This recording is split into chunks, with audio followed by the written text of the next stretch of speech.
The male lead was transported to a world of divinity, where anyone can become a god. However, he could only control a useless, tiny, and weak group of locust nobles. Because of that, he was ridiculed and bullied by his classmates. Fortunately, when he was transported, he received 2 new attributes, Chosen One and Life Sacrifice. If you want to know what these 2 attributes are and how his journey to become a god will unfold, then join to find out. At this moment, in a certain school, a loud curse rang out, "You little brat, are you tired of living? How dare you talk to me like that? If you don't hand over your divine power, believe me, I will destroy your divine core." This blonde-haired guy was John Bin, the school bully. He had an army of 5,000 goblin nobles. "I don't have any divine power, only this life of mine, let's see if you dare to take it." And this newbie was Honwoo, also me, or rather, the present me. My core was the lowest-ranked trash locust nobles. So why did I dare to challenge this school bully? It all started the day before. That's right, I was transported to a world of divinity, where anyone can become a god. It was just that the owner of this body was a pitiful wretch. An 18-year-old who awakened to divinity but only received the core of trash locust nobles. When he went to see his grandpa in the hospital, even though he had to breathe through an oxygen mask, he still tried to remind him, "Your mother got separated at the chaotic Star Sea in the imperial capital. She must still be alive. If you have the chance in the future, you must find her." Up at school, Honwoo was hit on by a busty supermodel. "If you're willing to be my slave and provide enough locusts for my thunderbirds to eat every day, I can guarantee you'll graduate from high school." Think about it carefully. Outside of school, he was bullied by his classmates. "Honwoo, bring me 100 divine power points for coming to school tomorrow. If you don't, I'll lead my goblin army to invade your divine realm, wipe out your noble core, destroy your core, ruin your future, and you'll never be able to hold your head up again for the rest of your life." Do you understand, starting with hell mode difficulty, how to get through this game? Relying on locust nobles, in this life, I wouldn't even be able to enter a top academy in the imperial capital, let alone find my missing mother. But the urgent matter at hand was that I had to get past that blonde-haired bully first. Offering my neck for him to chop off wasn't my style. As he spoke, he walked towards a machine that could connect to the user's divine realm. Honwoo sat inside the machine and began to put on the equipment, thinking to himself, "But now that I'm here, not struggling a little wouldn't be showing respect to being transported." He lay down and began the process of connecting to his divine realm. After a few seconds of waiting, he successfully logged in. The next second, a magnificent and vast scene appeared before him.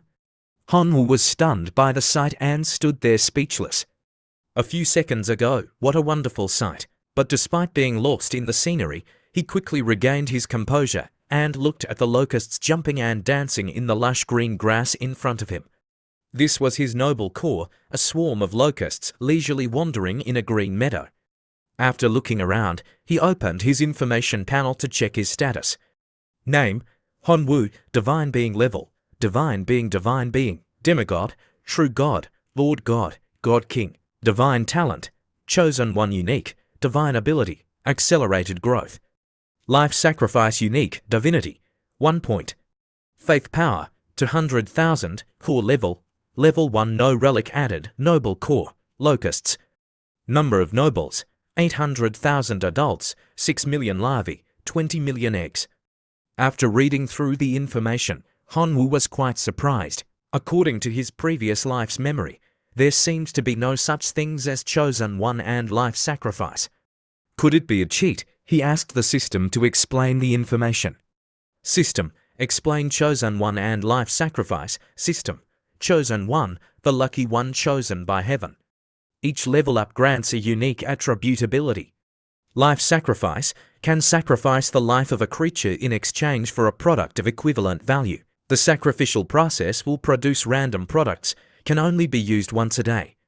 This Chosen One must be the golden finger I brought with me when I transmigrated here, Honwoo analyzed. And life sacrifice is the only unique attribute ability I have in the divine being stage. With this heaven-defying golden finger, and if I work hard, I can fulfill my father's last wish, He frowned and thought to himself, but first, I have to get past that blonde-haired bully tomorrow. What about my insect army? Thinking so, he continued to check the information on the locusts, and was surprised. Noble Corps, locusts, noble rank, ordinary creature elite, superhuman, hero, lord, king. Noble talent, reproduction, faith level, fanatical believer. Locusts have no intelligence and obey all commands of the divine being. Divided into ordinary believer, true believer, devout believer, fanatical believer, saint. Faith power, 1/100th points per day. Reproduction rate, 300 per time. Life cycle, 90 days, 15 days for eggs, 15 days for larvae, 45 days for adulthood, 15 days for aging. After reading through the information, Hanwoo rubbed his chin thoughtfully. Reproduction rate, life cycle, accelerated growth, life sacrifice. 1 day in reality is equal to 1 year in the divine realm. Every day that passes in reality, the divine realm produces for generations of locusts. After thinking for a while, he realized something and his eyes widened. I understand. He tapped on the notification screen to do something. Then let's make a bet, win and become king, lose and become completely worthless. Time flew by and the next day arrived. A pink-haired girl was already standing in front of his class. She walked up to his desk and said loudly, "Hanwoo, have you thought about it? Become my slave, Qin Shuang's slave." She affirmed seriously, "I guarantee that until you graduate from high school, no one will dare to bully you." However, Hanwoo narrowed his eyes and flatly refused, making Qin Shuang extremely annoyed. "What?" She slapped his desk. "Do you know what you're saying? Without my protection, you'll definitely be exploited to death by those people." Hearing her words, he smiled faintly and replied, "Maybe the situation will really be as you said, but I still choose to refuse. I may be powerless, but I have my own dignity. I appreciate your willingness to protect me, but if there's nothing else, please leave." Seeing that he had made up his mind, Qin Shuang turned to leave. But before she did, she looked back and said one last thing, "Hanwoo, you'll definitely regret this decision. You'll see."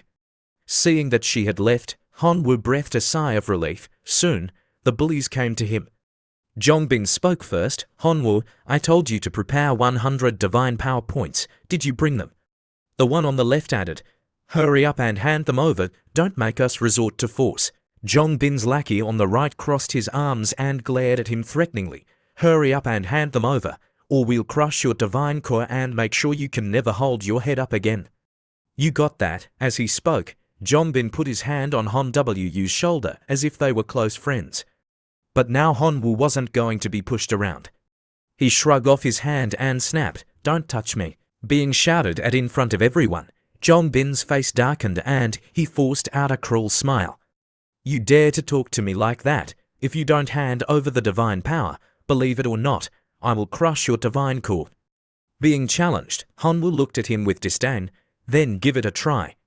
Seeing his attitude, Jongbin was a little surprised and thought to himself, "Why is this kid so tough today? Could it be he has someone backing him up?"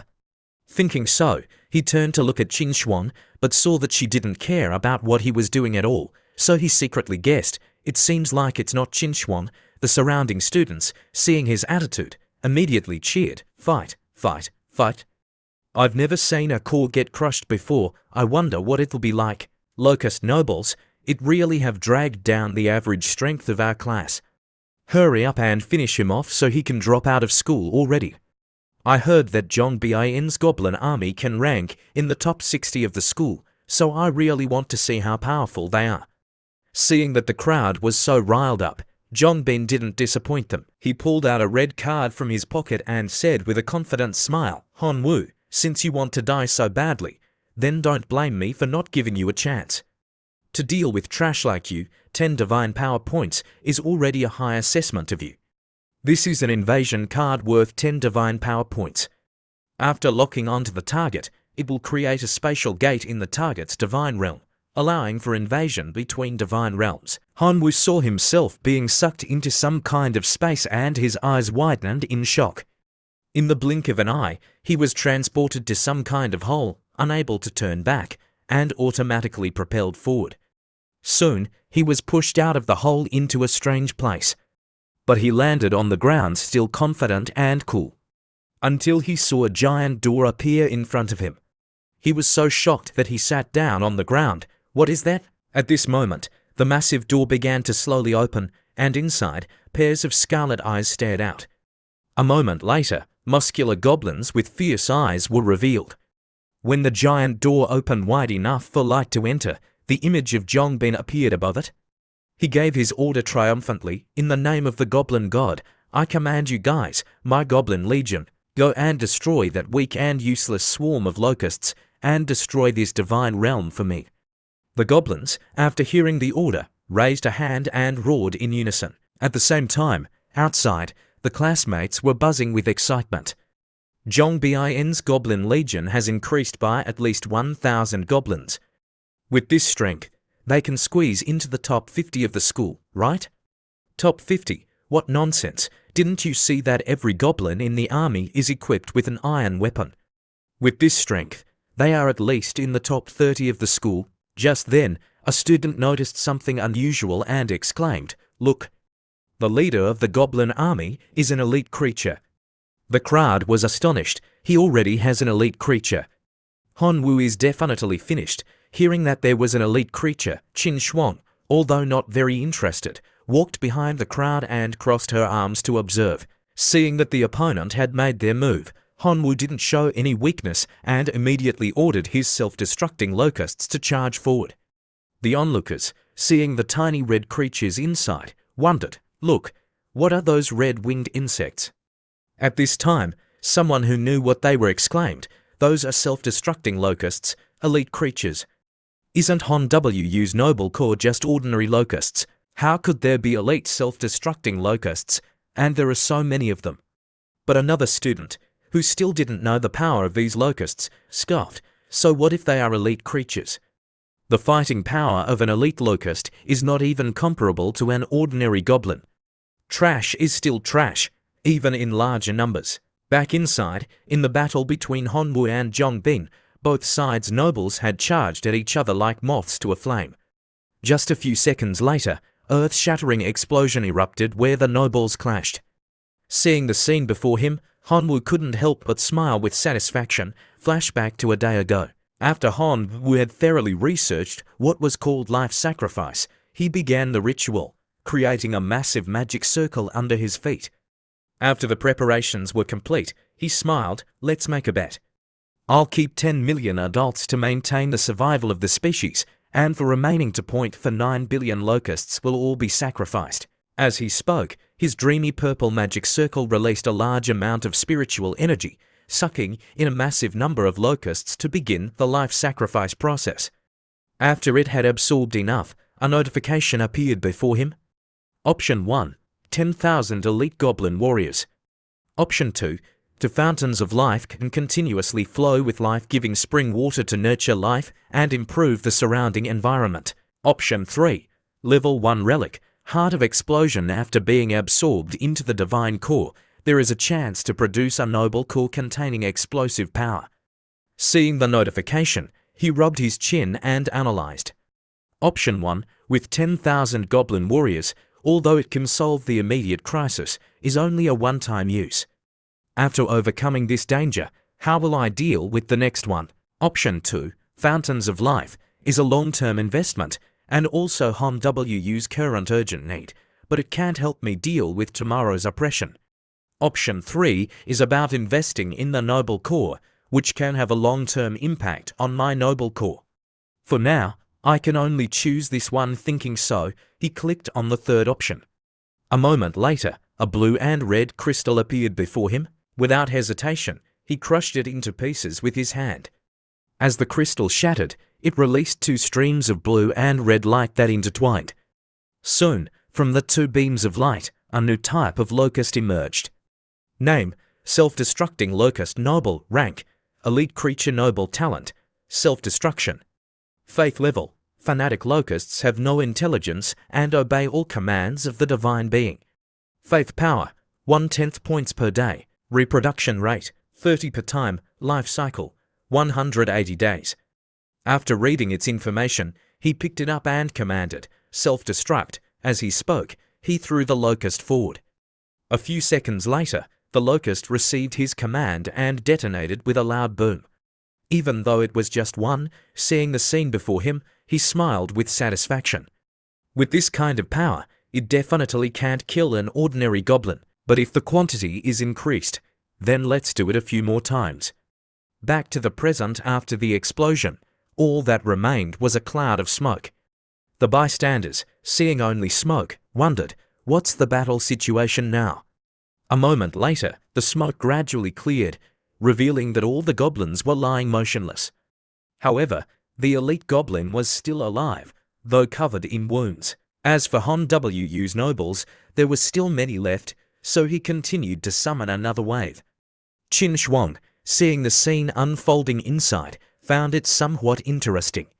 The locusts, after being summoned, continued to rush towards the goblins like moths to a flame. Zhong Bin, seeing his army being decimated, panicked and shouted, "Those of you who are still alive, get back to my divine realm." Although the goblins were still eager to fight, they hesitated upon hearing the order, grinding their teeth in frustration. But what could they do? Their leader wanted to attack and destroy, and now he wanted to run. Han Wu chuckled. "What? Want to run? It's too late now. All my nobles, charge through the portal and invade Zhong Bin's divine realm." Hearing the command, the red locust swarm surged towards the portal. A few seconds later, on the other side of the portal, massive explosions erupted in rapid succession. Zhong Bin was terrified now and yelled, "Quickly, order your nobles to get out of my divine realm." But Han Wu didn't react at all, only watched as his locusts continued to slaughter Zhong Bin's goblins. Seeing that the situation was getting out of hand, Zhong Bin finally admitted defeat and pleaded, "Please cool off your locusts. Let my nobles retreat safely." Hearing this, Han Wu chuckled. "Didn't you want to crush my divine core? Since you want to do that, then it's only natural for me to crush yours, right?" Zhong Bin was scared but still tried to threaten him. "How dare you? If you dare to do that, my parents will not let you off. My father is a demigod, and my mother is about to become one soon. You are definitely no match for them." Even though this guy was bragging about his powerful family background, Han Wu didn't care at all and confidently ordered his locusts destroy his core at all costs. Zhong Bin watched as the locusts approached his core and cried out in terror, "Stop, stop. I admit defeat. I swear I won't bully you anymore. Whatever conditions you have, just say it. I promise I'll agree. Just please stop." Han Wu frowned and sneered. "I don't need anything from you. I just want you dead." But just as he finished speaking, a loud voice rang out.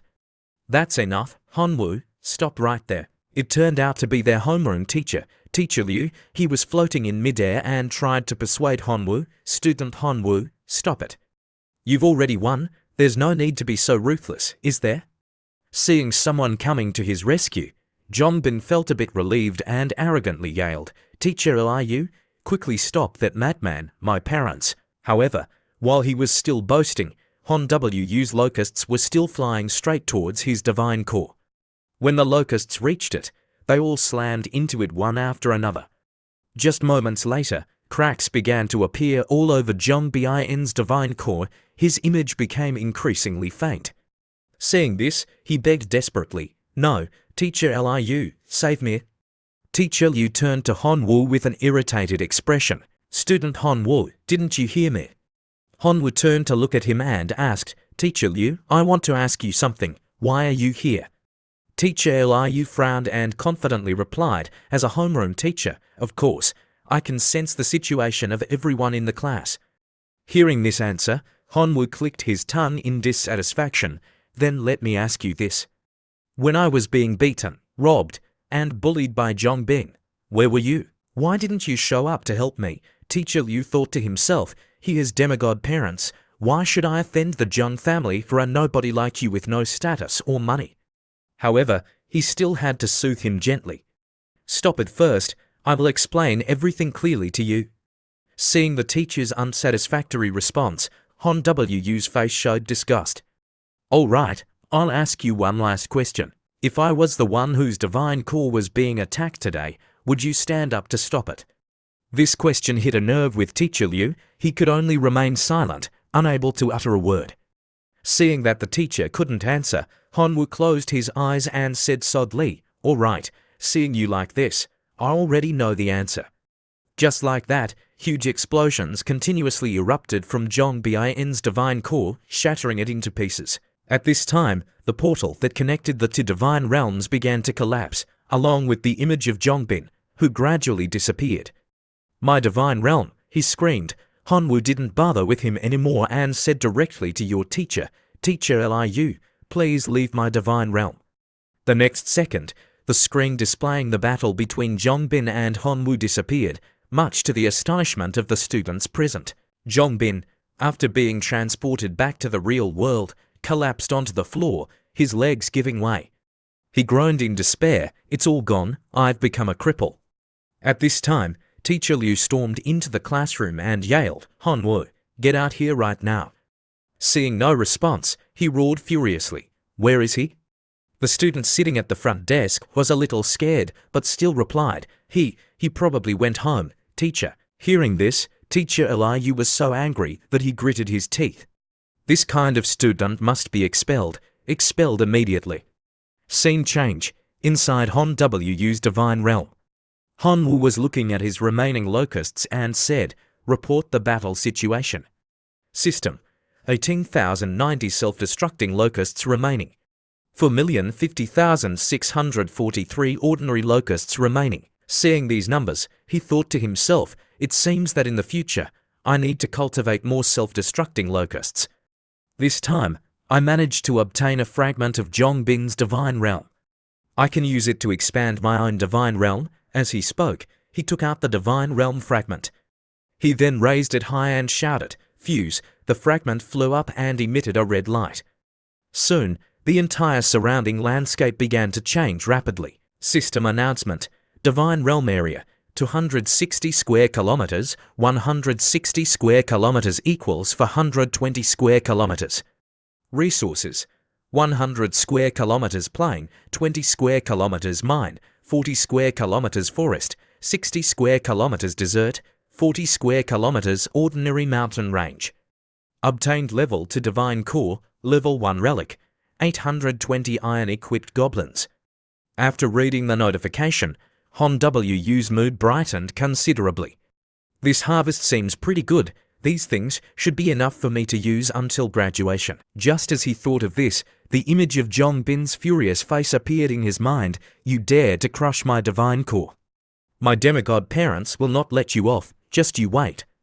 Hanwoo muttered to himself, "This is definitely not over yet.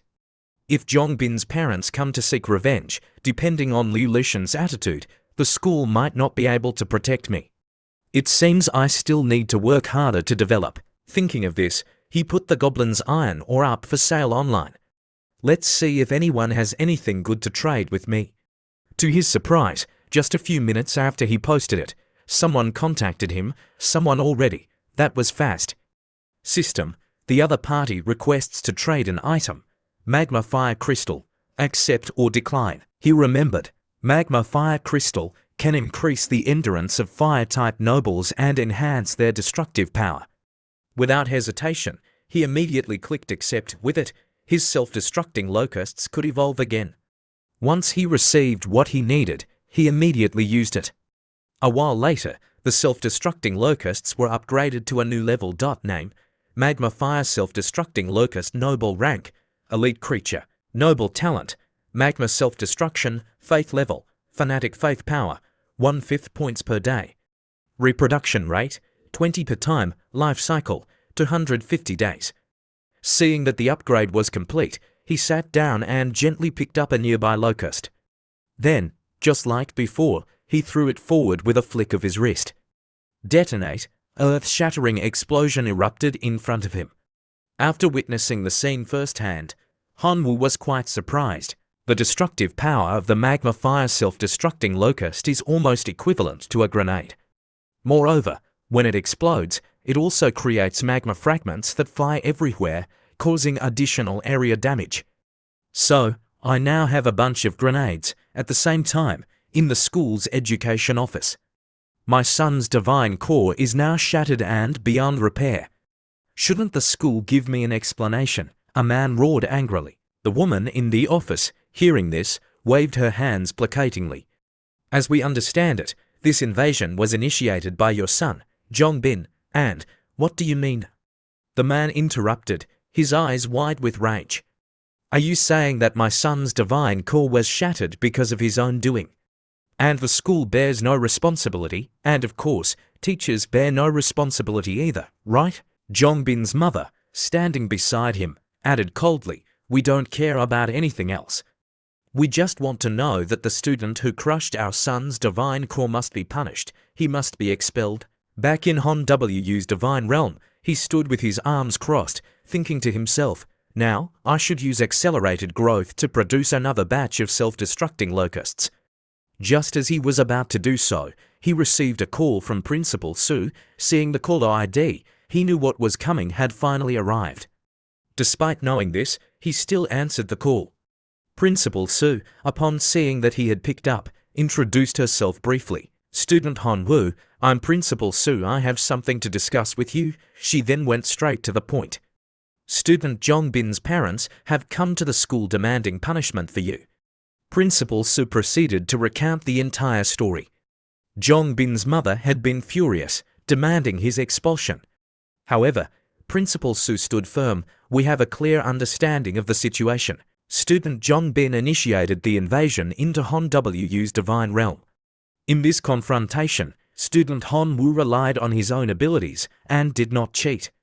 We have no reason to expel him, despite this explanation, Jongbin's mother stubbornly argued. You are protecting a bad student who destroyed his classmates' divine core. Is this the school's educational goal? Despite her outburst, Principal Su remained calm. Steepling her fingers, she asserted firmly, Ms. Du, please don't distort the truth. Student Han Wu has always been a well-behaved student at our school. We have plenty of evidence to prove that your son, Jongbin, has repeatedly bullied his classmates. Even after such a heartfelt explanation, Ms. Du still yelled stubbornly, don't talk to me about this. Just tell me, are you going to expel him or not? Principal Su smiled gently. I'm sorry, but we can't do that. Ms. Du, seeing that his wife was getting nowhere, Jongbin's father, enraged, released a surge of powerful energy. Principal Su, I can accept that the school didn't severely punish that brat Han Wu, but as the victim, I must be allowed some form of retribution.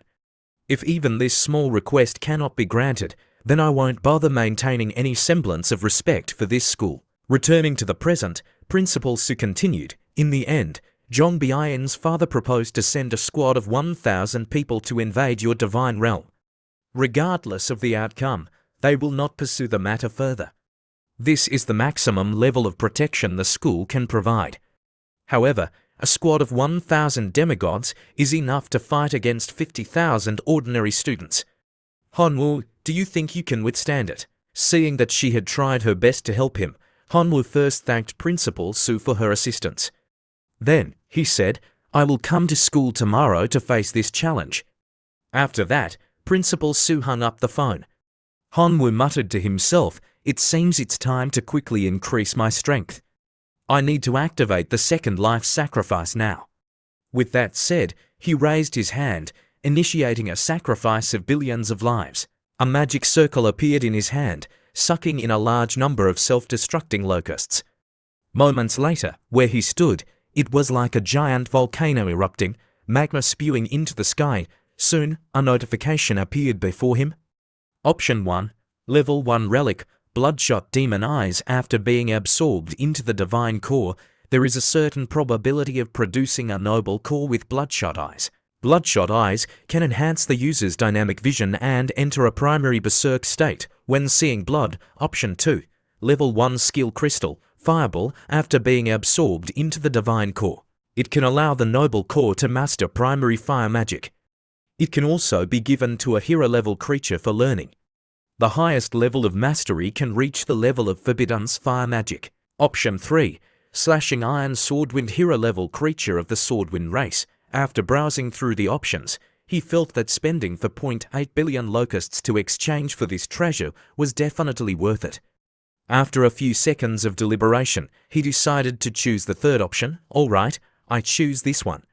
After making his choice, an old man with forearms and grey hair appeared in front of him, standing proudly. A powerful aura emanated from him. The notification panel appeared again. Name, Slashing Iron, Swordwind Race, Swordwind, Level, Hero, Talent, Swordwind. Technique Skills, All Around, /Level 1. Primary Raging Wine /Level 2. Primary Violent Wine /Level 3. Slashing Challenge Level 5 Self-Created Skill, Unaccessible Level. Faith Level, Ordinary Believer Faith Power, 500,000 per day. Lifespan, 800 years, currently 150 years old. After the information was displayed, the old man spoke. Divine Being, I need a sword. Hearing that the old man in front of him needed a sword, Han-woo replied confidently, no problem. He then opened his divine equipment panel and calculated in his mind. Over the past 2 days, I've been cultivating a large number of locusts. When the faith power I've gathered reaches 100 million, it will condense into a small amount of divine power. Adding the divine power I have left from the previous sale, I have a total of 50 for divine power points. Explanation. Equipment is divided into 4 different levels. First is common equipment, made of raw materials without any abilities imbued. Second is faith equipment, masterpieces crafted from rare materials and imbued with faith power, often possessing some special effects. Third is divine power equipment, which have a large amount of condensed divine power incorporated during the forging process and often possess a soul, allowing them to grow independently. And the final type is divine equipment, equipment that only gods are worthy of, representing the power and authority of a divine being. After some careful consideration, he purchased a violent wind greatsword for 50 divine power points. Once the purchase was complete, he handed the sword to Slashing Iron Swordwind and proudly said, I bestow this weapon upon you. This is the violent wind greatsword. Slashing Iron Swordwind, upon receiving the sword, immediately swung it to test it out. That single swing created a powerful shockwave that surged forward. However, it still wasn't enough. What's the point of having 4 arms if I can only wield one sword? Swordwind looked at Han-woo. Divine Being, I need 3 more weapons like this to unleash my full power. Upon hearing this, Han-woo's face contorted in shock. What? You need 3 more violent wind greatswords? That's 150 divine power points. Do you think my divine power grows on trees? Despite his complaints, he still opened his information panel and started browsing. But considering the battle tomorrow against demigod Zhong Gang's army of 1,000, I can't afford to be careless. I can only try my best. Scene change. Qin Shuang's divine realm. Qin Shuang was sitting under a large tree, focusing on her cultivation. However, while cultivating, her thoughts began to wander. She recalled a childhood memory. Flashback, she had been playing by the river and fallen into the fast-flowing current. Fortunately, Han-woo had seen her and used all his strength to chase after her. Luckily, fate had been kind, and he caught up to her, pulling her back to shore. But she had been underwater for too long, and ordinary methods couldn't revive her. So, Han-woo had no choice but to perform CPR. After some time, she regained consciousness, witnessing the whole scene with her own eyes. End of flashback. Thinking back on this, her cheeks flushed red, and she chided herself in annoyance. Qin Shuang, how could you fall for that blockhead Han-woo? I hope he gets crushed to death. But, my grandfather is a true god, and our clan has 23 demigods. There's no way we can't save that idiot, right? Suddenly, her phone rang. She was surprised to see the caller ID, as it was the person she had been thinking about. Despite this, she answered the phone without any hesitation. Have you finally come to your senses and agreed to be my slave? Upon hearing her question, he replied casually, of course not. I just wanted to borrow a few divine power points from you. Qin Shuang was taken aback. He hadn't contacted her for that reason. She felt a surge of irritation and snapped, You're asking to borrow divine power? What are you going to give me in return, your trash nobles? Don't think that just because you defeated Zhong Bin in the last invasion, you're the best there is. Your self-destructing locusts are barely ranked 5th among elite creatures. They are completely worthless. Rejected so bluntly, Hanwoo simply replied, "All right then. Sorry to bother you." He hung up without hesitation. His decisiveness startled Qin Shuang. She realized that her words had been a little too harsh and clutched her head in self-reproach. "What am I doing? Why did I say those hurtful things? I didn't mean it." What if he misunderstands? He definitely misunderstood. This is bad. After a moment of self-blame, she decided to call him back. Hanwoo answered the call. "Hello, what is it?" Qin Shuang, flustered, turned her face away and muttered, "How much do you need? Give me your account number." And so, after a while, slashing iron Swordwind had 4 identical swords in his hands. Although his strength had increased considerably, Hanwoo couldn't help but feel a pang of pain. "For you, Swordwind Master, I have invested all my assets. You better give it your all." Scene change. The next morning, Class 3-2, the classroom buzzed with excited chatter. He actually dared to come. Is he not afraid of having his divine realm flattened by 1,000 demigods? Is he crazy? I really want to see if he can remain so calm when his divine core is destroyed. Hanwoo, outwardly indifferent, walked slowly into the classroom. However, he couldn't help but think to himself, "It seems everyone knows about it and is waiting to mock me." Qin Shuang, who had just heard the news, walked up to him for confirmation. "You borrowed divine power from me to strengthen yourself for a duel with a demigod, right?" She then tried to dissuade him. "I advise you not to waste your efforts. Even if the demigod only dispatches a small squad of 1,000, it's not something you can handle right now." Hanwoo, knowing this full well, smiled calmly. "I have no other choice." Worried, Qin Shuang stepped closer and said resolutely, "Just become my slave, and I'll immediately contact my clan to put pressure on Zhonggang. His family only has 1 demigod, but mine has a true god and 23 demigods. He wouldn't dare to disobey." Despite her offer, Hanwoo remained firm. Turning his head away, he asserted confidently, "Thank you for your kindness, but please excuse me. I need to prepare to face those 1,000 demigods." Seeing the goddess of their hearts showing concern for Hanwoo infuriated some of the boys. "Hanwoo, what makes you worthy of goddess Qin Shuang's kindness? You useless trash, you're going to die today." A moment later, Teacher Liu opened the classroom door and enthusiastically invited Zhongbin's parents inside. Walking up to the podium, he pointed at Hanwoo. "That's Hanwoo." Upon seeing him, Zhongbin's mother flew into a rage.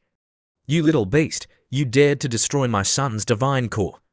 I'll tear you apart." Seeing his wife like this, Zhonggang quickly grabbed her and said, "Don't violate the school rules." Teacher Liu turned to Hanwoo and barked, "Get over here, don't waste Mr. Zhang's time." Despite the order, Hanwoo remained unafraid and even smiled. "I want to wait for Principal Su to arrive as a witness." Hearing this, Teacher Liu slammed his hand on the table, furious. "A small matter like this requires Principal Su's presence. For me to be a witness is already giving you too much face. Let's begin now.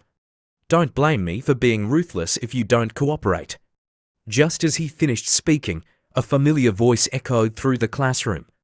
"Teacher Liu, who are you planning to be ruthless towards?" Upon hearing that familiar voice, Teacher Liu and Zhongbin's parents turned around to look. Seeing his superior, Teacher Liu rubbed his head sheepishly. "Principal Su, this small matter doesn't require your presence. I just wanted to discipline my student." Principal Su didn't want to waste words and sternly reminded him, "Teacher Liu, don't forget that you are also a teacher at this school, not the subordinate of some demigod. Do you understand?" Seeing that the principal had arrived, Zhonggang didn't say anything more. "Principal Su is here as well. Let's begin then." Despite his words, Principal Su turned to Hanwoo. "Student Hanwoo, are you ready?" He smiled confidently. "I'm ready." Hearing this, Principal Su announced, "Then let's begin." As soon as she finished speaking, Zhonggang, with a fierce aura, quickly took out an invasion card and activated it. And so, Hanwoo was once again brought to the Divine Realm Gate. Soon, he saw countless glowing red eyes staring at him through the gate. Moments later, the owners of those eyes revealed themselves, a pack of enormous wolves. Some walked on all fours, some stood on 2 legs like humans, and they came in all shapes and sizes. The students outside gasped upon witnessing the formidable army. The entire army is made up of elite Wolf cavalry. And their captain, those are superhuman Wolf cavalry. They've already grasped superhuman abilities, a combination of green orcs and gnolls, equipped with full sets of armor. Hanwoo is done for. The wolves stopped a few dozen meters away from him, awaiting orders. Hanwoo, however, showed no fear, standing motionless. Zhonggang crossed his arms and sneered, "You little bastard. You dared to destroy my son's divine core yesterday. Today, I'll make you pay in blood." Qin Shuang, watching from outside, analyzed the situation. The Wolf cavalry can be clearly divided into two combat units. He said he would only send 1,000, but this is clearly, something felt wrong. Qin Shuang shouted, "This is clearly 2,000 units, this is cheating." Back inside the divine realm, Zhonggang finished his speech and ordered his Wolf cavalry, "Attack." The wolves, upon hearing the command, immediately charged towards their target. At the same time, Hanwoo summoned his swarm of self-destructing locusts, ready for battle. The crowd stared at the sheer number of locusts, faces a mixture of bewilderment and shock. Nearly 7 million elite locusts. Weren't there only 20,000 left yesterday? Produce 7 million elite locusts in just one day. That reproductive ability is terrifying. Even if they're the weakest elite creatures, with such overwhelming numbers, they're definitely not a force to be underestimated. It's a shame this student doesn't have enough time to grow. He can't withstand the Wolf cavalry's assault now. Inside the divine realm, the battle had begun. Millions of self-destructing locusts sacrificed themselves pointlessly, only inflicting minor injuries upon the Wolf cavalry. Teacher Liu, witnessing Han Wu's strength, was surprised. This kid is truly a rare talent. But facing this challenge, he still won't make it. Otherwise, he'd definitely become one of the top students in the school. Moments later, behind him, a student pointed at the screen. "What's that?" Zhonggang's wolves also sensed something lurking within the thick smoke left by the exploding locusts. They raised their heads, sniffing the air. Then, they heard Han Wu's command. "Magma fire self-destructing locusts, deploy." The magma fire self-destructing locusts emerged from the smoke, diving towards the wolves. The wolves, confused, paused, unsure of how to react. In the blink of an eye, Han Wu's locusts reached the wolves and exploded, sending the wolves flying before crashing to the ground. The students watching were stunned. What's going on? Those locusts, their explosive power is even greater than before, and they can even spew magma. Even Principal Su and Qin Shuang were shocked. Superhuman creatures. Principal Su turned around and asked, "Is there any student or teacher here capable of ability analysis? Please share the information about those locusts with everyone." Fortunately, among the onlookers, someone possessed that ability. He covered one eye with his hand, while the other emitted a bright light. He quickly identified the locusts. "I've found it. Those are magma fire self-destructing locusts, an elite creature." Principal Su beamed. "Well done, student Hanwoo." Despite this, Zhonggang, being a demigod, remained arrogant. "Do you think this is enough to wipe out my Wolf cavalry? Don't dream, my superhuman beast. Activate your power." The two-legged wolf howled, a dark purple aura enveloping its body. The lower-ranked wolves opened their maws, spewing icy blasts towards the approaching locusts. The flames caused by the exploding magma locusts were swiftly extinguished by the wolves' freezing aura. The students watching weren't surprised. Demigods are still demigods. How could he be defeated by something so foolish? Superhuman creatures are truly powerful. To think it can even unleash such large-scale abilities, amazing. Han Wu's locust swarm has less than 500,000 left, and the magma fire locusts are almost gone. It seems he can't turn the tides anymore. Seeing that he had gained the upper hand, Zhonggang gloated, "You little beast, I'll let you experience true despair. When your core shatters and your divine realm collapses, you'll be expelled from the school.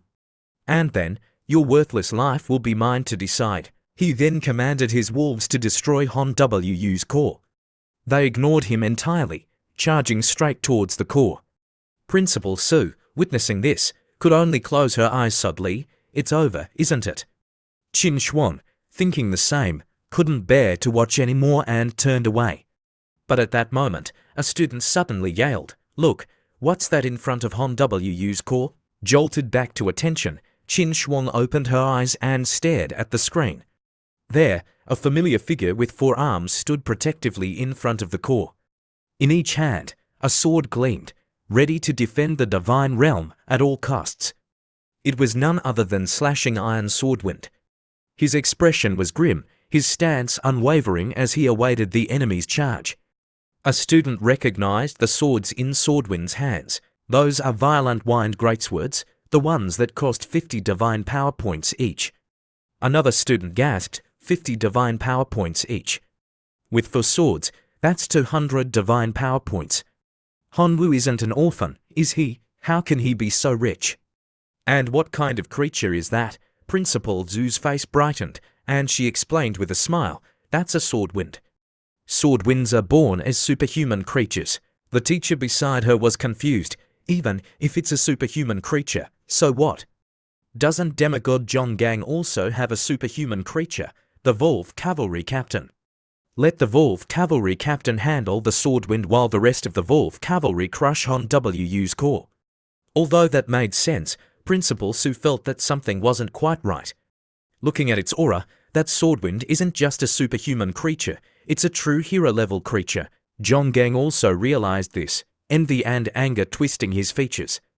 "I've been fighting for over 10 years and only managed to nurture one hero-level creature. How can this high school student have such a powerful noble?" He decided he had to steal it. "I must get my hands on this hero-level creature. As soon as I destroy that brat's divine core, this swordwind will be mine."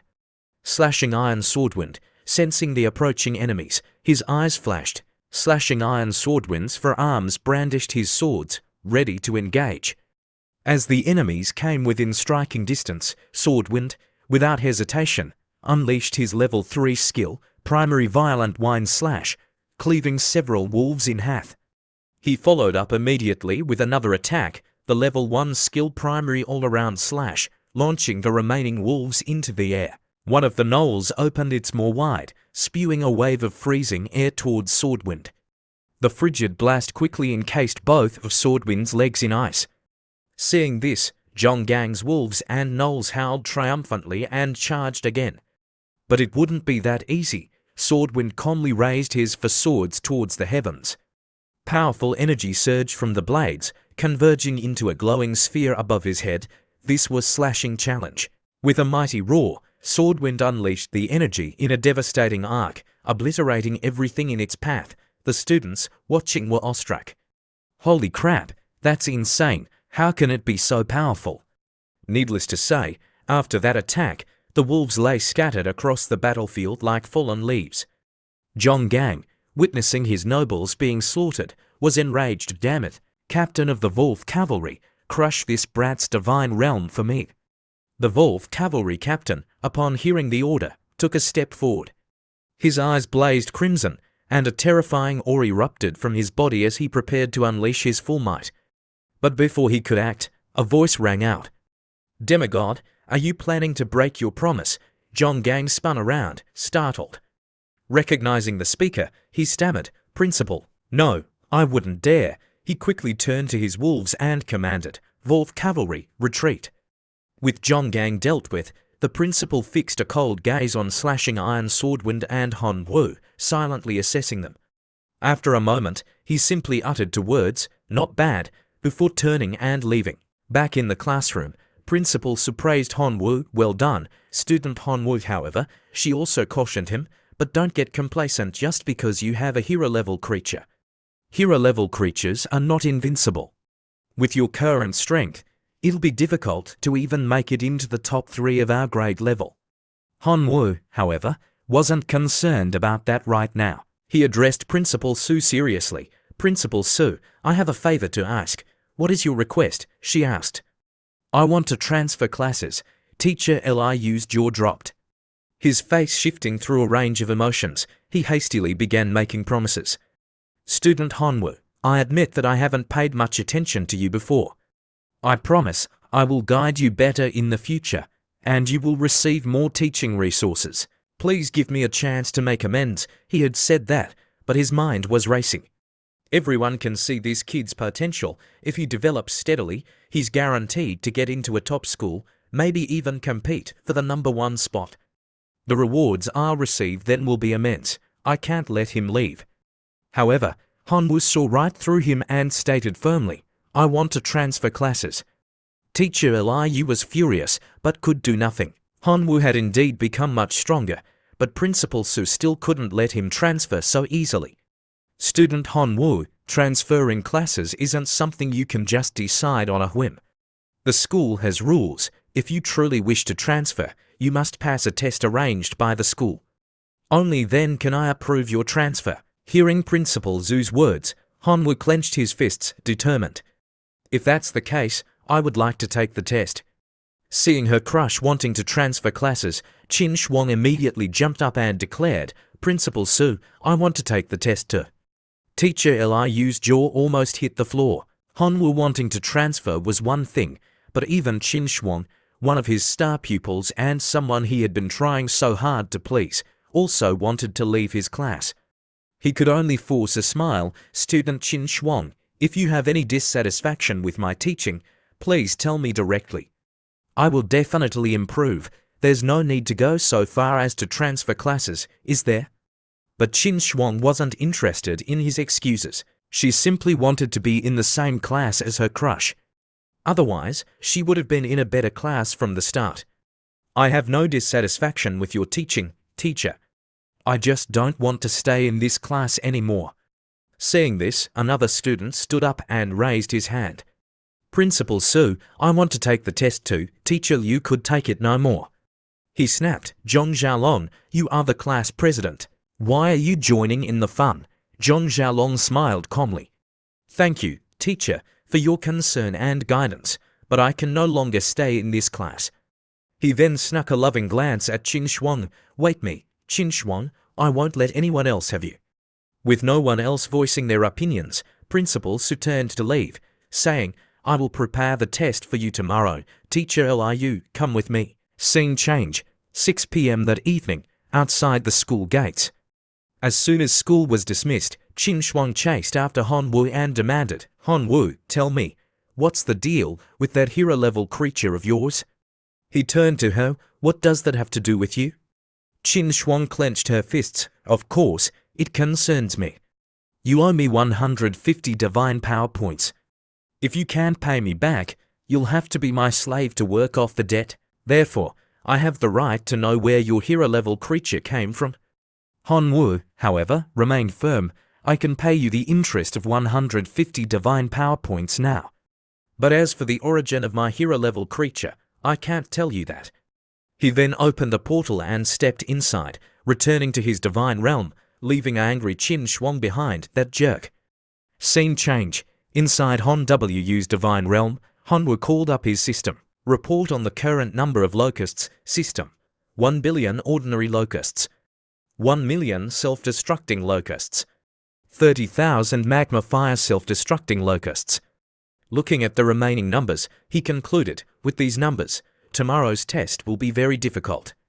As he pondered this, slashing iron swordwind flew before him and reported, Great Divine Being, the escaped Wolf Cavalry are hiding in the mines. Should we eliminate them? Hanwoo considered this. Those Wolf Cavalry weren't completely wiped out. A dozen or so escaped. Those are Zheng Gang's nobles, left behind in my divine realm. They'll be a disaster later on. I need to eliminate them quickly. But simply killing them seems like a waste. After a few seconds of thought, he ordered Swordwind, go capture those Wolf Cavalry. But make sure they're alive. Them have a use for me. As you command, Swordwind responded and immediately set off. Just 2 hours later, Zheng Gang's Wolf Cavalry were captured and bound, now that they're taken care of. Hanwoo used his billion ordinary locusts and 20 for captured Wolf Cavalry for the sacrifice. As he activated the ritual, a bright green light enveloped him, shooting up into the sky. Soon, the system announced, you have received 1 set of alpha armor. 1 level 1 foundry blueprint can be used to construct a massive foundry capable of crafting high-level faith equipment. 3 watchtowers provide a wide field of view and deter invaders. Hanwoo looked at his rewards and analyzed them. The armor is definitely good, but can my idiotic locusts even wear it? Same with the foundry. Do I expect my locusts to start forging equipment? And the watchtowers, they can only see so far, he sighed. None of these are quite right. But then he remembered something important. Wait a minute, didn't I get a few hundred goblins from Jongbin last time? I wonder how they're doing. He activated his eagle eye, his vision instantly shifting to where the goblins were located. To his surprise, they were hard at work, diligently carrying out the task he had given them. One of the goblins noticed him observing them and declared, "Divine being, thank you for granting us such a good life." Hanwoo was surprised by their diligence. After capturing these goblins, I only gave them one order. Mine, it seems their natural talent and passion lie in mining and crafting. Jongbin forcing them to fight was suppressing their true potential. He looked at the goblins who were focusing on forging weapons. They're very talented at crafting. I could let them handle logistics and resource production. The foundry I just received could also be put to good use. He then made the foundry appear before the goblins and declared, "I bestow upon you this grand foundry. Forge me powerful equipment." The goblins were overjoyed upon seeing the suddenly appearing foundry and cheered. The divine being has blessed us. Scene change. Back at the school, in the teacher's office. The teachers were gathered for a meeting. As you all know, began Principal Su, we have 3 students, Hanwoo, Qin Shuang, and Zhong Xiaolong, who will be taking the class transfer test. The school has entrusted us with overseeing this test. Does anyone have any suggestions? The crab-faced teacher next to Teacher Liu spoke up casually. Suggestions. We should be thanking Teacher Liu for this gift. 3 outstanding students transferring classes. Isn't this a reward for all of us? Teacher Liu, however, had other plans. I'm not too concerned about Qin Shuang and Zhong Xiaolong's tests. But for Han Wu's test, I propose we increase the difficulty to the highest level. A student who disrespects his teacher like this must be severely punished. On the surface, he claimed Hanwoo disrespected him, but his true motives were far more insidious. Yesterday, he had been publicly humiliated by Principal Su because of Han Wu's class transfer request, and he even lost his bonus points. Just you wait. Hanwoo, the other teachers, hearing about the disrespectful student, immediately voiced their agreement. I agree, we need to make an example of him. I hate ungrateful people the most, count me in. And so, the next morning, Teacher Liu stood at the podium, handing out 3 pieces of paper. These are the requirements for your tests. He looked at Zhong Xiaolong. Student Zhong Xiaolong, for your level 1 class transfer test, you need to defend against 1,000 invading alien creatures. Good luck. Qin Shuang received a similar test, also requiring her to defend against 1,000 invaders. When Hanwoo read his test paper, however, he froze. His class transfer test was level 10, and he needed to defend against 10,000 invading alien creatures. Principal Su, seeing the requirements for Han Wu's test, pleaded with Teacher Liu, regarding Hanwoo's test, could you reconsider? However, Teacher Liu had personally requested this test, so there was no chance of him backing down. This was a decision made by all the homeroom teachers. There's nothing I can do. Despite his test being 10 times harder than the others, Hanwoo remained confident. It's all right, Principal Su. Teacher Liu chimed in, his tone dripping with faux concern. I also hopes you can demonstrate your abilities to your new homeroom teacher. His words only made Hanwoo roll his eyes. Qin Shuang, worried about him, put on a haughty expression. My offer still stands. Just become my slave, and I guarantee that no one in the entire school, except me, will bully you. Hanwoo knew this, but he still refused without hesitation. Thank you for your kindness. We'll see each other after the test. Qin Shuang felt a flicker of annoyance. This idiot really doesn't know what's good for him.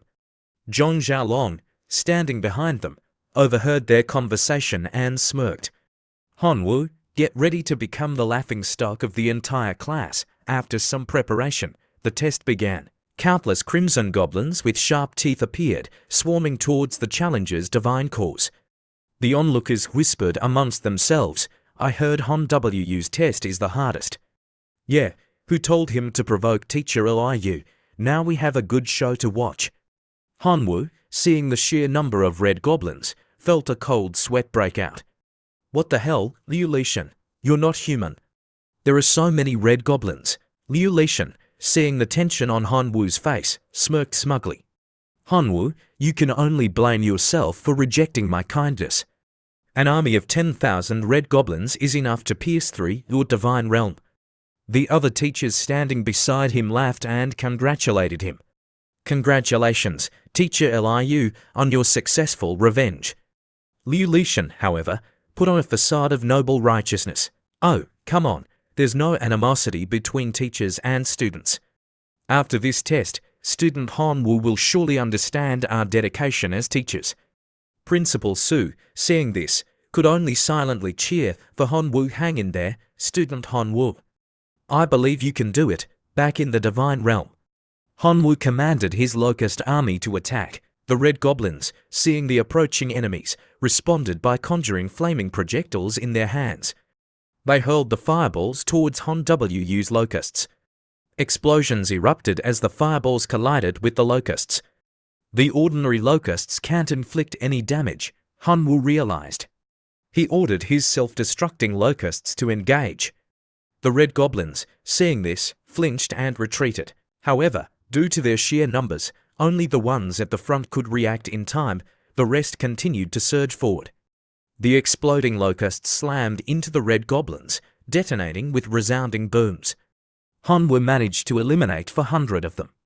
At that moment, Zhong Xiaolong and Qin Shuang finished their tests. Look, Qin Shuang and Zhong Xiaolong have finished their tests and left the machines, the onlookers exclaimed. As Qin Shuang walked over to Principal Su, the principal remarked, "It seems Hanwoo is in trouble." Qin Shuang nodded. After all, locusts are just low-level creatures. No matter how well trained, they can't achieve much. It doesn't look good. Back to the battle. Hanwoo remained calm, ordering his magma fire self-destructing locusts into the fray. Explosions erupted as the magma locusts detonated, sending nearby red goblins flying and wiping out 3,000 of them. However, the red goblins still outnumbered Hanwoo's forces by a significant margin, and they continued to charge towards his core. Everyone watching, both inside and outside the divine realm, was on the edge of their seats, their eyes glued to the screen. Hanwoo's finished this time. Even if he has a hero-level creature as his trump card, how can it possibly kill 6,500 red goblins? Qin Shuang's face was etched with worrying, but she still muttered under her breath, "Let him be arrogant. Let the red goblins crush his core and teach him a lesson." At this moment, Principal Su sent a message into Hanwoo's divine realm. "Student Hanwoo, if you can't hold on any longer, just surrender. It's not shameful to lose. I believe that with just a little more time, you will be able to easily pass this test." Despite her words, Hanwoo remained confident in his abilities. "Principal Su, if I've decided to transfer classes, I will see it through to the end. Even if I have to sacrifice every last soldier, I'm not afraid. Moreover, I haven't lost yet." Just then, the red goblins reached Slashing Iron Swordwind's range. He immediately unleashed his level 3 skill, Primary Violent Wind Slash. Even though many red goblins were killed, the rest showed no fear, retaliating with fireballs.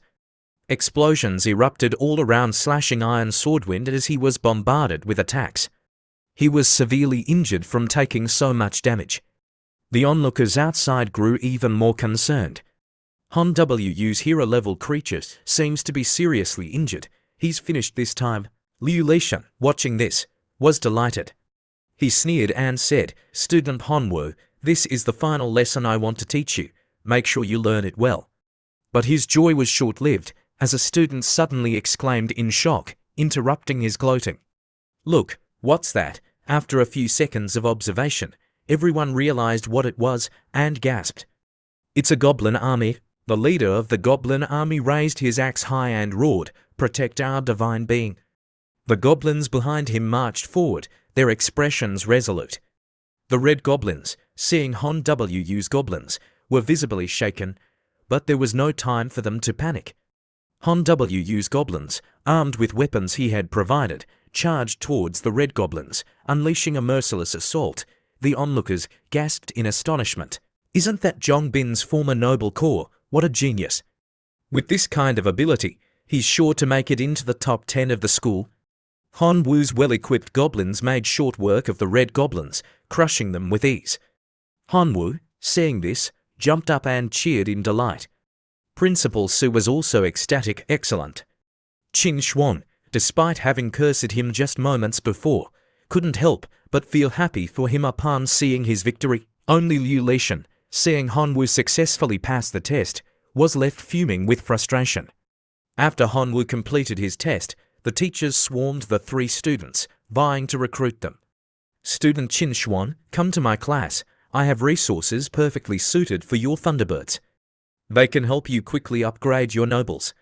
Student Zhong Xiaolong, I have a secret technique for nurturing demonic beasts. If you join my class, I'll teach you everything. Student Han Wu, come to my class. I'm willing to provide you with an even stronger goblin army. Han Wu began to consider his options.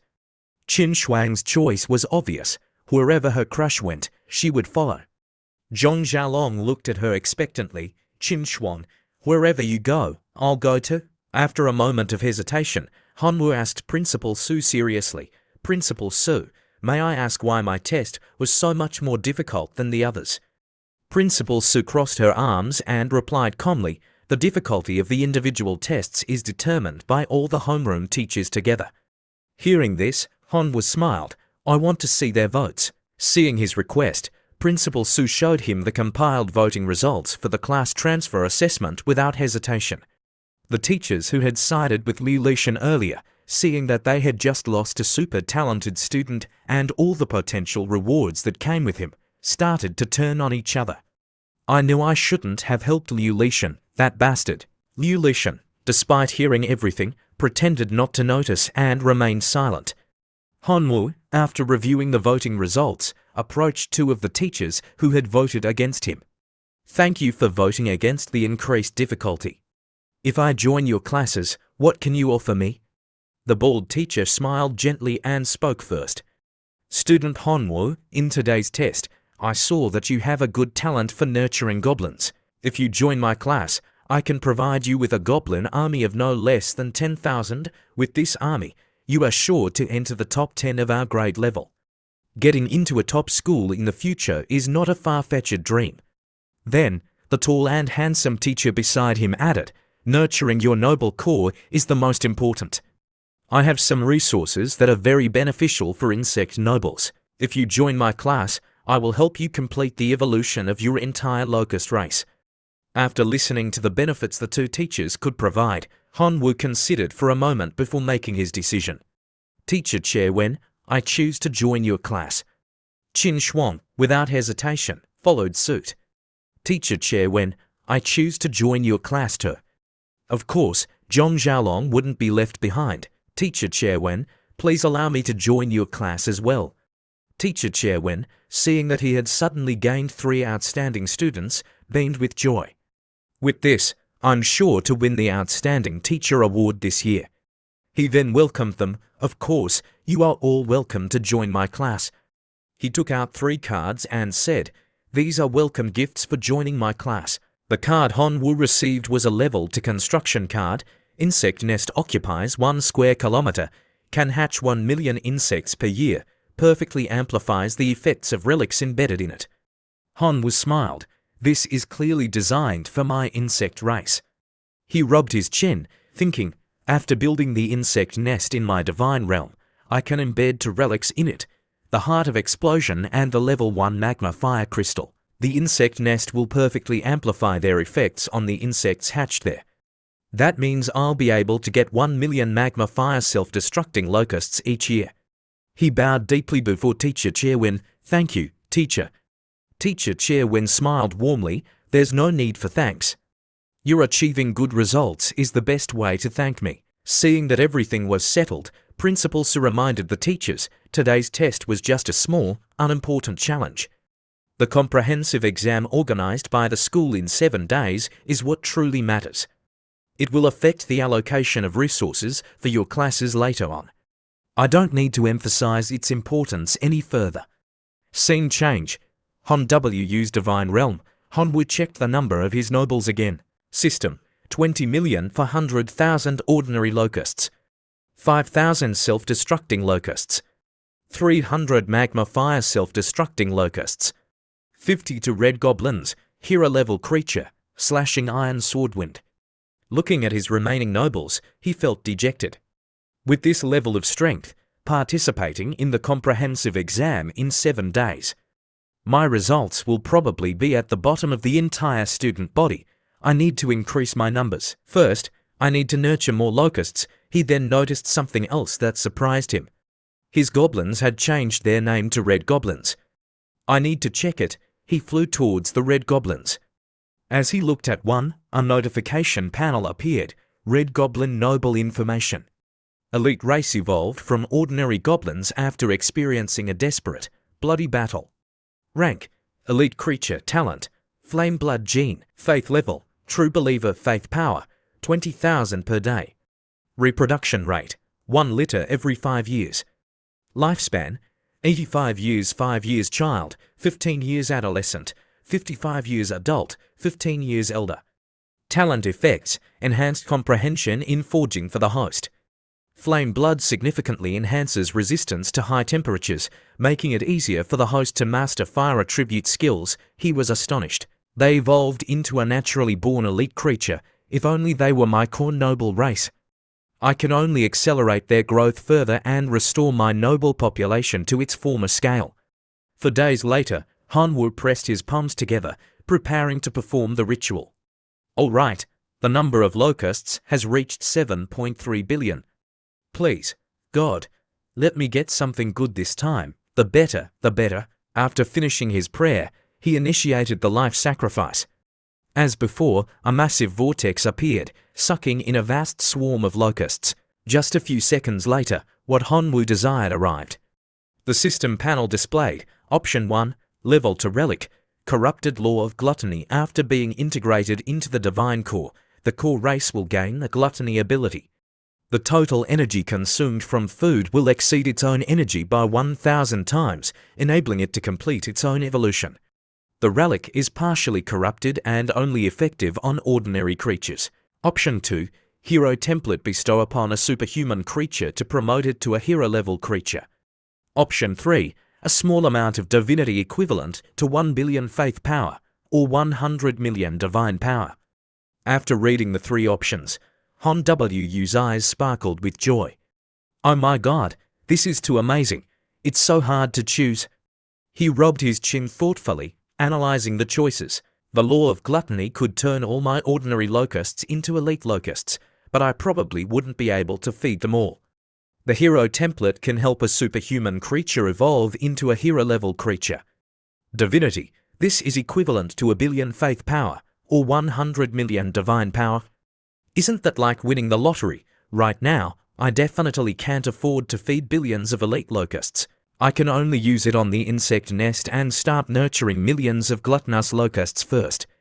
With that, Hanwoo chose the first option. 3 days later, Hanwoo stared in disbelief at a monstrous creature before him. Good heavens, are you a giant insect or a giant lizard? Fine, from now on, you shall be known as the Magma Fire Locust Plus. Scene change. Later that afternoon, in the classroom, Qin Shuang approached Hanwoo again. Have you carefully considered becoming my slave? You have no backing, no resources, and with your current strength, you can't compete against the other demigods' children. She stated seriously, your locust nurturing method is really good, but they're ultimately still too weak. And as for taming goblins, although that's impressive, in the end, they're not your core noble race. Hanwoo knew this, but he still firmly rejected her offer. Thank you for your concern, but whether I can succeed or not, we'll see after the exam. Qin Shuang was exasperated. This idiot, he's going to drive me mad. She continued to pester Hanwoo, trying to convince him to reconsider. Meanwhile, Zhong Xiaolong sat in the distance, silently watching them. After observing them for a while, he scowled and clenched his fists. Hanwoo, one day, I will make you disappear from Qin Shuang's sight. At that moment, Teacher Chair Wen entered the classroom. This comprehensive exam is related to the resource allocation for our class in the future. It's very important. I hope you all will do your best. Those who achieve outstanding results will receive Divine Realm Territory relics, core fragments, noble legions, and other resource rewards, all from me. As long as you have the ability, take them. As for the exam rules, read them carefully. He displayed the exam rules on a screen for all the students to read. Rules of the comprehensive exam. This exam is divided into 2 stages: elimination and ranking. Elimination stage. All students will face the same difficult challenge. Those who pass will earn 1 point for their class. Those who fail will be eliminated and expelled from the school. Ranking stage. After the elimination stage, the remaining students can choose to withdraw from the exam or continue based on their remaining noble strength. Those who withdraw will not be included in the rankings. The ranking stage uses an unlimited challenge system. Invaders will be sent continuously. Each successful defense increases the individual's ranking and earns 1 point for their class. After reading the rules, Hanwoo felt that the exam was incredibly harsh. They'll actually expel the ones who fail, but he was no longer the same weakling as before, so he wasn't afraid. His only concern was, with such a harsh exam, the rewards must be amazing. Let's see. He continued reading the rewards section. Ranking rewards. All participants. Random basic resource card. Top 100. Divine Realm Territory worth 100 Divine Power type can be chosen. Top 51. Level 1 Relic. Top 31. Reproduction card increases noble reproduction rate by 5 times for 15 days. Top 21. Level 1 Building. Temple within a 100 meters radius. Provides primary divine light, which accelerates noble healing. Top 11. Divine Power Weapon worth 100,000 Divine Power style can be chosen. Top 5. Superhuman Seed can help an elite creature comprehend superhuman power and become a superhuman creature. Top 3. Increase Divine Core level by 1. Top 1. 1 point of divinity. Hanwoo was incredibly excited. With these rewards, I have to try my best. After giving the students enough time to read the rules and rewards, Teacher Chair when announced, the comprehensive exam officially begins. As soon as his words fell, all the students in the classroom were transported to a strange space. A voice rang out, "The elimination round of the comprehensive exam is about to begin. All contestants, please get ready. Countdown. 3, 2, 1, begin." A massive gate appeared before them, slowly opening. "All nobles, prepare for battle," Hanwoo shouted. His red goblins rushed to his side, ready to fight. As the gate fully opened, monstrous creatures began to emerge. Hanwoo's face contorted in shock. Blood flesh puppets. It's only the elimination round, and they're already pulling out the big guns. He quickly analyzed their characteristics. These things, although they're ordinary creatures, have combat power comparable to elite creatures. They have thick skin and flesh, and are very durable. Fortunately, their movements are slow. Without wasting any time, he ordered his 50,000 magma fire self-destructing locusts to attack. Commence magma self-destruction. His locusts charged towards the blood flesh puppets and detonated in a series of thunderous explosions. Seeing his locusts decimate the enemy, Hanwoo smiled triumphantly. "I didn't expect. There's even the smell of grilled meat. Can't I use this as food for my locusts?" He ordered his red goblins to collect the corpses. The goblins rushed forward eagerly. 15 minutes later, Hanwoo's locusts were feasting on the blood flesh puppet remains, quite literally. He chuckled.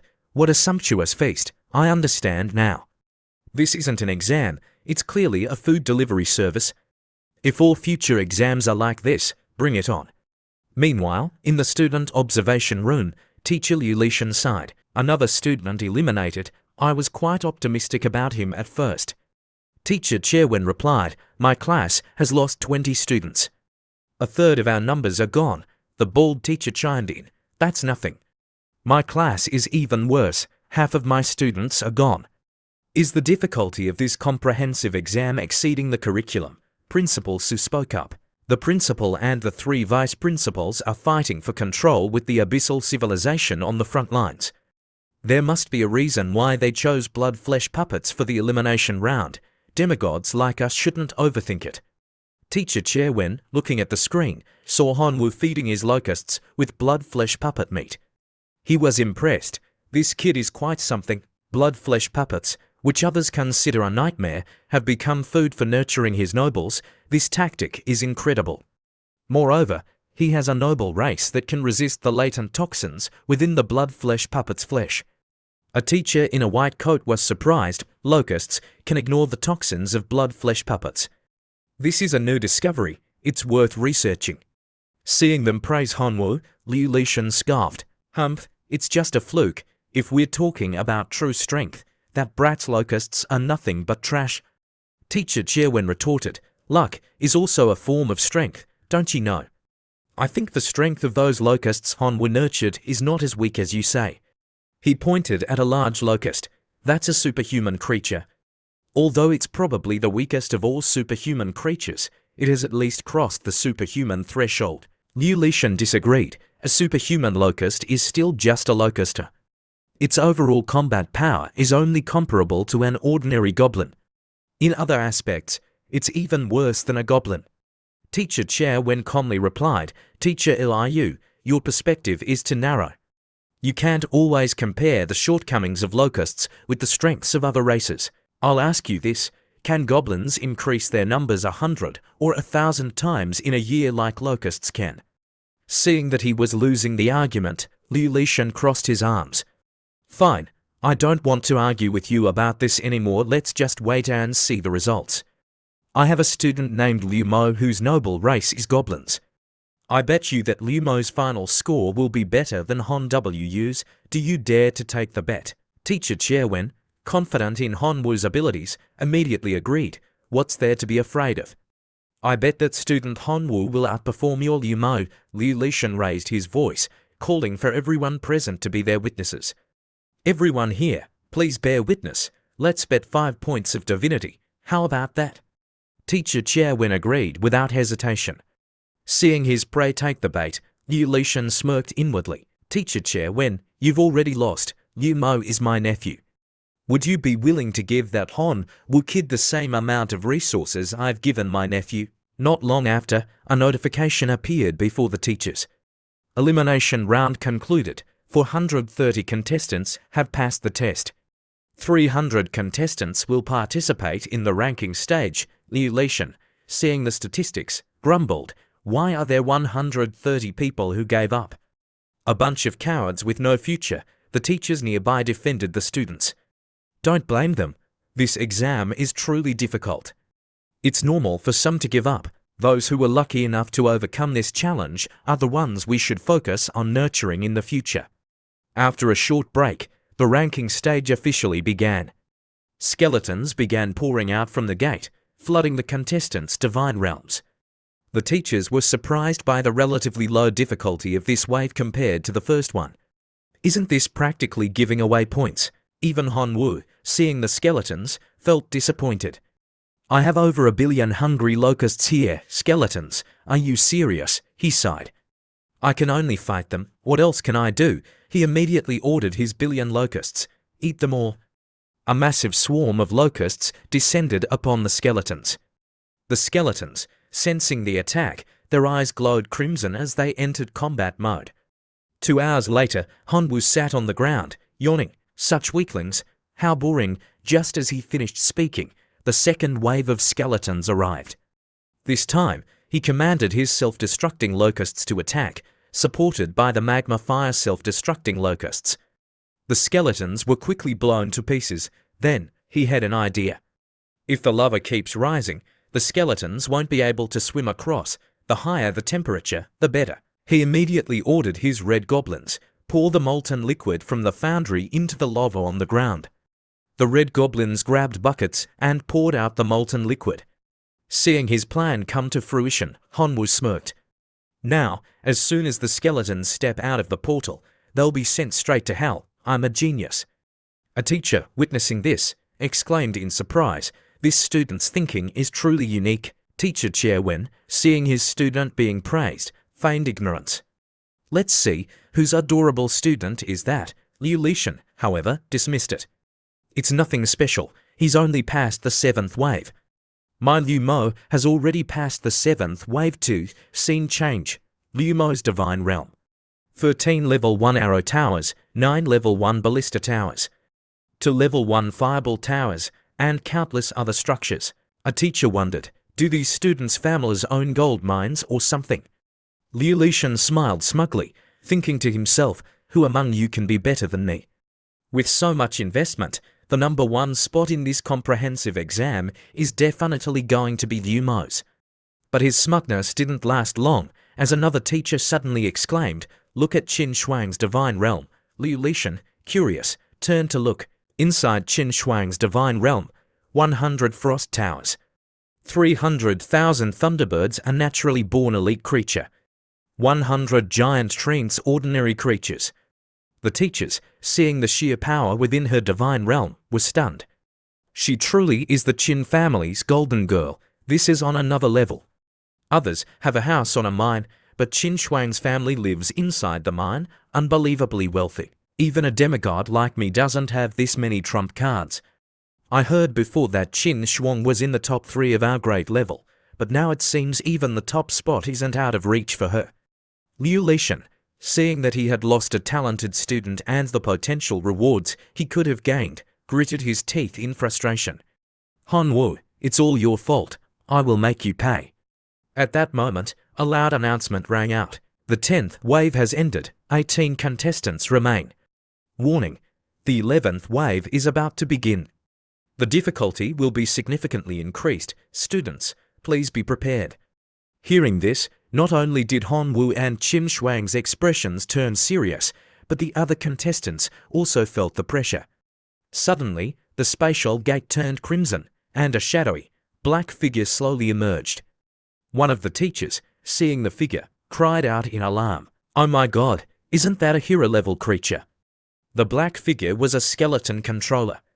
Race, skeleton tribe, rank, hero, talent, skeleton control, skeleton summoning. Wherever the skeleton controller walked, nearby skeletons stirred to life, their movements jerky and unnatural. A sinister smile seemed to play on his face, and a dark aura emanated from his body. He raised his staff high into the air and began gathering the surrounding skeletons, gradually forming a massive skeletal foot. A moment later, the skeleton controller roared, "Combine!" The tiny bones assembled, forming a colossal skeleton. It emitted an eerie purple glow, its eyes blazing with fiery intensity. Without another word, the skeleton controller commanded, "Kill!" The giant skeleton swung its massive arm towards its target, then stomped its foot, creating a series of powerful shockwaves. One of the teachers, seeing this, exclaimed, "Less than 3 minutes in, and 8 students have already withdrawn. This test is too difficult." Liu Lishan, however, only cared about Han Wu. He suddenly cried out in alarm, "Something's not right. Why are the skeletons in Han Wu's divine realm so small? There's something fishy going on. I think he cheated." Indeed, the skeleton in Han Wu's divine realm was tiny, no different from the initial skeletons. However, because his divine realm was filled with lava, the creature was trembling, barely clinging to a ledge. Teacher Chair Wen explained calmly, "That's because most of the bones in Han Wu's divine realm have been burned to ashes by the lava. The skeleton controller doesn't have enough bones to unleash its full power, and because it was just a tiny skeleton, slashing iron swordwind easily destroyed it with a single blow." The system announced, "The 11th wave has been cleared." Han Wu, with nothing else to do, yawned. Seeing him so relaxed, Liu Lishan fumed, "This is cheating." He must have known the test questions beforehand. Teacher Chair Wen, still trusting Han Wu, retorted, "Do you have any evidence that he knew the test questions in advance?" Liu Lishan crossed his arms, his expression righteous. "Chair Wen, you are shielding your student.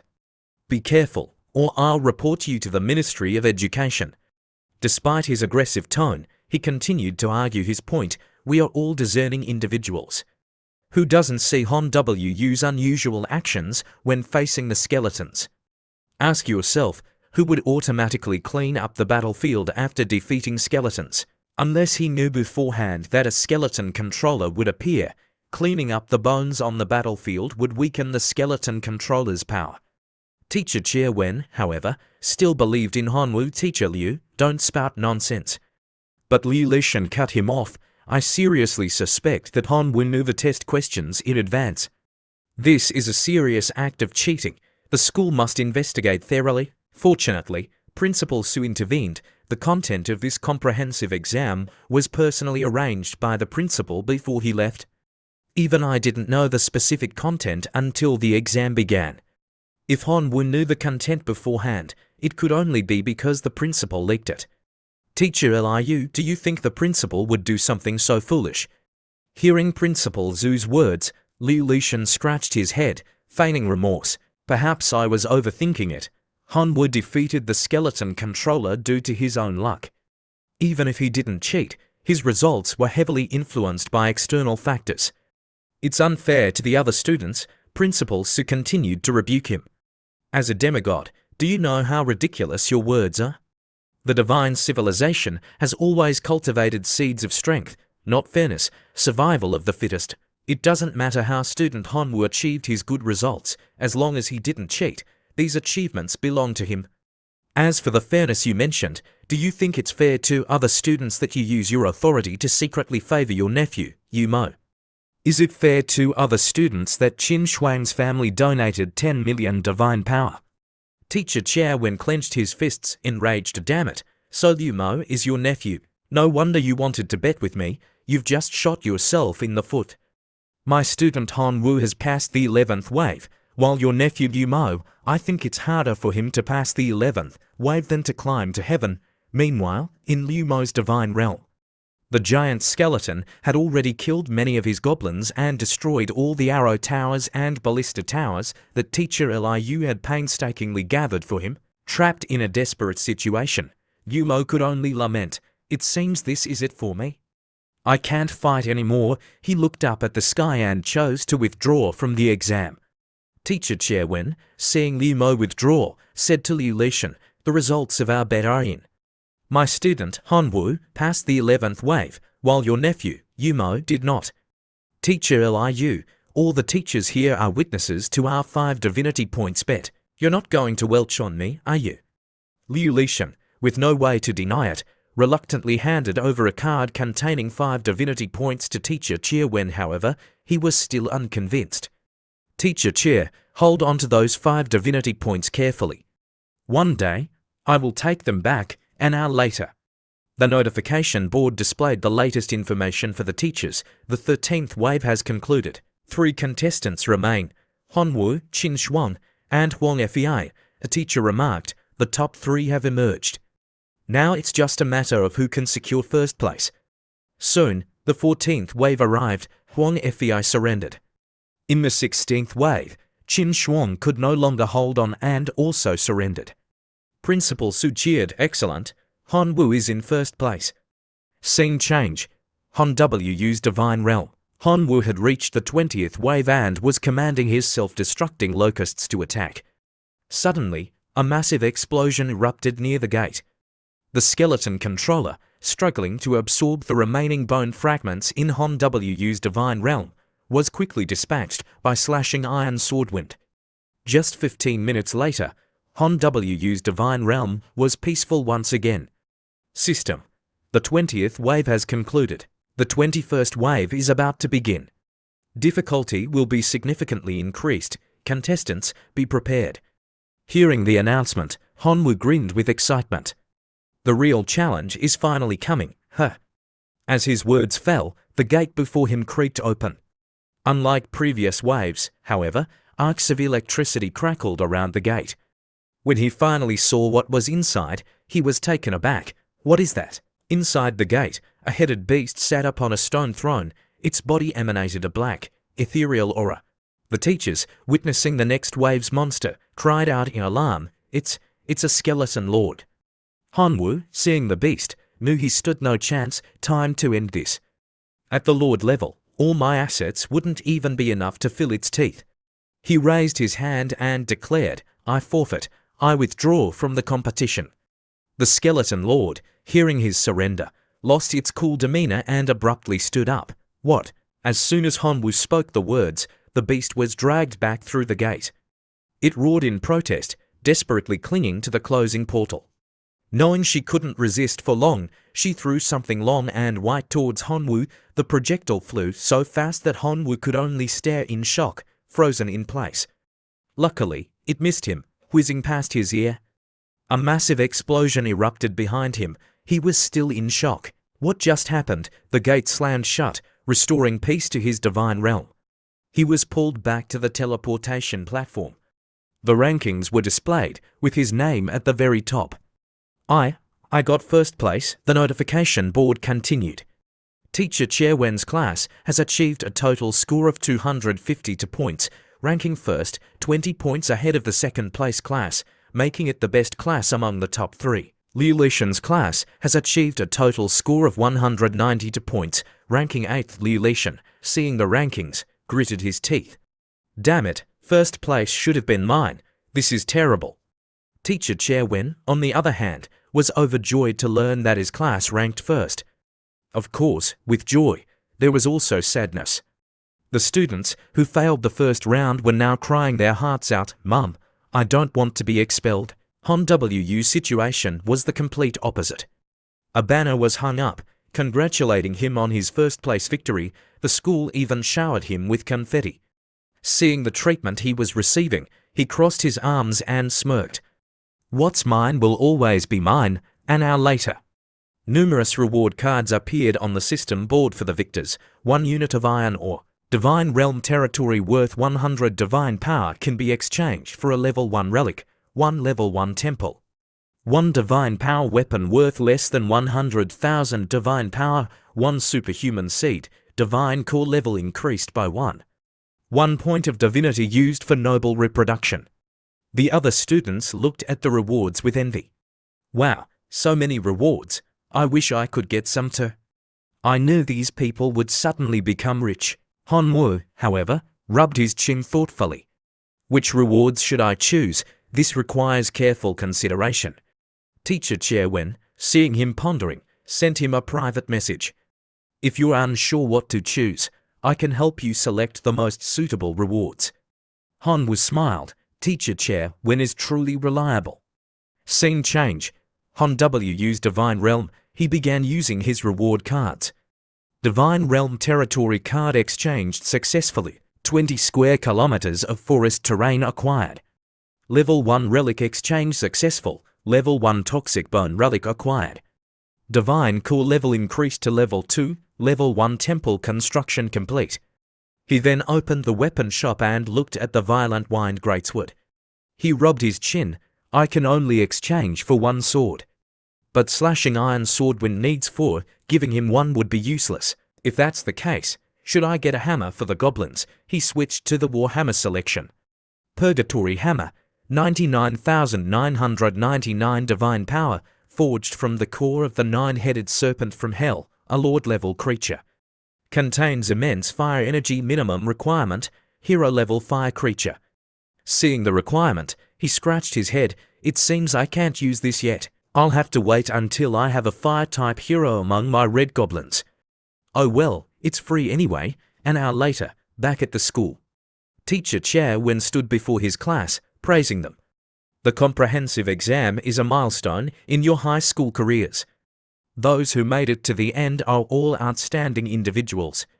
Now, I invite the top 3 students of our class to the podium to receive your class rewards. Honwoo, Qin Shuang, and Wang Fei walked up to the podium.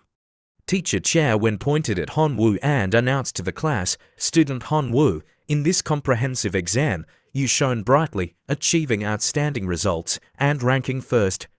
Your class reward is 100 class points, and you can choose any item from our high-level resource pool. Honwoo, of course, didn't care about the praise.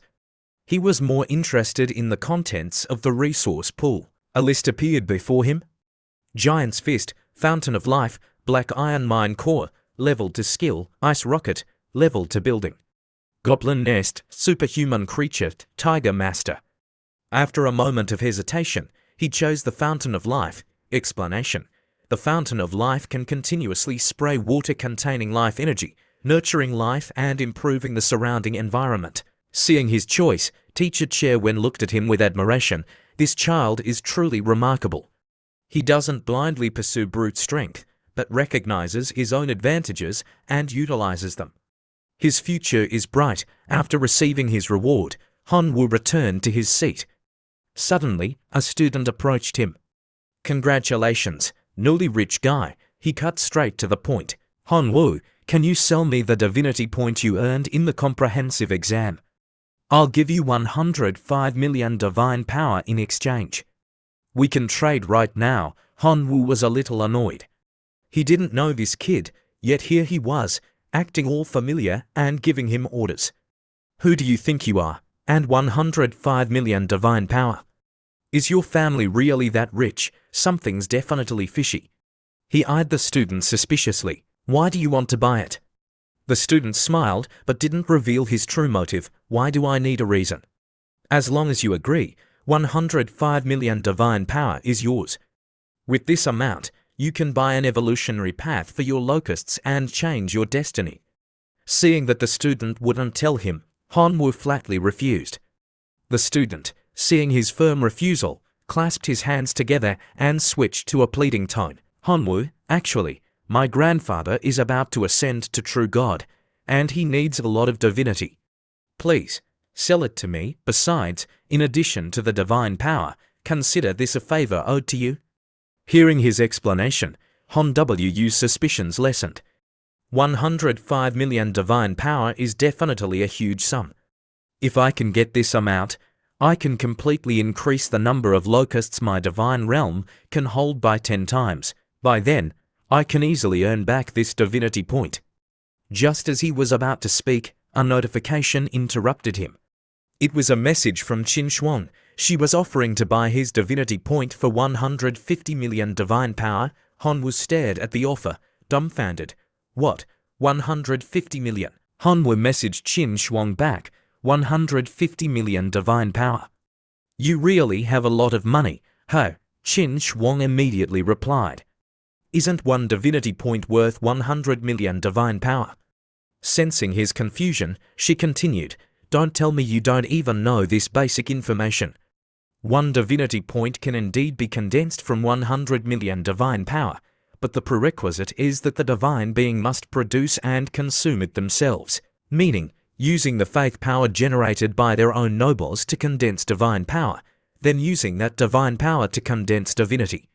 If faith power from other divine beings is mixed in, the success rate of condensation will be significantly reduced.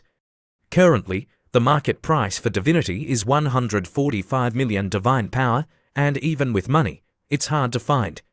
After reading her explanation, Hanwoo's eyes whitened in realization. "So that's how it is. Wait, that means this XU-sun guy was trying to rip me off." Understanding XU-sun's scheme, Hanwoo coldly turned to him and spat out one word, "Scram." XU-sun was shocked. His plan had failed. Seeing that his intentions were exposed, he turned to leave, but not before threatening Hanwoo. "Don't think that just because you cheated your way to first place in the comprehensive exam, you can be arrogant. Just you wait." Hanwoo ignored him. A second later, he received 150 million divine power from Qin Shuang. He grinned, overjoyed. "Oh man, I want to roll around in this pile of money." Scene change. Hanwoo's home. Hanwoo hovered in the air within his divine realm, surveying the landscape. He decided to build the level 1 temple near the Red Goblin's settlement. Soon, a magnificent temple appeared. He then placed the fountain of life near the desert. "I think that in time, this barren land will become fertile." He then flew to the Red Goblin's settlement. Upon seeing him, they gathered and knelt before him, proclaiming, "Great divine being, thank you for all you have bestowed upon us." He told them to rise. "All right, everyone, stand up. This time, I have brought a new artifact to bestow upon you." He placed the hammer on the ground. This is the Purgatory War Hammer. The leader of the Red Goblins stared at it in awe, sensing the powerful aura it emanated. Hanwoo then took out a red object and pointed it at one of the goblins, and this. He walked towards the goblin and said, "I bestow upon you the superhuman seed. From now on, you shall be known as God Hammer. I hope you will soon become a hero and wield this Purgatory War Hammer." The goblin, receiving the seed, eagerly reached out to accept it. Hanwoo immediately left. The red goblins chanted, "Long live the divine being! Long live the divine being!" Hanwoo examined the toxic jade in his hand. "This is the relic that Teacher Chair told me to choose, but I don't know what it does." Just then, Teacher Chair Wen called. He answered the call. "Hello, Teacher Chair Wen. Is there something I need?" Teacher Chair Wen cheerfully held up two objects. "Today, in the comprehensive exam, regarding the bet between you and Liu Mo, Teacher Liu and I wagered 5 divinity points. I won. This victory is partly thanks to you, so I'm going to share some of it with you. One is a divinity card containing 150 million divine power. As for the divinity card, I don't need to explain it to you. So, I'll focus on explaining this demonic embryo egg. This is a war trophy I obtained while fighting in the outer realm. It's an egg laid by the demonic insect king, refined into a demonic embryo using a special secret technique. Although it's a dead embryo, it can still produce 10 liters of demonic embryo fluid every day. Lower-level insects can consume the fluid to transform into the lowest level of demonic insects. His expression turned serious. When you joined my class, I said I would help you complete the evolution of your core noble race. This is the evolutionary path for your locusts. Hanwoo thought to himself, the teachers at the school don't think highly of me just because they think my locusts are useless trash. If I can obtain an evolutionary path for my locusts to transform into demonic insects, their potential, while it can't compare to Qin Shuang's naturally born elite thunderbirds, it can at least reach the level of ordinary creatures like goblins and red goblins. Teacher Chair Wen continued, "You can choose one of these two as a reward from me. Thanks to you, I won that bet." Money wasn't an issue for Hanwoo now, and the egg was far more beneficial for him. So you chose the demonic embryo egg? Teacher Chair Wen reminded him, demonic insects are highly compatible with the poison attribute. You can embed the level 1 toxic smoke jade onto your core. The result will surely satisfy you. Hanwoo thanked him, confidently assuring him that he wouldn't disappoint his expectations. Since he had Teacher Chair Wen on the line, he decided to ask about something that had been bothering him. "Teacher, I wanted to ask you something. Do you know where I can get a lot of meat? The quality doesn't have to be good." Teacher Chair Wen listened to his question and replied seriously, "If you want to use meat to raise locusts, I advise you not to buy it from the store. The price is too high, and the benefits are low. Recently, the principal is conquering a demonic plane. There will surely be plenty of demon corpses. If I can contact the principal, I will ask for you." Hanwoo happily thanked him and hung up the phone. He walked towards the forest, pondering the effects of the level 2 relic, Law of Gluttony. "It's too powerful. The locusts in my divine realm have become incredibly voracious. They eat very quickly. Currently, the production in my divine realm can't meet their needs. I need to find a source of food immediately. That's the best solution." He arrived at an ancient tree and gently placed the demonic embryo egg beneath it. Placing the egg here should allow it to produce demonic embryo fluid quickly. After feeding it to my locusts, they should evolve. 2 days later, Hanwoo returned to the ancient tree to check on the situation. It seems that some locusts have already consumed the demonic embryo fluid produced by the egg. I'm really looking forward to seeing what kind of creature will emerge from this cocoon. He wondered, it's been 2 days, I wonder how much longer it will take. Just then, the cocoon began to crack. His face lit up with anticipation. Finally, it's coming. The cocoon split open, revealing a strange creature. System: demonic insect noble core detected. Rank: ordinary creature. Talent: violence. Faith level: fanatic. Faith power: 1 point per day. Lifespan: 200 days, 30 days larva, 150 days adult, 20 days elder. He looked at the new creature, his eyes shining with excitement. Although it's still an ordinary creature, its strength is 100 times greater than a normal locust. However, there's no reproduction information, so each demonic insect must rely on demonic embryo fluid to transform. 1 drop of fluid can transform 1 locust. 1 milliliter has 20 drops of demonic embryo fluid. 10 liters is 200,000 drops. If all goes well, I'll get 200,000 demonic insects every day. As he watched, The demonic insect grew noticeably larger. He was surprised. It's already doubled in size. It seems the law of gluttony also works on them. At this rate, it'll become an elite creature soon.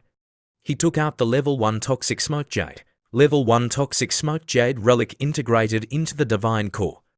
As soon as the jade was integrated, the demonic insect evolved. This is a toxic smoke demonic insect elite. Perfect, scene change, an unknown location. The principal of Honwoo's school was staring at something with a troubled expression. How should I deal with this? Before him was a mountain of demon bones and flesh. There are too many broken bones and demon corpses. How should I deal with them? The principal muttered to himself. Even if I put them into cards, they'll spill out and continue polluting the environment once the divine power runs out. Just as he was struggling with this problem, he received a video call from Teacher Chairwen. Teacher Chair, what does he want? He answered the call. Hello, Principal, Teacher Chairwen greeted, rubbing his head sheepishly. He quickly got to the point. I'm calling to ask if you have any demon corpses available. One of my students wants to buy some. The principal, hearing that a student wanted to buy demon corpses, asked, what does your student need them for? Teacher Chairwen replied honestly, he's planning to use them to nurture his noble core. His core race is locusts. They consumed demon flesh during the comprehensive exam without any adverse reactions. Hearing locust nobles, the principal smiled, instantly recalling Honwoo. Isn't that the little genius who fought against the demigod a few days ago? To think those tiny locusts have such uses, it's a shame the living conditions in the demonic plane are unsuitable for locusts. Otherwise, we could bring a swarm of them here to devour the demon corpses. It could save us a lot of divine power. He took out a card. Here are 1,000,000 demon corpses. Give them to your student, however. Just one day later. Teacher Chairwen called the principal again, rubbing his head sheepishly. Principal, that student has already finished all the demon corpses from yesterday. He's asking if we can provide them long term. The principal's jaw dropped. What? Finished in just one day? And he wants a long-term supply. Seeing the principal's expression, Teacher Chairwen realized it might be a difficult request. I also think this might be asking too much. So? The principal, however, interrupted him cheerfully. Wait a minute. He cleared his throat. We have enough demon corpses, but we can't provide them for free long term. How about this? One divine power can buy 100 demon corpses, with a minimum order of 10,000 divine power per delivery. 5 minutes later, Teacher Chairwen called back with a report. Principal, student Honwoo says there's no problem. He's placing an order for 1,000,000 divine power worth. A few days later, in Honwoo's divine realm, the demonic insects had grown significantly under his care. He felt the time was ripe to initiate the life sacrifice ritual. After the sacrifice, the system displayed the options. Option 1, 5 giant warriors superhuman creatures. Option 2, level 3 skill crystal. Toxic explosion after integrating into the divine core allows the nobles to grasp primary toxic explosion magic. Can also be given to a hero level creature for learning. The highest level of mastery can reach Forbidden's toxic explosion magic. Option 3, decomposition machine decomposes matter and extracts pure energy. He was thrilled by the first option. This is what 12 billion elite locusts sacrificed for 5 giant warriors. Those are superhuman creatures, renowned for their destructive power. Even selling 1 giant warrior could fetch at least 10 million divine power, but he suppressed his excitement. All right, calm down, let's review option 2. Level 3 toxic explosion, combined with the demonic insects and the level 1 toxic smoke jade. That's a perfect combination.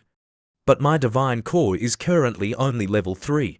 After integrating the law of gluttony and the toxic smoke jade, there's no space left for the level 3 toxic explosion. There's only option 3 left. The decomposition machine can decompose matter and extract energy crystals. Energy crystals are said to be the food of magic-oriented nobles, very valuable. I'll make a fortune. After a few seconds of thought, he chose the third option. As soon as he selected it, a massive machine appeared before him, shocking him with its size. But his surprise didn't last long. He quickly stepped forward to test it out. Let's try it with some iron ore first. 5 hours later, the machine produced 3 iron crystals. He picked one up and examined it, smiling. Oh, iron crystals. These can be used as food for special races and also as genetic materials. Each one can be sold for 5 divine power points. Not bad, not bad. This is a sustainable way to get rich. His happiness was interrupted by a prayer from his red goblins. Great divine being, while mining, we were attacked by an undead. 3 teams were injured. Currently, Chief God Hammer is fighting against the undead. Please bestow your blessings and save us. Honwu was startled. This is a prayer from my believers, relayed through the temple. But how can there be undead in my divine realm?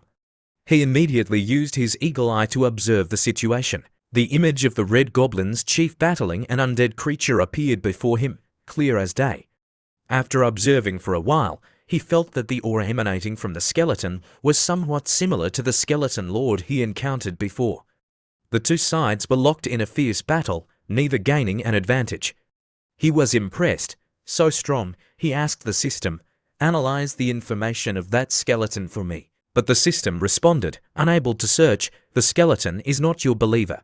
Furthermore, you do not have any reconnaissance skills, so you cannot view its information." He was shocked, but he quickly ordered Slashing Iron Swordwind to assist the red goblins. Upon receiving the order, Slashing Iron Swordwind flew to the skeleton's location and, without hesitation, swung his sword, decapitating it. However, the skeleton quickly reassembled itself, returning to its complete form. Han Wu's image then appeared before the skeleton.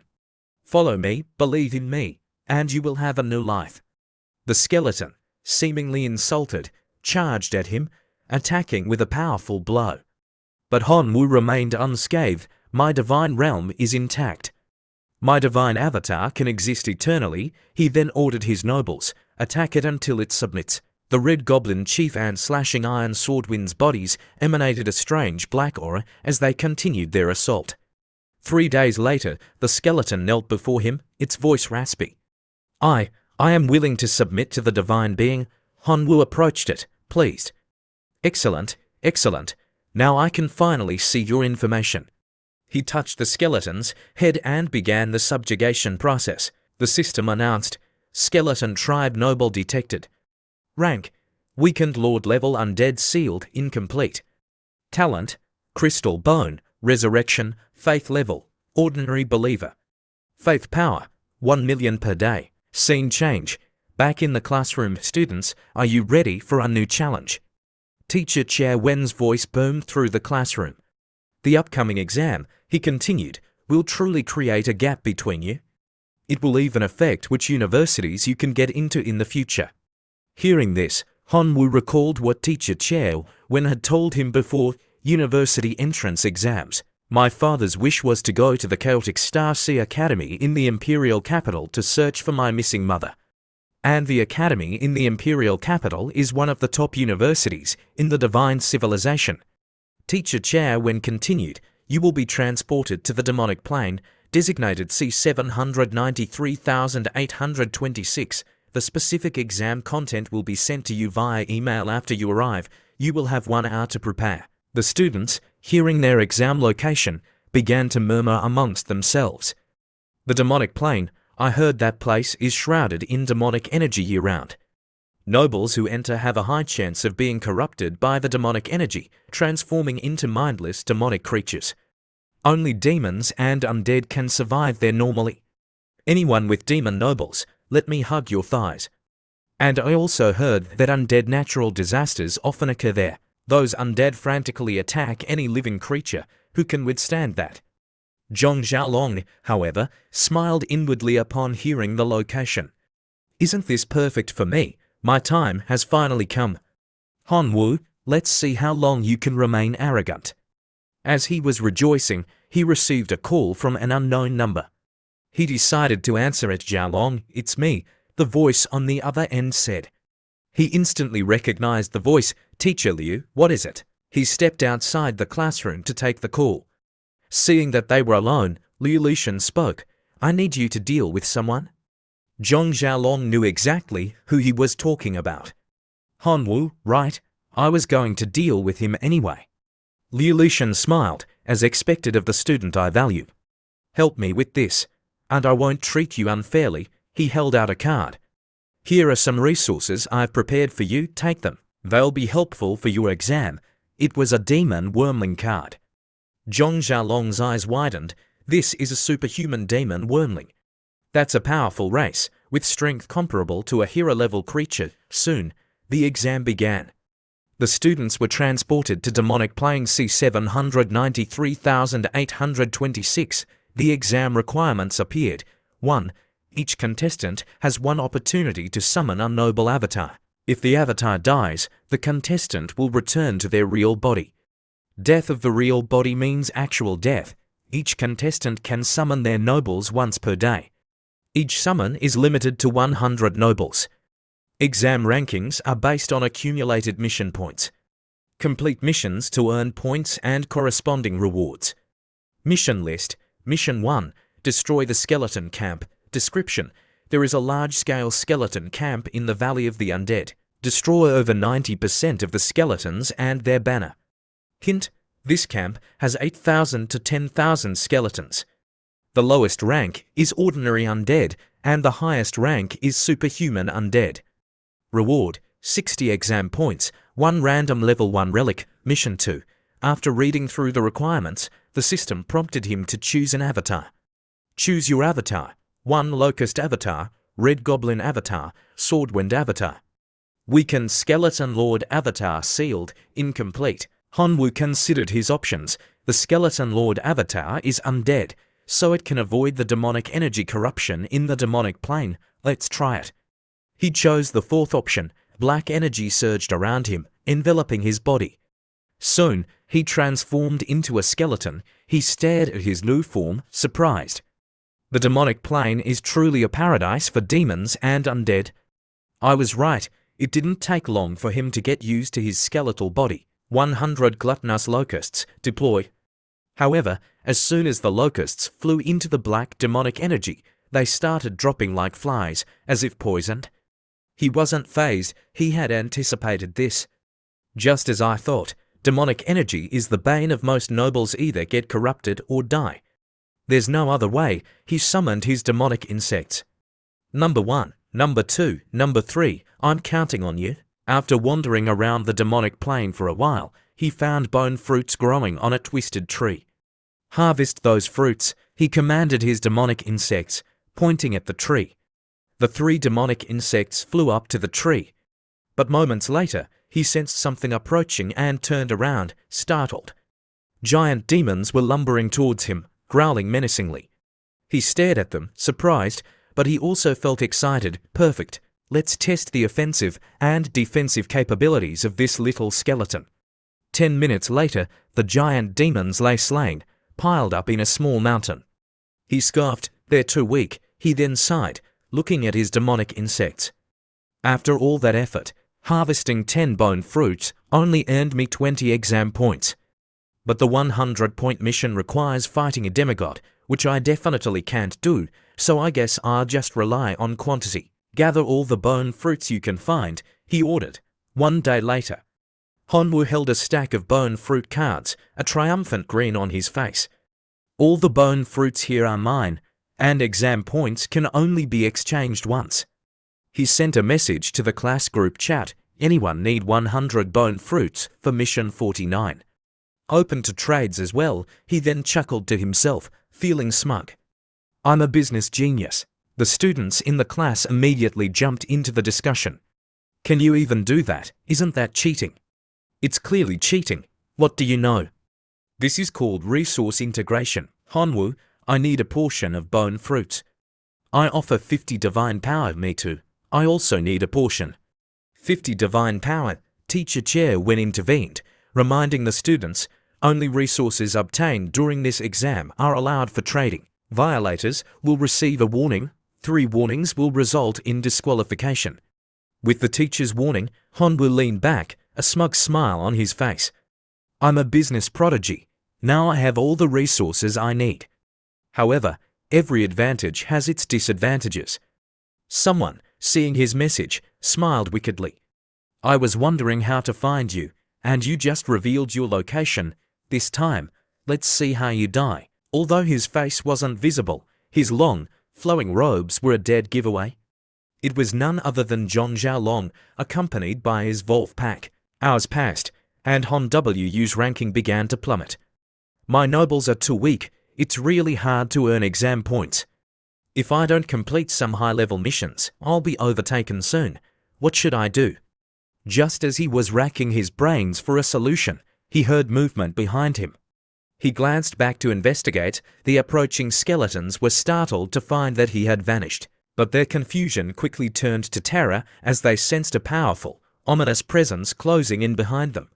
It was Han Wu. He had circled around them using his speed, his body emanating a dark, intimidating aura to attract their attention. "I wonder if my skeleton lord avatar can subdue them," he thought. The skeletons, sensing the powerful aura, turned to face him. "Do you recognize me?" he asked. As soon as he finished speaking, the skeletons all knelt before him. System: Skeleton Soldier Noble detected. Rank: Ordinary Undead. Talent: Heart and Bone. Faith level: True Believer. Faith power: 500 per day. Han Wu stared, his jaw dropping. Holy crap, it actually worked. I suddenly have over a dozen skeleton soldiers as true believers. "Rise," he commanded. "My nobles, lead me to your camp." An hour later, he arrived at the skeleton camp, accompanied by his new followers. The other skeletons saluted him upon seeing him. System: Skeleton Knight Noble detected. Rank: Superhuman Undead. Talent: Iron Bone. Skeleton Summoning. Faith level: True Believer. Faith power: 50,000 per day. Looking at the assembled skeletons, Han Wu's eyes widened, and a delighted grin spread across his face. "I've hit the jackpot this time." The skeleton knight bowed before him and introduced himself. "I was once a member of the 1st Skeleton Legion. During a battle against demons, our squad was separated from the main army and forced to settle here. Every day, we face attacks from ghouls, zombies, and demons. The number of skeletons under my command has been dwindling, so I sent my soldiers to search for bone fruits to enhance their strength." Han Wu listened, his mind racing. "They're my army now. I need to make them stronger. Maybe I can do this." The next day, his ranking had plummeted to 178th. He felt it was time for a breakthrough. "Now, I bestow upon you the bone crystal," he declared, holding up a yellow crystal. "As for equipment, you can figure that out yourselves." The skeleton knight, seeing the reward, dismounted his skeletal wolf and knelt before him. 10 minutes later, the skeletons seemed to have gained new strength, their faces glowing with renewed energy, their eyes gleaming. "Our target is the demon lair," Han Wu commanded. "Advance." The skeletons marched towards the demon's cave. Upon arriving at the entrance, he analyzed the mission information. The demon lair houses an estimated 8,000 to 10,000 demons. With my current army of over 1,000 skeletons, a direct confrontation is impossible. We'll use guerrilla tactics. He turned to one of his skeletons. "Go and lure the demons out of their lair." The skeleton obeyed, walking back and forth in front of the cave entrance. The demons, seeing an intruder in their territory, dispatched a small force to deal with it. But before they could attack, they were met with a terrifying sight. A horde of skeletons, emanating a powerful dark aura, had been lying in ambush. Without hesitation, they charged, attacking the demons. Han Wu, watching from afar, smiled. "Excellent. When demons are killed, they can be converted into skeleton soldiers. This method of replenishing the skeleton tribe is truly unique." An hour later, his skeleton army had grown to 7,000. "My skeleton army now has 7,000 soldiers, while there are only about 3,000 demons left in the lair. The time is ripe." He pointed at the demon lair. "Charge."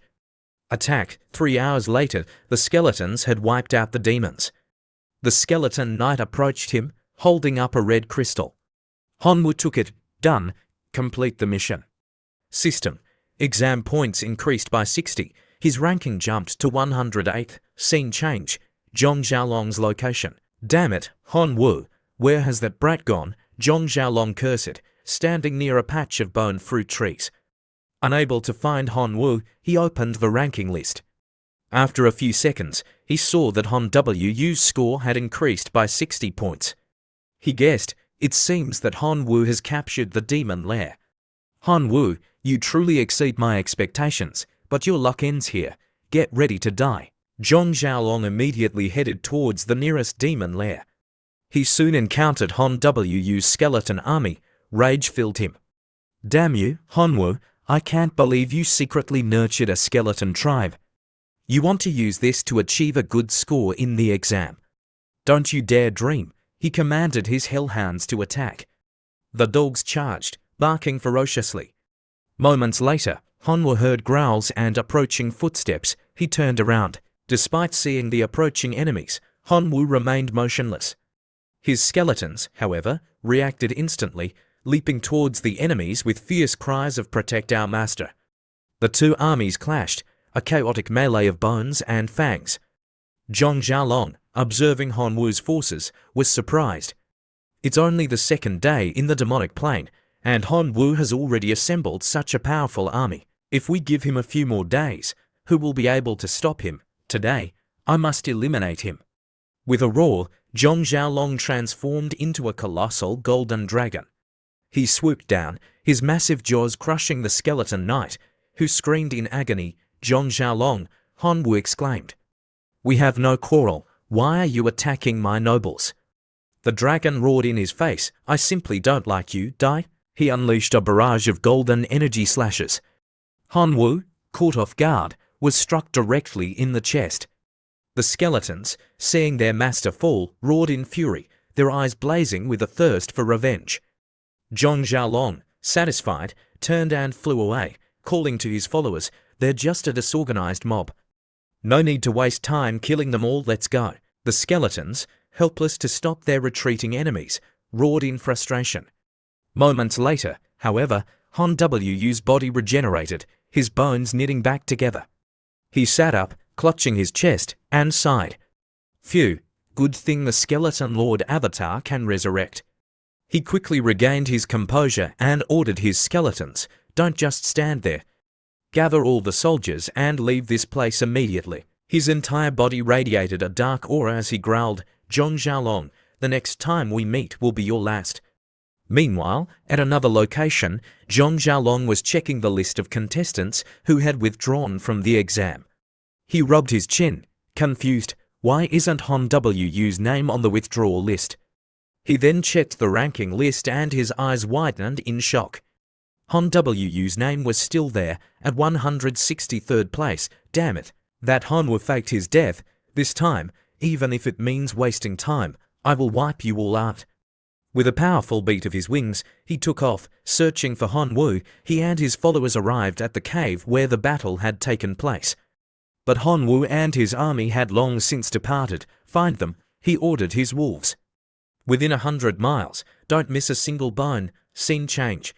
Han Wu's location. I bestow upon you this crystal, Han Wu declared, holding up a red crystal. The crystal slowly rose into the air, emitting a red glow. After Zhong Xiaolong's surprise attack, my skeleton army is down to just over 5,000. I still need to develop further. I need more crystals, he thought. The skeletons bowed their heads, absorbing the power of the crystal. He then checked his status. My current strength is still insufficient. To be noticed by the Imperial Capital Academy, I need to achieve even more outstanding results. He began searching for a new mission. He soon found Mission 64, Eliminate the Fallen Demon Tribe, reward, 80 exam points, level to skill crystal. Chain Fireball, he analyzed the information. Fallen demons are a native species of the demonic plane, cunning and vicious, but their strength is average. This trash mob is worth 80 exam points. Their numbers must be over 1 million. I can use the fallen demons to create a large-scale skeleton army. Having found a suitable mission, he confidently ordered, let's move out. Our target is the fallen demon tribe. Scene change. The school classroom, 2 months later. The teachers were chatting amongst themselves. Student Huang Fei from my class has now established an army of over 100,000 demonic earth goblins. His exam points have also reached 3,200, firmly securing him first place. This time, the divinity point will definitely be his. Student Liu Mo is also doing well. 3,910 exam points, currently ranked second. In this exam, he even found an evolutionary path for demonized goblins. With a little more effort, he might be able to compete for first place. Teacher Chia Wen listened, a thoughtful expression on his face. Liu Lishan noticed his silence and couldn't resist taking a jab. Teacher Chia, didn't your class have that Hanwu, the top student in the comprehensive exam? How come he's achieved nothing this time? Teacher Chia Wen, however, ignored him and instead said, Teacher Liu, please be mindful of your position as a role model for others, at least maintain some decency. But Liu Lishan wouldn't let it go, am I wrong? Teacher Chia, that Hanwu is just useless trash. No matter how many resources you give him, he'll forever remain useless. He laughed inwardly. Besides, it's uncertain whether that brat can even survive this exam. Unwilling to waste his breath arguing, Teacher Chia Wen proposed, then let's have another bet. I bet that the champion this time will still be student Hanwu. Liu Lishan, seeing him fall into his trap, was delighted. He feigned indifference. What do you want to bet? I bet you 10 divinity points. Do you dare? Liu Lishan agreed without hesitation. Sure, but I don't have 10 divinity points. However, I have a divine authority. I'll bet my divine authority. I'll bet my level 3 healing divine authority, Liu Lishan declared. Teacher Chia Wen instantly agreed. Deal. However, Hanwu was already close to completing an 80-point mission. An 80-point mission is very difficult for a high school student. Once completed, he will surely attract the attention of top universities. Even if he doesn't achieve a good final ranking, just appearing before those top schools is worthwhile, Teacher Chia Wen thought, pleased. Scene change. Demonic plane C793,826, the fallen demon camp, which once held millions, now had less than 100,000 remaining. Hanwu stood atop a cliff, looking down at the battlefield. My strategy was flawless. My skeleton army has grown to nearly 900,000. The time has finally come. Attack, he commanded. His skeletons surged forward, leaping down from the cliff and engaging the fallen demons in a relentless assault. The fallen demons, riddled with wounds, panicked and tried to flee. Haven't you surrendered yet? The skeleton knight roared 20 minutes later.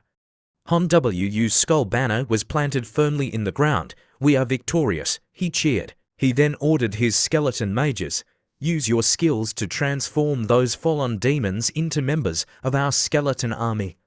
The mages chanted incantations, firing beams of green light at the fallen demon corpses.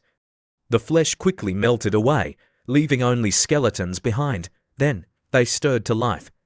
System: Skeleton Reviver Noble detected. Rank: Superhuman Undead. Talent: Hardened Bone. Skeleton Revival. Faith Level: Pious Believer. Faith Power: 500,000 per day. Hanwu stared, stunned. What the Skeleton Reviver is even stronger than the Skeleton Knight. The newly revived skeleton immediately used its revival ability on the other fallen skeletons. In the blink of an eye, the entire battlefield was filled with reanimated skeletons. He grinned. This is amazing. From now on, my army will never suffer casualties. A skeleton knight knelt behind him, offering a crystal. Boss, spoils of war, he said respectfully. Hanwu took the crystal. System: Level 1 Relic, Fireball Staff detected. Effect: After integrating into the Divine Core, a portion of the noble race will gain the ability to cast Level 1 fireballs. The power of the fireball is related to the strength of the noble, can also be used as a divine weapon. Hero Template Fragment 1/4. Collect all 4 fragments to allow noble to fuse and evolve into a hero-level creature. Origin of the Fallen can be used to activate Fallen evolution for a race. Effects: Immunity to demonic energy corruption, increased negative resistance. Hanwu thought, the Origin of the Fallen can activate evolution. I'll try it on my locusts later, he grinned confidently. With this million-strong army, why should I be afraid of Zhong Xiaolong? Complete mission. System: Exam points increased by 80, current ranking, for 101st, level to skill crystal. Chain Fireball acquired, he then chose his next mission, subjugate a native demonic plane race, 70 exam points. Army, advance, he shouted, turning to his massive undead legion. 3 days later, in the school classroom, the teachers were looking at the ranking list displayed before them. Contestant Han Wu has consecutively completed 80-point and 70-point missions in the past few days, rising to 4th place, the teacher next to Chair Wen announced.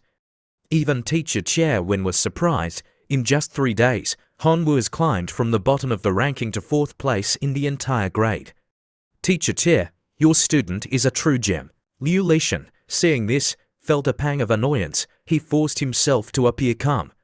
So what if he's 4th place? It's not like he's first. Just as he finished speaking, a series of notifications arrived. Top-ranked university, Ko-Battle Academy, has sent an invitation to meet with student Han Wu after the exam.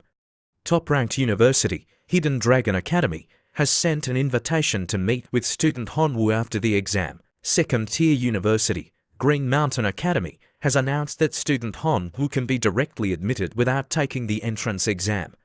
Liu Lishan, hearing only notifications for the student he disliked the most, questioned, Principal Su, I object. Why are you only announcing invitations from universities for Han Wu and not for other students? Principal Su explained, currently, no other students have received invitations yet. He was bewildered. How is that possible? Han Wu is only in 4th place. There are 3 other students above him. The conditions for receiving early invitations from universities are a total score of at least 3,000 points and completion of at least one 80-point mission, Principal Su explained. Currently, only student Han Wu meets these requirements. She then continued, student Qin Shuang has also just completed an 80-point mission, her total score reaching 3,000. She has received an invitation from the top-ranked university, Berserk War Academy. As she announced this, Liu Lishan smiled slyly. No matter which universities they're invited to, the number of remaining missions is dwindling. As long as that brat Han Wu doesn't get 1st place, I've already won the bet. He immediately called Zhong Xiaolong. There are only 3 missions left, and then the class exams will end. Xiaolong, you have to complete your 90-point mission before Han Wu. Do you understand? Understood, Zhong Xiaolong replied confidently. I'll finish this 90-point mission I'm working on before Han Wu gets to it. Meanwhile, Han Wu was reviewing the remaining missions. 100 exam points, eliminate the Shadow Frog Demigod. 90 exam points, eliminate the Bull Demon Tribe. 90 exam points, destroy the evil Trained Forest. He calculated his options. My current total exam points are 3,480, ranking 3rd, 130 points behind the leader. I need to complete at least 2 missions, but these are all tough ones. However, I have over 20 million skeleton soldiers, 2 hero-level creatures, and 190 superhuman creatures. Let's give it our all. We'll eliminate the Bull Demon Tribe first. Scene change. Inside the Bull Demon Tribe's territory. A fierce battle raged. Damn it, work harder. Susan yelled at Zhong Xiaolong, you don't want to be overtaken by that Han Wu in the end, do you? Shut up. Zhong Xiaolong snapped back. If I didn't have to, why would I team up with you? But I'm already doing my best. As they argued, the Bull Demon raised its massive arms, preparing to unleash a devastating blow on them. An hour later, the Bull Demon was still going strong, effortlessly decimating Zhong Xiaolong and XUSUN's nobles. Fear etched their faces. This isn't working. We need to retreat. If we continue, we'll lose everything. Let's go. Even if we join forces, we can't beat this thing, let alone that useless Han Wu. But as they turned to flee, Susan gasped in horror. What are those? Behind them, a massive skeleton army appeared, their bodies radiating a chilling black aura that filled the air. Susan and Zhong Xiaolong stared in disbelief at the approaching army. Are we unlucky enough to encounter an undead natural disaster? Susan stammered. The Bull Demon, however, paid no attention to them. It continued its rampage, crushing the encroaching skeletons. Susan, watching the carnage, suddenly noticed something important. Those skeletons may be numerous, but their combat power is weak. Let's just charge through them. But at that moment, Han Wu appeared on a nearby cliff, his voice booming across the battlefield. Trying to escape, it won't be that easy. Skeleton controller, deploy. With a wave of his hand, he summoned his skeleton controller, who immediately conjured a colossal skeleton. The giant skeleton swung its massive arm, attacking the bull demon. The skeleton controller then used its bone puppet skill, summoning more skeletons from the surrounding animal corpses. Xu-sun's jaw dropped. My lizard. It just died and now it's a skeleton. How can we fight this? Zhong Xiaolong, seeing his comrades panic, urged him. It's too dangerous here. Let's retreat. Don't worry about our nobles anymore. But before they could escape, Han Wu's colossal skeleton blocked their path. Don't move, it boomed. Zhong Xiaolong and Xu-sun stammered. What? What are you going to do to us? Han Wu, perched atop the giant skeleton's shoulder, called down to them. Hello Xiaolong, Xu-sun, how are you? Seeing Han Wu commanding the giant skeleton, Zhong Xiaolong was shocked. Han Wu, your noble core, it's not those useless locusts anymore, is it? Han Wu, however, ignored his question. That's not important. What's important is that last time you gave me a very unexpected gift. So this time, allow me to return the favor. He ordered the giant skeleton. Crush him. The skeleton raised its massive foot, ready to stomp. Zhong Xiaolong, seeing the approaching foot, felt his pupils constrict. His mind went blank. He could only stand there, frozen in terror, and scream, No, no, stop, stop. The next moment, the giant foot came crashing down, crushing Zhong Xiaolong's body. Su-sun, witnessing this, his limbs trembled, and he stood rooted to the spot. After a moment, he snapped out of his shock, sweat dripping down his forehead. Han Wu, we don't have any major grudges between us. I apologize for the previous misunderstanding. But if you kill me, it won't benefit you at all. Han Wu replied nonchalantly, It doesn't seem like sparing you would benefit me either.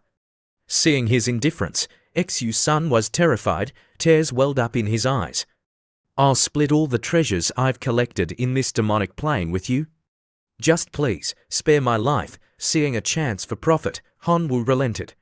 Fine, I agree, you can get lost now. Relieved, Xu-sun turned and fled, not daring to look back in case Han Wu changed his mind. 5 hours later, the bull demon corpses were piled up in a small mountain. The remaining bull demons knelt on the ground, their hands clasped together, begging for mercy. We surrender. We are willing to submit to you, Master. Han Wu completed the mission system. Mission complete. Exam points increased by 90. He then checked his status. Total exam points, 3,570, 3,610 points away from first place, 40 points needed. 2 missions remaining, he contemplated his options. Only 2 missions left. Which one should I choose? Suddenly, the system announced, a contestant has completed a 90-point mission. He was surprised. What? Only 1 mission left? Who was it? He quickly checked Qin Shuang's score. Student Qin Shuang's total exam points, 3,580, current ranking. Second, he wasn't surprised, so it was her, not unexpected. If I want to get first place, there's only one option. Eliminate the Shadow Frog demigod. He frowned, feeling apprehensive. This mission seems beyond my capabilities. This mission is extremely difficult, but if I want to get the attention of the Imperial Capital Academy, I have to achieve first place. I have no choice. Army, advance. Our target is the Shadow Frog demigod's lair. Back at the school, a voice echoed through the teacher's office. 11 classes have finished their exams. Only 3 students remain in Teacher Tian's class. The notification board displayed, to ND place, Qin Shuang, 3,580 exam points. Third place, Han Wu, 3,570 exam points. Teacher Chia Wen spoke up. Student Qin Shuang is in second place with 3,580 exam points. Student Han Wu is in third place with 3,570 exam points. And student Xu-sun is in 7th place with 3,320 exam points. What are they doing? Liu Lishan scoffed, putting on a show of mystery. That's all. There's only the demigod elimination mission left. Do they dare attempt it? If they fail, they lose everything. That's a mission that no one in 11 classes dared to try. No one in history has ever succeeded. Teacher Chen retorted, "Well, Teacher Liu, you're in for a surprise. Hanwu and Qin Shuang are both challenging the Shadow Frog Demigod elimination mission. As for the result, let's wait and see. I have complete faith in my students." Meanwhile, in the demonic plane C-793,826 attack, Qin Shuang commanded her Thunderbirds. Her Thunderbirds unleashed bolts of lightning at the Shadow Frogs below, causing them to shriek in pain. But the Shadow Frog Demigod remained unscathed. It was preparing to unleash a skill. "You ignorant fools," it roared, activating a protective barrier that absorbed all the lightning attacks. "You dare destroy my tribe and kill my people. I curse you to die a horrible death." Qin Shuang, seeing the demigod's defense, felt a sense of foreboding. Her fears were quickly confirmed as a barrage of rocks, neither large nor small, bombarded her, causing her to fall from the sky, severely injured. She quickly used her purification spell to heal herself. Then, she activated her Thunderstorm Strike skill, creating a ball of electricity. "All Thunderbirds, unleash your Thunderstorm Strike with me," she shouted, launching the electric sphere towards the Shadow Frog Demigod's barrier. Her Thunderbirds followed suit, their combined attack focused on a single point. Their combined assault successfully shattered the Demigod's barrier, but before Qin Shuang could celebrate, the demigod spoke. "Mountain-devouring toad, come forth." Qin Shuang gasped, "What, another one?" Before she could react, a gigantic toad, its mouth dripping with saliva, appeared, its crimson eyes fixed on her. In a flash, it lunged, its long tongue wrapping around her body.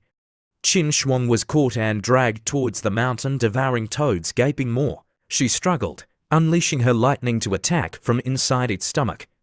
But it was futile. "This thing's body is too massive. My lightning can't hurt it. If this continues, I'll lose for sure." Just then, she received a call from Han Wu. She glanced at the caller ID and thought, "This idiot. Why is he calling me at the worst possible time?" Despite her annoyance, she answered the call. "Where are you?" Han Wu's voice came through, his tone mocking. "The decorations around you are quite unique." Knowing he was making fun of her predicament, she snapped, "Where I am is none of your business." Han Wu, aware that time was running out, got straight to the point. "All right, do you want to cooperate with me or not? If not, your Thunderbirds will be wiped out in a few minutes." Qin Shuang, her words faster than her thoughts, blurted out, "Why should I listen to you?" But the next moment, she reconsidered and agreed, "Fine, but I'm warning you, if we win, I want the Shadow Frog Demigod's corpse. The rest is yours, understand?" Han Wu agreed without hesitation. "Deal. Now quickly descend and have your Thunderbirds pick up my elite troops. My location is..." At that moment, Han Wu's skeleton army was trapped in quicksand, unable to move. He cursed, frustrated. "What kind of cursed place is this? We can't even walk. How are we supposed to fight?" After ending the call, Qin Shuang immediately ordered her Thunderbirds to the swamp. Now, the Thunderbirds took off without hesitation. Moments later, they arrived at Han Wu's location, their speed astonishing him. He didn't waste any time, however. He waved his hand and shouted, "Over here, over here." As soon as a Thunderbird landed, he jumped onto its back. "Let's go." Qin Shuang's Thunderbirds carried him and his army to the battlefield. "Skeleton army, attack," he commanded. The Thunderbirds swooped down, releasing their skeletal passengers. The skeletons charged towards the Shadow Frogs, who retaliated by snapping at them with their sharp teeth. Han Wu watched as his skeletons were quickly overwhelmed, their bones piling up in a small mountain. Individual skeleton soldiers are truly cannon fodder. They crumble so easily in direct combat, but at least it created a pile of broken bones. "It's your turn, skeleton controller, deploy." The skeleton controller appeared atop the bone pile and began chanting, his voice echoing across the battlefield. The bones assembled, forming a colossal skeleton. The Shadow Frogs, seeing this, huddled together and activated their Swamp Hell skill, causing the ground around the giant skeleton to sink, making movement, let alone attack, difficult. Sensing trouble, Han Wu summoned the Skeleton Reviver and the Bull Demon Shaman. Attack. The skeleton reviver and the bull demon shaman charged towards the shadow frogs. The bull demon shaman slammed its massive fist into the shadow frogs, sending them flying. The skeleton reviver began chanting, reviving the fallen shadow frogs as skeletons. The two sides clashed, a chaotic battle of flesh, bone, and lightning. Qin Shuang's thunderbirds joined the fray, unleashing bolts of electricity at the shadow frogs. The shadow frog demigod, seeing that the situation was getting out of control, finally spoke. "It seems I have underestimated you. It's time to get serious." It cast a divine spell, Dark Descent. Black clouds gathered in the sky, and the moon turned a sinister shade of red. Hanwoo looked around, his eyes widening in alarm. This magic is terrifying. The life force of my skeletons is being drained. What can I do? All my noble warriors are already here. Am I going to lose? At that moment, familiar voices reached his ears. "Divine being, we are ready to fight. We too are willing to fight." Hanwoo recognized the voices instantly. It was Slashing Iron Swordwind and his red goblins. He grinned, realizing a new day had dawned. Perfect. I can summon new nobles now. He opened the gate to his divine realm, releasing his remaining forces. Slashing Iron Swordwind stepped out, his swords gleaming. The red goblins charged forward, roaring, "Kill!" At the same time, his locust nobles, having evolved to the point of telepathic communication, offered their sacrifice. "Divine being, we are ready, sacrifice us." He was startled, but he didn't hesitate. This was no time to delay. He immediately initiated the life sacrifice. The reward notification appeared before him, the reward from this sacrifice. It's perfect timing. Heaven is truly helping me. He had received the Holy Flame of Hope. Special item, dispels darkness, removes negative status effects, empowers nobles. A gift from believers to their divine being, hoping to bring about a miracle. Without wasting any time, he took out the torch and held it high. The holy flame banished the darkness. The shadow frogs, seeing the flame, fear flickered in their eyes. Hanwoo, noticing their reaction, smiled slyly. Time for a counterattack. The shadow frog demigod, seeing its powerful spell dispelled, was horrified. How is this possible? How can a mere divine being dispel my dark descent? This is impossible, absolutely impossible. Hanwoo raised the holy flame torch high, riding atop Qin Shuang's thunderbird as they soared through the sky, dispelling the darkness cast by the shadow frog demigod. The lesser shadow frogs, seeing the light gradually replacing the darkness, panicked, their croaks filled with fear. Hanwoo, unable to locate Qin Shuang, turned his gaze towards the largest toad, realizing Qin Shuang must have been swallowed by the mountain-devouring toad. "Kill that mountain-devouring toad," he commanded, opening a portal beside him. "As you command," Slashing Iron Swordwind and the Red Goblin Chief responded, stepping through the portal and charging towards the gigantic toad. They reached their target and, without hesitation, began attacking its belly. The mountain-devouring toad's belly was quickly torn open. Seizing her chance, Qin Shuang burst out, her body crackling with electricity. Without wasting a moment, she activated her thunderstorm strike, unleashing it at the toad. A deafening explosion shook the ground, sending debris flying. Qin Shuang, along with her thunderbirds and the red goblins, then charged at the remaining shadow frogs. Meanwhile, Hanwoo's colossal skeleton, freed from the swamp's grasp, began stomping on the smaller shadow frogs like ants. Seeing the situation spiraling out of control, the shadow frog demigod attempted to flee, turning to his remaining forces and blustering, "Don't get cocky." But before he could escape, Hanwoo, torch in hand, blocked his path.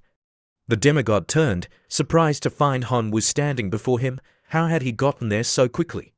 Before he could react, Qin Shuang's thunderstorm strike slammed into him from behind, sending him crashing to the ground. His back was charred black, and he lay there, defeated. "Now it's your turn," Qin Shuang said, turning to Hanwoo. "As per our agreement, I only want the demigod's corpse. The rest is yours." Hanwoo and Slashing Iron Swordwind slowly approached the fallen demigod. "Spare me," the shadow frog demigod pleaded. "I'm willing to offer everything in exchange for my life." Hanwoo, however, felt no pity. He chuckled. "Isn't everything yours going to be mine once you're dead anyway?" He turned to slashing iron sword wind finish him. A blinding beam of light shot into the sky, followed by a massive explosion of smoke and dust. Half an hour later, Hanwoo and Qin Shuang were surveying the Shadow Frog Demigod's horde. As we agreed, Qin Shuang said, all these spoils belong to you. He was surprised, all of these.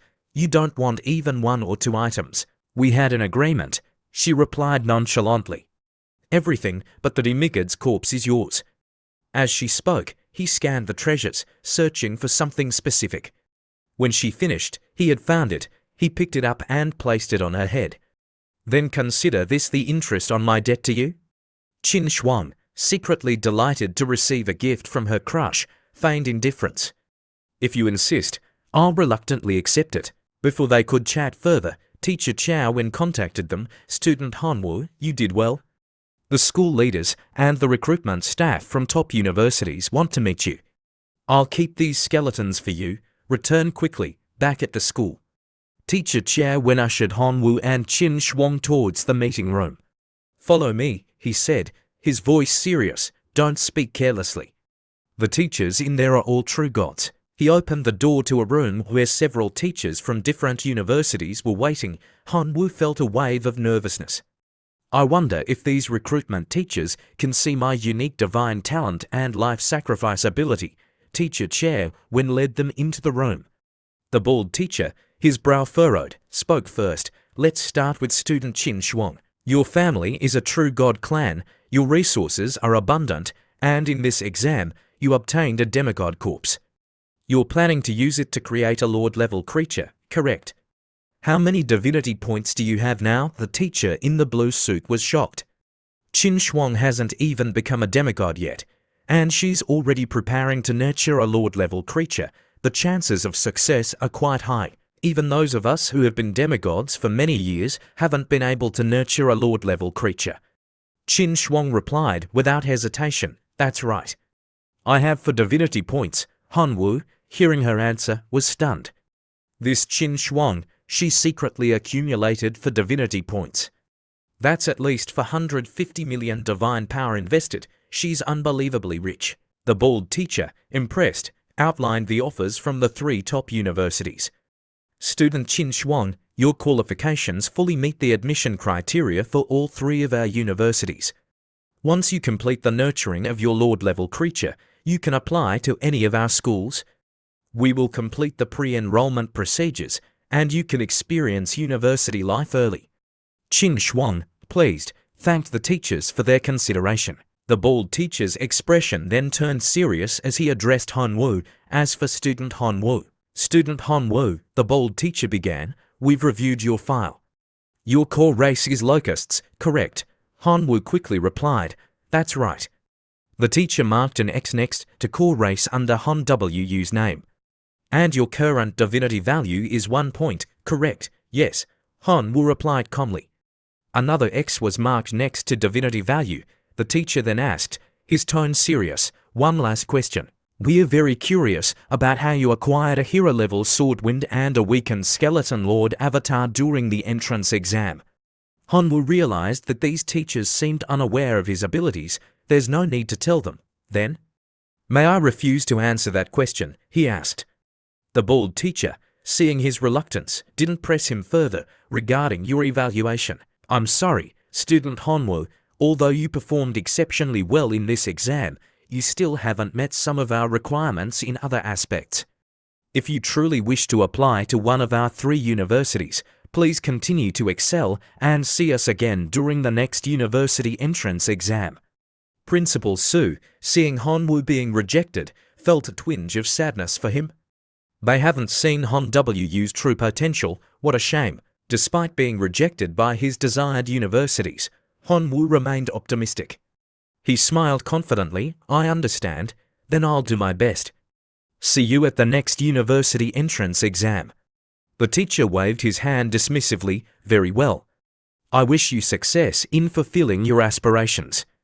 Teacher Chow Wen, seeing Hanwoo's rejection, patted him on the shoulder comfortingly. The admission standards for top universities are very high. It's normal to not get in. If you're willing, there are still some first-tier universities that want to invite you as a pre-enrolled student. Hanwoo appreciated his teacher's concern but was unwavering in his decision. No need, teacher chair, I only want to go to the Imperial Capital Academy. He left the room. Qin Shuang was waiting for him outside. After I finish nurturing my Lord-level creature, I'll become a pre-enrolled student at a top university. There are more resources there, more suitable for my development. You're going to the Imperial Capital Academy, right? Yes, he replied firmly. I will definitely go to the Imperial Capital Academy. I must go to the Imperial Capital Academy in Chaotic Star C to search for my missing parents. That is my most urgent task, he thought. Hearing his confirmation, Qin Shuang said, all right then, I'll also choose the Imperial Capital Academy. However, as a pre-enrolled student at the academy, I'm sure to receive more resources and level up quickly. By the time we meet again, you might not be my match anymore.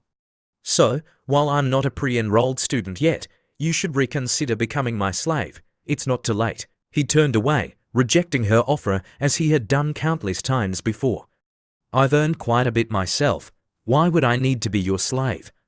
I want to organize what I've gained from this exam. I'll take my leave now, goodbye. Qin Shuang didn't say anything more, only bidding him a gentle farewell. Inwardly, however, she was excited. He's such an idiot. And his little skeleton form was so cute. Scene change. Han W used Divine Realm. He took out a card and said, Absorb Divinity card. The card glowed, releasing a red aura. A notification appeared. Name, Hanwoo. Rank, Divine Being. Divine Talent, Chosen 1 Unique. Divine Ability, Accelerated Growth. Life Sacrifice Unique, Divinity, 2 points. Divine Power, 3.5 million self-produced, 76 million produced by others.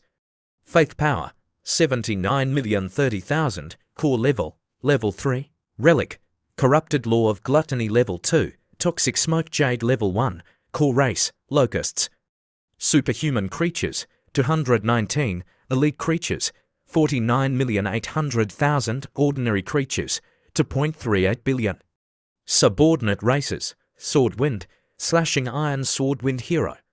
Red Goblins, God Hammer Hero to Superhuman, 58 Elites, Skeleton Tribe, Skeleton Lord, Skeleton Controller Hero, Skeleton Reviver Hero, 190 Superhuman. Bull Demon Tribe, Bull Demon Shaman Hero, 14 Superhuman, 2,589 Elite, Divine Realm Buildings, Level 1 Grand Foundry, Level 2 Insect Nest, Level 1 Temple. Special Items, Fountain of Life, Decomposition Machine, Holy Flame of Hope. He grinned, feeling like a newly rich tycoon. Now I can equip and upgrade my nobles to enhance my strategies. But the most important thing is to build an evolutionary path for my locusts. His hand glowed red. First, I use the origin of the fallen to build the fallen path. The red light shot towards his locusts. After absorbing the red light, his locusts seemed to become tougher, their immune systems stronger, their vitality enhanced. They were now more resistant to negative status effects and magic attacks. Their evolution focused on defense. I'll call them the Fallen Strain. Next, he used the Shadow Frog Demigod's heart, construct the Dark Curse path. After absorbing the black energy from the heart, his locusts emitted a sinister black aura, their eyes glowing crimson with a bloodthirsty glint. This mutated group can fly stealthily and inflict various negative effects on their enemies. An assassination-focused evolution. I'll call them the Curse Strain. As he was working, a voice reached his ears. Divine Being, please forgive our foolishness. While decomposing ores, we accidentally dropped the staff you bestowed upon us into the decomposition machine. Divine Being, please forgive us. He immediately rushed over, alarmed, so wasteful. Let me see. God Hammer and his brother, Taikur, were kneeling on the ground. Divine Being, please forgive me, God Hammer pleaded. It was I, the foolish one, who dropped the relic into the decomposition machine. Seeing that it was already done, Hanwoo didn't pursue the matter further. He simply reminded them, remember this mistake. Be more careful in the future, do you understand? Relieved, Taikur burst into tears, thanking the Divine Being for his forgiveness. The decomposition machine beeped, signaling the completion of its process.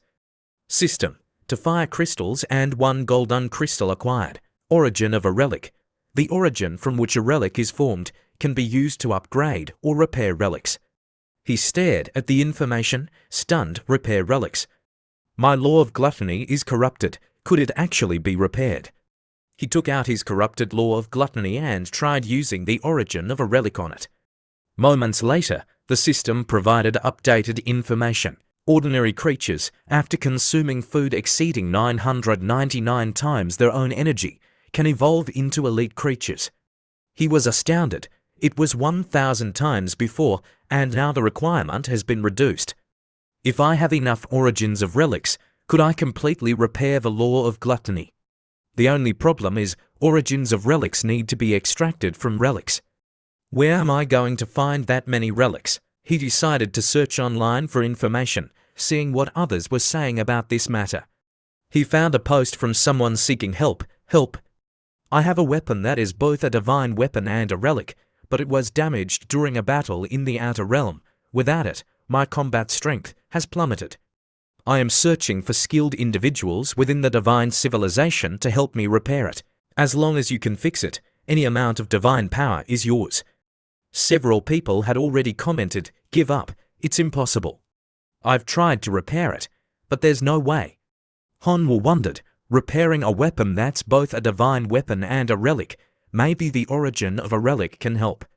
He left a comment, perhaps I can help. If you need assistance, contact me privately. Just a few minutes after his comment was posted, a stranger called him. Hanwoo was surprised by how quickly the person had responded, but he answered the call anyway. The person on the other end didn't waste any time getting to the point. Can you really help me restore my weapon? Hanwoo calmly replied, I can't guarantee anything, but since you've been posting for so long without finding a better solution, it can't hurt to try one more time. If you trust me, send me some divine artifacts.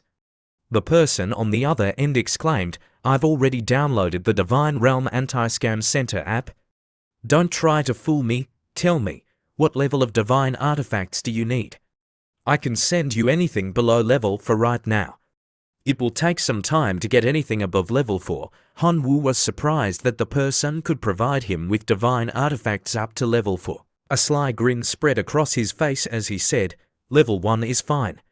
As soon as he finished speaking, a huge crate was express delivered to his doorstep, knocking him over in surprise. Holy moly, that was fast. He looked at the crate and thought to himself, wow, there must be at least 100 divine artifacts in this crate. Maybe I should add this guy to my blacklist and run away. But as soon as that thought entered his mind, he kicked it out and scratched his head in fear. No, forget it. Just hearing the name Divine Realm Anti-Scam Center is enough to scare me. Without wasting any more time, he dumped the pile of level 1 divine artifacts he had just received into the analyzer and started it up. All he had to do was watch. After just 2 hours, he had collected 109 divine artifact essences. He decided to send some of them back to the person. I'll take 9, he probably won't notice. He then sent the divine artifact essences to the person. When the person received them, he called Hanwoo back and exclaimed, Master, you are my savior. My name is Yuan John, please, Master, you must help me with this matter. Hanwoo covered his ears at the sound of the voice. Yuan Zhong, the vengeful one, this guy really lives up to his name. He cheerfully replied, you're too kind, I love helping people the most. Meanwhile, at Teacher Chia Wen's place, Teacher Chia Wen was currently focused on cultivating his Tier 3 healing divine ability. On the day of the exam, a loud voice had boomed out from the academy. The Tier 3 healing divine ability belongs to Teacher Chia Wen. It turned out that the voice belonged to Liu Lishan. He had lost to Teacher Chia Wen and was bitter about it. Your path to becoming a god is still long. Just you wait, but Teacher Chia Wen didn't care. He was only interested in the Tier 3 healing divine ability he had just obtained. As he was reminiscing about that wonderful moment, his phone rang, startling him. When he saw the caller ID, he immediately picked up the phone and asked, Student Hanwoo, what can I do for you? Hanwoo smiled and said, Teacher Chia, it's nothing major. I just wanted to ask if you know how to obtain resources to upgrade the Divine Realm Core's rank. I've searched online, but I can't find anything. Knowing that Hanwoo was a blank slate, Teacher Tin patiently explained, rare resources like divine abilities, divinity, and core fragments cannot be traded online. As soon as they are put up for sale, they are bought up by large corporations. We don't have access to them at all. Since you helped me defeat Liu Lishan, I can give you some of my collection. Thank you very much, Teacher Chair. Teacher Chair continued, actually, there is another way. In the past, when my Divine Realm Core's rank was too low to absorb divine artifacts with good attributes, a senior from my class who was quite close to me took me to participate in a competition at a place called the Bloodstained Arena. The winner of each match would be awarded a core fragment by the organizers as a reward. At this point, Teacher Chun's expression became serious. Student Hanwoo, if you were to compete against other Divine Realm citizens or even races from other civilizations, there is a chance that many of your nobles could die during the competition. But if you win, you will be rewarded with a Divine Realm core fragment. Are you willing to participate in such a competition? Hanwoo thought to himself, I just spent a lot of money to nurture my nobles. I'm looking for an opportunity to test their strength. He cheerfully replied, no problem, I have plenty of nobles. The next day, at the Bloodstained Arena, Hanwoo looked around at the magnificent interior of the arena and exclaimed, wow, this place is amazing. Teacher Chair followed behind him and took out a mask. This mask can hide you from the scrutiny of demigods and those with abilities below demigod. This place is outside the protection of the state, so we should be careful. The two of them walked over to the registration desk. The organizer saw that they wanted to register for the competition and handed them a form. Please fill out this registration form. While Hanwoo was filling out his personal information, Teacher Chair stood beside him and explained, the rules of the competitions here are divided into 3 categories, depending on the rank of the participants, competitions for divine beings, demigods and true gods, unless the participant specifically requests it. There will usually be no cross-rank competitions. Also, there is no limit to the number of nobles that can be used. However, if you want to surrender during the competition, the death rate of your nobles must be 50% or higher. Stubborn participants will persist until the death rate reaches 100%. As soon as Teacher Tin finished speaking, the organizer announced, you have been paired with an opponent. Please prepare to be teleported. Hanwoo was surprised by the announcement. That was fast. Before he could say anything, he was teleported away, his surprise turning into panic. What the heck is going on? Of course, within seconds, he was teleported into the arena. His opponent spoke first, little boy, although I can't see through your information, I dare say that you are just a newbie, aren't you? He said, don't worry, I'm very interested in newbies. The match will be over quickly. The people in the audience saw that the 2 contestants had entered the arena and began to whisper among themselves, look at that kid. He's obviously a rookie with no experience, how pitiful. He has to face the cruel rats in his first match. Those greenhouse flowers will only know how dangerous the outside world is after they've been trampled on a few times. Hanwoo frowned when he heard what the audience members were saying. My first opponent seems to be these rats. It seems like they have a bad reputation for being vicious. The organizer announced, contestants, please release your nobles. The match will officially begin in 3 minutes. The opponent opened his summoning gate and said smugly, little boy, I bet you've never seen so many nobles before, have you? Are you scared? If you're scared, just surrender obediently. Wait until I kill all your nobles, then I'll let you leave. At that moment, the opponent's rats rushed out of the summoning gate, squeaking. You want to compare numbers with me? Fine, Hanwoo summoned his locust nobles. The opponent looked at Hanwoo's nobles with disdain. Your noble core is actually locusts, how pitiful. Don't worry, I'll do what I say. I guarantee that the match will end quickly. As soon as he finished speaking, the competition between the 2 sides officially began. The opponent ordered his rats. Hearing the order, the rats took out crossbows and aimed the arrows at their opponents. After they were ready, he shouted, fire.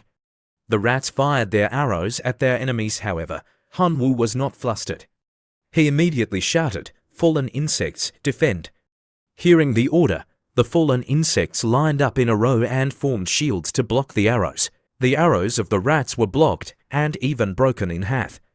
Although the opponent saw that his attack had no effect, he still ordered the rats to continue shooting until they killed all of Han Wu's nobles.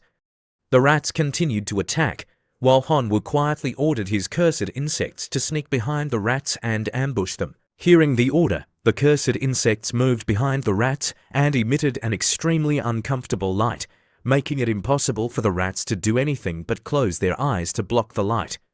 When they were done, Han Wu ordered the fallen insects to charge forward. The fallen insects charged forward and fired the needles from their abdomens at the enemy. In the next second, thousands of needles were flying towards them. The rats were still closing their eyes because of the cursed insect's light. At this time, the survival rate displayed on the scoreboard was 99.99% for Han Wu and only 20.73% for the opponent. Seeing this ratio, the audience members panicked and exclaimed, "This is too strong." It's completely overwhelming. Seeing such an attack, the opponent was extremely flustered. Impossible, absolutely impossible. But he couldn't bear to see his nobles being wiped out, so he shouted, Don't attack anymore, I surrender, I surrender." Since he had surrendered, a barrier appeared in the middle of the arena to block the attacks of the other side and immediately stop the match. As soon as the match was stopped, a transparent and beautiful crystal flew out from the pile of dead rats. Han Wu recognized it as a divine realm core fragment when he saw it. When it touched his hand, he said, "It's so similar to the life sacrifice ability." The arena announced that the match was over and that he would be teleported to the waiting area. After being teleported back, Teacher Chairwen praised him, "Student Han Wu, well done. You easily won your first match and helped me gain a lot of divine power."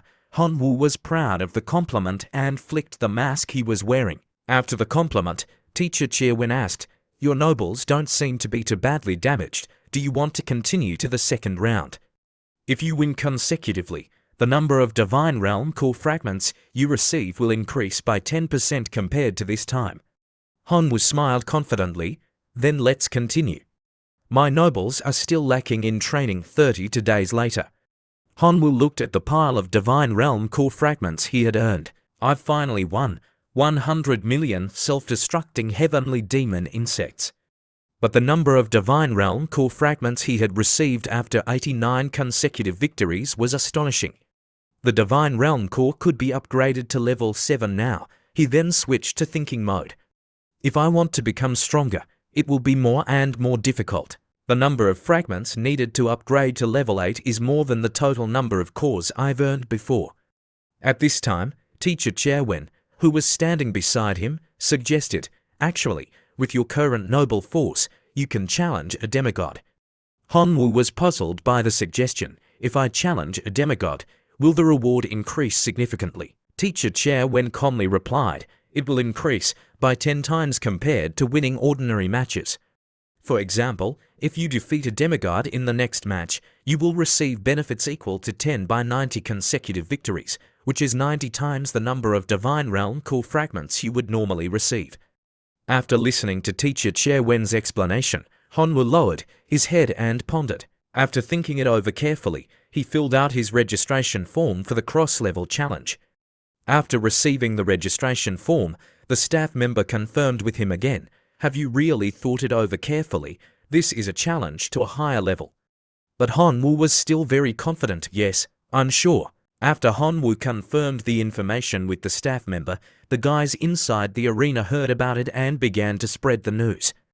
"I heard that the little locust, a newbie who has only been in the bloodstained arena for more than 30 days, thinks that just because he's killing it on the Divine Being arena, he can do whatever he wants. He's too arrogant. Let the demigods teach him a lesson. I bet on the demigod to win this match. The demigod has a higher Divine Realm core level and can equip higher level divine artifacts. Moreover, the demigod also has divine abilities and can use divine spells. Who gave the locust the courage to challenge the majesty of the demigods? I think that little locust is too confident. He thinks he's invincible on the Divine Being arena. I checked the data. That little locust has lost 3 matches. At this time, Teacher Chair Wen said to Han Wu, "Hey, kid, the current odds are 100 to 1. No one has any faith in you." Han Wu felt that he could earn a little more money, so he said to Teacher Chair, "I can't bet. You bet 10 million divine power for me." "Bet on me to win." Teacher Chair Wen smiled slyly when he saw how bold his student was.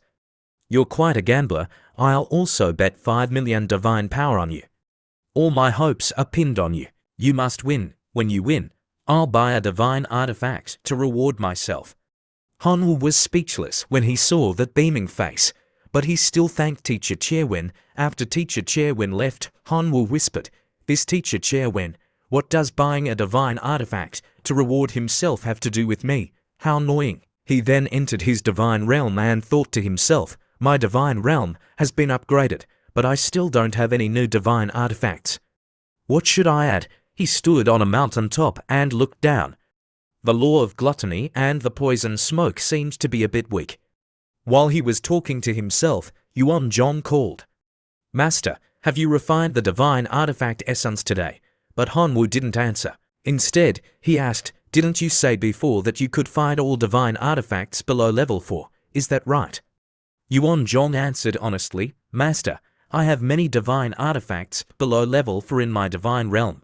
If you need them, just come and find me." Han Wu smiled slyly when he heard the answer. "All right then. Next, I need a powerful level to divine artifact, preferably with the 4 attributes of poison, earth, fire, and darkness." As soon as he finished speaking, a huge crate appeared in front of him and fell down with a thud. Fortunately, he had learned from his previous experience and jumped back to avoid being crushed. These demigods are really rich. Han Wu, eager to see what was inside, immediately opened it. The first item was a level 2 relic, the Hellfire Orb, which possessed both earth and fire attributes. This can enhance defense, endurance, and improve noble regeneration. The second item was the level 2 Shadow Spike, a darkness attribute relic. After integrating this into my divine core, it will allow compatible nobles to learn the level 2 Shadow Spike skill. Shadow Spike attacks through an opponent's shadow, restricting their movement and immobilizing them. He realized these relics were perfect for his fallen and cursed strain locusts. "Let's give them a try." The 2 relics floated into the air, emitting powerful auras. Moments later, they exploded, creating a beautiful golden ring of light that spread across the sky. He summoned his fallen and cursed strain locusts. Within seconds, their forms began to shift, evolving further. Amazing, just like that, they evolved again. "This is great, future battles will be much more stable." Just then, the arena's notification arrived. "Contestants, please enter the arena, preparations are underway." Without hesitation, he returned to the arena. Inside the arena, the spectators were going wild, their cheers echoing through the stands. "Crush him, Elephant Lord, show him the power of a demigod." "Locust, you have to hold out for at least 3 seconds, or I'll lose everything." Elephant Lord, arms crossed, smirked arrogantly, "Today must be my lucky day. I get to face a newbie like you in the blood arena. Newbie, are you ready to lead your nobles to their deaths?" He puffed out his chest, relishing his demigod status. "Newbie, I admire your courage in challenging a demigod. But courage is not strength today. I will show you the true terror of a demigod." Han Wu, tired of being called a newbie, retorted, all right, enough talk, let's fight." Elephant Lord, without hesitation, raised his hand and bellowed, "If that's how you want it, then come." "My mammoth legion." Several mammoths materialized behind him. The spectators erupted in cheers. "Crush him, Elephant Lord, you're amazing, so majestic." Elephant Lord, perched atop a colossal thunder mammoth, sneered down at Han Wu. "Newbie, it's your turn. Try your best to entertain me." Han Wu, refusing to back down, summoned his locust nobles. After absorbing the enhancements from his divine realm, their appearance had completely transformed. The first locust, a combination of the insect nest, law of gluttony, and toxic smoke jade, had evolved into the toxic explosion demonic insect. The second, enhanced by the insect nest, law of gluttony, and shadow spike, had become the shadow curse locust. The last one, a product of the insect nest, law of gluttony, and hellfire orb, was now the earth explosion fallen locust. Elephant Lord, seeing their transformation, was surprised. "This is your true strength. I'm starting to get excited." He commanded his mammoth legion, "Charge." The mammoths thundered forward. Honwu, not to be outdone, ordered his shadow curse locusts, "Attack." The shadow curse locusts launched their sharp tails towards the mammoths. But their target wasn't the mammoths themselves, but their shadows. The mammoths, which had been charging moments before, suddenly froze in place. The spectators gasped, "Look! The mammoths are immobilized. What kind of skill is that?" Attacking the shadow, but affecting the real body. Honwu wasted no time. Toxic explosion demonic insects, "Attack." The toxic explosion demonic insects flew towards the mammoths' heads and detonated. Elephant Lord laughed triumphantly. "Even if you've nurtured your locusts into superhuman creatures, so what? My thunder mammoths are invincible. Even if they stand still, you can't even scratch them." Honwu smirked. "Are you sure about that?" The next moment, a series of explosions erupted where the mammoth stood. Elephant Lord's face contorted in annoyance. "This kid wants to win by sheer numbers. I can't let him get away with it." Mammoth Legion, advance. "Protect the thunder mammoth," he commanded. The mammoths charged, but Honwu countered. "Magma fire self-destructing locusts, attack." The two forces clashed, creating a series of massive explosions. Seeing his side losing ground, Elephant Lord could no longer stand idle by. He began casting divine spells. Divine spell, savage thick hide. Divine spell, savage blood. Divine spell, savage healing. His mammoths, empowered by his spells, began to recover from their wounds. Their endurance significantly increased. They charged at Hon Wu's locusts, their attacks relentless. Seeing his nobles no longer being harmed by the locusts, Elephant Lord sneered, "You actually forced me to use divine spells. You've proven your strength. Unless you eliminate 50% of your nobles, I won't allow you to surrender." But Honwu wasn't fazed. He countered, "You think this is all I have? There's no such thing as giving up in my dictionary." Honwu declared, opening the gate to his divine realm, "Bull Demon Tribe, attack." A horde of bull demons charged through the gate, roaring and bellowing, eager for battle. They quickly positioned themselves in front of Elephant Lord's mammoths. Elephant Lord stared, stunned. "What? You even nurtured a bull demon tribe?" Before he could recover from his shock, Hon Wu's bull demons slammed their concrete clubs against the mammoths' heads. "Skeleton tribe, attack!" Honwu commanded. A legion of skeletons marched out of the gate. Leading the charge was the Skeleton Lord, flanked by the Skeleton Reviver on the right and the Skeleton Controller on the left. Honwu leapt onto the Skeleton Lord's shoulder and turned to the Skeleton Reviver. "I'm counting on you." The Skeleton Lord, a hint of displeasure on his face, snorted. The Skeleton Reviver, receiving his orders, flew towards the center of the arena without a word. It raised its staff and cast its revival spell. Moments later, skeletal mammoths emerged from the fallen mammoth corpses. Elephant Lord, seeing this, roared in frustration, "Damn skeletons. They're like chewing gum, impossible to get rid of, but don't think you can make a demigod like me submit so easily." He ordered his Thunder Mammoth, "Activate your trample ability." The Thunder Mammoth stomped its massive foot, sending shockwaves through the ground as it charged forward, crushing the skeletal mammoth's underfoot. Elephant Lord laughed triumphantly. The Mammoth Lord reigned supreme. "Excellent, crush them, crush those bones." Seeing the tide turning against him, Honwu ordered, "Bull Demon, retreat."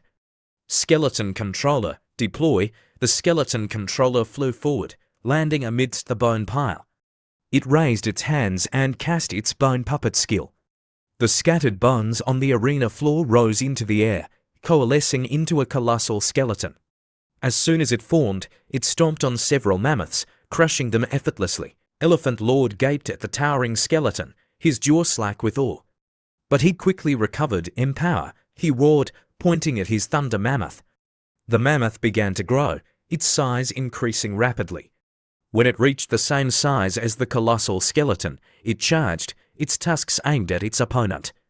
But the skeleton was no pushover. It caught the mammoth's tusks with its bare hands, stopping its charge. Then, It opened its jaw and roared, a deafening sound that shook the arena. With a powerful throw, it flung the mammoth high into the air before slamming it back down onto the ground, sending a cloud of dust billowing across the arena. Not stopping there, the colossal skeleton leapt into the air and, with a punch, sent the mammoth crashing to the ground once more. But the elephant lord's elephant was not easy to deal with. It could not be taken down with just a few attacks.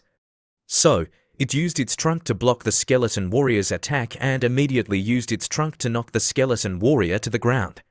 It didn't stop there. The elephant stood up on its two hind legs and raised its two front legs high. Then, it stomped down on the skeleton warrior, sending dirt and sand flying everywhere. Fortunately, Han Wu's skeleton warrior was not ordinary. It was able to stand up in time and jump backward to avoid the attack. But dodging was not enough. So, the skeleton warrior kicked the elephant in the face, causing it to cry out in pain. Han Wu saw this and knew that this was his chance. He shouted, "Finish it!" Receiving the order, the skeleton warrior didn't hesitate. It jumped onto the elephant's back and continuously punched its head. After beating it up, the skeleton warrior grabbed the elephant's tusk. In the next second, the tusk was split in two, one half in the skeleton warrior's hand and the other still attached to the flesh. The elephant lord panicked. "My mammoth elephant, get up and fight back." Hearing the order, the elephant tried to get up, but Han Wu's skeleton warrior didn't care. It continued to reach for the other tusk and, as before, the other tusk disappeared. Faced with the tears streaming down the elephant's face, Han Wu was surprised to see his skeleton warrior being so fierce. Holy moly! I wanted the necromancer to learn close combat skills, but I never expected it to be so ferocious when applied to this giant skeleton. As soon as he finished speaking, the skeleton warrior kicked the elephant in the face, sending it flying backward. The elephant lord was shocked when he saw his elephant flying towards him. He quickly retreated. A few seconds later, it crashed down in front of the elephant lord, but he was still in denial and shouted, "Mammoth elephants, surrounded and exhausted for me." The elephants heard the order and charged towards the skeleton warrior. But from this perspective, the elephants were as small as mice, and the skeleton warrior was like a normal human. And as might expect, the skeleton warrior used its feet to trample on the tiny elephants. After trampling them, it switched to kicking mode and kicked them like they were bags of trash thrown on the side of the road. After playing with them to its heart's content, it sat down and clapped its hands as if it were playing with water. But because there were too many elephants, Han Wu's giant skeleton couldn't clean them all up and was attacked by them. At that moment, an elephant used all its strength to ram the skeleton warrior's leg, knocking it to the ground. The other elephants saw that their enemy had fallen and immediately rushed forward, ramming their tusks into the skeleton warrior's body. Elephant Lord was delighted to see his nobles winning. "That's right, destroy it, yes, at all costs. Crush the necromancer inside that giant skeleton." Han Wu saw that his side was losing and naturally didn't just sit there. He pointed his hand forward and ordered, "Bull demons, go, rescue the necromancer." Hearing the order, the bull demons charged into the battle and knocked the elephants away from the necromancer. At this time, the necromancer also joined the battle. As soon as he entered the battle, he chanted, "Up here." Just like that, skeletons gradually formed from the corpses of the elephants. After being summoned, the elephant skeletons didn't hesitate and charged into battle. In the next second, a melee broke out in the arena, sending dust flying everywhere. A short while later, only a few elephants remained on the field. On Han Wu's side, there were still many. The people in the audience whispered to each other, "Oh my God, this is too exaggerated. The elephant lord's nobles have been reduced to less than 1,000th of their opponents. The locusts are too formidable." This is exactly what the saying goes: if things get too difficult, just turn on the cheat mode and play. The elephant lord saw that his army had been greatly reduced and knelt on the ground with a sigh. He finally accepted the truth. "I admit defeat." As soon as he finished speaking, a white aura flew out from the pile of elephant corpses and combined to form a core fragment. Hanwoo held it in his hand and thought with a smile, a divine realm core fragment obtained from defeating a demigod is indeed much heavier than those from before. While he was happily playing with the core fragment in his hand, Teacher Chair Wen sent a message to student Hanwoo, the manager of the bloodstained arena wants to meet you. But before he could reply, he was teleported away. A second later, he appeared in a different place. A voice came to reassure him, "Don't worry, we are the managers of the bloodstained arena, so we won't do anything to you." Although he had been taken to a strange place, his calm expression remained unchanged. "What do you want to do by bringing me here?" the arena staff member slowly explained. "We have watched your match. Although you used some tricks, you have also proven your abilities. You are qualified to become the heir of the bloodstained arena. The bloodstained arena is a test for the owner to choose an heir. Any contestant who can win a cross-level challenge is qualified to become the heir of the bloodstained arena. Do you want to become the heir of this bloodstained arena?" Hanwoo gasped in surprise. "Heir? Why?" Surprised, Hanwoo began to think. The bloodstained arena had a huge amount of traffic. Every day, many races passed through. The divine power earned from these people alone was not a small amount. How could such a big pie fall into his hands so easily? There must be something fishy going on. Thinking of this, he took a deep breath to calm down. When he was ready, he put on a very serious expression and asked directly, "Before I make a decision, I need to know how many heirs the bloodstained arena actually has. What kind of treatment will I receive after becoming the heir of the bloodstained arena? And what responsibilities will I have to shoulder?" Hearing these questions, the green-skinned person in front of him was quite surprised. He didn't expect the young man in front of him to be so mature. "Student Hanwoo, the fact that you are not blinded by the benefits in front of you is truly beyond our expectations. Since you have asked so sincerely, we will not refuse and will explain everything to you clearly. There are currently a total of 349 heirs in the bloodstained arena, including 221 divine beings, 118 demigods, 9 true gods, and finally 1 supreme god. If you become an heir, you will receive the permanent coordinates of the bloodstained arena and will be able to teleport to a fixed point without using any tools in all the dimensions that the bloodstained arena has recorded. However, each teleportation will cost 1 million divine power points.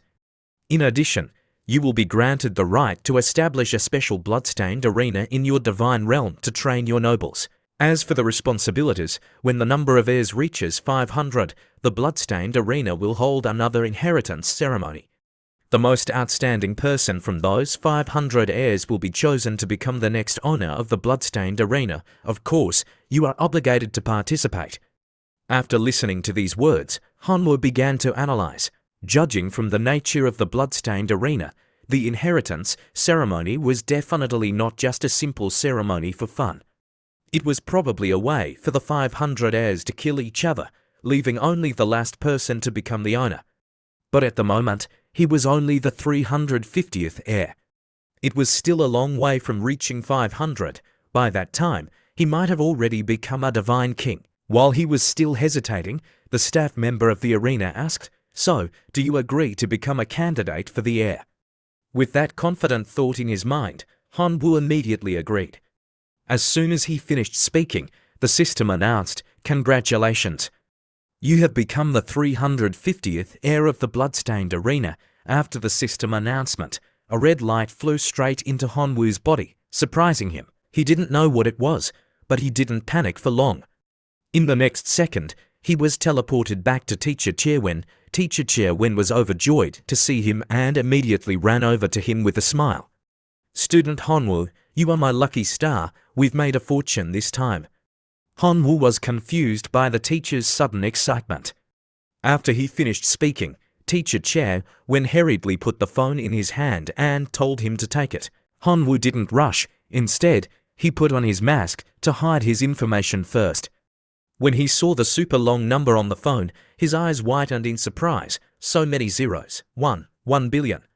After being happy for a while, Teacher Chair Wen returned to his usual calm demeanor and said, "Student Hanwoo, spending 1 billion divine power points is not something that can be figured out overnight, so I have a suggestion for you. You should buy a divine artifact that suits you first. Hearing this suggestion, Hanwoo raised his hands and asked, "A divine artifact? But I'm only a divine being now. I'm not even a demigod yet. Can I control a divine artifact?" Teacher Chairwin patted his chest confidently.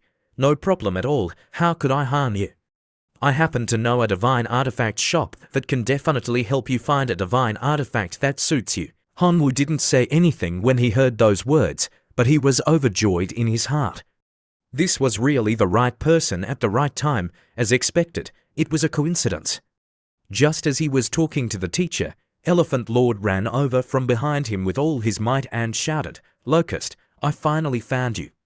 Hearing that familiar voice, Hanwoo hurriedly ran behind Teacher Chairwin and exclaimed worriedly, "Teacher, save me." Of course, as a teacher, how could he don't protect his student? So, Teacher Chairwin immediately spread his arms out and shouted resolutely, "Humph, with me here, who dares to hurt my student?" Hanwoo was quite surprised because he didn't expect his teacher to protect him so fiercely. Seeing this, Elephant Lord didn't continue to charge forward. Instead, he stopped in front of the two teachers and students and raised his hand. "Don't misunderstand, I'm not here to take revenge on you." After explaining, Elephant Lord extended a hand and said seriously, "I'm here only because I saw that your strength is not bad and I want to make friends with you. Let me introduce myself. I'm the #1 student of the Western Capital Academy. My real name is Xing Meng, Xiang Meng, cough, cough." "So, you're a student of the Western Capital Academy. No wonder you're so powerful." Hanwoo took a step forward and shook hands with Xiang Meng. Xiang Meng was delighted to be shaken by him and gave him a thumbs up. After shaking hands, Xiang Meng asked curiously, "You're not very old. You probably haven't taken the college entrance exam yet, right? Which preparatory school are you a student of?" Hanwoo scratched his head and replied shyly, "I'm not a student of any preparatory school, I'm just an ordinary high school student." Hearing this, Xiang Meng's eyes almost fell out of their sockets. His mouth was wide open in surprise. "What? Are you kidding me?" Xiang Meng thought that Hanwoo was trying to trick him, so he pointed a finger at him and leaned close. "Impossible. Absolutely impossible. Are you joking with me?" Hanwoo didn't explain himself when he was called a liar. Instead, he pointed to Teacher Chairwin behind him. "Why would I lie to you? The one standing behind me is my teacher. He can vouch for me." Seeing that it was his turn to go on stage, Teacher Chairwin put on his most serious expression and said, "Cough, cough. Student Locust is really not a preparatory student. Although many academies have sent him invitations, Student Locust has high aspirations and only wants to enter the Imperial Capital Academy. However, the admissions officer of the Imperial Capital Academy doesn't care about Student Locust." Hearing this explanation, Xiang Meng finally understood. "So that's how it is. Your vision is very good. The Imperial Capital Academy is the strongest of the top 3 academies. I think highly of you. I also hope that you can become my junior. I will report your matter to the academy. The academy will most likely give you a test." As he spoke, Xiang Meng patted Hanwoo's shoulder, looking intimate. "After you go back, try to upgrade the core of your nobles. Perhaps you can seize this opportunity to get on the list of preparatory students of the Imperial Capital Academy." Hanwoo asked, "Will you really help me?" Xiang Meng turned around and laughed loudly. "Your potential is great, but the path to becoming a god is still very long. It will definitely be easier if you have a few friends to rely on than if you go it alone." Although he said that, Xiang Meng also had some benefits in this matter, but he didn't intend to hide it and said bluntly, "I'm introducing you to the academy. As long as you pass the test, the academy will give me a reward. Why wouldn't I take it for free, right?" Although Hanwoo knew that the other party also had benefits in this matter, he still clasped his hands and bowed to express his gratitude. "Then I'll have to trouble you," but Xiang Meng was not someone who only took and didn't give. So, as he was leaving, he reminded Hanwoo, "It's just a small matter. However, striking iron still requires one to be strong. In the future, you should invest some more resources in the core of your nobles. It's best if you can cultivate a heroic life form. If you want to pass the test of the Imperial Capital Academy, it won't be easy. Well, goodbye." At a street called Wanbao Road, teacher Chiao Wen and Honwoo were standing in front of a house with a large golden sign that read Treasure Pavilion. Honwoo thought to himself, this name is both rustic and old-fashioned. Without wasting any time, teacher Chiao Wen pushed the door open and said, "Let's go in." As soon as they took a few steps, a purple-haired woman with a hot body, wearing a purple body dress, greeted them. She put her hands on her ant-like waist and asked happily, "Welcome to the Treasure Pavilion. What level of equipment do you want to buy, or which grandmother refiner do you want to meet?" Teacher Chiao Wen replied with a smile, "Please help me contact Grandmother Tony. Tell him that old Chiao is here to visit him." When he heard the name, a thought flashed through Han Wu's mind. Grandmother Tony, this name sounds like a barber. I wonder if he's professional in forging divine artifacts. After walking for a while, the purple-haired woman pointed at a teleportation gate and turned to say, "This way, please." Honwoo glanced at teacher Chiao Wen as if to say, "Is it okay?" Teacher Chiao Wen did the same to him, as if to say, "If you want to know, go and see for yourself." And so, Honwoo took the risk and stepped into the gate. On the other side of the gate, a fat man was holding a huge hammer and forging weapons. When he heard the sound from the gate, he asked, "Old Chiao, is the fat pig you brought this time fat enough?" Hearing these words, Honwoo felt that something was wrong with this matter. Oh no, is it too late to run now? But as Tony was saying those words, Chiao Wen, who had heard everything, slapped Han Wu's chest and exclaimed, "Tony, have some decency. This is my student." Tony, hearing this, scratched his bald head and said bluntly, "A student of old Chiao, you say? Well, let me explain our shop's motto. We treat everyone equally, young or old, big or small. And of course, we don't have special student discounts." Honwoo, hearing this, was speechless. What the heck? No discrimination, no student discounts. Everyone has student discounts, he thought to himself. Don't you know how hard it is for students to make money? I risked my life fighting to earn that 1 billion divine power. Chiao Wen, knowing Tony's personality, chuckled and reassured Honwoo, "Don't worry too much. Tony may have a sharp tongue, but he's a softy at heart. Though his words might sound harsh, the equipment he makes is top-notch." Hearing his friend's praise, Tony cracked a smile for the first time since Honwoo arrived. "Old Chiao, after all these years, you finally said something nice about me?" He then frowned. "But who has a sharp tongue? Who's hard to understand, if it weren't for you bringing me customers?" He trailed off, deciding to let bygones be bygones. Enough about the past. Time to make some money to fill my stomach. He pulled back a curtain behind him and gestured to Honwoo. "Come, follow me. Let me show you my masterpieces." As the curtain drew back, Honwoo found himself staring at a dazzling array of weapons displayed throughout the room. Tony gestured proudly. "Each piece here bears my unique mark, each one crafted by my own hands." After Tony finished his grand tour, Chiao Wen approached Honwoo. "Which one catches your eye?" Honwoo, overwhelmed by the choices, hesitated. After a moment of contemplation, he spotted a gourd-shaped weapon and rubbed his chin thoughtfully. This gourd dotted costs for divinity points, which is less than 600 million divine power. Not a bad deal.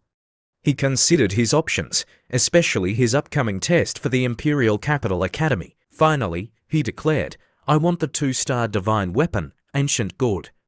The Ancient Gourd is a 2-star divine weapon with 2 main functions, Chiao Wen explained, a proud smile on his face.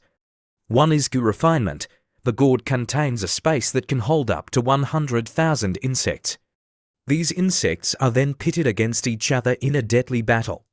The sole survivor has a chance to evolve, potentially even becoming a heroic insect entity. The second function is insect control, a divine art that can attract nearby insects within a certain radius. The range depends on the amount of divine power used. Tony, hearing Han Wu's choice, walked over with a price tag in his hand. Its price is for divinity points, or 580 million divine power. How would you like to pay? Honwoo, startled by Tony's sudden appearance, jumped back. Chiao Wen, sensing an opportunity to haggle, pulled Tony aside. "Give me some face. Tony, lower the price a bit, or throw in something extra. If you don't, I'll scold you." Tony rolled his eyes, Fine, fine. 600 million divine power and I'll throw in a free exploring eye. After settling the price, Hanwoo excitedly paid for his new treasures. Just as they were about to leave, Tony called out, "Wait, I have something else." He rushed back, holding a strange object, and presented it to Hanwoo based on a fragment of a lost civilization. "I've created this special divine weapon. I have a feeling it suits you." Chairwen, intrigued, took the object and examined it closely. Suddenly, he roared, "Tony, I thought we were friends. You're treating me like a fat pig ripe for the slaughter. This useless orb has no power whatsoever. You think I wouldn't know?" Tony, defending his creation, pleaded for patience. "Hear me out. This divine weapon is called Gluttonous Wolf. It comes from a lost civilization that specialized in plundering divine weapons. As you know, divine weapons are bound to their owners. Until the owner dies, others cannot use their divine weapons. The ruler of that civilization found it unbearable that these valuable artifacts could only be treated as scrap metal. He tasked his finest craftsmen to find a solution. After generations of research, they created the Gluttonous Wolf. It can devour other divine weapons and inherit their power. However, he added dramatically, the Gluttonous Wolf was too powerful, incurring the wrath of dozens of other civilizations. In the end, the civilization that created it was wiped out by a coalition of their enemies. Tony then presented the Gluttonous Wolf to Hanwoo again. "Our shop is having a grand sale. This lost civilization's divine weapon can be yours for the low price of 1 billion divine power. Don't miss out on this amazing deal." Hanwoo found the price suspiciously low. If this weapon could truly destroy an entire civilization, how could it only be worth 1 billion divine power? He wondered if this was some kind of scam. Tony, sensing Hanwoo's hesitation, decided to be upfront about the weapon's flaws. "To be honest, this Gluttonous Wolf is only a fragment of the original. It can still devour divine weapons, but its growth rate is 10 times slower. Furthermore, it can only inherit some passive effects and not the accompanying divine arts." Chairwen scoffed, "So it's still useless." Tony slammed his fist on the table. "Old chair, you can insult me, but don't you dare insult my masterpiece." This Gluttonous Wolf, Hanwoo, however, was very interested. He imagined using the Gluttonous Wolf to devour powerful enemy weapons that couldn't be easily destroyed, effectively weakening his opponents. After considering all the angles, he decided to play on Tony's pride. "Teacher Chair, you've misunderstood my intentions. I truly admire Master Tony's craftsmanship. To recreate the Gluttonous Wolf from just a fragment. This alone is worth all the divine power I have. I would gladly spend everything to support such dedication." He sighed dramatically. "Unfortunately, I'm just a poor student. I only have 400 million divine power left. I wonder if Master Tony would be willing to part with his beloved creation for such a paltry sum." Tony, flattered by the praise, practically drooled at the thought of the sale. He tried to maintain a facade of humility. "You truly think so highly of my work?" Hanwoo, with a sincere expression, replied, "Of course, it's the truth." Tony, unable to resist any longer, agreed, "All right, 400 million it is. A true friend is worth more than 1,000 gold. The Gluttonous Wolf is yours." Back at home, Hanwoo sat cross-legged on the floor, ready to bind himself to his newly acquired treasures. He pricked his finger and let a drop of blood fall onto the ancient gourd. To his surprise, the blood didn't bead up, but instead spread across the surface as if it were alive. A moment later, the exploring eye activated, shooting a beam of golden light into the air. Next, he focused on the ancient gourd. It accepted his blood, emitting a green gas that solidified into the shape of a frog. "Time to start refinement," he exclaimed excitedly. However, when he turned to the Gluttonous Wolf, he was puzzled. "Why isn't it reacting?" he wondered aloud. But just as the words left his mouth, Hanwoo's Gluttonous Wolf began to glow. The round object transformed, taking the shape of a four-legged creature. Hanwoo stared in surprise. This Gluttonous Wolf. It looks exactly like a husky." As if to confirm his thoughts, the Gluttonous Wolf barked impatiently. "I want to eat divine weapons," it seemed to say.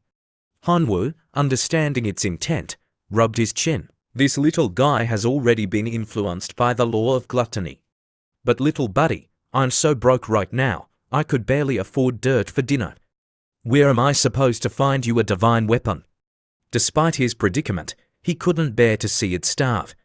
With a sigh, he reluctantly pulled out a pink spirit stone and tossed it towards the gluttonous Wolf.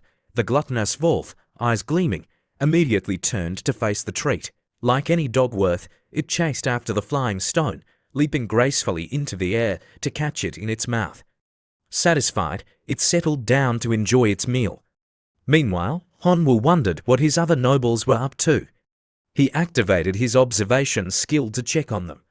The locusts, as usual, were diligently munching on grass. The red goblins were busy mining in the distance, while the bull demons were huddled together, discussing some construction plans.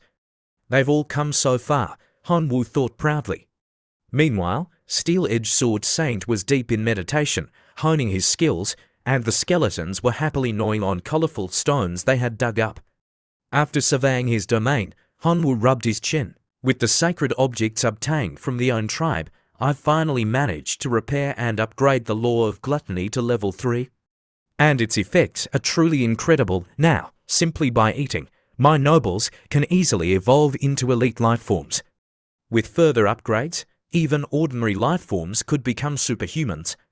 This means with enough food, my entire locust army could become superhumans. His eyes lit up with excitement. I'll have tens of billions of superhuman locusts under my command. The possibilities are endless.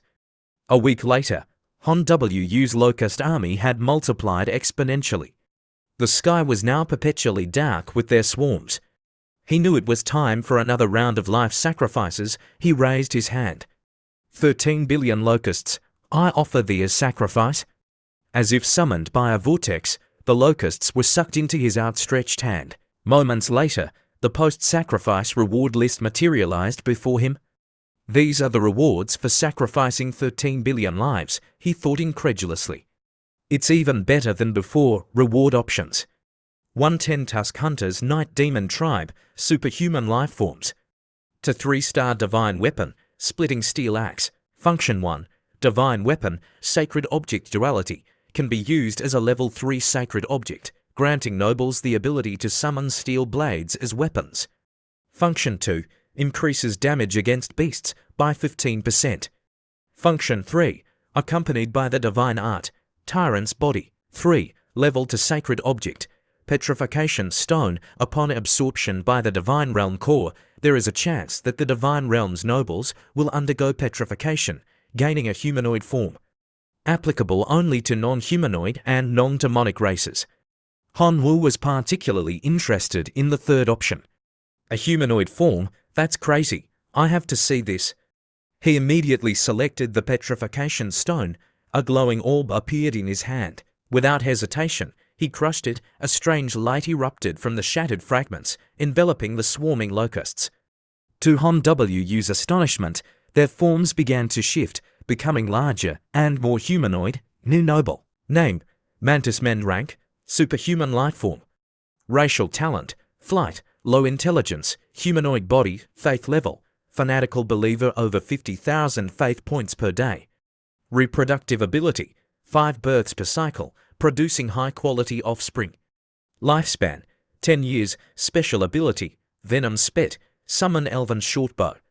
Amazing! Such high faith points, divinity points, come to me, he thought gleefully. Just then, his phone rang. It was Teacher Chairwan. Hanwoo, the Western Capital Academy, has announced a retest for you.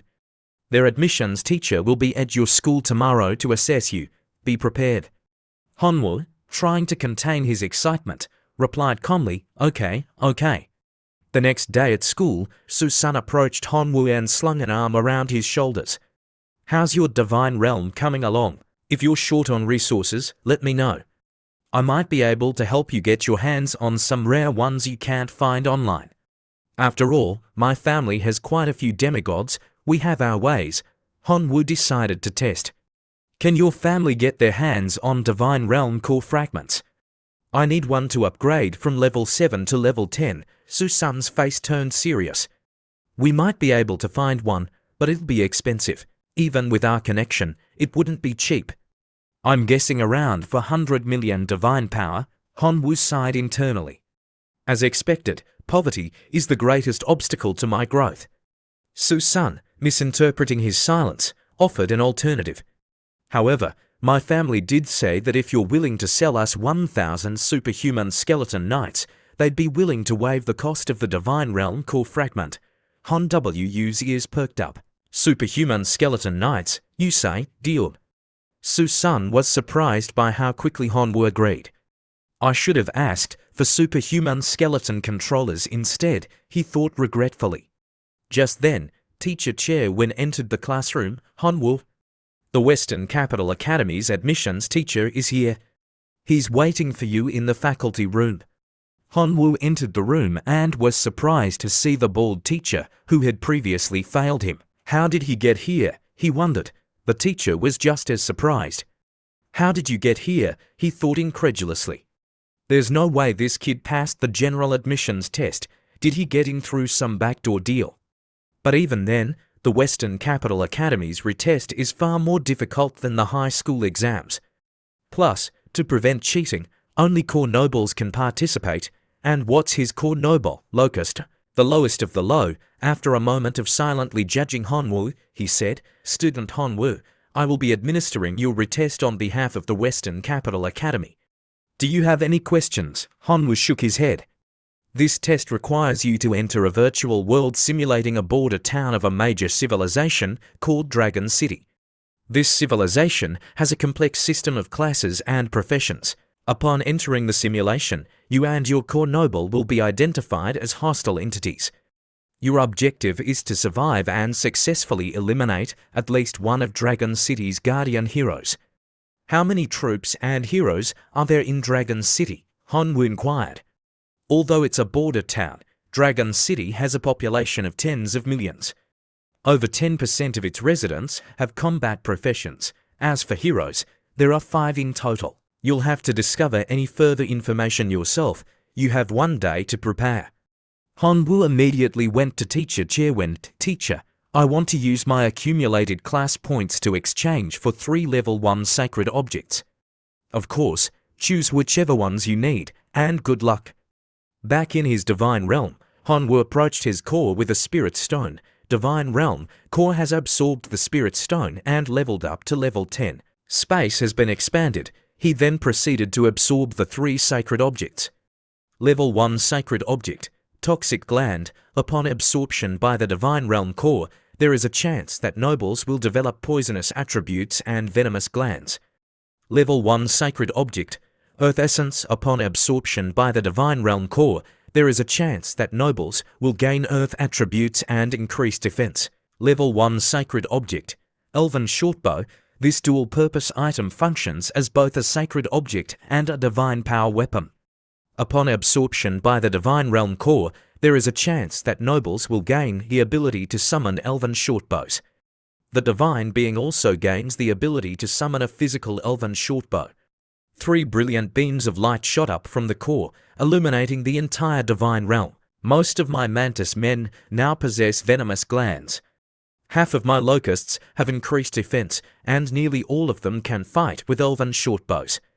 I think I'm ready. The next day, Hanwoo stood before the bald teacher, who presented him with a glowing orb. Once you touch it, you and your core noble will be transported to the outskirts of Dragon City, the teacher instructed. Hanwoo placed his hand on the orb. It pulsed with golden light, and in an instant, he found himself surrounded by his mantis men in a lush forest, the city walls of Dragon City visible in the distance. A series of system notifications flooded his mind. Intruder detected. Please leave this dimension immediately or be marked as a hostile entity and eliminated. Intruder refuses to leave, marking as hostile. Calculating threat level, designation, Locust King, threat level, high, engaging hostile entity. A status screen appeared before Hanwoo. Title, Locust King, level, 80-60 max noble level plus 20 divinity level. Class, none, talent, chosen 1 unique. Equipment, Ancient Gourd 2-star divine weapon, Exploring I Know star divine weapon, Gluttonous Wolf special divine weapon. Skills, Accelerated growth, life sacrifice, Summon Elven Shortbow, Locust King. Interesting. He then checked the status of his newly evolved Mantis Men race. Mantis Men Exploding Venom Variant. Level 60 Class. None. Equipment none. Talent natural, brutal, voracious, flight, low intelligence, humanoid body skills, venom spit, summon Elven Shortbow. Level 60. What does that even mean? He was still trying to wrap his head around it when a Mantis Man flew up to him. Divine Being, we are under attack. Hanwoo immediately jumped onto the back of a nearby Mantis Man. Lead the way. Let's see what we're dealing with. Meanwhile, in another part of the forest, a group of adventurers were fighting their way through a swarm of Han Wu's locusts. Thon, there are too many. We can't hold them off forever. We need to retreat. Thon, a second transfer Dragon Blood warrior, surveyed the situation. The sheer number of enemies was overwhelming. However, before he could issue the order to retreat, his companion, a second transfer Power Fist, excitedly punched an exploding venom locust, shouting, "Don't be such a dana. The more enemies, the bigger our reward. Once we have enough money, we can finally afford our second transfer upgrades." As if to emphasize his point, the locust exploded, showering the group with valuable spirit stones.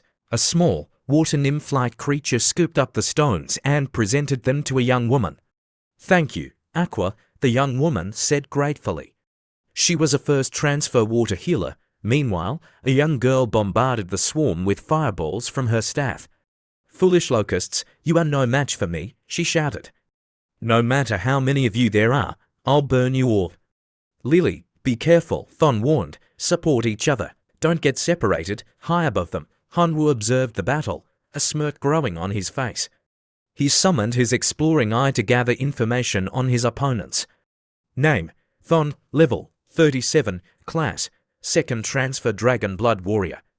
Equipment, Steel Cleaver Divine Power Weapon, Protective Armor Divine Power Weapon.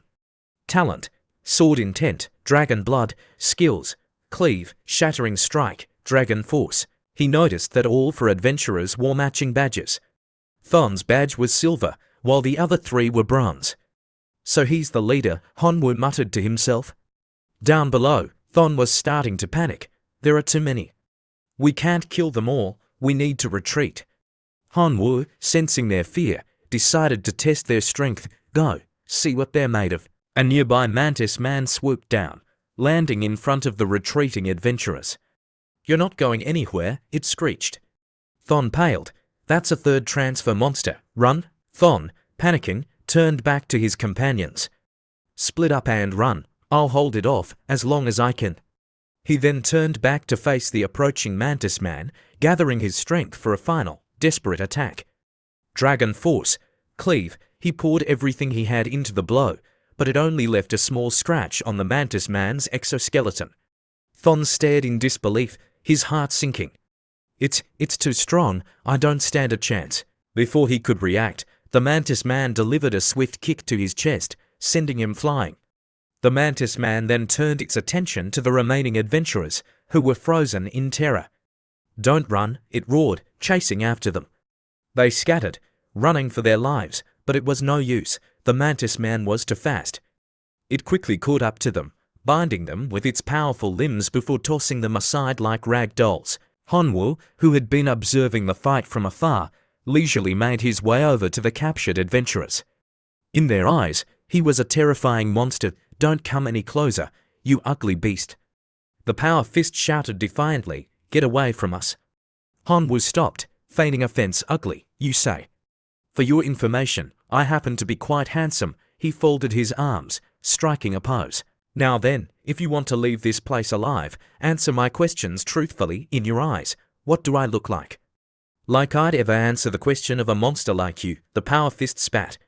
Before Hanwoo could react, the Mantis Man standing behind him punched the boy in the gut, knocking him unconscious. Hanwoo, startled, jumped back. "What do you think you're doing?" "I was just trying to scare him. There was no need for violence." The Fire Mage and Water Healer, witnessing this scene, huddled together, sobbing uncontrollably. Hanwoo, annoyed by the noise, cast Silence Curse. Thon, enraged, struggled against his restraints. "What do you want from us?" Hanwoo leaned in close, his expression menacing. I asked you a question, in your eyes. What do I look like? Thon, terrified, stammered, large round eyes, long antennae. Han Wu's mind raced. Large round eyes, long antennae, sounds like a giant locust. That's it. This must be some kind of twisted image the native will is projecting to scare off invaders like me. He decided to have some fun. Very good. Now, answer a few more questions. 3 hours later. Hanwoo untied Thon. That's all I needed to know. You're free to go. Thon, still shaken but relieved to be alive, didn't question his sudden change of heart. He needed to report this incident to the Adventurers Guild immediately. He turned and fled, putting as much distance between himself and the terrifying monster as possible. Little did he know, Hanwoo was following him from above. Perched on the back of a mantis man in the distance, a walled city came into view. That must be it, Hanwoo said to himself. Sorry, Thon, but I can't risk exposing myself just yet. But don't worry, once I serve my purpose, you won't be harmed much. He then ordered a Shadow Curse Locust to fire a shadow spike at Thon, effectively planting a tracking device on the unsuspecting adventurer. All right, everyone, take a break for now. We have a lot of work to do. After absorbing Thon's memories, Hanwoo rubbed his chin thoughtfully. So, the Dragon City Adventurers Guild has millions of members. Attacking them head-on with my current strength would be suicide. Even with the power of a third transfer, I wouldn't last long. I need a way to increase my power, at least to the level of a level 63rd transfer. Lost in thought, he didn't notice the group of goblins approaching until it was too late. The goblins, however, were overjoyed to see him to them. He was a god. They immediately prostrated themselves before him. Hanwoo, sizing them up, noticed something interesting. Most of these goblins are weak, but their leader, he's level 62, a third transfer. But why does he have a class? He approached the goblin leader, his curiosity piqued. Answer me truthfully, where did you get your class? The goblin leader bowed low. We have consumed many class fragments left behind by fallen adventurers. That is how we obtained our classes. Great one. Han Wu's eyes widened. So that's how it works. By consuming class fragments, my followers can gain classes too. He immediately summoned his followers, my locusts. I have a new task for you. Closely observe the movements of those adventurers. Gather as many class fragments as you can. 3 days later, Hanwoo stared at the mountain of class fragments piled before him. Time to test this out. He began to absorb the fragments. A list of available classes materialized before him. Mage, warrior, fist fighter, marksman. I need a ranged attacker, he thought. This is perfect for my elite mantis man. He selected marksman, and a new status screen appeared. Race, mantis man exploding venom variant. Level, 60 max 65, requires magic cores to level up. Class, marksman. Equipment, none. Talent, natural, brutal, voracious, flight, low intelligence, humanoid body, sharpshooter. Skills, venom spit, summon elven shortbow, focused shot. It worked. If I can get my hands on a second transfer class fragment, I can upgrade him even further. Then, taking down a hero will be child's play. He was celebrating his success when a locust flew up to him. Divine being, we have found a cave. There is a powerful aura emanating from within. We dare not approach. Take me there soon. Hanwoo stood before a dark, foreboding cave. He could feel a powerful energy emanating from within, tinged with a faint trace of divinity.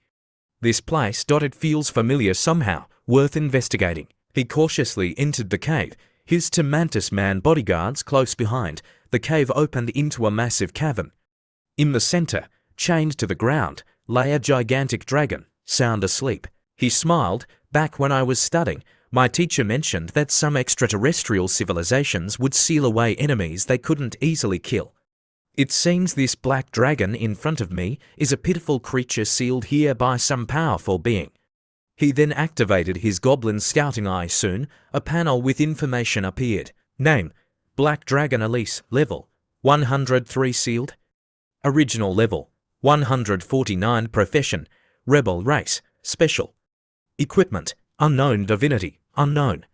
Talent, dragon bloodline unknown. Skills, dark magic, earth breath unknown. Black Dragon Elise, who was sleeping, suddenly opened its eyes wide and stared at Hanwoo. The two goblin grasshoppers with him felt their eyes spinning, as if hypnotized by the dragon's gaze. They started walking towards the dragon involuntarily. Hanwoo panicked. Goblin grasshoppers, stop right there. Hearing his voice, the goblin grasshoppers snapped out of their trance, their faces full of confusion and fear. Furious that its meal had been interrupted, the dragon roared, "You dare to interrupt the meal of Black Dragon Elise the Great Rebel. I will devour your soul and swallow your body whole." It opened its massive maw and gathered a large purple energy sphere in front of it. Sensing danger, Hanwoo quickly retreated and shouted to his goblin grasshoppers, "It's not good, retreat." A moment later, a massive explosion erupted where Hanwoo had been standing, sending smoke and debris flying everywhere. 5 minutes later, Hanwoo, now at a safe distance, asked, "Are you done?" The dragon, thinking Hanwoo was toying with it, gathered another energy sphere and roared furiously, "You insignificant insect! You dare to mock Black Dragon Elise the Great Rebel! I will never forgive you." Seeing the dragon preparing to attack again, Hanwoo hurriedly retreated further. "Oh no, not again! Retreat, retreat!" 10 minutes later, the dragon finally started to tire, panting heavily. Seeing that, Hanwoo cautiously approached the dragon and said in a conciliatory tone, "I'm not here to provoke you, on the contrary, I'm here to help you." The dragon, still panting, replied, "Black Dragon Elise the Great Rebel has seen through your treacherous schemes. Leave before I get angry, or I will swallow you whole." But Hanwoo knew the dragon was just putting on a show. He pulled out a bow from behind him and started drawing the string. "You're trapped here. How can you possibly swallow me? You're asking for a beating." With that, he released the arrow, which shot towards the dragon with a whoosh. However, the arrow bounced off the dragon's barrier harmlessly. The dragon sneered, "You pathetic insect. The defenses of Black Dragon Elise the Great Rebel are impenetrable. You can't even scratch me." Seeing that the bow was ineffective, Hanwoo switched to his sword and charged at the dragon. "If that's the case, then try this." He unleashed a powerful sword beam at the dragon. However, just like before, it had no effect on the barrier. "This thing is too tough. I have to inflict at least some damage or it won't take me seriously." Having no other choice, Hanwoo poured 10,000 divine power points into his sword, then leapt towards the dragon and unleashed a series of powerful sword strikes. This time, the dragon roared in pain as it finally sustained injuries. Blood splattered from the wounds left by Hanwoo's relentless assault. Despite being heavily wounded, the dragon remained defiant. "You damn lizard, how dare you injure Black Dragon Elise the Great Rebel?" Before it could finish, Hanwoo pulled out another weapon and shoved it in the dragon's face menacingly. "I have plenty more weapons. If you keep talking, you might actually die." Realizing that it was unwise to provoke the crazy creature in front of it any further, the dragon calmed down and asked, "What do you want?" Seeing that the dragon was finally willing to listen, Hanwoo smiled and said, "I want to kill a hero of Dolong City, but I'm not strong enough to face a hero yet, so I need your help." Upon hearing Hanwoo's wish, the dragon replied, "Black Dragon Elise the Great Rebel has been sealed here for over 100 years and still cannot escape. How can I possibly help you? The chains binding me are a divine artifact specially crafted by the Adventurers Guild to seal me. Even my dark powers can't corrode them in the slightest, let alone your paltry weapons." Hanwoo thought he misheard. "Did you just say that the chains are a divine artifact?" The dragon blinked innocently. "Yes, Black Dragon Elise the Great Rebel never lies. What's the point?" Hearing the dragon's confirmation, Hanwoo immediately pulled out Gluttonous Wolf and said confidently, "In that case, I have a way." After saying that, Hanwoo cheerfully brought Gluttonous Wolf closer to the chain and gently said, "Little Wolf, eat freely." Don't be shy. As soon as the words left his mouth, the chain suddenly emitted a red light, as if being burned by something. Soon after, the chain snapped in two. The dragon, witnessing this scene, widened its eyes in astonishment, as if it saw the path to freedom wide open. It roared urgently, "Quickly, help me break the other chains. This Black Dragon Elise the Great Rebel command you." Hanwoo's face turned extremely unpleasant at the dragon's commanding tone. "What did you just say?" Thinking that Hanwoo didn't hear clearly, The dragon immediately repeated, "Quickly unkind me." This is a command from Black Dragon Elise the Great Rebel. Realizing that the dragon didn't understand the hidden meaning of his words, Hanwoo rolled his eyes and said, "Black Dragon Elise, I helped you remove a divine artifact chain, which shows my sincerity, but what have you done for me? Yet you dare to command me. Do you even have the right?" The dragon replied casually, "You want Black Dragon Elise the Great to help you. It's not like you want to kill a hero or anything. Fine, I agree." It raised its two front legs towards Hanwoo now, "Quickly unkind me," but things weren't that easy. Hanwoo stroked his chin thoughtfully for a moment, then smiled and said, "I've changed my mind. I want you to serve me for 100 years as payment for saving you." Being forced to serve a small and weak human for 100 years infuriated the dragon. It widened its eyes and yelled, "You despicable, lowly creature, you're dreaming. I am Black Dragon Elise the Great Rebel." Seeing that the dragon didn't heed his words, Hanwoo frowned and threatened, "I can save you, and of course, I can also kill you. If you refuse to meet my demands, I can only turn you into a stepping stone for me to increase my power. I heard that the entire body of a dragon is a treasure. I wonder how many good weapons your bones can provide me." Seeing Hanwoo's serious expression and cold words, the dragon felt a chill down its spine, and cold sweat unconsciously dripped down. Having no other choice, the dragon softened its tone and negotiated, "Black Dragon Elise the Great Rebel is willing to serve you for 100 years. Please quickly unkind me. I'm tired of being bound by these chains. I don't want them on me for another second." Seeing the dragon's remorse, Hanwoo smiled. "Don't be so hasty." He then used the system to open a contract and said, "Sign this contract first." Seeing the contract floating before him, the dragon became extremely displeased. "Are you trying to enslave me? Don't even dream about it. Our dragon race will never be slaves to any other species. Have you heard clearly? Never." But Hanwoo didn't care. He took out a spirit stone and presented it to the dragon. "I can sense that you're very weak. After you sign the contract, this shadow crystal will be a snack for you." Having been starved for so long, the dragon's stomach rumbled when it saw the delicious food in front of it, as if to say, "I want to eat.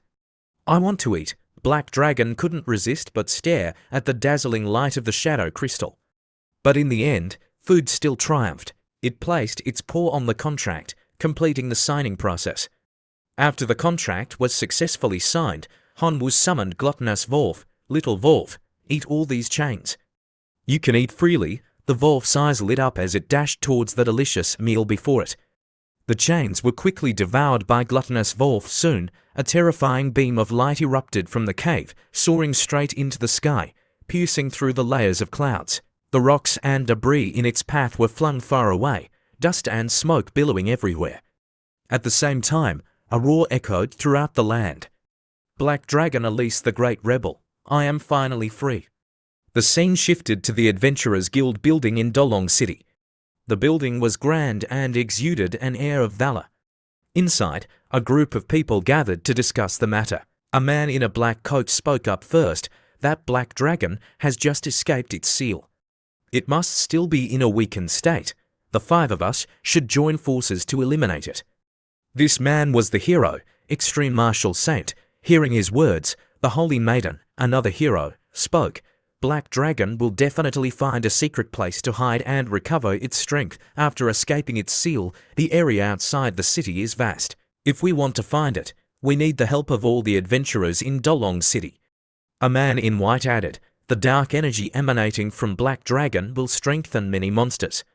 This was the hero, Icefire Swordsman. He pushed his hat up with a confident smile. "We have to take the initiative before the monsters start running rampant." The hero, Gale Wanderer, scoffed, "It's just a black dragon that has just escaped its seal. Is it worth it for everyone to be so tense? Am I right, Dragon Slayer?" Dragon Slayer frowned, looking disdainful. "It's just a dragon, there's no need to panic. I once single-handedly killed a wine-type green dragon. Although it was a bit difficult to deal with, it wasn't enough to disrupt the formation of all the adventurers in our Dolong City." However, Extreme Martial Saint didn't share Dragon Slayer's opinion. "But this black dragon is different. According to the records, it is a rebel of the dragon race.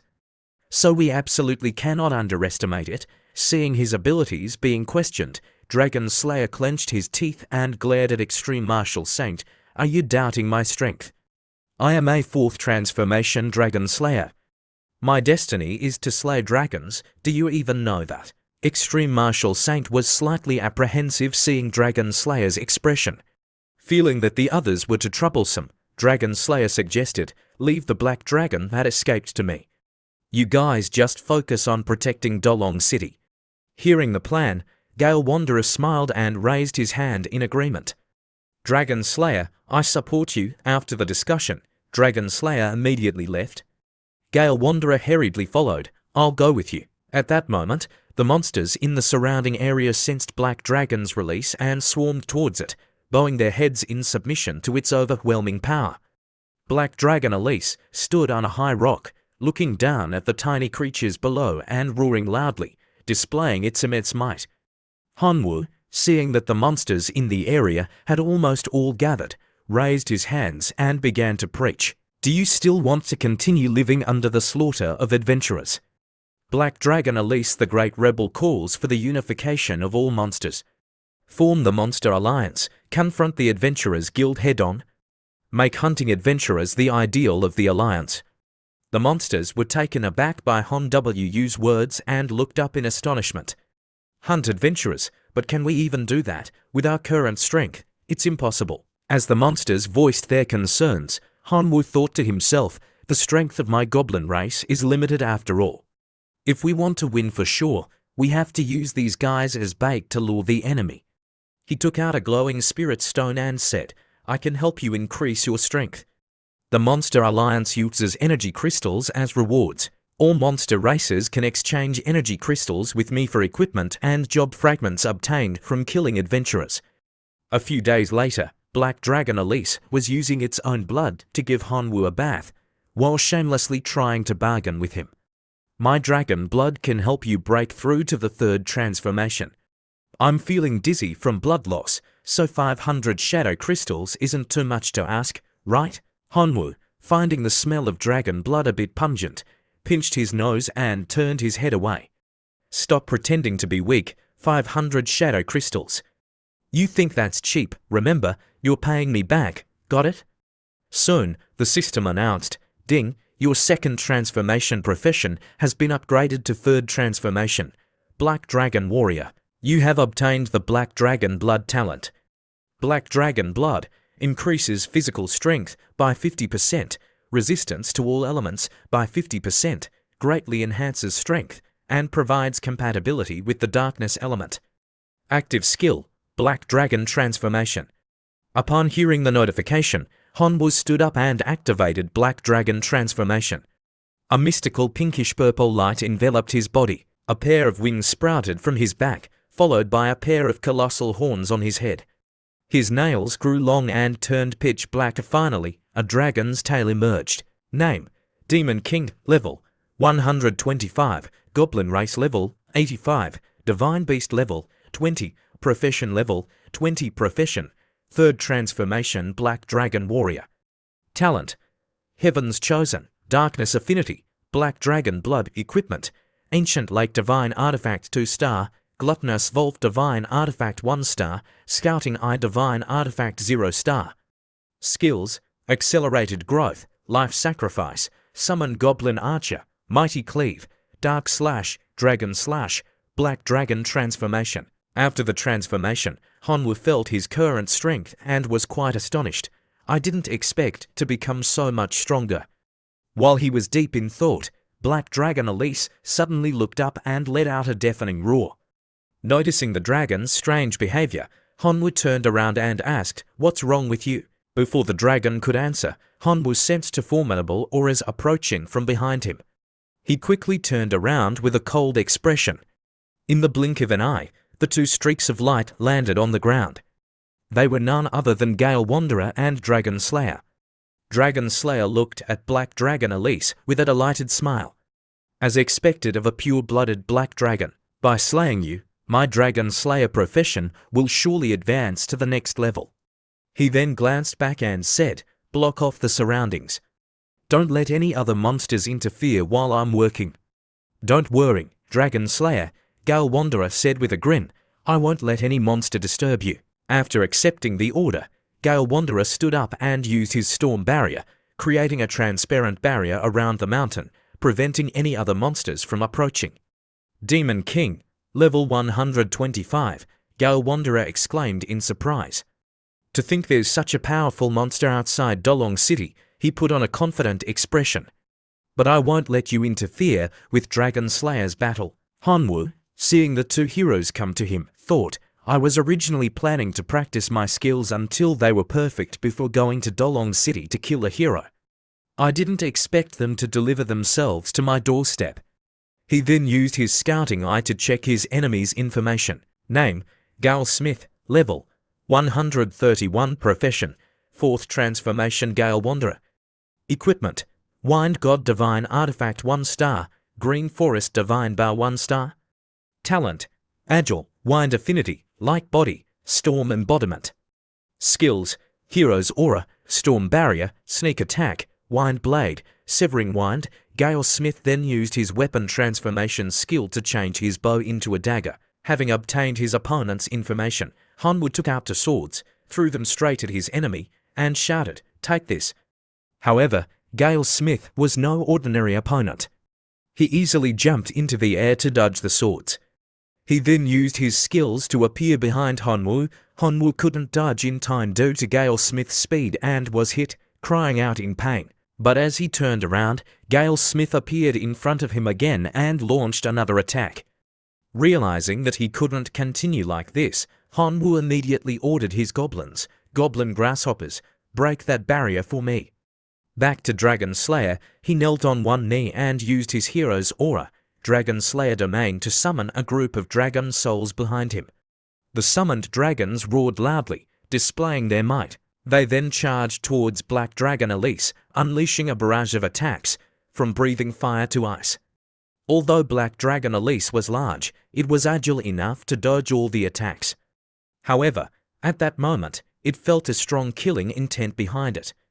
It glanced back in shock, only to see Dragon Slayer with a massive sword, ready to deliver a full-powered blow. Without further ado, Dragon Slayer effortlessly landed a blow on Black Dragon Elise, causing it to roar in excruciating pain. The dragon crashed back to the ground with a resounding thud. Dragon Slayer, pleased with himself, boasted, "That took no effort at all." He then stomped on the dragon's head as if to emphasize his victory. "Dragon Souls," he commanded, "take this black dragon back to Dolong City." He then turned to Gale Wanderer. "Do you need any help?" "No need," Gale Wanderer replied confidently. "I can handle this myself." "You go ahead, Dragon Slayer. I'll catch up soon."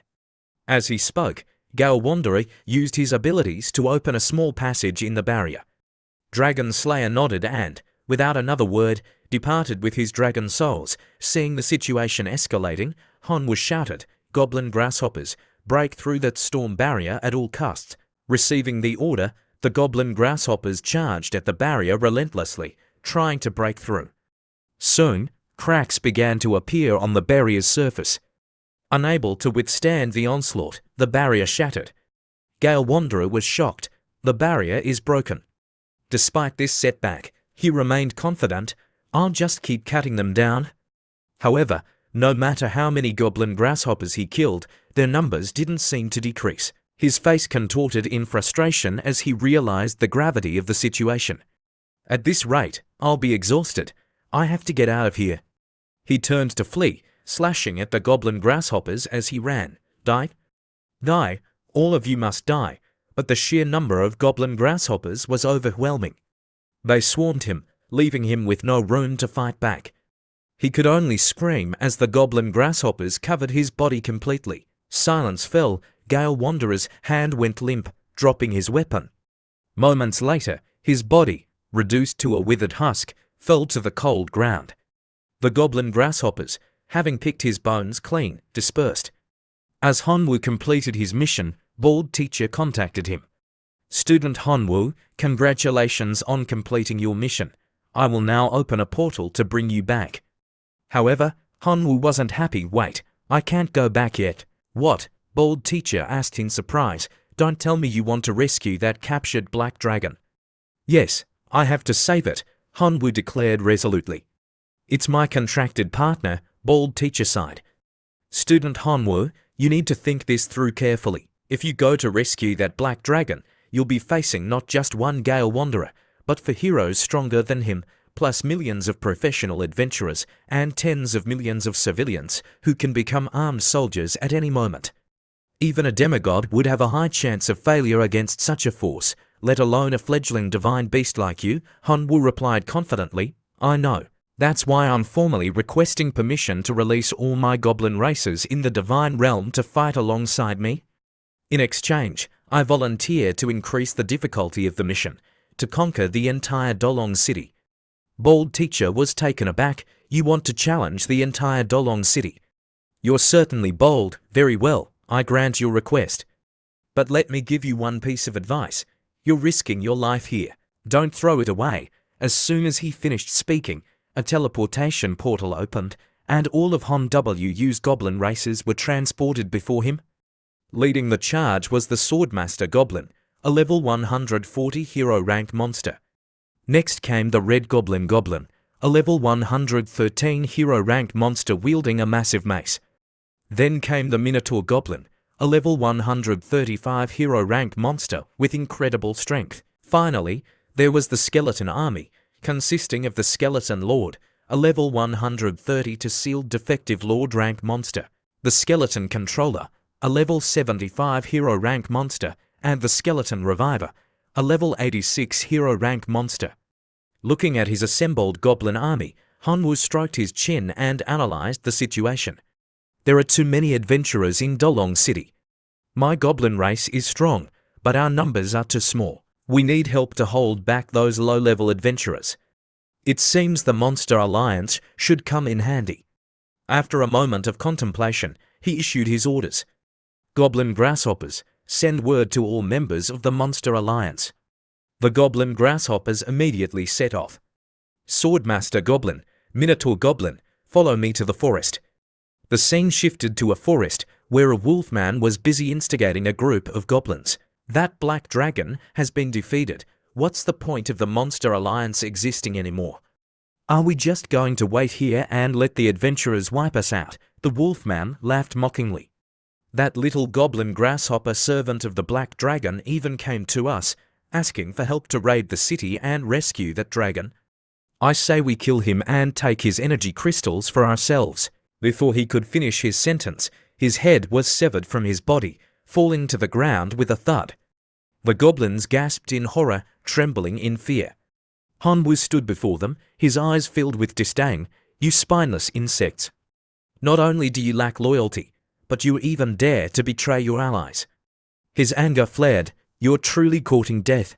One foolish goblin, still unaware of the danger he was in, pointed a finger at Hanwoo and shouted, We were loyal to Black Dragon Elise the Great Rebel. Who are you to order us around? Before he could finish his sentence, Hanwoo raised a hand and unleashed a bolt of purple energy, striking the goblin and sending him crashing to the ground in agony. The other goblins watched in terror. I'm not asking you to attack the city, Hanwoo said coldly. I'm ordering you, do you understand? Disobedience means death. Knowing that Hanwoo was not to be trifled with, the goblins immediately knelt and bowed their heads. We are ready to obey your every command, Master. Satisfied with their submission, Hanwoo turned and issued his command. All forces, listen up. Our target is Dolong City. Move out. The goblin army roared and followed their leader without hesitation. Meanwhile, inside Dolong City, Black Dragon Elise was bound by iron chains, displayed in the city square for all to see.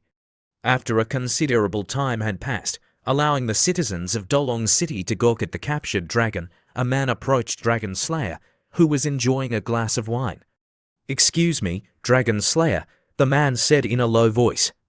The dragon slaying ceremony in the square is ready. Also, Holy Maiden Rose is asking why Gale Wanderer hasn't returned yet. Dragon Slayer frowned. It's been 12 hours. Could something have happened on his way back? He turned to the man. Tell her he's probably just delayed. I'll personally look for him after the dragon slaying ceremony. Suddenly, a powerful earthquake shook the city, causing Dragon Slayer to spill his wine. He looked around in confusion, wondering what was happening. A large force of monsters is attacking Dolong City. A voice announced, "Adventurers, prepare for battle." The sound of alarm bells and horns echoed through the city. Monsters are attacking. Women and children, take cover in the shelters. All adventurers and able-bodied men, arm yourselves and defend the city. Outside the city walls, a massive horde of monsters approached, led by manhwa. There were treants, goblins, giant beasts, and countless other creatures. In the sky above, a swarm of goblin grasshoppers descended upon the city. "Mage, use your magic to shoot down those flying monsters," a soldier shouted to his companion. But before the mage could react, a volley of arrows rained down from the sky, killing the soldier and his comrades. The arrows had been fired by manhwa's goblin grasshoppers. The adventurers of Dolong City quickly mobilized and charged out of the city to meet the enemy head-on. However, their attacks seemed to have little effect on the agile goblin grasshoppers. Meanwhile, the goblin army had reached the city gates. A goblin wielding a massive hammer slammed it with all his might. "Skeleton controller, skeleton reviver, move out," manhwa commanded. The two goblins flew towards the front lines. The skeleton reviver reached the corpses of fallen soldiers and used his abilities. Within seconds, the dead soldiers of Dolong City rose to their feet as undead warriors. "Attack!" the skeleton reviver commanded his undead army. The soldiers, now mindless skeletons, charged towards their former comrades, their eyes glowing with an eerie light. The goblin with the hammer continued to batter the city gates relentlessly. Finally, the gates buckled and gave way. But as the gates opened, Holy Maiden Rose stood before the goblin army, her face resolute. The goblin hesitated, surprised to see only one person standing in his way. Ignoring the goblin, Holy Maiden Rose raised her hands and activated her hero's aura. Rose Wall, thorny vines erupted from the ground, forming a dense barrier that prevented the monsters from entering the city. Just then, Dragon Slayer arrived and unleashed his Dragon Slayer's Flame Slash, creating a massive wall of fire that further blocked the monster's advance. Extreme Martial Saint appeared beside him. "Adventurers, form ranks and prepare to meet the enemy. The battle for Dolong City had begun." Extreme Martial Saint continued issuing commands. "Mages, unleash your magic attacks." The mages gathered, their combined magical power converging into a massive fireball that hovered menacingly in the air. With a deafening roar, the fireball plummeted towards the advancing goblin army, incinerating everything in its path. Goblins were sent flying through the air, their bodies engulfed in flames. Smoke and debris filled the air, obscuring the battlefield. Seeing their chance, Dragon Slayer stood triumphantly before the chained black dragon Elise. "Brave adventurers," he boomed, "repel the invaders. I will execute this dragon to bolster your morale." manhwa, realizing his forces couldn't break through the city's defenses, issued a new command: "Skeleton Controller, attack." The skeleton controller shot towards the battlefield and began casting its summoning spell. Bones scattered across the ground flew towards each other, merging into a colossal skeleton. The giant skeleton lumbered towards the burning city gate, its empty sockets fixed on the flames. It let out a deafening roar, asserting its dominance. With a mighty heave, it ripped the thorny barrier from the ground, clearing a path for the goblin army. "Black Dragon Elise, I'm here to save you," manhwa roared, charging into the city alongside his goblin army. Black Dragon Elise's eyes widened in surprise. "What? Why are you here?" Dragon Slayer scoffed. "Foolish creature, you dare to interfere." Extreme Martial Saint, unable to stand by any longer, charged towards manhwa. "You dare wreak havoc in Dolong City, I'll turn you into mincemeat." He threw a punch at manhwa, but before it could connect, a Minotaur goblin intercepted the attack, smashing its mace into Extreme Martial Saint's face. "Anyone who insults my god shall die," the Minotaur goblin roared. Seeing Extreme Martial Saint defeated, Holy Maiden Rose joined the fray. "Taste my wrath," she summoned thorny vines from the ground, lashing out at manhwa. But before the vines could reach him, a red goblin, riding atop a goblin grasshopper, intercepted the attack, its mace crackling with lightning. "With my thunder mace, Nothing shall pass, Holy Maiden Rose gasped as her attack was effortlessly neutralized. Dragon Slayer gritted his teeth in frustration. Just a few more minutes. A few more minutes and you dare ruin everything. He stomped his foot, summoning his dragon souls. You shall all perish. The dragon souls roared and lunged at Han Wu, their jaws open wide. But before they could reach him, the colossal skeleton swatted them aside like flies. Go die, it bellowed. Enraged, the dragon souls retaliated, biting and clawing at the giant skeleton. Meanwhile, the skeleton lord, feeling peckish, leapt onto the back of a dragon soul and took a large bite out of its flesh. The dragon soul roared in pain and glared at the skeleton lord. You dare eat my dragon soul. Dragon Slayer roared, enraged. You shall pay with your life. He slashed at the skeleton lord, cleaving it into several pieces. However, within seconds, the bones reassembled, as if nothing had happened. Undeterred, the skeleton lord leapt back onto the dragon soul, taking another bite. Dragon Slayer's eyes bulged in disbelief. What kind of monster are you? Back with Han Wu, seeing that no one was paying attention to him, he summoned Gluttonous Wolf. Puppy, go unlock those chains. Gluttonous Wolf's eyes lit up at the sight of more delicious chains, and it immediately dashed towards Black Dragon Elise. Thank you, Black Dragon Elise said gratefully as Gluttonous Wolf gnawed at its chains. You are a true friend. I will never forget this. Han Wu seized the opportunity. If you're so grateful, how about serving me for another 100 years as a token of your appreciation? He tossed a handful of crystals towards the dragon. Here, eat these. They'll help you recover.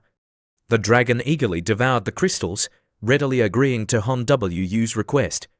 Suddenly, a blood-curdling scream pierced the air. Han Wu turned to see the red goblin impaled by Holy Maiden Rose's thorny vines. Goblin grasshoppers, assist the thunder mace, Han Wu ordered. The goblin grasshoppers swarmed towards Holy Maiden Rose. Han Wu frowned. This isn't working. If we don't escape this situation soon, my entire army will be wiped out. My dear friend, Black Dragon Elise suddenly spoke. Black Dragon Elise the Great Rebel has decided to bestow upon you a small gift. A gift. Black Dragon Elise the Great Rebel shall grant you the title of dear friend. From this day forward, you shall be a great rebel, just like me. A surge of pinkish-purple energy erupted from Black Dragon Elise's eyes, enveloping Han Wu. Strange words echoed in his mind. You have received the title, Great Rebel. You have received the talent, Rebellion. Current effects unknown empowered by the dragon's magic. Han Wu charged towards Dragon Slayer, his sword drawn. Dragon Slayer, seeing Han Wu approaching, merely scoffed, as if he were nothing more than an insignificant pest. But as Han Wu unleashed his Black Dragon transformation, enhanced by Dark Slash and Dragon Slash, Dragon Slayer's confidence wavered. He barely managed to block the attack, his face contorted in effort. Blood trickled from his lips. How can you be so strong? He gasped. Before he could comprehend what was happening, a shadowy figure descended upon him. The skeleton lord, with a bone-chilling grin, plunged its bony claws into Dragon Slayer's back. Dragon Slayer's eyes widened in shock as he realized his fatal mistake. He had let his guard down. The skeleton lord, after successfully backstabbing Dragon Slayer, raised its hand and cast Summon Bone Knight. From Dragon Slayer's body emerged a grotesque, mutated hero-rank monster, the Bloodbone Skeleton. Meanwhile, Han Wu delivered a swift kick to Holy Maiden Rose's face, sending her crashing to the ground. The impact left cracks on the floor. Despite the pain, Holy Maiden Rose slowly rose to her feet, her eyes burning with rage. You dare to kill Dragon Slayer? I won't let you get away with this. The next one is you, Han Wu interrupted coldly, showing no mercy towards the fallen hero. He turned to the red goblin beside him. Show her what you're capable of. Yes, thank you, my god. The red goblin's eyes gleamed with righteous fury as it hefted its massive mace and approached Holy Maiden Rose. The once proud hero trembled in fear, raising her hands in a futile attempt to defend herself. But it was too late. The red goblin brought its mace down with bone-crushing force, reducing Holy Maiden Rose to a bloody pulp. With another hero eliminated, Han Wu moved on to his next target, the battle between Icefire Swordsman and Swordmaster. Icefire Swordsman currently had the upper hand, but Hanwoo, seeing an opportunity, decided to strike. However, Icefire's swordsman was no pushover. He sensed the attack and turned to defend himself, realizing the danger he was in. The swordmaster seized the opportunity, unleashing its cross slash, sending Icefire's swordsman flying through the air with a scream. He crashed to the ground, his body lifeless. Extreme Martial Saint, sensing the deaths of his comrades, panicked. Retreat, retreat, he turned to flee, but a group of Minotaur goblins gave chase. He didn't get far. A skeletal figure clad in armor identical to Dragon Slayer's stood in his path. "What is that?" Extreme Martial Saint stammered, his eyes wide with terror. Before he could react, a Minotaur goblin leapt towards him, its massive club raised high. The next moment, a sickening crunch echoed through the air, followed by a spray of blood and bone. With the heroes defeated, the flag of Dolong City fell. Standing atop a tall building, Hanwoo addressed his victorious army. "My fellow monsters, ransack the city. Bring me any valuables you find, and I will exchange them for spirit stones." "Long live the Demon King!" the goblin army roared. Hanwoo turned to Black Dragon Elise, offering a pouch filled with crystals. "My friend, I hope you regain your full strength soon." Black Dragon Elise's eyes welled up with gratitude. "Thank you, my friend. I am forever in your debt." The bald teacher contacted Hanwoo. "Congratulations, student Hanwoo. You have completed your mission with flying colors. You have achieved the impossible. The portal is ready. I will give you 3 hours to gather your spoils of war." "Thank you, teacher," Hanwoo replied with a smile. "Actually, there's one more thing. Would it be possible to establish a permanent portal connecting this city to my divine realm? I'm willing to trade all my spoils of war for it." The bold teacher frowned. "I understand your desire to establish a foothold in this world, but have you considered the risks? Building a permanent portal is simple, but what if the civilizations here use it to invade your divine realm? One mistake, and you could lose everything." Despite the risks, Hanwoo remained confident. "I've thought it through, teacher." Seeing Hanwoo's determination, the bald teacher relented. "Very well, I will help you stabilize the portal within 10 days. I will also give you a warning device. If any powerful beings from this world attempt to use the portal, you will be notified immediately." 10 days later, a grand building stood tall in the heart of Dolong City, the Monster Alliance headquarters. "Skeleton Lord," Hanwoo said, "I'm leaving Dolong City in your care. I'm leaving the skeleton army and the Minotaur goblins here to defend the city and repel any counterattacks from the adventurers. If you cannot hold the city," he warned, "retreat to the divine realm immediately. Do not risk losing more of our forces for a lost cause." "Understand, yes, Master," the skeleton lord stammered. Hanwoo and his remaining forces gathered before the portal. Moments later, they were transported back to the academy. As Hanwoo searched for the bald teacher, he bumped into Teacher Chairwen. "Student Hanwoo," Teacher Chairwen said, his eyes widening in surprise. "What happened to your eyes?" Hanwoo, confused, pulled out his phone and checked his reflection. "Is this because of the great rebel profession?" He wondered aloud. "Well, I might as well check my status." He opened his status screen. Name: Hanwoo. Level: Divine Beast. Talent: Heaven's Chosen, Only Child. Rebellion. Divine Abilities: Accelerated Growth, Life Sacrifice Skills, Mighty Cleave, Dark Slash, Dragon Slash. Black Dragon Transformation. Divinity: 3 points. Self-produced: 100 million, 100 million. Self-condensed: 1 point. Divine Power: 200,000, 200,000. External production: 500,000, 500,000. Faith Power: 24.3 million, 24.3 million. Core Level: 10 Sacred Artifacts. Law Eater Defective, Level 2, Fossil Level 2. Shadow Spike Level 1, Poison Gland Level 1, Earth Vein Level 1, Goblin Short Bow. He tapped on the Rebellion talent, curious about its effects. Insufficient level, reach Demigod level to unlock this talent. Damn it, Hanwoo cursed internally, not enough levels. Just then, the bald teacher approached him. "Student Hanwoo, you have passed the Western University entrance exam with flying colors. You have earned a probationary spot at our prestigious institution." However, there are still some conditions you need to meet before you can officially enroll. What are the conditions? Hanwoo asked. To become a probationary student at Western University, the bald teacher explained, you need to possess exceptional talent in at least 2 out of 4 areas. First, your goblin race's core must be a naturally born spirit rank monster. Second, you must have nurtured at least 1 hero rank monster. Third, your divinity must be at least 4 points. And fourth, you must possess a sacred artifact.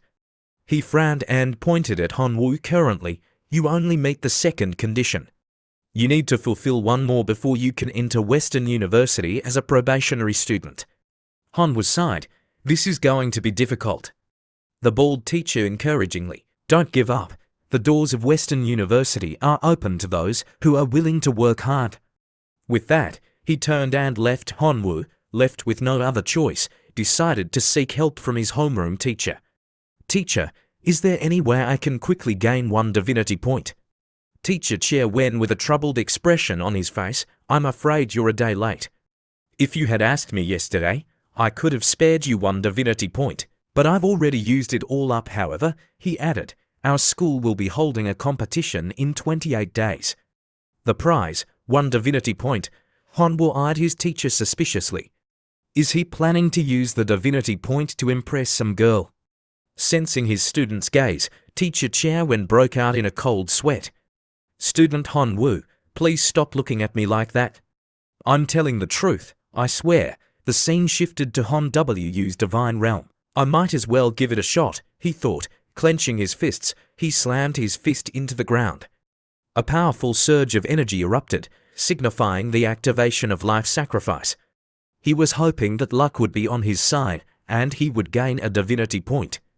However, fate had other plans. His divinity remained unchanged. Not today, I guess, he sighed. I'll try again tomorrow. He continued to use life sacrifice every day, but his divinity remained stubbornly at 3 points. 7 days passed, and still he had nothing to show for his efforts. He was starting to lose hope. I can't believe I exchanged a divinity card for a measly 150 million divine power. He lamented, if only I had another chance, I would never let it go. As he racked his brains for a solution, he received a message from an unexpected source. Yuan Zhong, hey boss, the message read, any leads on the origins of sacred artifacts? Hanwoo's eyes lit up. Yuan Zhong is a demigod. Maybe he can lend me a divinity point. He quickly typed out a reply. Hey, can you lend me a divinity point?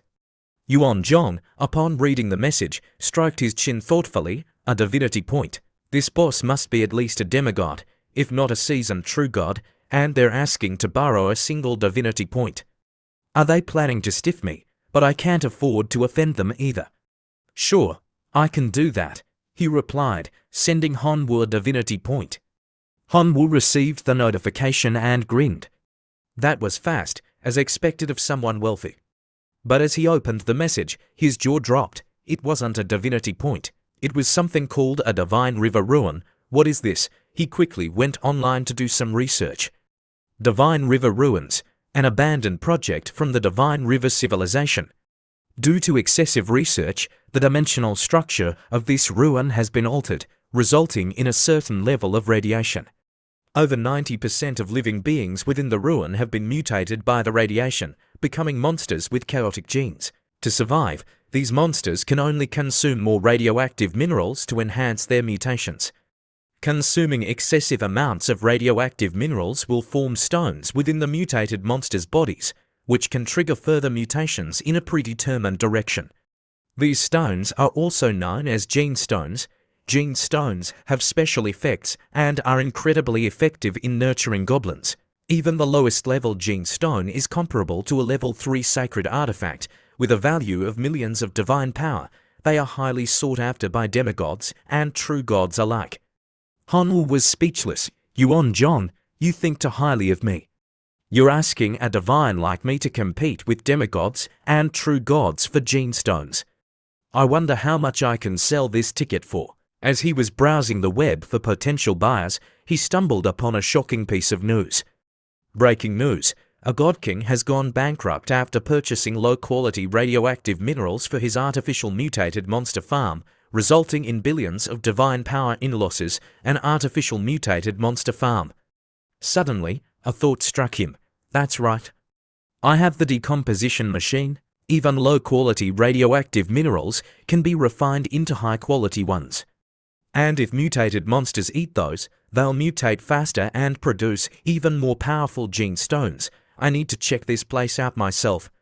The scene shifted to a small town outside the Divine River ruins. Honwoo, disguised in a black cloak and a mask, blended in with the crowd. Safety first, he thought. This is unfamiliar territory, after all. As he pondered his next move, a young man with blonde hair and a blue shirt approached him. Greetings, esteemed divine being. This must be your first time at the Divine River ruins. I presume you're in need of a trustworthy guide. Honwoo coughed, putting on an air of experience. Give me one good reason why I should hire you. The guide straightened his back, a serious expression on his face. I know 18 locations within the Divine River ruins where mutated beasts congregate. Each location has its own unique set of beasts. I also know all the merchants in town, who's trustworthy, who's a cheat, who likes to play tricks. I can guarantee that you'll get the best price for any gene stones you find. He continued to ramble on, eager to impress his potential client. Honwoo, growing impatient, raised his hand to stop him. Just tell me one thing, are there any merchants here who sell radioactive minerals? The guide's face lit up. So you're here for radioactive minerals? He exclaimed, a predatory gleam in his eyes. Now that the blonde-haired guide understood Honwoo's intentions, he lowered his voice and explained, esteemed divine being, you may not be aware, but recently a god king purchased low-quality radioactive minerals, resulting in the failure of his mutated beasts' enhancements. They all perished, and his farm, which had an investment of hundreds of billions of divine power, was completely destroyed. Just as the guide finished speaking, a voice boomed from behind Honwoo, that's because he didn't buy from me. Honwoo turned around to see a tanned man with a mischievous grin. Hey, kid, the man addressed the blonde-haired guide. The guide quickly scurried behind Honwoo and said with a forced smile, Mr. Black, this is my client. He's interested in purchasing some radioactive minerals. Esteemed divine being, this is Mr. Black, the owner of the largest mine in the Divine River ruins. Mr. Black puffed out his chest proudly. That's right, I am the biggest supplier of radioactive minerals in the entire Divine River ruins. Over 70% of the radioactive minerals here come from my mines. And I guarantee you, there's no such thing as low-quality goods in my stock. Despite Mr. Black's confident declaration, Honwoo remained cautious. I need some samples to take back to my divine realm for testing. Please provide me with a variety of minerals, each with a purity equivalent to 1,000 divine power. Mr. Black shrugged nonchalantly. No problem. Soon, Honwoo found himself inside the Divine River ruins, surrounded by towering rock formations. He pulled out the patch of radioactive minerals he had just purchased. 40,000 divine power for 21 radioactive minerals.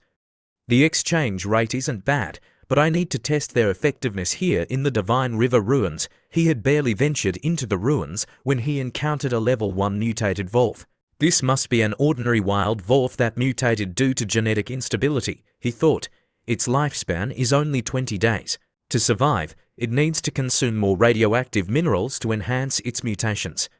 Perfect for testing the minerals I just bought. He tossed a radioactive mineral towards the wolf. The wolf, attracted by the scent, eagerly chased after the mineral. As soon as it landed, the wolf began licking it with a look of pure bliss. Moments later, a long horn sprouted from the wolf's head.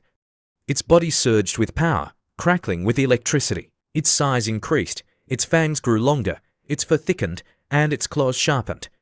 Honwoo watched in astonishment. Just a few licks and it's already reached level 2 mutation. The wolf, no longer content with licking, devoured the mineral in one gulp. A third eye appeared on its forehead, and its gaze turned ferocious. It's now a level 3 mutated beast, Honwoo exclaimed. It went from level 1 to level 3 in less than 10 minutes. If my goblins consume these minerals, but before he could finish his thought, The wolf exploded in a cloud of dust. Hanwoo chuckled. Radiation does have its risks. I need to be careful. He examined the remains of the wolf and found a small, red gene stone. The effects aren't that great, but the side effects are quite significant. However, considering that a single radioactive mineral can be exchanged for a gene stone, the experiment was a success. He picked up the gene stone. Gene stone, fangs, requires level 3 authority to integrate into the divine realm. Effect, can mutate the fangs of goblins, making them larger and longer. Side effect, reduces the lifespan of goblins by 3 years. Before he could celebrate, a voice boomed from behind him. Kid, hand over the gene stone and that blue stone you're holding, or you'll regret it. Hanwoo turned around to see a familiar face. Zhong Gang, the father of Zhong Bin, the young man whose divine realm he had destroyed. Zhong Gang sat atop a giant wolf, his eyes filled with disdain. It's demigod Zhong Gang, but he shouldn't recognize me with this mask on. And what if I refuse? Hanwoo asked defiantly. Then you can die right now, Zhong Gang roared, raising his hand and summoning a pack of wolves through a portal. Hanwoo was quickly surrounded, but he remained calm and collected. Once Zhong Gang had finished summoning his wolves, Hanwoo bit his finger, drawing a small amount of blood. Black dragon transformation, he roared. His body surged with power, his hair grew long, and a pair of dragon wings sprouted from his back. The wolves whimpered in fear, their tails between their legs. Annoyed by their whimpering, Hanwoo unleashed a barrage of sword beams, silencing them permanently. Zhong Gang, refusing to back down, summoned even more wolves. Divine art, wolf cavalry charge, he commanded.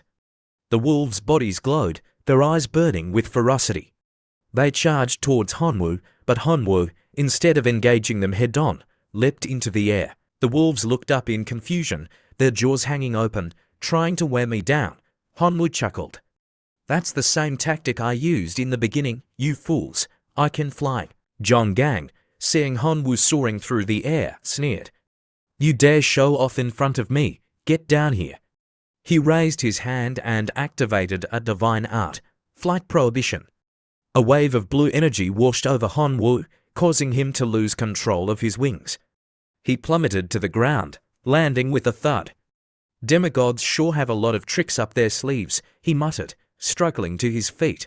Wolf cavalry, tear him apart. Zhong Gang commanded. The wolves lunged at Hanwoo, who had no choice but to flee. He ran towards a sign that read, Danger Zone, keep out. He's still chasing me even though we're in a restricted area.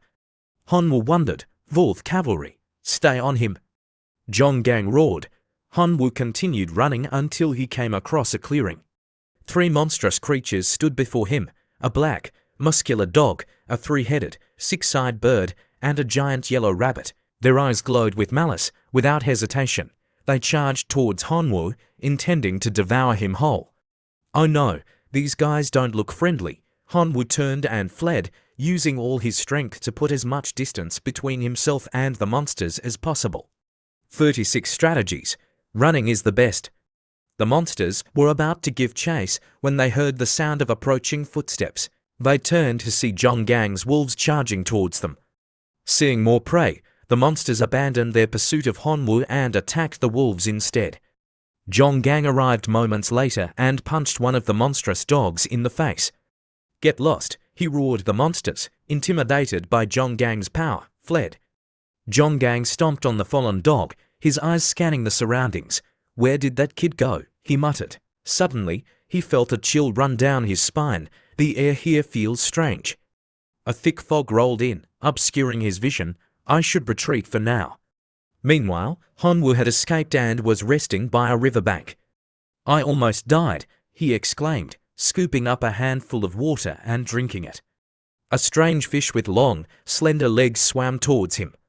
It leapt out of the water, as if showing off its beauty. Hanwoo stared at the creature in disbelief. Good heavens, if the creatures in this river are mutating like this, the radiation levels must be off the charts. I need to get out of here. He pulled out his map, only to realize that the river wasn't marked on it. I'm lost. Just as he was starting to panic, a group of mutated beasts approached him. Stay calm, he told himself.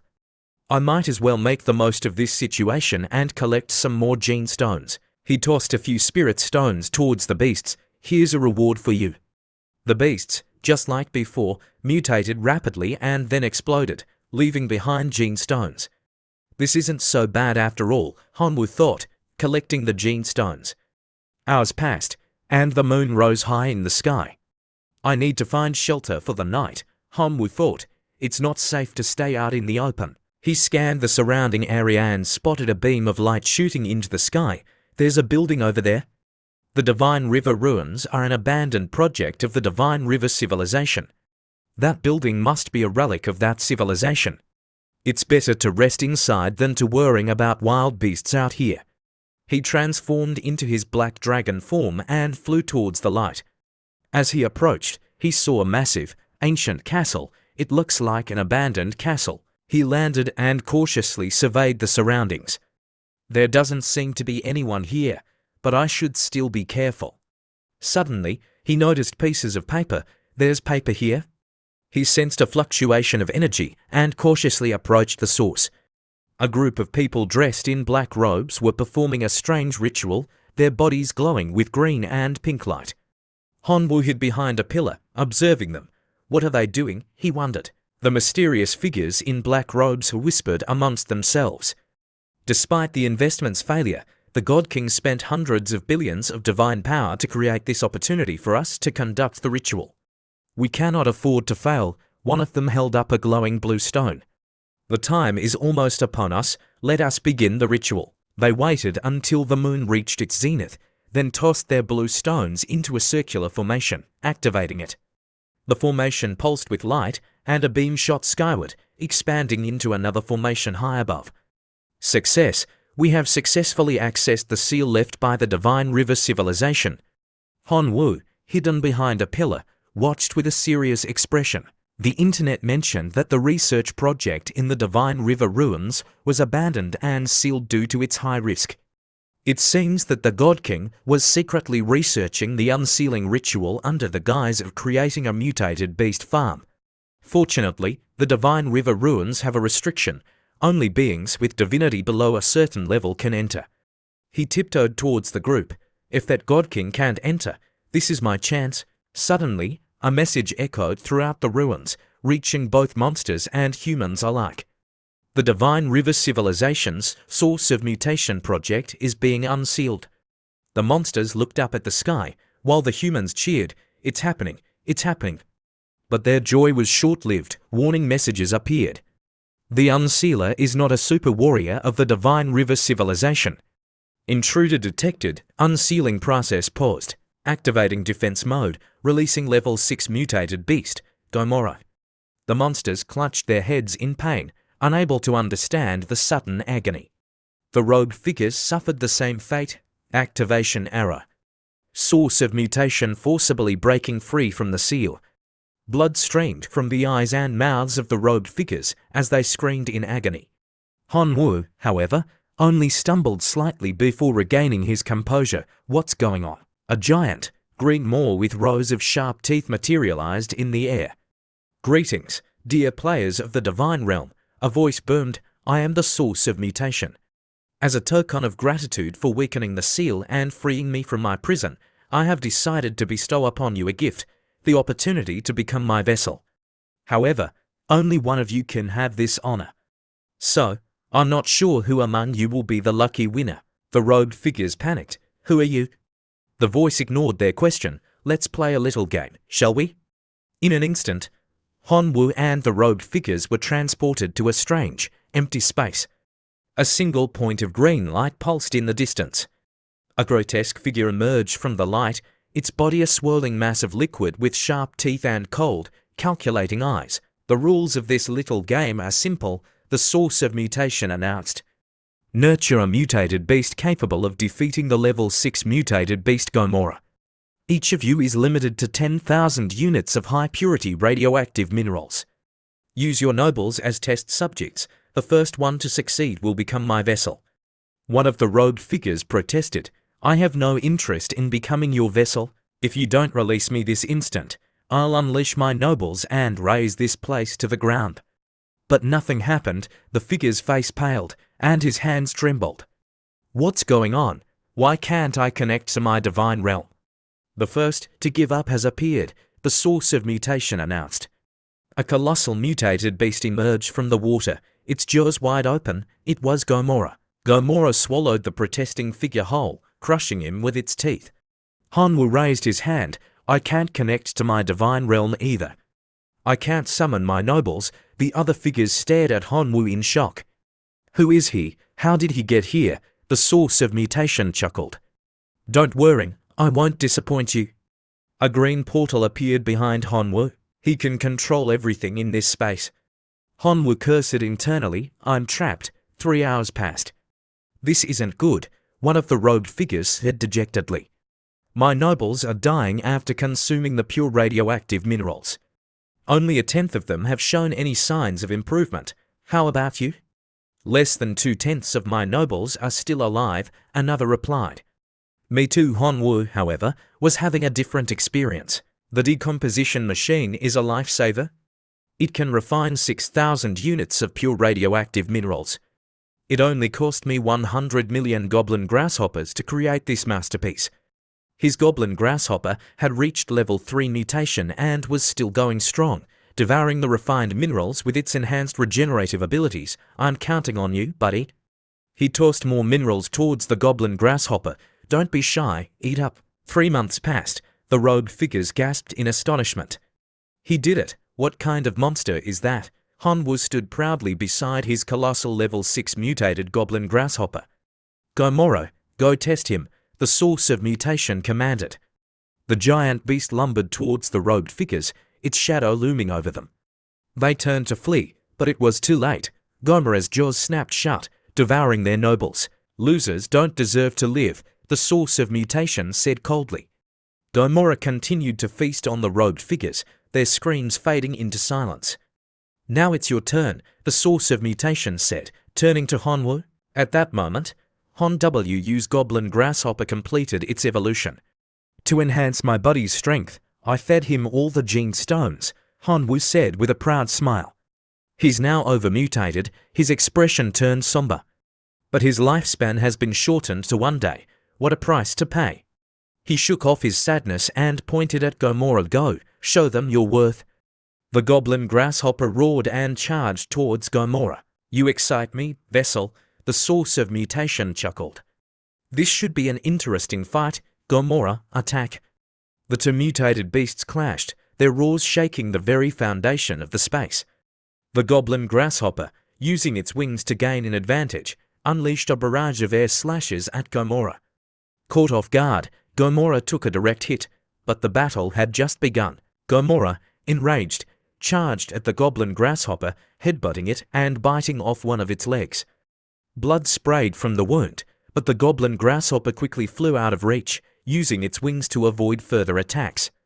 To Gomorrah's surprise, the severed leg glowed and regenerated rapidly. Gomorrah roared in frustration, activating a skill to enhance its strength. Not bad, not bad, the source of mutation commented. You managed to anger Gomorrah. This is getting interesting. 18 hours passed. Gomorrah, weakened and exhausted, was finally defeated. The goblin grasshopper delivered a final, crushing blow to its head, sending it crashing to the ground. Despite witnessing Hanwoo's victory, the source of mutation remained calm. What a magnificent battle, don't you agree, my dear vessel? Hanwoo feigned ignorance, clutching his chest dramatically. What are you talking about, vessel? What are you planning to do to my pure and innocent body? The source of mutation was taken aback. Is this guy for real? It shrugged. We'll be sharing a body from now on. Green light enveloped Hanwoo, who screamed in terror. Time passed. Hanwoo slowly opened his eyes. Am I dead? A massive status screen appeared before him. Name, source of mutation Hanwoo. Rank, divine beast. Profession, level 1 super gene warrior. Talent, heaven's chosen, only child, rebellion divine. Divine abilities, targeted mutation, life sacrifice skills, mighty cleave, dark slash, dragon slash, black dragon. Transformation divinity, for points source of mutation parasite +1. Divine power, 29.7 million self-produced, 22.5 million external production, 7.2 million faith power, 67 million. Core level 10 sacred artifacts, law eater defective, level 2, fossil level 2, shadow spike level 1, poison gland level 1, earth vein level 1, goblin short bow. He robbed his head in confusion. Am I Hanwoo, or am I the source of mutation? A small, green flame flickered before him. You're finally awake, my dear vessel, the source of mutation said. Are you the source of mutation? Hanwoo asked. That's right, I am your super pro gene source. Aren't you going to thank me? Thanks to my presence, you now possess power that surpasses even the divine realm. And your accelerated growth ability has been replaced with targeted mutation. Isn't that more suitable for you? Hanwoo clenched his fists, his teeth gritted in anxiety. The source of mutation, sensing his fear, reassured him. Don't worry about your safety, we are now symbiotically linked. Helping each other is the best way for us to coexist. I am a super gene, after all, one of the most powerful in the Divine River civilization. You've hit the jackpot by becoming my vessel, it continued to sing its own praises. You've been elevated to a whole new level, do you understand? Hanwoo, tired of its boasting, raised a hand. Enough talk, how do we get out of here? Simple. I have complete control over the seal. The only guardian, Gomorrah, is dead, we're free. It snapped its fingers, and Hanwoo was instantly transported back to the abandoned castle. Oh, right. The source of mutation said, I forgot to mention something. The unsealing caused quite a commotion. It attracted a lot of demigods and true gods who are currently waiting outside the ruins. Once the seal completely disappears, they'll be able to enter. What? Hanwoo exclaimed, why didn't you tell me sooner? They'll skin me alive when they find out there's nothing here. He frantically searched for an escape route, the blood arena. He placed his hand on the ground, activating the teleportation formation. At that moment, the barrier surrounding the castle vanished. The barrier is gone, let's go. Demigods and true gods rushed into the castle. The treasure is mine, one of them shouted, but when they reached the center of the castle, they found nothing but falling leaves. Where is it? They muttered in confusion. Zhonggang noticed the remains of the goblin grasshopper. Could it be that brat again? The scene shifted to a luxurious palace. A man dressed in regal attire raged, useless, you're all useless. Who stole my treasure? He turned to his servants. All nobles, activate your tracking signals. Find that seed signal. The scene shifted to the blood arena. Hanwoo arrived and looked around, sighing. This teleportation cost me 1 million divine power. I could have gone back to the academy. Suddenly, a system notification popped up. You have a new message. Dear Inheritor, you have received a challenge from another divine beast inheritor. Evil Dragon, do you accept? Refusing 3 challenges or losing a challenge will result in the revocation of your inheritor status. Annoyed by the loss of divine power and the sudden challenge, Hanwoo grumbled, this guy is asking for a beating. Fine, I accept. I'm in a bad mood anyway. He tapped the accept button. A portal appeared before him. Without hesitation, he stepped through. As he entered the arena, the crowd roared with excitement. Evil Dragon, victory is yours. Evil Dragon is mighty. The arena's announcer boomed. Participants, please prepare for battle. While some cheered for Evil Dragon, others supported Hanwoo. Grasshopper, we're rooting for you. Don't disappoint us, Grasshopper. Summon your bone puppet. Let that evil dragon brat experience the fear of being controlled. Evil Dragon, unleash your dragon army and crush Grasshopper. Evil Dragon, I bet 500,000 divine power on you. Don't let me down. Hanwoo chuckled. 500,000 divine power. You think I'll lose? Don't cry when you lose everything. Evil Dragon, a young man with a smug grin, sneered Grasshopper. I've heard of you. Your noble core must be a grasshopper, but you prefer to exploit the bone puppets for profit. You've met your match this time. Hanwoo, no longer the pushover he once was, bristled at the insult. Enough talk, let's get this over with. He summoned his goblin grasshoppers. Evil Dragon, not to be outdone, summoned his own goblins with a confident smirk. If you want to die so badly, I'll grant your wish. Dragon, attack. The two armies clashed, a chaotic battle erupting in the arena. Evil Dragon gritted his teeth in frustration. He wasn't using his bone puppets. Instead, he was using those trash goblin grasshoppers. Are you looking down on me? He roared. Where are your bone puppets? Hanwoo shrugged nonchalantly, sitting down on the arena floor. You better defeat my grasshoppers first before you start boasting. Enraged, Evil Dragon shouted, Dragon, unleash your skills. His dragon goblins breathed fire at the grasshoppers. Hanwoo, seeing his opponent make the first move, countered with his own commands. Grasshopper Legion, listen up. Fallen Locusts, defend. Sky Demon Locusts, attack. Cursed Locusts, wait for the opportunity to assassinate. The Fallen Locusts activated their shields, nullifying the dragon's fire breath. The Sky Demon Locusts retaliated with a barrage of arrows. Dragon, counterattack. Evil Dragon commanded. Burn those filthy insects to ashes. The dragon turned their attention to the Sky Demon Locusts, but Hanwoo's nobles were too agile. They dodged the fire breath with ease. Hero Dragon, shoot them down, Evil Dragon ordered.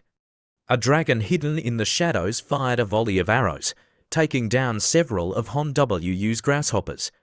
Evil Dragon smirked. Resistance is futile. Unless you unleash your trump card, your pathetic grasshoppers will be wiped out. Hanwoo watched as his nobles fell, one by one. He clenched his fists, his anxiety growing. At this rate, the grasshopper's sacrifice will be in vain. I need to summon Thunder Mace and Minotaur Goblin. Desperate, he raised his hand. Divine Realm, you're going to let that insignificant brat insult you like that? The source of mutation interrupted. I'm starting to doubt my choice of vessel. Hanwoo frowned. What do you mean?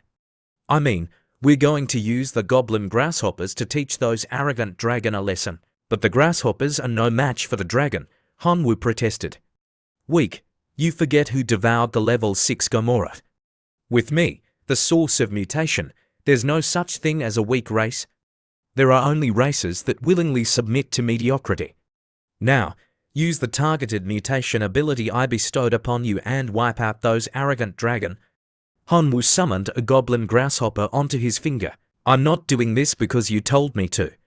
I just want to test out this targeted mutation ability. A golden light emanated from the grasshopper, enveloping the surrounding area. Vessel, how do you want your nobles to mutate? The source of mutation asked. Hanwoo looked at his nobles. The fallen locusts are suitable for defense. I want them to be able to withstand more damage, to take the brunt of the attacks. Here are 3 options, the source of mutation said. 1. Exoskeleton mutation. Thickens the exoskeleton of the fallen locusts, increasing their physical damage resistance tenfold. Cost. Reduces their lifespan by 50 days. 2. Gland mutation. Mutates the glands of the fallen locusts, allowing them to secrete a large amount of mucus that increases their resistance to elemental attacks. Cost.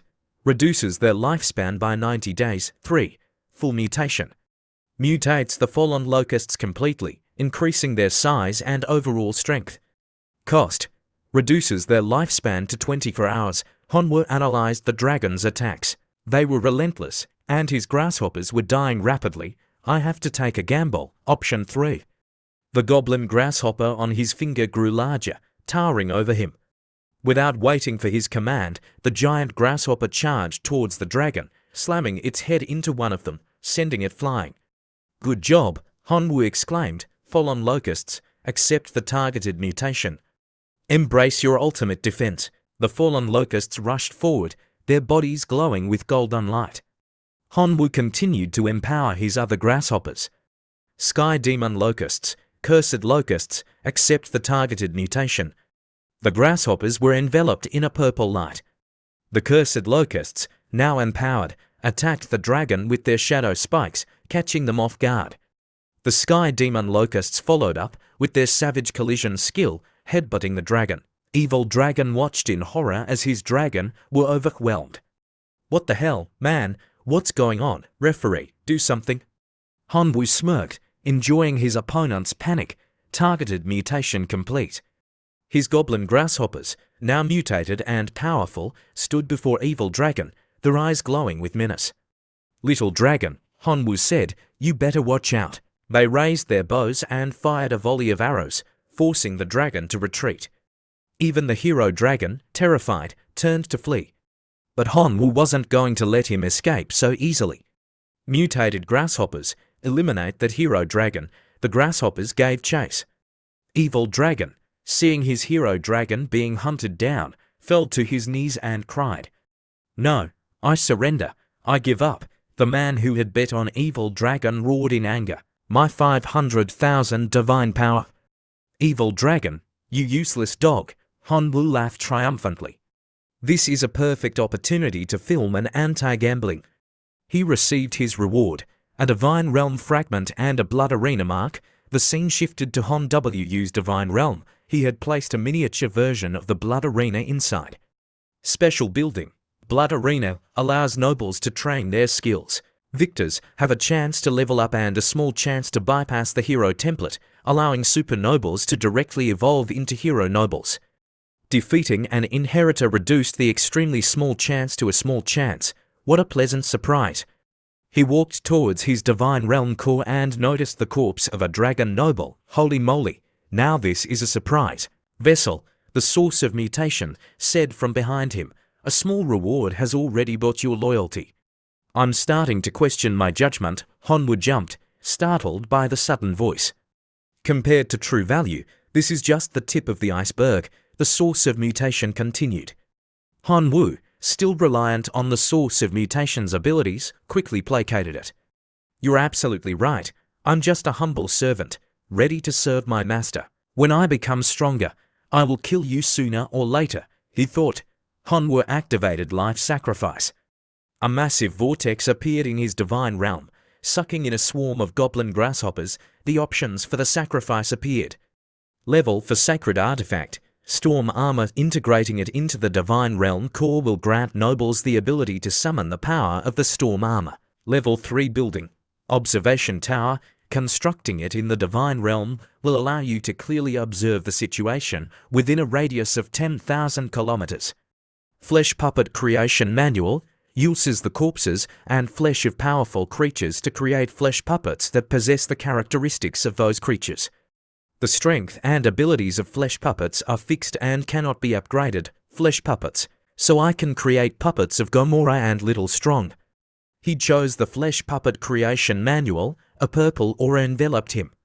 He cracked his knuckles, a mischievous grin spreading across his face. My rise to power has just begun. The scene shifts to 6 months later inside Hanwoo's Divine Realm, which equates to only 10 days in the outside world. He's beaming with excitement. It was worth every bit of the 10 million divine power and countless high-grade materials I invested. He rubs his hands together, gazing at a creature standing before him. "You guys are truly irresistible." The creature is pitch black, with multiple horns on its head, glowing red eyes, a pair of wings on its back, and a glowing blue symbol on its chest. It looks incredibly badass. The system displays its information. Name: Little Strong. Race: Flesh Puppet. Rank: Hero. Talents: Super Regeneration, Gluttony, Big Mouth, Sharp Teeth, Dragon Bone, Dragon's Scale. Hanwoo is ecstatic, a flesh puppet with the strength of a powerful hero rank monster, and its regenerative abilities are on par with Wolverine. To commemorate Strong, I shall call you Little Strong. He looks up at the clear sky and addresses the heavens. Grandpa, it's time for me to take on the challenge. I'm one step closer to Western University. Don't worry, I'll definitely go to the chaotic Star Sea and bring Mom and Dad back. 3 days later, at the Imperial capital. The place is magnificent, with breathtaking scenery. Hanwoo is awestruck by the grandeur of his soon-to-be alma mater. This is the top academy. Even the passers-by outside exude the aura of demigods. "Excuse me," a voice calls out from behind him. "Are you Hanwoo, the probationary student of Western University?" Hanwoo turns around and replies calmly, "That's me." The man smiles, relieved to have found the right person. "Greetings, Student Hanwoo. I'm here on behalf of Western University to welcome you. Please come aboard the airship. I'll personally escort you to complete the enrollment procedures. Hanwoo boards the airship without hesitation. It takes off, soaring above the city. In no time, they arrive at a scenic location within the academy grounds, overlooking a river. The man disembarks first and waits for Hanwoo to follow. You probably don't know your way around. Let me show you to your dormitory. He leads Hanwoo to a luxurious, spacious house. Where are the other students? Hanwoo asks, noticing the lack of people. This place is exclusively for you, the man replies. You'll be the only one staying here. Hanwoo's jaw drops. This is too extravagant. The man shrugs, unfazed by Hanwoo's reaction. Get some rest. Remember to attend class on time tomorrow. He turns and leaves. After a moment of stunned silence, Hanwoo walks towards a machine and prepares to activate it. This place is filled with talented individuals. I need to seize every opportunity to absorb divinity. The next day, Hanwoo arrives at his classroom. As he approaches the door, he hears whispers from inside. Did you hear? A transfer student is joining us today. What's so special about that? He's just trash who got in through the back door. He must have used his family's connections. This is ridiculous. Letting someone in through the back door like this lowers the quality of probationary students like us. Just wait until he gets here. I'll make him regret it. Hanwoo overhears their conversation and breaks out in a cold sweat. This is the initiation, isn't it? Are you Hanwoo, the new transfer student? A cheerful voice asks beside him. Hanwoo jumps, startled. The woman smiles warmly. I'm the teacher of this probationary class. You can call me Ms. Lena. Let's go inside. She enters the classroom and announces, everyone, please be quiet for a moment. Hanwoo follows her, his heart pounding. As he enters, a familiar figure stands up. It's Chin Shuang. Hanwoo, she exclaims. The students sitting nearby are shocked to see her acquainted with the backdoor student. What's going on? The goddess knows this guy. Not only that, they sing close. Ms. Lena smiles at the class and gestures towards Hanwoo. Everyone, this is our new classmate. Hanwoo, he and Chin Shuang attended the same school previously. A student with platinum blonde hair slams his fist on his desk and stands up. Ms. Lena, I demand to know how he got into this probationary class. We all had to go through a rigorous selection process. Ms. Lina's smile disappears, replaced by a chilling glare. Student Sutai, I don't know how your previous school taught you, but in my class, you raise your hand before asking a question. Her voice is laced with a threat. If you don't understand, I can refresh your memory. Sutai trembles under her gaze. Ms. Lena, I apologize for my outburst. Please forgive me. Ms. Lena's expression softens. Very well, don't let it happen again. As for why Hanwoo joined us late, you should ask him yourself. Although she didn't say about Hanwoo directly, he's sweating profusely. Sutai, now forgiven, points a finger at Hanwoo. Hanwoo, I don't care how you got into this class. I challenge you to a duel. Let's see if you're worthy of staying here. Hanwoo, not interested in proving himself to these bullies, raises a hand and said, No, I refuse. Sutai, enraged, stands up. You useless trash. You don't even have the guts to accept my challenge. Are you even a man? The other students join in, hurling insults at Hanwoo. Coward. Useless, pathetic, backdoor trash. But Hanwoo has an ally in his corner. Chin Shuang, that's enough, she shouts. Chin Shuang turned to Sutai and rebuked him. Hanwoo has never provoked you. What gives you the right to insult him? Sutai, facing a force stronger than himself, could only break out in a cold sweat, swallowing nervously and not daring to utter a word. Hanwoo silently looked at her, inwardly impressed. As expected of Chin Shuang, she attracts a pack of followers wherever she goes. Not long after, the break between classes arrived, but Sutai and his friends weren't willing to let Hanwoo off the hook. They approached him, frowning and gritting their teeth, calling out his name, Hanwoo, but just as they uttered his name, Chin Shuang stepped forward to shield him. Are you trying to bully him? Ask me first. Sutai, frustrated that Chin Shuang is defending Hanwoo, loses his patience. Chin Shuang, this has nothing to do with you. Step aside. Realizing that he can't get to Hanwoo with Chin Shuang in the way, he resorts to insults. If you have the guts, don't hide behind a girl. Hanwoo's eyebrows twitch. They think I'm a pushover. Then, Hanwoo steps in front of Qin Shuang and says calmly, I'm just too lazy to deal with you guys. What do you want? I don't have time for this. Su Tai, pleased that his taunts have worked, steps forward. You're a backdoor transfer student. You don't belong here. We want you out of this class. The student with blue hair adds, if you don't leave willingly, we'll beat you until you do. Despite their threats, Hanwoo remains fearless. He turns to Qin Shuang and says, it must be tough for you to study with these idiots. Qin Shuang sighs, they're usually not this bad. I don't know why they're acting like this towards you. Hanwoo puts a hand in his pocket and says confidently, it seems like you guys aren't that close anyway. So I can beat them up without worrying about hurting your feelings, right?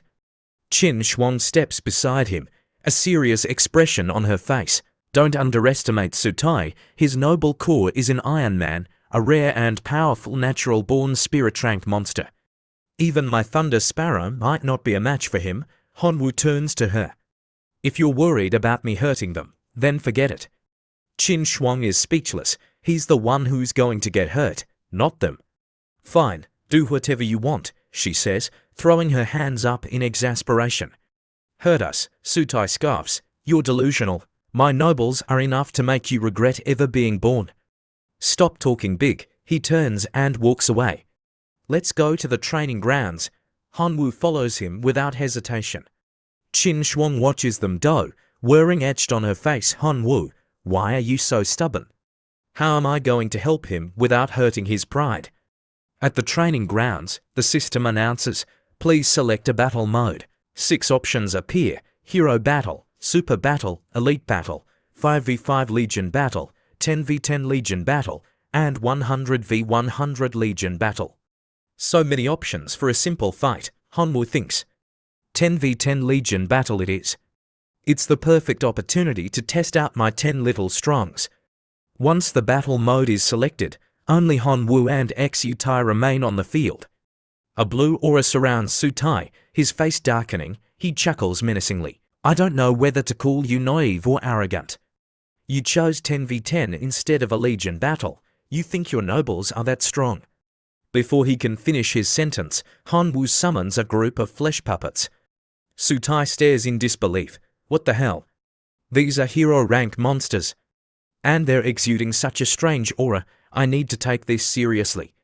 I can't lose face in front of the goddess. He summons his Iron Men. This formation of mine can even make a Lord rank expert sweat. He boasts, let's see you cry, Hanwoo. Qin Shuang watches the screen, her eyes widening in surprise. What are those? Since when did Hanwoo have these kinds of nobles? The student beside her uses his scouting eye to scan the flesh puppets. He's summoned puppets, and they're all hero rank. He's using hero rank puppets against Xutie's Iron Men. If any of them get destroyed, it'll be a huge loss. Let's see how the transfer student cries later, another student says. The other students are equally astonished. He's so rich, 10 hero rank puppets. That's worth at least 30 million divine power. As expected of someone who can buy his way into the academy. They assume that Hanwoo is simply wealthy and influential. However, Qin Shuang knows better. Hanwoo is self-made. He has no powerful backing.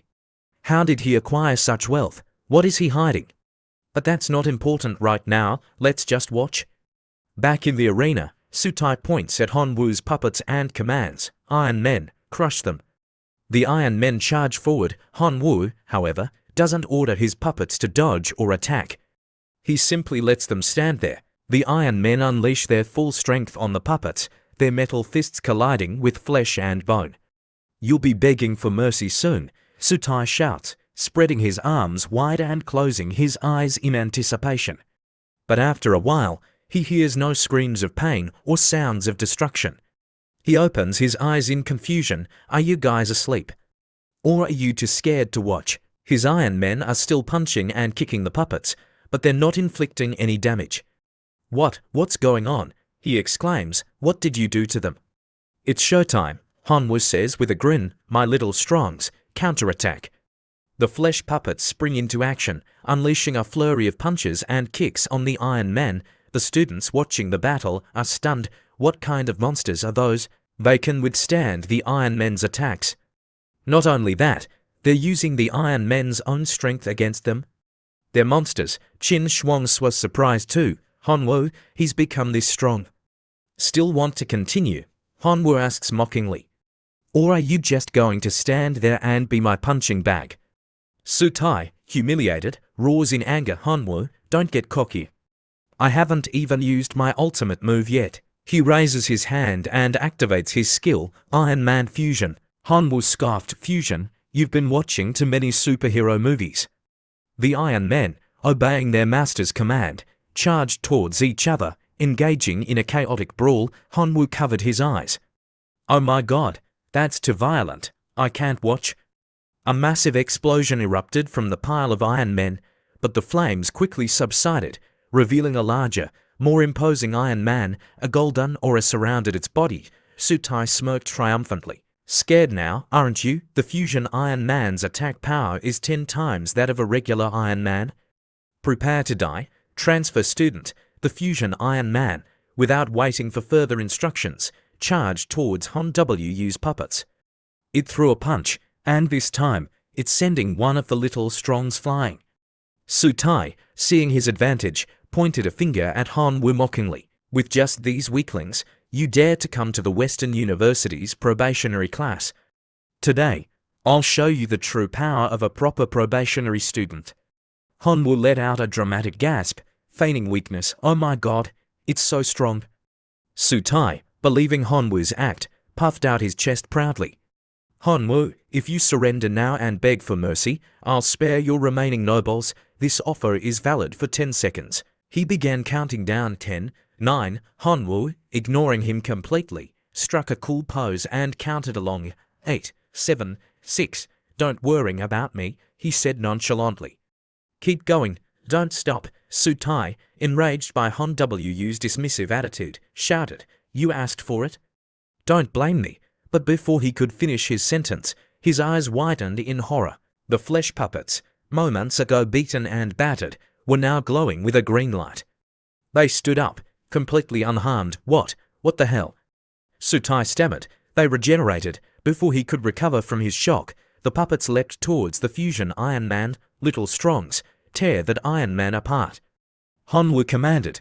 The puppets swarmed the fusion Iron Man, their teeth and claws tearing through its metal armor. They ripped out its wires, disabling it. The students watching the battle gasped in horror. That's brutal. The fusion Iron Man's head crashed to the ground, its eyes flickering out. Sutai collapsed, his face pale and his voice trembling. No, it's all gone, everything. Back at the academy, Hanwoo strolled through the halls, his hands in his pockets, a confident smirk on his face. The other students, no longer daring to underestimate him, watched him with a mixture of awe and fear. Qin Shuang approached him, but before she could say anything, a voice interrupted. Grasshopper. Hanwoo froze. Who knows that name? He turned to see who had called him, but before he could get a good look, someone rushed towards him and embraced him tightly. Grasshopper, I knew it. You really passed the academy's test. I'm so proud of you. I knew recommending you was the right decision. Hanwoo recognized the voice and the familiar grip. Elephant Lord, is that you? Why do you look so much younger? Xiongming stroked his chin, a smug grin on his face. That was just a disguise to avoid getting bullied in the arena. This is an academy with lots of cute girls, so. The other students, hearing Xiongmeng's words, apologized profusely. We're sorry, Hanwoo, we thought you got in through the back door. We misunderstood you.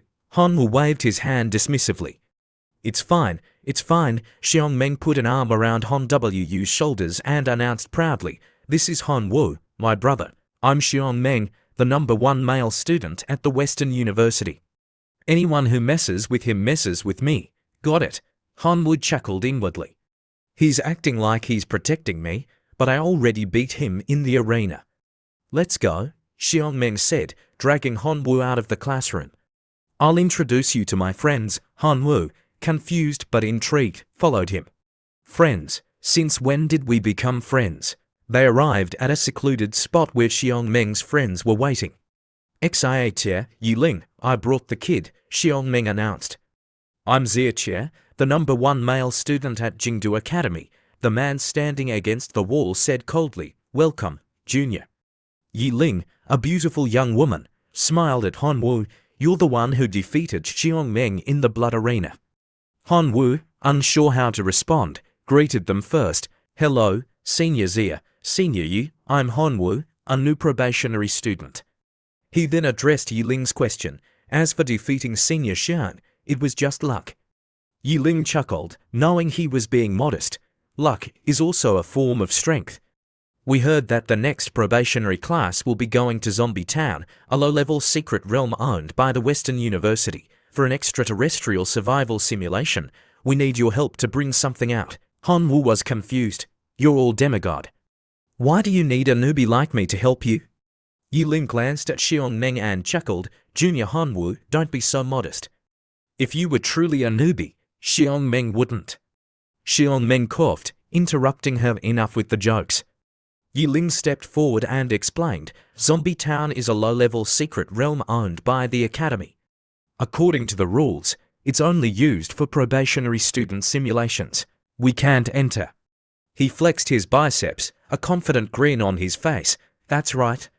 If I went in there, I could destroy the entire town in a few moves.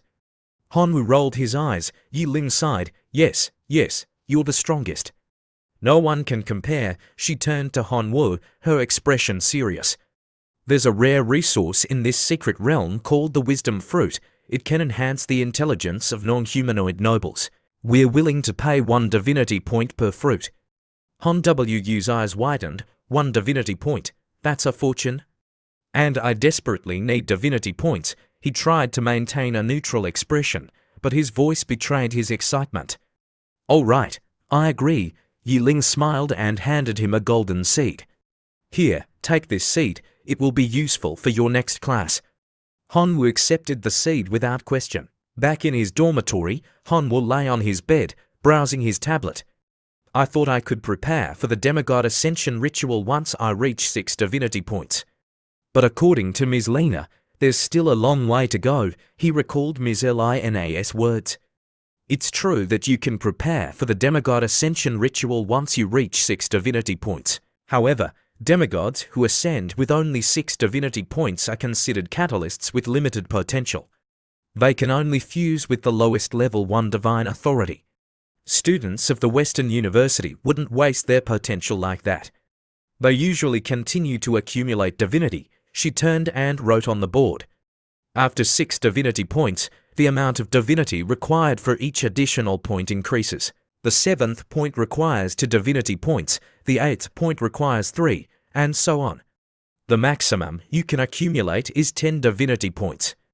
Demigods who ascend at 10 divinity points have the greatest potential and can fuse with divine authorities up to level 5.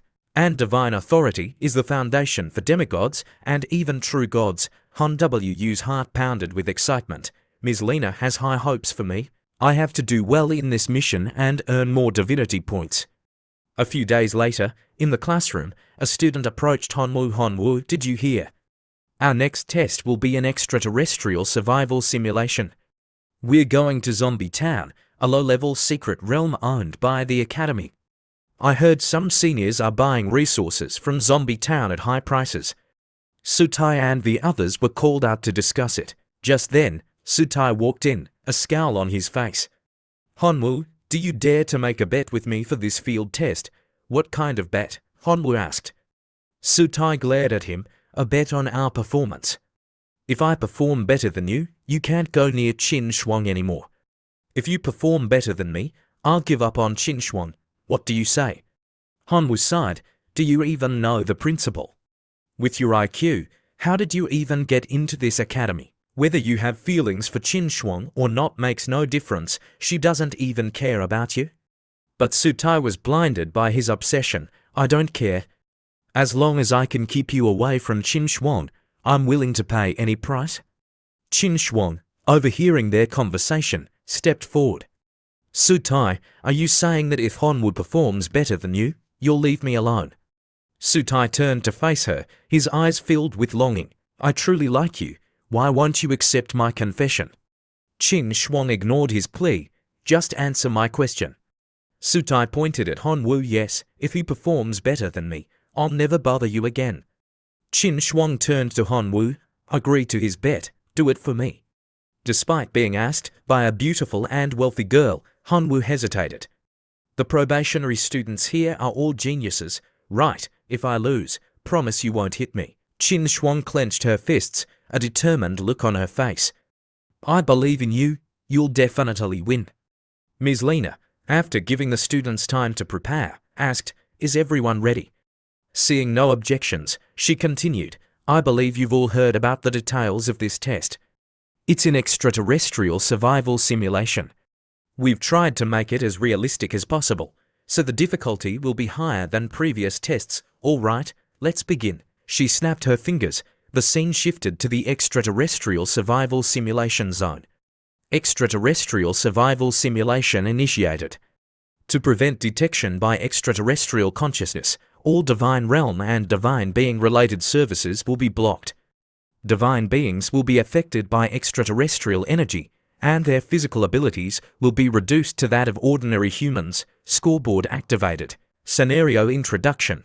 Zombie Town is a picturesque town where hospitable zombies will warmly and gently scoop out the brains of visiting guests to show their welcome. Every night, they go out to party with their fellow brethren. As soon as they entered the simulation, the students clutched their stomachs. I'm so hungry, me too, and my spatial ring isn't working. I have so much food stored in there. Hanwoo felt the same hunger pangs. We're divine beings. We shouldn't feel hungry even after 10 days of fasting. Our divine artifacts are disabled. This is a true survival test. He opened his skill menu. Targeted mutation. Available. Life sacrifice. Available. My most important skills are still usable. That's a relief. He smiled and turned to Qin Shuang. Let's explore the town. Qin Shuang nodded eagerly. She placed her hand on the ground, summoning a blue lightning bird. I'll give you a ride. But Hanwoo, eager to show off, declined her offer. No need, I can handle this. He activated his black dragon transformation, sprouting a pair of wings. Qin Shuang, seeing this, quickly followed him, flying alongside him. Soon, Hanwoo and Qin Shuang arrived at the town, gently landing on the ground. Hanwoo reverted to his human form and looked around. This town has everything. Look, a cafe, a restaurant. As he spoke, Qin Shuang's stomach growled loudly, her face flushed red with embarrassment. Hanwoo chuckled, but Qin Shuang quickly silenced him. Don't laugh, he raised his hands in surrender. Okay, let's try that restaurant. They entered a nearby restaurant. The door chimed as they stepped inside. Welcome. The restaurant owner greeted them with a smile. What would you like to order? Here's the menu. Hanwoo felt a bit awkward. Sir, we're tourists from another town. We've run out of money. The owner's smile vanished, replaced by a cold glare. He pulled out a gun. Get out of my restaurant, you beggars. You think this is some kind of zombie parade? This is no place for you to cause trouble. Qin Shuang, a proud young lady, couldn't stand being looked down upon. How dare you, she exclaimed, stepping forward. But Hanwoo, ever the calm and collected one, stopped her. Calm down, we're just ordinary humans now. He remembered something important. Yu Ling said the seed might be useful here, let's try it. He pulled out the golden seed Yu Ling had given him. Wait, I have this, are you interested? The owner's eyes lit up at the sight of the glowing seed. He quickly put away his gun. My dear customer, he said, his smile returning, you possess such a valuable seed. Please sell it to me. I'm willing to pay 10 gold coins for it. Hanwoo smiled. We are hungry. Can you prepare us some food first? Of course, no problem at all, the owner replied eagerly. Soon, a table laden with delicious food, roasted chicken, potatoes, and various other dishes, was set before them.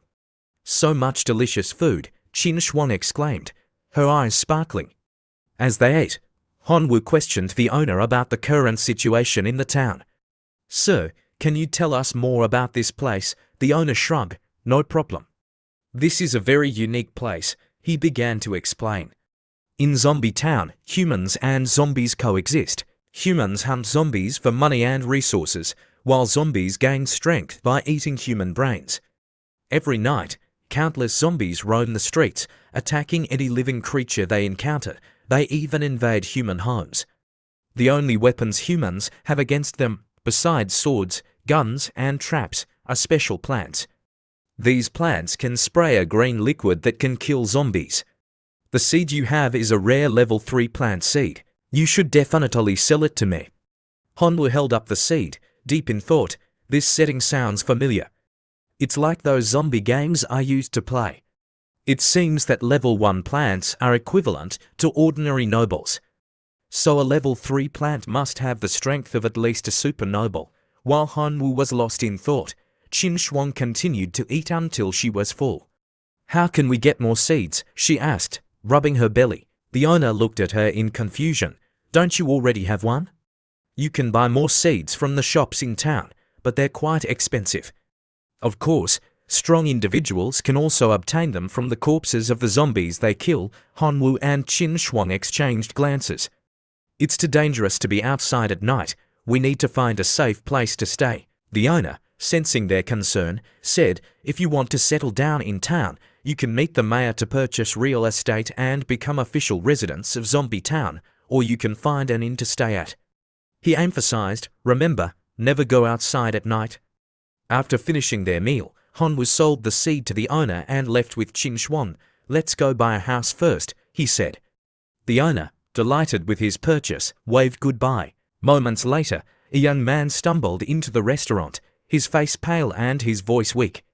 Sir, please, can I have some food? I'm starving. But the owner, as before, showed no mercy. Get out of here, you freeloader.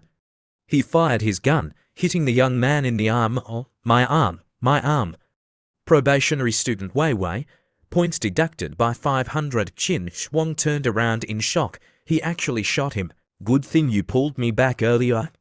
Let's hurry up and find a place to stay, she said. They soon found the mayor's house.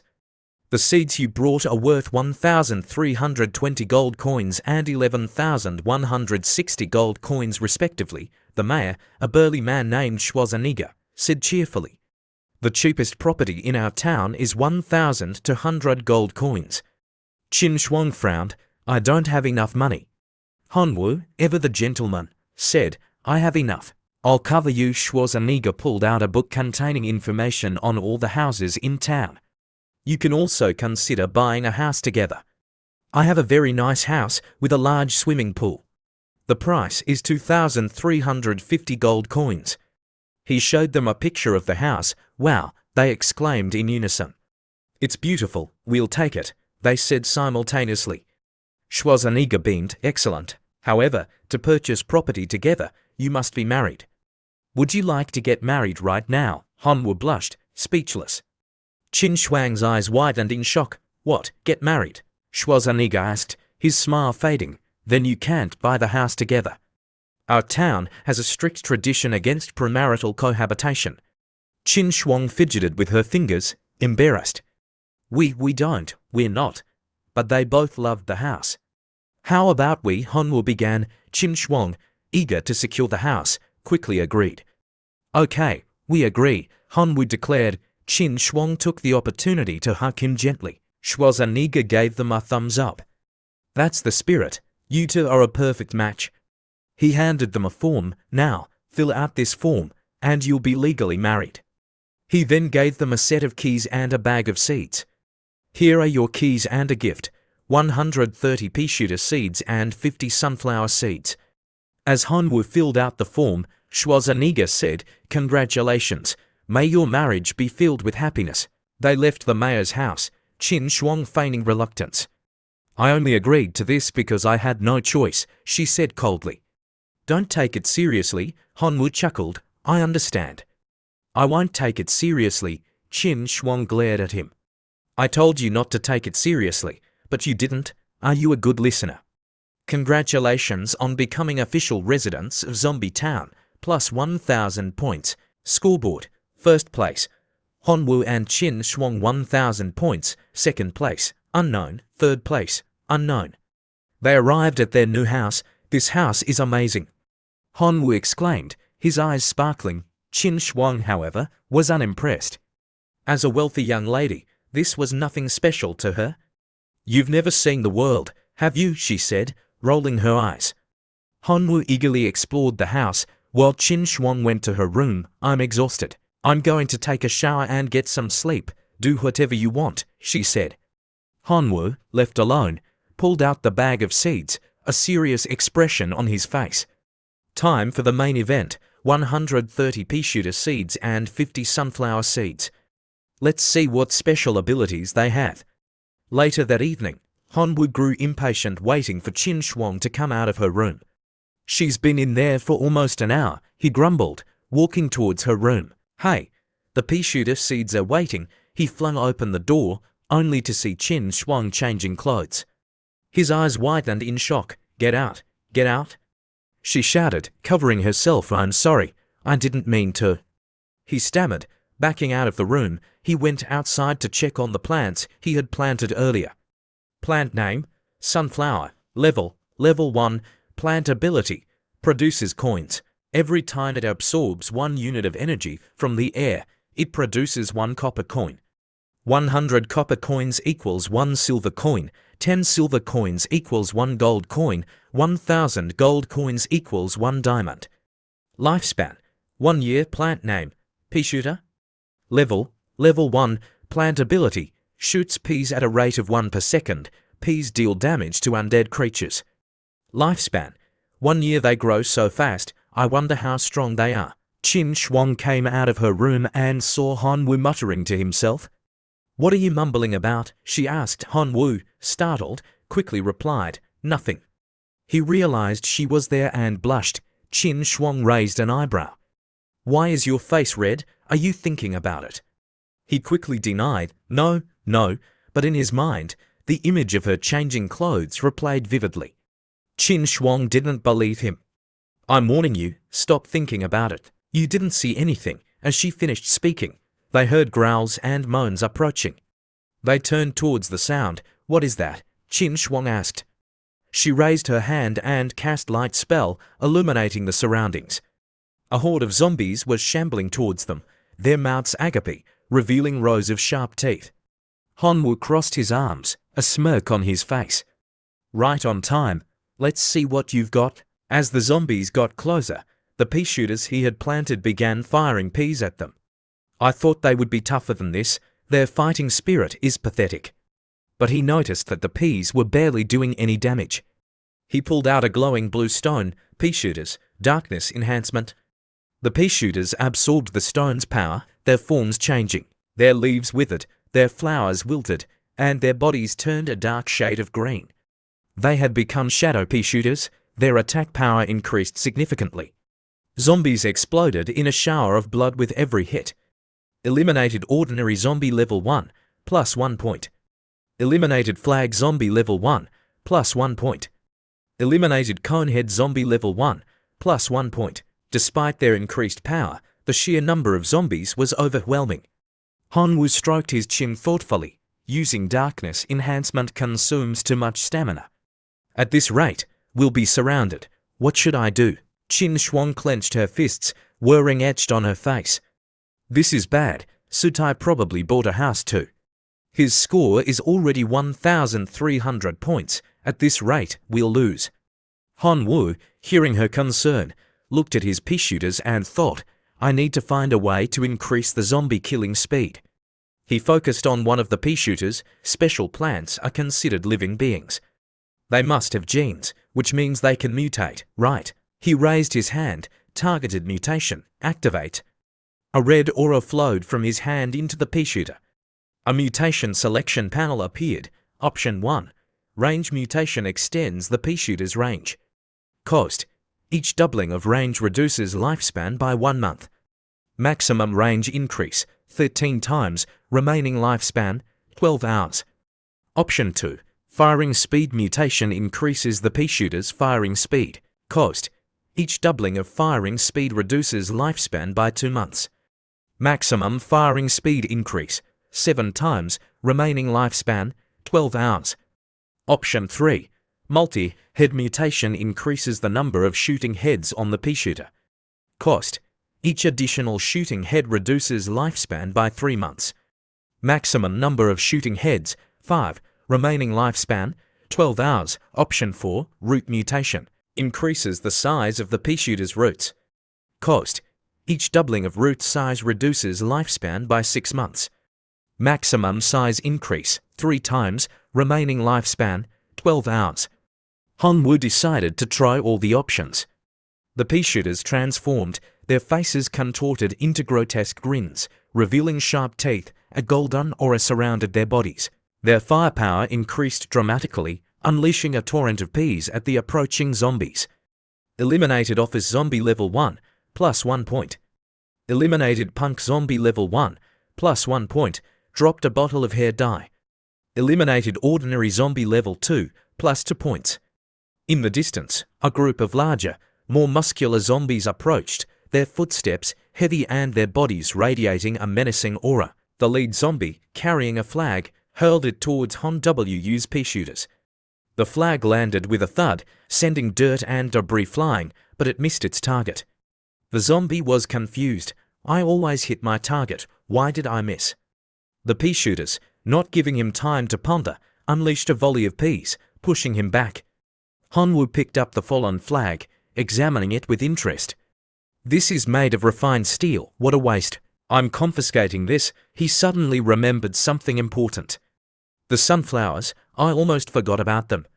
Sunflowers, mutate, sunflower mutation options. Option 1. Multi-production mutation increases the sunflower's coin production. Cost. Each doubling of production reduces lifespan by 1 month. Maximum production increase, 13 times. Remaining lifespan, 12 hours. Option 2. Absorption mutation increases the sunflower's energy absorption range. Cost. Each doubling of absorption range reduces lifespan by 2 months. Maximum absorption range increase, 7 times. Remaining lifespan, 12 hours. Hanwoo's eyes gleamed. I want all the gold coins, come to me. The sunflowers began spewing out coins at an alarming rate. Qin Shuang, seeing this, checked the scoreboard. We're ahead, your score has surpassed Xutai's. First place, Hanwoo 1,436 points. Second place, Sutai 1,313 points. Sutai, watching the scoreboard, exclaimed in disbelief, what, how is this possible? He pulled out a level for plant seed, the fire dragon grass seed, and glared at Hanwoo. You'll never surpass me.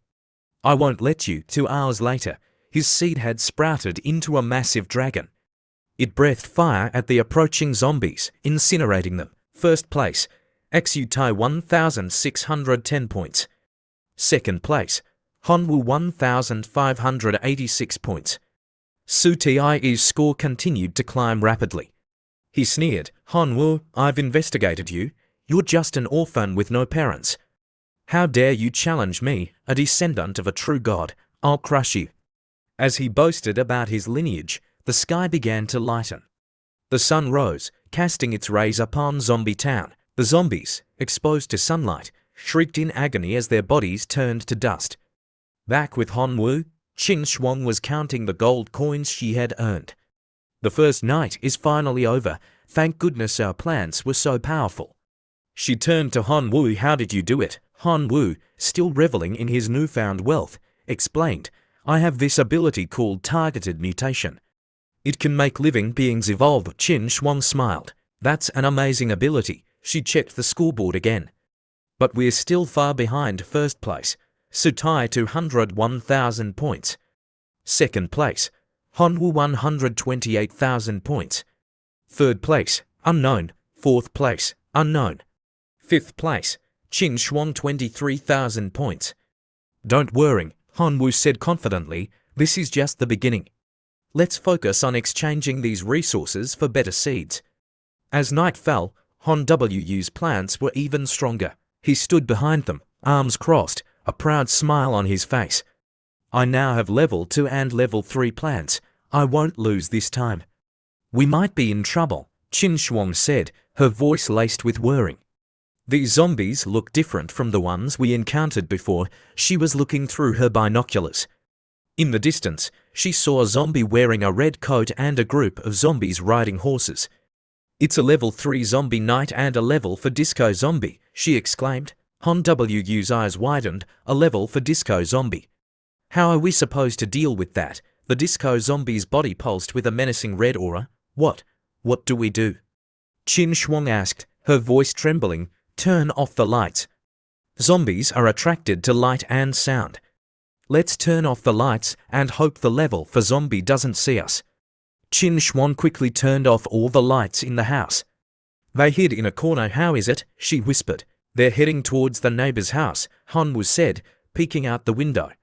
The disco zombie continued walking, oblivious to their presence. "Let's use light spell to illuminate the area and kill some zombies to earn points," Han Wu suggested. Qin Shuang, not wanting him to lose, agreed. She stepped outside and raised her hands. "Light spell, activate."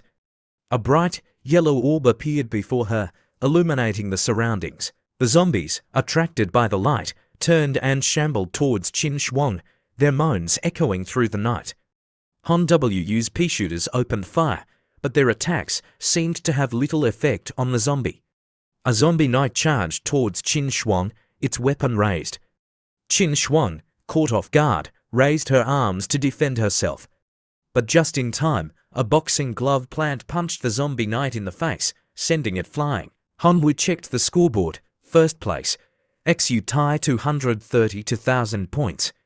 Second place, Han Wu 140 to 1,000 points. Third place, Sun Qingnian 99,000 points. Sun Qingnian, Han Wu exclaimed. "How is he gaining points so quickly?"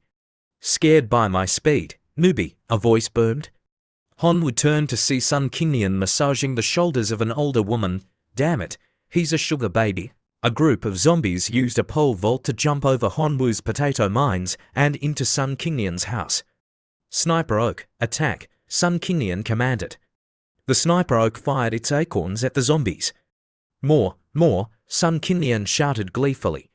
"First place is mine," Han Wu scowled. "I can't believe there's such a shameless sugar baby." "Jealous?" Qin Shuang asked, a mischievous glint in her eyes. "If I lose, you'll have to deal with that idiot Xu Tai," Han Wu retorted. Qin Shuang stuck out her tongue. "Whatever." The disco zombie raised its hands, casting a summoning spell. Two red and blue flames appeared beside it, from which emerged to level to back up dancer zombies.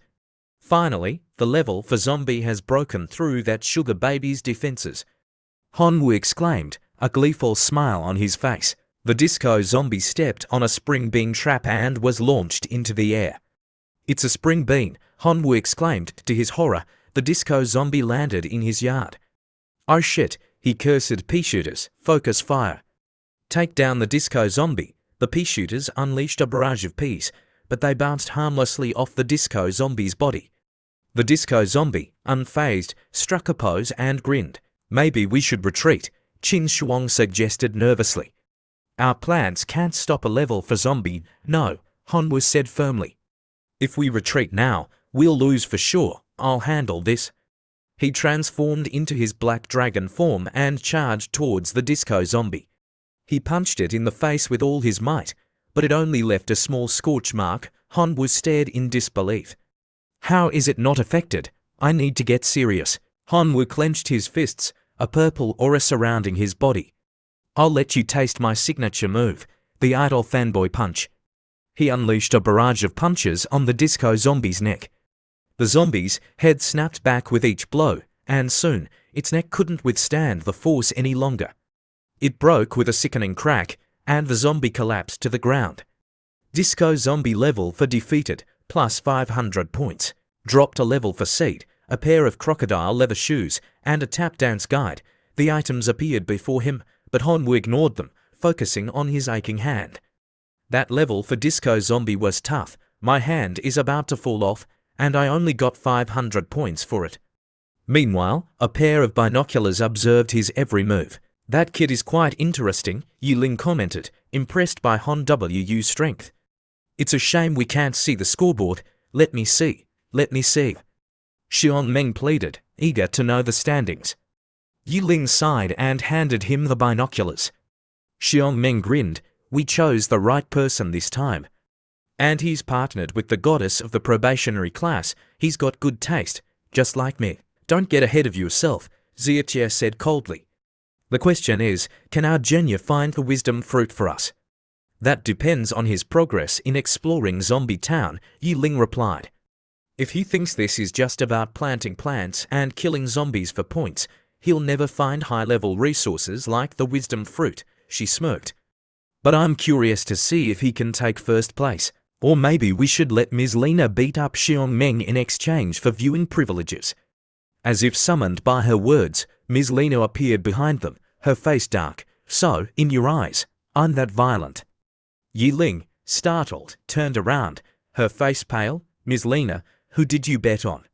Ms. Lena interrupted. Student Hanwu, Xiongmeng, and Yiling stammered. Ms. Lena smiled and led them towards the room where the competition was being monitored. All right, I'll grant you viewing privileges, follow me. The four of them entered the room. Ms. Lena gestured towards a large screen and projected the image into the center of the room.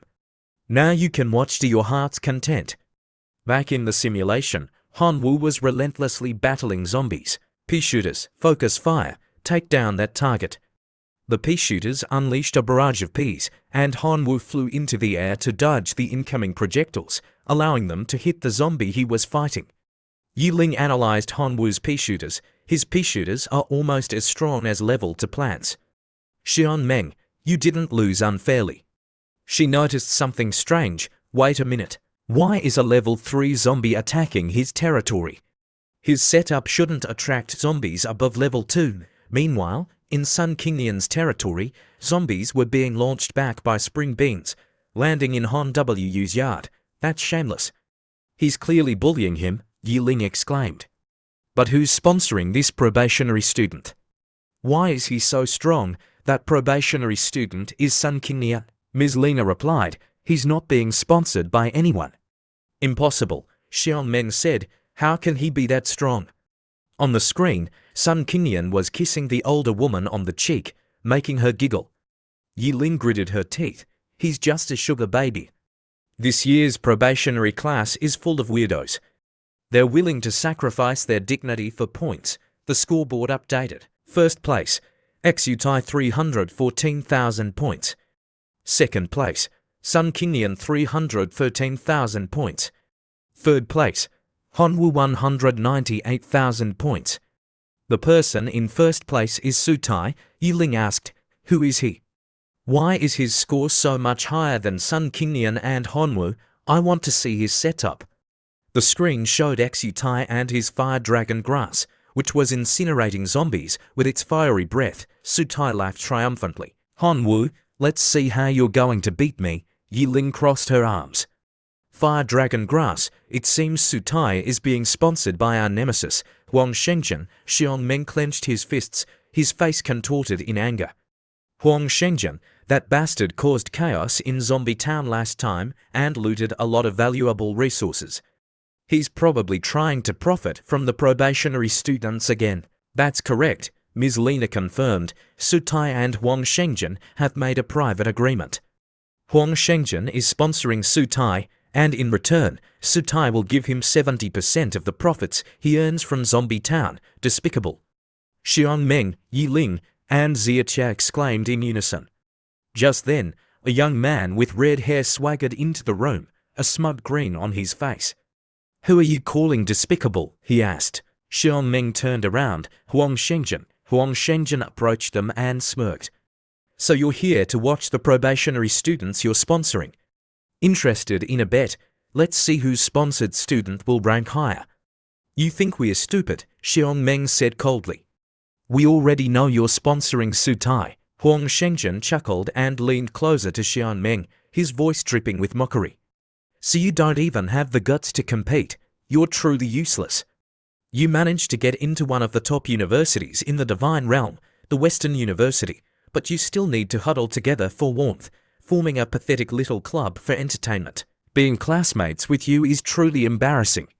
Xiongmeng, enraged by the insult, lunged at Huang Shengzhen. Damn it. Today, we'll settle this once and for all. But Yi Ling grabbed him by the waist and held him back. Calm down. He's deliberately provoking you in front of Ms. Lena. She turned to Huang Shenzhen and retorted, we formed our club to help students in need. You have no right to judge us. You want to make a bet? Fine, I'll bet everything I have. Let's see whose sponsored student performs better. Ms. Lena will be our witness, and don't you dare back out when you lose. Huang Shenzhen, pleased with himself, turned and left. Yi Ling, are you sure about this? Xiong Meng asked worriedly. The suitai he's sponsoring seems pretty strong. Yi Ling's expression hardened. What's the point of being a hero if we don't even have the courage to compete? Besides, the junior we're sponsoring is no slouch either. If Hanwoo can be the first to uncover the truth behind Zombie Town, Ms. Lena added, he will surely win. After a long and arduous night, the second day of the survival simulation ended. Those who survived received 2,000 points. Hanwoo, exhausted from a night of fighting, collapsed on the ground. I can't move another muscle. I'm so tired I could pee my pants. Qin Shuang, counting their spoils, chuckled, all right, you've worked hard. Get some rest. I'll clean up this battlefield. Thank goodness Hanwoo's abilities still work in this strange world, she thought. Otherwise, we would have failed last night. Thanks, honey, Hanwoo said with a grin. Qin Shuang blushed and kicked him playfully. What did you call me? Don't get any ideas. Hey, it's just our official relationship here, Hanwoo protested. You should at least act the part. It'll be awkward if we get caught later. Qin Shuang, despite her embarrassment, couldn't help but agree. Just then, a familiar voice interrupted them. Still in the mood for flirting, huh? Han Wu's playful mood vanished. He turned to see Sun Qingnian standing there, arms crossed, a smug grin on his face. Even if you break your arm, you'll still only be in third place, he said mockingly. Unlike me, Qin Shuang checked the scoreboard. First place, Xutai 535,000 points. Second place, Sun Qingnian 356,000 points. Third place, Hanwoo 302,000 points. How is this possible? She exclaimed. Sutai's score is over 200,000 points higher than ours. Don't worry, Hanwoo said confidently, I still have my trump card. He cupped his hands around his mouth and shouted, hey, whatever your name is, my broken arm is still better than your broken, you know what I mean? Qin Shuang, instead of being disgusted, chuckled, you're so gross. Sun Qingnian, enraged, threatened, just you wait. Tonight, I'll place spring beans everywhere to give you a special welcome. Whatever, Hanwoo said dismissively, as long as you're happy. He then noticed the items he had obtained the previous night, a level for seed, HYPNO-SHROM level 4, releases a spore bomb with hypnotic properties. Zombies hit by the spores have a chance to be controlled by the hypnoshroom and turn against their fellow zombies. Also has a chance to brainwash zombies who consume it completely. Cob Cannon level 4, uses corn cobs as projectiles. Can instantly kill level 3 zombies and deals area of effect damage. Han Wu's eyes widened. This hypnoshroom is amazing. It's like a mind control pet, and the Cob Cannon is a mortar. The perfect tool for farming divinity points. Now I just need a decent melee weapon. Qin Shuang, after loading their loot onto a cart, turned to Hanwoo. Let's go to the loot shop and see if we can buy any high-level seeds. All right, dear, Hanwoo said with a grin. Qin Shuang blushed and glared at him. Don't call me dear, why not? It'll be awkward if we slip up later and someone finds out, Hanwoo teased. Qin Shuang rolled her eyes. An hour later, they emerged from the shop. I can't believe the loot shop doesn't accept the tap dance guide. Hanwoo grumbled. I thought it was a valuable treasure. Qin Shuang, on the other hand, was in a good mood. Our loot from last night was worth 243 gold coins. Not bad, the owner said the mayor is a collector of melee weapons. Maybe we can trade this flagpole for a good weapon. Hanwoo, still annoyed about the tap dance guide, shrugged. Whatever you say, mistress of Han Manor. Qin Shuang frowned. Why Han Manor? Why not Qin Manor? Hanwoo grinned. If it's Qin Manor, wouldn't I become your live-in husband? Qin Shuang shrieked and chased after him, her fists raised. How dare you try to get the upper hand on me? Help! Domestic violence! Domestic violence! Hanwoo shouted, running away. They soon arrived at the mayor's house. What? You want a weapon from my collection? Schwarzenegger asked, surprised. He examined the flagpole Hanwoo was carrying. This is a rare item. I'm interested. If you want to trade it for a weapon, you can choose one from my collection. He led them inside and let them browse his collection. Han Wu's eyes lit up when he saw a cool-looking sword. This sword is calling to me. As he picked it up, the sword emitted a red aura. It's resonating with the black dragon blood in my body. He turned to the mayor. I want this one. Schwarzenegger smiled. Very well, but the flagpole isn't enough to trade for it. Do you have anything else? Hanwoo offered the tap dance guide and to level 3 seeds. This is all I have of value. I don't need the tap dance guide, Schwarzenegger said. I'll take the 2 level 3 seeds. Hanwoo readily agreed. Although the tap dance guide is useless to me, Schwarzenegger said, your neighbor, Mrs. Thor, might be interested. She used to be the town's dancing queen. Hanwoo grinned. Let's go visit Sun Kingnyeon's sugar mommy. He quickly arrived at Sutai's house, but unsure if it was the right one, he shouted loudly, wow, what a luxurious and prestigious house. At that moment, Sutai emerged from the house. He put on a friendly facade and said, Hanwoo, the gap between us is widening. You've already dropped to 3rd place, just admit defeat, and maybe I'll be merciful and allow you to stay in the same class as Qin Shuang. Hearing those words, Hanwoo called out loudly, honey. This idiot is your friend. Qin Shuang frowned and replied curtly, not familiar. Sutai's face turned red with anger. He glared at Hanwoo, gritting his teeth. What did you just call her? How dare you? I'll crush you. Seeing Sutai's rage, Hanwoo was even more amused.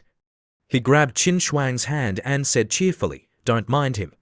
Let's go have some fun. Sutai's eyes burned with fury as they walked away. I'm not just going to defeat you. I'm going to chop off that hand of yours. Soon, Hanwoo was standing in front of Mrs. Thor's house, knocking on the door. Mrs. Thor, are you home? Sun Kingnyeon and Mrs. Thor emerged from the house. Hey, isn't this classmate Hanwoo? Sun Kingnyeon sneered. You're the new neighbor, Mrs. Thor asked. My little darling told me about last night's incident. If you're here to demand compensation, you can leave. I will not compensate for your incompetence. Don't cause trouble, Hanwoo, Sun Kingnyeon said arrogantly. Just leave, you misunderstand, Mrs. Thor, Hanwoo said confidently. I'm here to admire your grace. I heard from the mayor that you were once the town's dancing queen. You truly have an extraordinary aura. I happen to have a very valuable item, and I believe only you are worthy of possessing it. Mrs. Thor smiled, but her tone remained firm. Don't think you can change my mind with flattery. I won't rearrange the plants in my yard. Don't even dream about it. I wonder if this can change your mind, Hanwoo said, holding up the tap dance guide. Mrs. Thor's eyes widened as she saw the title. Sun Kingnyeon frowned, annoyed. You want to reconcile with this tattered book? Hanwoo, you're being a bit stingy, aren't you?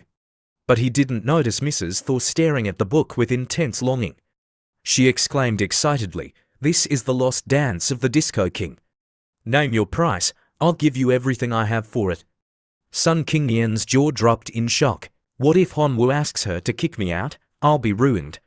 Seeing the shift in the situation, Sun Kingnyeon quickly put on a fawning smile. Hanwoo, my friend, we're classmates after all. Maybe you could, but Hanwoo ignored him. He smiled and handed the book to Mrs. Thor. Mrs. Thor, please don't be so formal. Keep this tap dance guide. If I find any related books, I'll definitely bring them to you. Sun Kingnyeon was stunned. He's giving it away for free. Mrs. Thor was overjoyed. Hanwoo, thank you so much. Please forgive my rudeness earlier. You can call me Hannah. I'd be happy to be your closest neighbor. After handing over the book, Hanwoo and Qin Shuang turned to leave. Hanwoo, Hannah called out, feel free to visit me anytime. Hanwoo simply waved goodbye without turning around. As they walked away, the system announced, friendly relationship established with Hannah Thor, the town's disco queen friendliness level 999, unlocked Hannah Thor's personal shop. Plus 30,000 points. Han Wu's eyes widened in surprise. 30,000 points. How many zombies would I have to kill to earn that much? Could this be the real key to winning in Zombie Town? Qin Shuang, noticing his expression, asked, "What's wrong?" "What did you do?" She then received a system notification. "I got a notification too. It says, friendly relationship established with Hannah Thor, the town's disco queen, unlocked Hannah Thor's personal shop. Plus 10,000 points. Hanwoo grinned. "It seems because we're considered a married couple in this town, you can also earn points like this. This is quite profitable." He teased, "This is what a husband should do, no need to thank me." Qin Shuang blushed and walked ahead quickly, trying to hide her face. "You're so shameless. I'm ignoring you." Hanwoo, used to her behavior, chuckled and checked Hannah Thor's shop. Hannah Thor's shop, Clover Seed Level 3, 10 friendliness points. Dance lessons, 20 friendliness points. Divine Power Dance Outfit, 35 friendliness points. Wisdom Fruit, 90 friendliness points. Han Wu's eyes lit up. The Wisdom Fruit, it seems I can complete my senior's task, but it requires 90 friendliness points. I'll buy it after the test is over. That night, at his villa, Hanwoo was fully prepared. Both level for seeds have undergone targeted mutation. Tonight, I can farm points to my heart's content. As soon as he finished speaking, a horde of zombies appeared. His level for plants immediately attacked, unleashing a barrage of attacks. A yellow energy ball shot out and exploded upon contact with the zombies, sending them flying. Hanwoo was disappointed. Why are there no high-level zombies today? These weaklings aren't good for increasing my score. He suddenly realized something. He looked towards Mrs. Thor's house and saw her waving at him. She called out cheerfully, "Hanwoo, I've removed the spring beans. Consider it a small token of gratitude." Although he appreciated her gesture, Hanwoo had spent the entire day preparing for a spring bean onslaught, so he was a bit disappointed. "It seems there's no chance to show off my skills tonight. Maybe I should go out and see what's happening in town." He transformed into his black dragon form and flew into the air. He spotted a group of zombies parading through the streets. These aren't just zombies, they're points. He drew the sword he had obtained that morning and infused it with purple energy. He then flew towards the zombies. As he got closer, he unleashed a powerful slash. A purple wave of energy shot out from the sword and sliced through the heads of the zombies below. Gold coins rained down from their bodies. After defeating the strongest zombie in the group, he flew away in search of more level for prey. These snacks aren't worth my time. For hours later, he was standing on a rooftop, checking the scoreboard. First place, Sun Kingian 831,000 points. Second place, Exutai 757,000 points. Third place, Hanwoo 723,000 points. He smiled. Good. The point gap has narrowed, but I need to keep working hard. The third day of the survival simulation ended, and those who survived received 3,000 points. As Hanwoo returned home, he saw someone standing at his door. "Ah, who are you?" The man smiled and introduced himself. "Hello, I'm Rick Grimes, a resident of this town and the captain of the town guard. I saw you bravely fighting zombies last night, so I came to invite you to join the town guard." Hanwoo frowned. "I've only heard of the Guardians of the Galaxy. What's the town guard?" Rick Grimes explained. "We guard the entrances to the town and prevent level 5 and above zombies from entering." He emphasized the importance of the town guard. Without us, Zombie Town would have been overrun by powerful zombie hordes long ago. Han Wu's eyes widened. Level 5 and above zombies. That's a high-level battle. If I can kill a few of those, my score will skyrocket. "Captain Rick," he said eagerly, "please allow me to join your team." Rick Grimes smiled and patted him on the shoulder. "Our town guard is in need of talented young people like you. Welcome." Friendly relationship established with Rick Grimes, captain of the town guard, unlocked Rick Grimes' personal shop. Plus 60,000 points. Joined the town guard, unlocked the town guard's merit shop. Plus 50,000 points. Hanwoo's score surpassed Sun Kingian's. First place, Hanwoo 836,000 points. Second place, Sun Kingian 834,000 points. Third place, Xutai 761,000 points. Hanwoo stared at the scoreboard in disbelief. I'm in first place. Rick Grimes turned to leave. Don't forget to come tonight, he said, waving goodbye. As soon as Hanwoo entered his house, Qin Shuang rushed out and exclaimed, "You're in first place. You're amazing. Tell me how you did it," she demanded. "Did you do something big last night?" Hanwoo decided to be honest. "I just..." Before he could finish, someone knocked on the door. Hanwoo opened the door and grumbled, "Who's knocking so early in the morning?" A beautiful woman in a tight red dress stood before him. She touched her lips and said, "Hanwoo, you were amazing last night." Hanwoo didn't recognize her. "Who are you?" "I don't think we've met." The woman smiled. "I found your performance last night very exciting." Qin Shuang, hearing a woman's voice, stepped forward and demanded, "Hanwoo, what did you do last night that made her come to our door?" Before Hanwoo could explain, the woman in red interrupted, "Who is this?" Qin Shuang straightened up and placed her hand on her chest. "I'm Han Wu's wife. Who are you?" Despite hearing that he was married, the woman stepped forward and smiled seductively. "Hanwoo, are you bored being married so young?" "I'm Jessica. If you're interested, I can be your mistress." She turned to leave. "Hanwoo, I'll see you at the town guard tonight." Hanwoo, flattered by the attention, waved goodbye, oblivious to Qin Shuang's darkening expression. "You seem reluctant to see her go," she said coldly. When he didn't respond, she grabbed his ear and pulled. "You scoundrel, did you go around harassing other girls last night?" Hanwoo winced in pain. "Is that why your score increased so quickly?" she continued. "Did you learn from Sun Kingian and become a sugar baby?" "I'm innocent," Hanwoo protested. "Why would I do that when I have such a beautiful wife? I went out last night to kill zombies and earn points. Then the captain of the town guard noticed me and invited me to join. The points I gained were the reward for joining the town guard." Qin Shuang quickly released his ear and said sheepishly, "Why didn't you say so earlier? She came here praising you and saying she was excited, so I thought I had won." "So you were jealous?" Hanwoo teased. "I was just trying to catch up to Su Tie's score so you could win the bet." "I wasn't jealous," Qin Shuang retorted. "What you do has nothing to do with me." They stopped arguing after a while. Hanwoo handed her a bag of seeds. "I'm going to the town guard tonight to kill high-level zombies. I'll leave the garden to you. Here are all the high-level seeds we have." Qin Shuang took the bag and said worriedly, "Be careful tonight." "Protect yourself," Hanwoo, touched by her concern, reassured her. "Don't worry, I tested the black sword last night.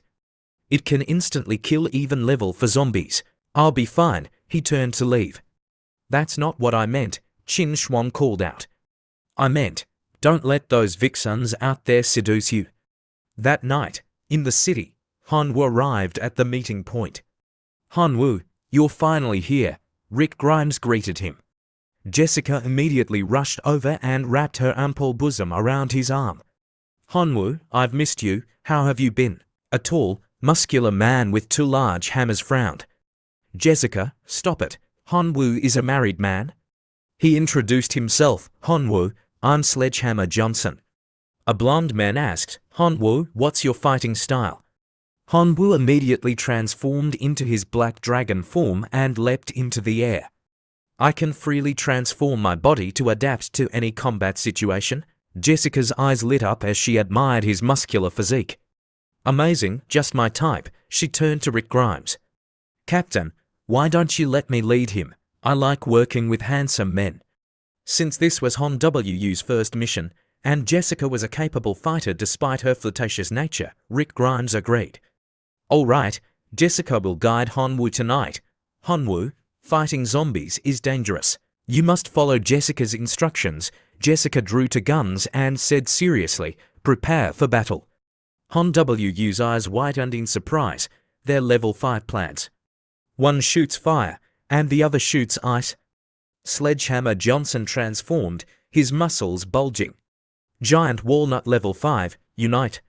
He transformed into a muscular black man with a shiny bald head. The blonde man also transformed. Lancer, Pinecone Guard, Unite, a foot clad in armor, radiating green energy, stepped forward. It was Captain Rick Grimes. He had transformed, his entire body engulfed in flames. "The zombies are coming," he shouted, charging towards the horde. Jessica, equally excited, fired her guns. "Come and get it. Eat." The zombies surged towards her, and she unleashed a barrage of exploding candy corn. Sledgehammer Johnson swung his hammer at a zombie. "Take this." The hammer struck the zombie's head with a loud thud. The zombie winced in pain and groaned. But to Johnson's horror, the zombie's head suddenly sprouted tentacles. It grinned menacingly and lashed out at Johnson with its tentacles. Just then, Rick Grimes, flying overhead, blasted the zombie with fire. "Johnson, get back. You're going to die." Johnson quickly retreated. The blonde man charged forward and stabbed a zombie with his spear. "Leave this side to me." Hanwoo, observing the battle, was amazed. "This is a high-level battle. It's incredible. I can't let them outshine me." He charged towards a zombie and swung his sword with all his might. "I am the zombie slayer." Hanwoo, unfazed, Hanwoo drew his sword and slashed at another zombie. A smug grin plastered on his face. He reveled in the ease of it all, but his enjoyment was short-lived. A warning shout from behind wiped the smile off his face. He whipped his head around just in time to see Jessica sprinting towards him from a distance. Confused and startled, he found himself tackled to the ground by Jessica, who then raised her gun with a tense expression. Still clueless about the unfolding situation, he gasped, "I can't breathe." "What's going on?" Ignoring his question, Jessica fired continuously behind her. A terrifying blaze of fire shot out, engulfing the zombie and obliterating it with ease. Only after dealing with the threat did Jessica stand up and sternly warn, "Level 5 zombies are far more resilient than Level 4 ones. You wounded it, but it wasn't incapacitated." Hanwoo smiled sheepishly. "Thanks for saving me, Jessica." Jessica, usually flirtatious and playful, was deadly serious in combat mode. "Don't get cocky just because you're strong. Stay alert. I told you to provide support first and observe." With that said, she plunged back into the fray, unleashing a barrage of precise shots at the heads and bodies of the remaining zombies. Hearing her words, Hanwoo followed suit, delivering powerful blows with his sword. System notification. Plus 3,000 combat points. X2 Radiant Sunflower Seed level for acquired. 3 grueling hours passed. Wiping the sweat from his brow, Hanwoo sighed, "I'm exhausted." But the team continued to fight relentlessly, showing no signs of fatigue. Incredulous, Hanwoo joked, "You guys must be on stimulants or something, right?" Jessica glanced at him with a smug grin. "Pretty boy, the battle's just begun, and you're already worn out. With that stamina, you can't be my lover." Stung by the comment, Hanwoo thought to himself, "If I still had the physique of a divine being, I wouldn't be this tired. I could fight till dawn without breaking a sweat." Lost in his thoughts about the unfairness of life, a voice suddenly echoed in his mind. "Host, guess who I am?" Startled, he quickly recognized the source. "Origin of mutation. You finally have time for me." It materialized before him. "I smell the resentment of a neglected concubine. I heard someone say your stamina isn't good enough," it seethed. "As the vessel of the origin of mutation, how can I let a woman say such things? I've decided to grant you a power so you can prove yourself to that busty, curvy girl. This power is called Jealousy Lock. Hold on tight. We're taking off." Iron chains and a lock appeared on Han Wu's chest. The lock clicked open, and a surge of golden energy erupted from his body, even radiating from his eyes. "This feels amazing. My energy feels limitless." The origin of mutation crowed, "The jealousy lock is open. You can now absorb the cells of any powerful creature to temporarily mutate your body." Hanwoo recalled how the others had merged with plants, gaining strength and resilience. "Maybe I should try that too." He retrieved the radiant sunflower seed he'd obtained from the zombie he'd slain. Without hesitation, he popped it into his mouth. A tremendous power surged through him. He effortlessly levitated into the air, his body radiating a blinding light. The zombies exposed to the light recoiled in terror, their bodies slowly disintegrating. Jessica and the blonde man shielded their eyes, gazing upwards. "My man is shining so brightly," Jessica exclaimed. "Is that a god descending?" Rick marveled. "Hanwoo is helping us. We can't let his efforts go to waste." Rick rallied his team. "Everyone, attack with all your might." He then zipped through the horde of zombies with incredible speed, leaving a trail of glowing green streaks. As Hanwoo bathed the area in light, a zombie, seemingly unaffected, charged towards him.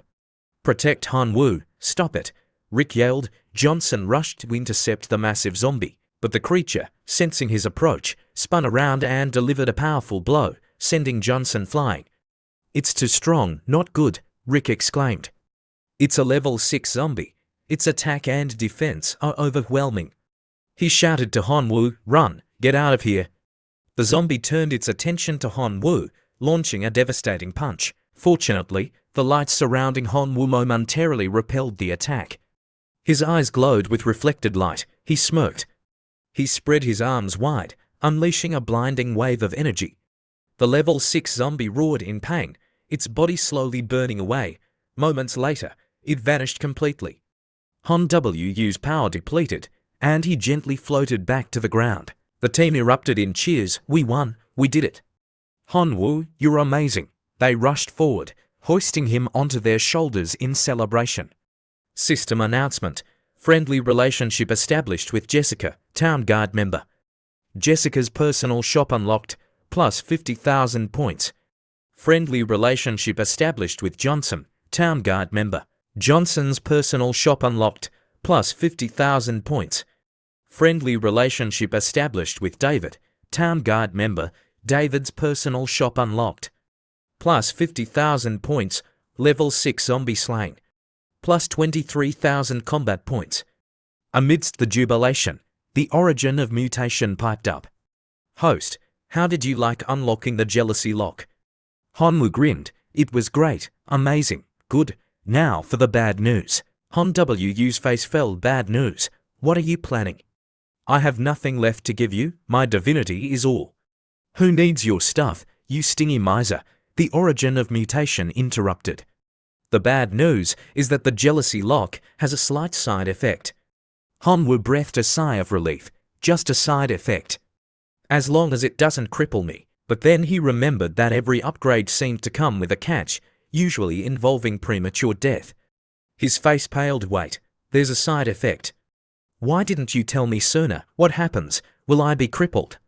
Seeing his panic, the origin of mutation reassured him. "Calm down. You're the vessel of the supreme origin of mutation. How can you be so timid? The side effect isn't physically harmful. Don't worry. It's just that you can't use the jealousy lock continuously.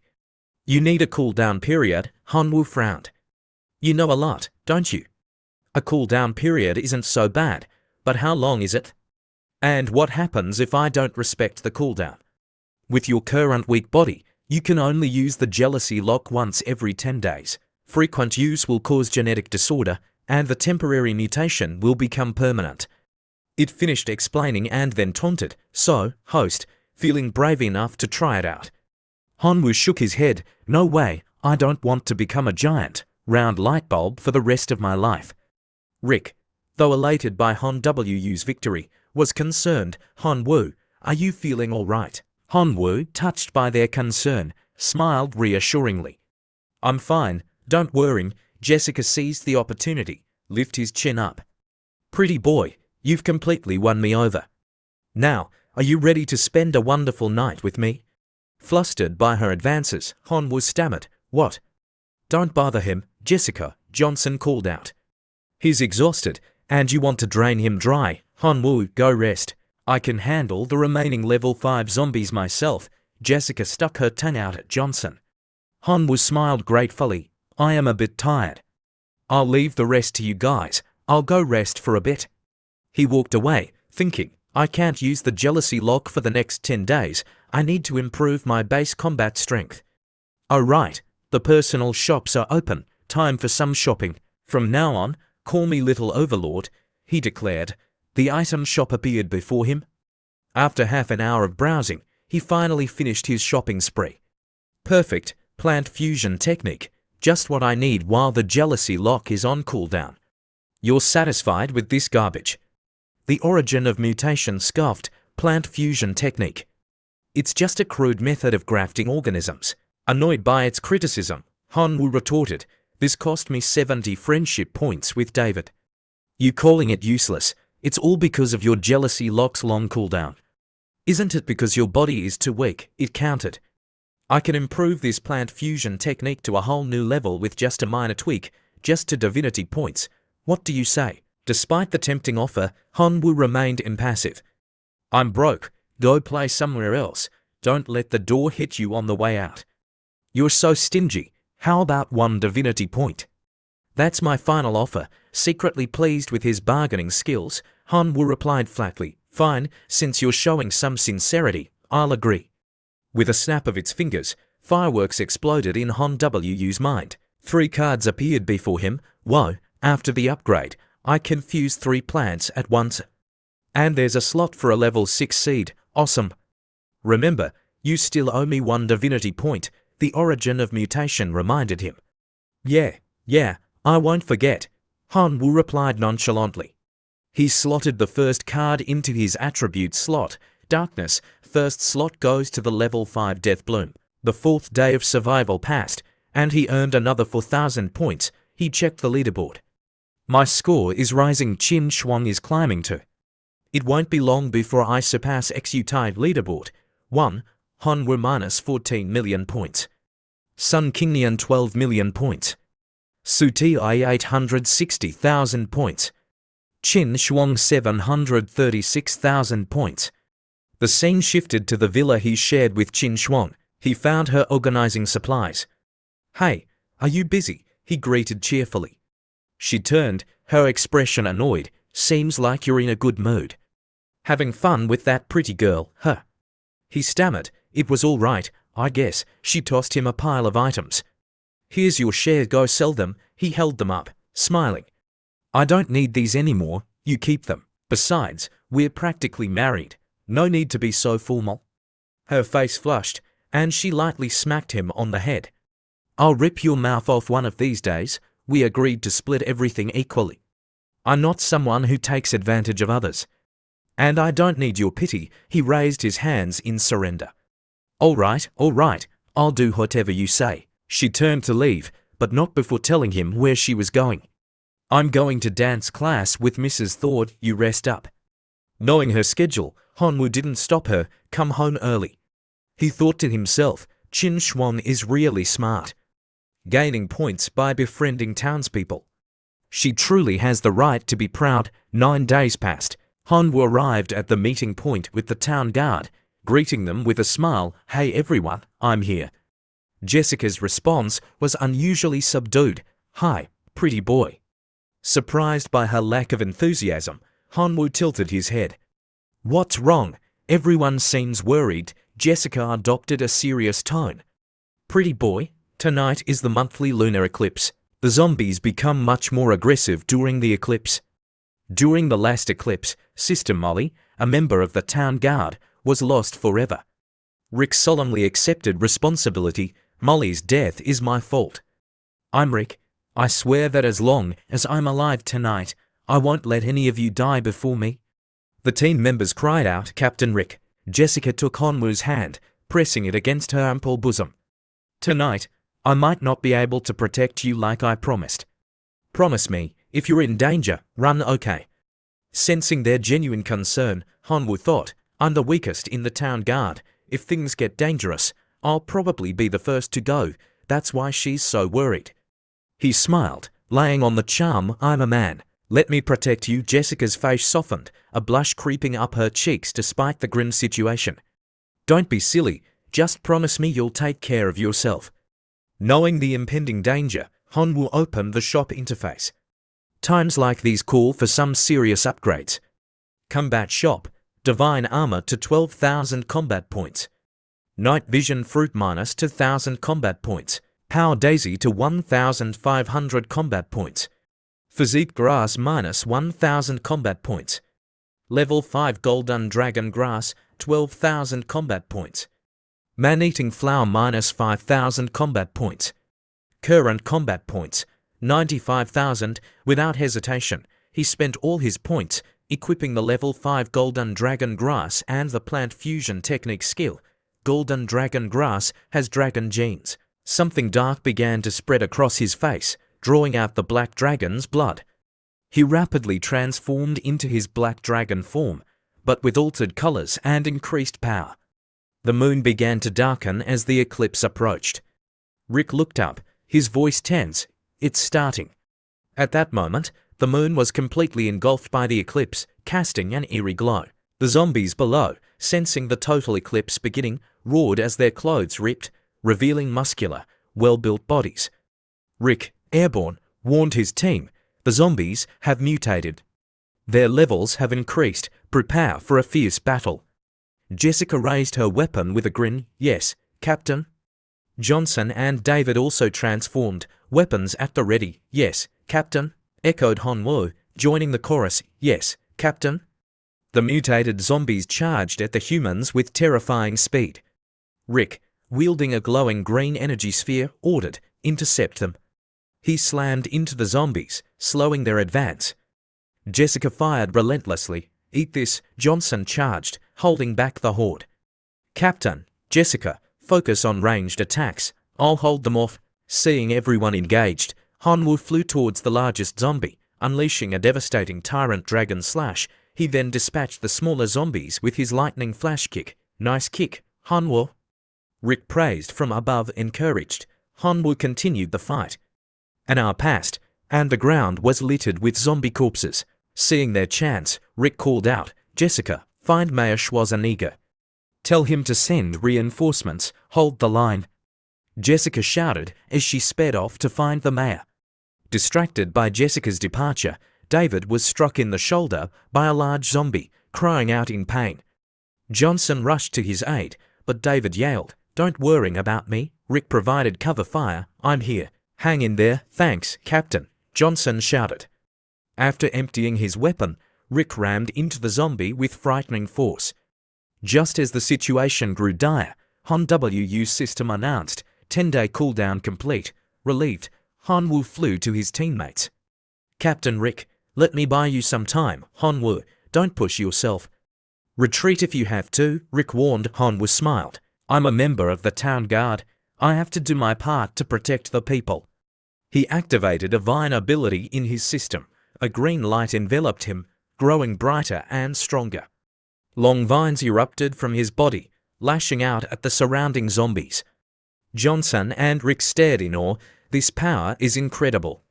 Soon, a pile of zombie corpses and a thick cloud of dust surrounded Hanwoo. He could no longer see any zombies. He took a deep breath, but before he could rest, a zombie emerged from the dust. Still more, he exclaimed, Hanwoo, hang in there. Jessica shouted, arriving with reinforcements. We're here. Mayor Schwarzenegger rushed forward. Advance, annihilate them. Stop. Rick yelled, flying towards the mayor. There's a problem. Schwarzenegger raised his binoculars. A thick fog was rolling in. Mayor Schwarzenegger, Rick reported, the fog is here. We can see through darkness, but not through fog. Do you have any suitable plants? Deploy them quickly. Schwarzenegger pulled out a level for wine clover seed and planted it in a pot. The ground trembled, and a giant clover sprouted, quickly dispersing the fog, revealing the hidden zombies. Hanwoo, using his reconnaissance ability, scanned the pot. Flower pot, a container for planting seeds. Increases seed growth rate by 100%. That's amazing, he thought. Schwarzenegger smiled at him. Hanwoo, if you like these pots, I can give you a few later. I heard from Rick about your excellent performance tonight. After the eclipse ends, I'll reward you on behalf of the town. Thank you, Mayor. Hanwoo beamed. Friendly relationship established with Mayor Arnold Schwarzenegger. Unlocked Arnold Schwarzenegger's personal shop. Plus 100,000 points. Excited, Hanwoo immediately checked the mayor's shop. Death Cap Mushroom. Releases millions of spores that feed on the death energy of zombies, rapidly growing into new death cap mushrooms. Perfect, he thought. He threw the mushroom towards the wine clover, which dispersed the spores onto the zombies. The more, the merrier.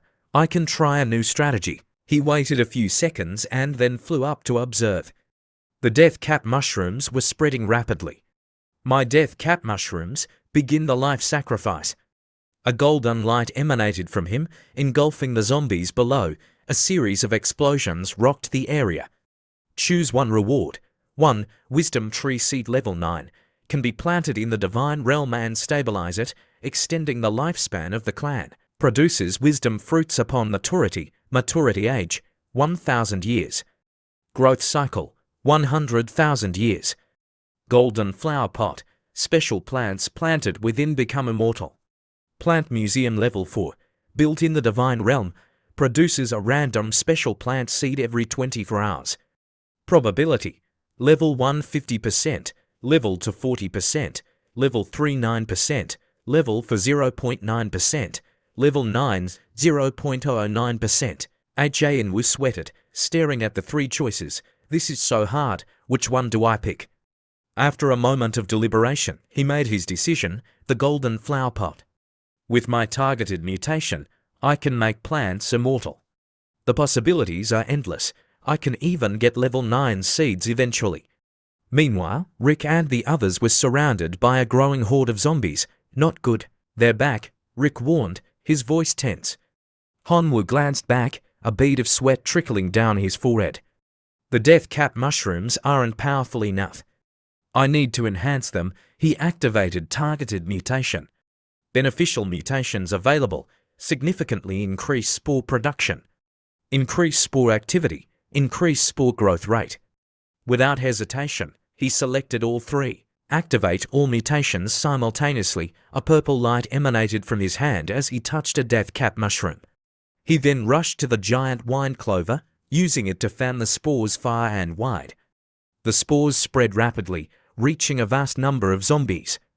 Even Rick, high in the air, had to shield his eyes to see the extent of the spread. He grinned. Their speed is decreasing. The crowd cheered, relieved. Schwarzenegger raised his hand for silence, then pointed towards the sky. The eclipse is entering its final stage. The zombies' counterattack will be fierce. Be careful. Hanwoo looked up. The moon was completely engulfed in shadow. A zombie in the distance sprouted sharp horns, its body growing larger and its face more ferocious. Schwarzenegger paled. Everyone, fall back. Regroup at the entrance. The crowd retreated towards the entrance, murmuring anxiously. Are we going to die? I'm so scared. Hanwoo retreated with the others, sensing their fear. Their morale is plummeting. If this continues, we'll lose for sure. I have to do something to boost their spirits. He flew up and shouted, those zombies are nothing. We will win. He then charged into the horde, easily dispatching several zombies. The crowd cheered. Their spirits revived. Just as Hanwoo was about to say something, a vine suddenly wrapped around him and pulled him towards the zombies. Whoa, he yelled, caught off guard. Seeing Hanwoo captured, Jessica cried out his name and ran after him. But Rick, seeing the danger, grabbed her arm. It's too dangerous. We have to focus and advance strategically. He then shouted to Hanwoo, hang in there. We'll save you, disgusting tongue. Let me go. Hanwoo struggled, summoning a gust of wind that severed the zombie's vine. He immediately took to the air, avoiding recapture. Once high above, he looked towards the town. If I fly in the direction I was pulled, I should get back easily, but after half an hour, he was still lost. What's going on? All the directions are wrong. The source of mutation spoke. Host, you still haven't realized? You're trapped. Is there a way out? Hanwoo asked. Of course, it replied arrogantly. I'm the top-tier super gene of the Divine River civilization. I wouldn't be caught in such a trivial situation. 1 divinity point, and I guarantee your safe return. Hanwoo immediately refused. I don't have divinity points, but I do have my life. Take it if you want. Seeing the negotiation fail, the source of mutation said, fine, fend for yourself, but as a top-tier super gene, I'll offer some free advice. Don't wait for sunrise. Time stopped the moment you entered this fog. Hanwoo looked around, sweating. This is dangerous. But all directions are wrong. Do I have to fly up or dig down? There must be an end to this fog. He flew upwards. A minute later, he saw something shimmering pink, covering the entire space. Enraged, he slashed at the pink barrier. Do you think I'm a fish in a barrel? A small crack appeared, so resilient. Let's see how long you can last. He unleashed a flurry of attacks. The crack widened, forming a hole large enough for several people to pass through. On the other side, he saw a gigantic tree. What is this? Even a small branch was larger than him. He landed. A voice boomed, "Outsider, welcome to my domain." Hanwoo raised his weapon. This ancient tree is behind all this. How does it know I'm an outsider? If my identity is exposed, I'm doomed. Outsider, don't be alarmed. I won't kill you, the tree said. Then why bring me here? Hanwoo asked, still wary. I need your help to save this world. Hanwoo lowered his weapon. You want me to eliminate? No, the townspeople are the ones who need to be expelled. The tree boomed. Hanwoo sat down, intrigued. What's going on? The tree explained. I am the wisdom tree, protector of this sanctuary for millennia. It was peaceful until an outsider arrived, subjugated it, and sent his clan to harvest my special plant seeds to sell as resources. I couldn't bear to see my descendants treated as commodities. But we were peaceful for so long, with no fighting ability. I turned to the god of death, offering my worship in exchange for the power of revenge. I gained the ability to turn corpses into zombies. A war erupted, lasting 1,000 years. The zombies grew in number, and humanity was pushed back to their last town. But then, a powerful figure emerged, cultivating vast amounts of level for fire dragon grass. Its destructive power halted our advance. Years later, I realized this figure was likely another outsider, wielding powers unlike the townspeople. Today, I noticed you. You possess similar unusual abilities.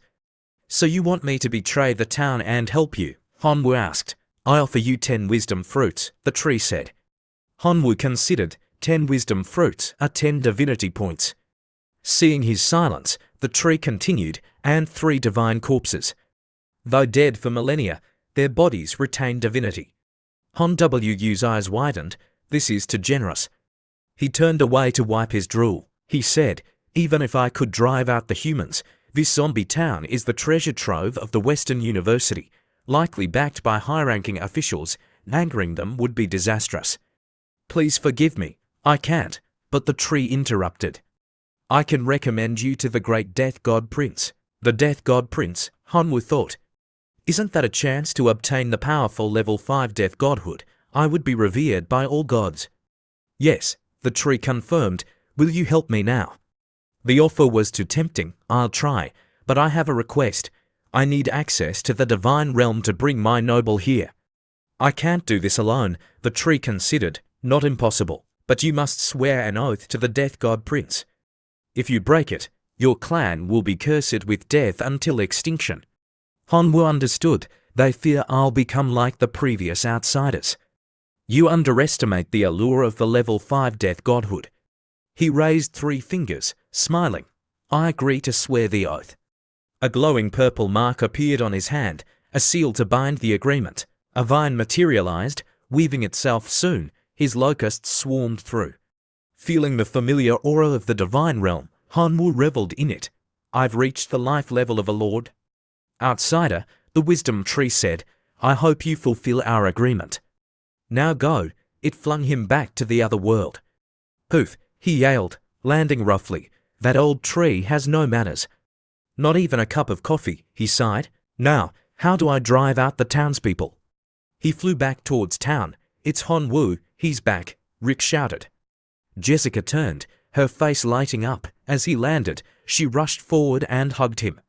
Hanwoo, you're back. Embarrassed by the hug, Hanwoo blushed. You were amazing. Johnson congratulated him. Mayor Schwarzenegger approached. As a reward, I bestow upon you the Outstanding Citizen Award. Hanwoo grinned. Just converted to cash. The night of the eclipse ended in celebration. The leaderboard updated. Hanwoo, 12.3 million points. 2 Chin Xuan, 8.2 million points. 3 Sun Kingian, 7.92 million points. 4 Sutai, 7.89 million points. Sutai Seed How did he get so many points? How can I win? A murderous glint entered his eyes. If I can't win fairly, I'll use other methods. He went inside, retrieved a large sack, and carried it away. 20 minutes later, he slammed the sack onto a table. You're the best assassin in town, correct? Here's 8,000 gold coins. I want you to kill someone named Honwoo. The masked assassin simply nodded. Consider it done. As Sutai left, a locust waited outside, relaying his actions to Honwoo. He can't beat me fairly, so he resorts to dirty tricks. Don't blame me for what happens next. Locusts go into the city and find food. A swarm of locusts descended upon the city, devouring plants, crops, and fruits. Qin Shuang approached Honwoo. These locusts are your noble, aren't they? How did you get them in here? What are you doing? Honwoo glanced at her coldly. It's a secret. If I told you, I'd have to kill you. Qin Shuang grabbed his ear. You want to kill me? You've gotten bold lately. Confess or face the consequences. Ouch, ouch, let go, please, Honwoo cried. Honwoo, get out here, a voice roared. Honwoo rubbed his ear as they turned towards the voice. It was Sutai, pointing angrily. Don't tell me you have nothing to do with this. Honwoo feigned ignorance. Oh, Sutai, what good deed have I done now? Sutai threw a bag of locusts at him. You can't beat me with special plans, so you use locusts to sabotage mine. You think that will work? Honwoo tilted his head. Don't be ridiculous. My noble couldn't possibly be here. Besides, even though I'm not good at math, 12 million seems quite a bit higher than 7 million. Can you even catch up to me? He mimicked revving a motorcycle. Sutai's eye twitched, his teeth grinding. He could only seethe in frustration. Just you wait, Honwoo. You won't see tomorrow's sun. Scene changes to a pharmacy. People frantically clamour for insecticide, their faces etched with desperation. The overwhelmed pharmacist raises his hands. Everyone, I'm out of insecticide. We're working hard to produce more. Please come back tomorrow. The crowd groans. Some near tears. What are we going to do? My plants will die. My level for carnivorous plant only has its stem left. How will it survive the night? Schwarzenegger steps forward, projecting confidence. Citizens, the town is activating the emergency evacuation plan. The church will be open for shelter tonight. Let's get through this night together. Honwoo, also present, forms a plan. While the townspeople are evacuated, my locusts can consume the remaining special plants. The citizens will have no choice but to leave.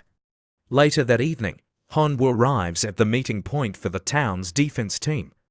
Honwoo, you're here. Rick greets him cheerfully. It's a light day today. The zombies suffered heavy losses last night. You can take it easy. Jessica rushes over, grabbing his arm. But if you want, you can stay by my side. I'd really welcome that. Despite knowing her boisterous nature, Honwoo still flinches at her sudden approach. I'll just walk around and gather some things, he stammers, retreating. He hadn't gone far when his locusts reported. Sutai and the assassin are making their move. Honwoo's face hardens. Then I'll find a secluded spot and wait for them soon. Sutai and the assassin approach. Yuta finally arrived. Honwoo greets them, a sinister smile playing on his lips. You kept me waiting quite a while. Sutai glares at the assassin. Did you tell him? The assassin retorts, you can insult my character, but not my professionalism. Sutai turns back to Honwoo. That doesn't matter. What matters is that you die here today. Are you sure you dare kill me? Honwoo challenges. The academy will have records of this. How will you explain it? Killing you is the assassin, not me, Sutai replies. The assassin, impatient, draws a red sheath. Enough talk, shadow demon envelop. He lunges at Honwoo with a dagger clang. The assassin recoils in shock. Honwoo, unharmed, had activated Black Dragon transformation.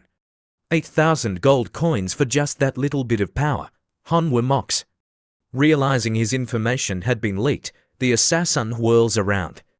You traitor, you sold me out. Sutai stumbles back. How did you know?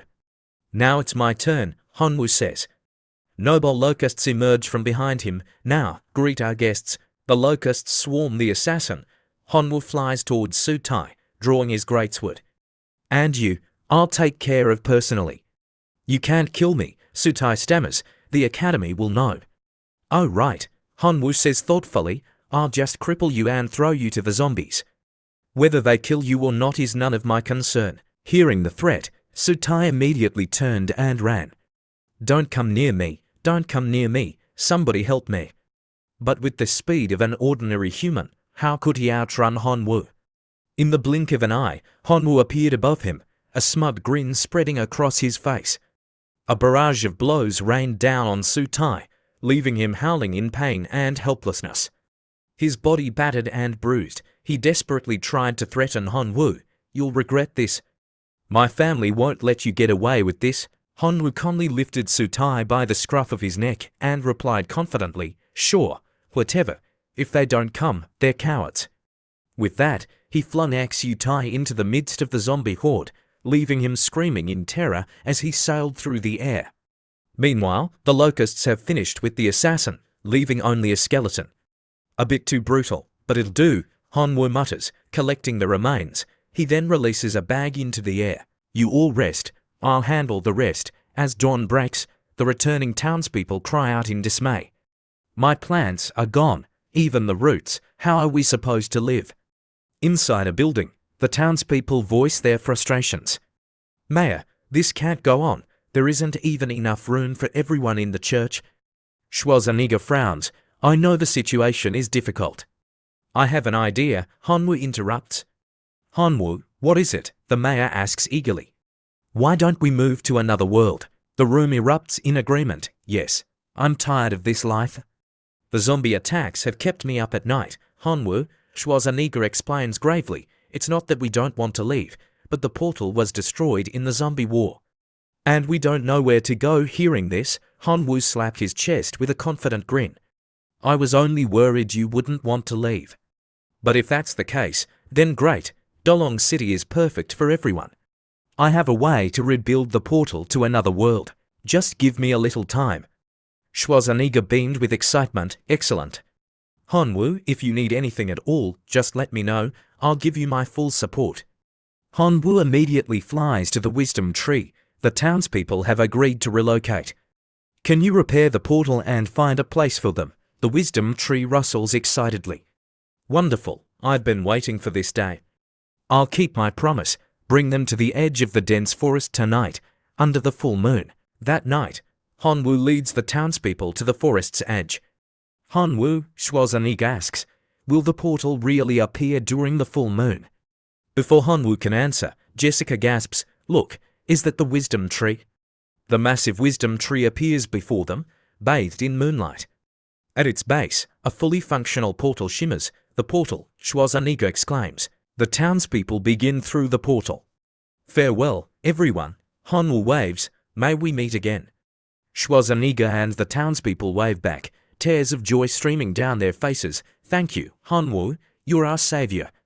In a moment of overwhelming emotion, Jessica rushes forward and plants a fervent kiss on Hanwoo's cheek, leaving him stunned and blushing. Hanwoo, goodbye, she cries, clutching her face, remember me. She then runs through the portal. Hanwoo stands frozen, still processing the kiss. He sighs, finally, it's over, what a long test. Students, the mysterious zombie town test has concluded. Ms. Lena's voice echoes through the air. In the next instant, all the students are transported back to the academy. Ms. Lena surveys the returned students, a stern expression on her face. Congratulations on returning from the survival test. 2 students perished in the secret realm. I hope they will be stronger in their next lives. So, dying in the secret realm means dying in the real world, Hanwoo thinks grimly. This test is brutal, Sutai, don't blame me.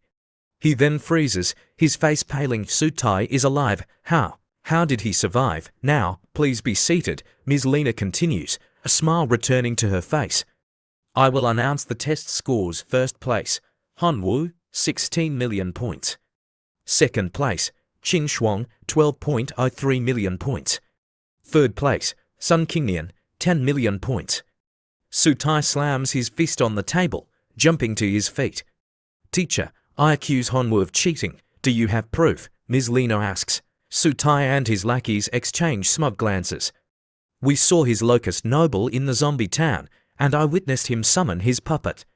Yes, we saw it too, the lackeys chime in. The theme of this lesson was extraterrestrial survival simulation, Ms. Lena states firmly. There was no mention of prohibiting noble summoning. Hanwoo relied on his own efforts to summon his noble. It was partly luck, but mostly skill. Sutai scowls, teacher, you're covering for him. I demand to report this to higher authorities. Ms. Lena's demeanor shifts, her voice turning icy. You may report to whomever you wish. But as your instructor, I have the authority to punish you for disrespect. Sutai, though unable to see it, feels a chilling aura emanating from Ms. Lena. Why did her aura suddenly become so strong? I sentence you to 1 year of hard labor in the black prison dimension. A glowing portal appears behind Sutai, sucking him in. No, I don't want to. Ms. Lena turns to the remaining lackeys, her voice now sweet. Would any of you like to join him? The lackeys freeze, then quickly plaster on smiles. Teacher, Ms. Lena is right.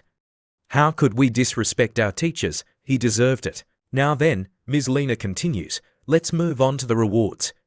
Hanwoo, you receive the jade flower pot later. As Hanwoo walks home, a voice calls out, Junior Hanwoo, over here. He turns to see familiar faces. Hello, seniors. I finally completed the mission. I brought back the wisdom fruits. Excellent. The 3 seniors beam. How many? 1 or 2? Hanwoo pulls out 9 wisdom fruits. Sorry, my abilities are limited. This is all I could manage. But 9 divine points isn't bad, right? Or maybe we can negotiate the price. Xiong Meng arrives, staring at the fruits in Hanwoo's hand with astonishment. He brought back so many. Hanwoo thought to himself, before the test ended, I exchanged all my friendliness points for wisdom fruits.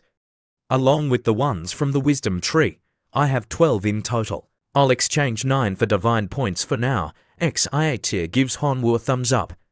9 fruits, you're amazing, Yi Ling grins excitedly. Thanks to you getting first place, we won 10 divine points from that annoying Huang Shengzhen. So keep these 9 divine points, follow us, and you'll eat well and dress well. Their celebration is cut short by an angry voice. Eat well and dress well. Let's see if you'll even live to enjoy it. Huang Shengzhen approaches, cracking his knuckles.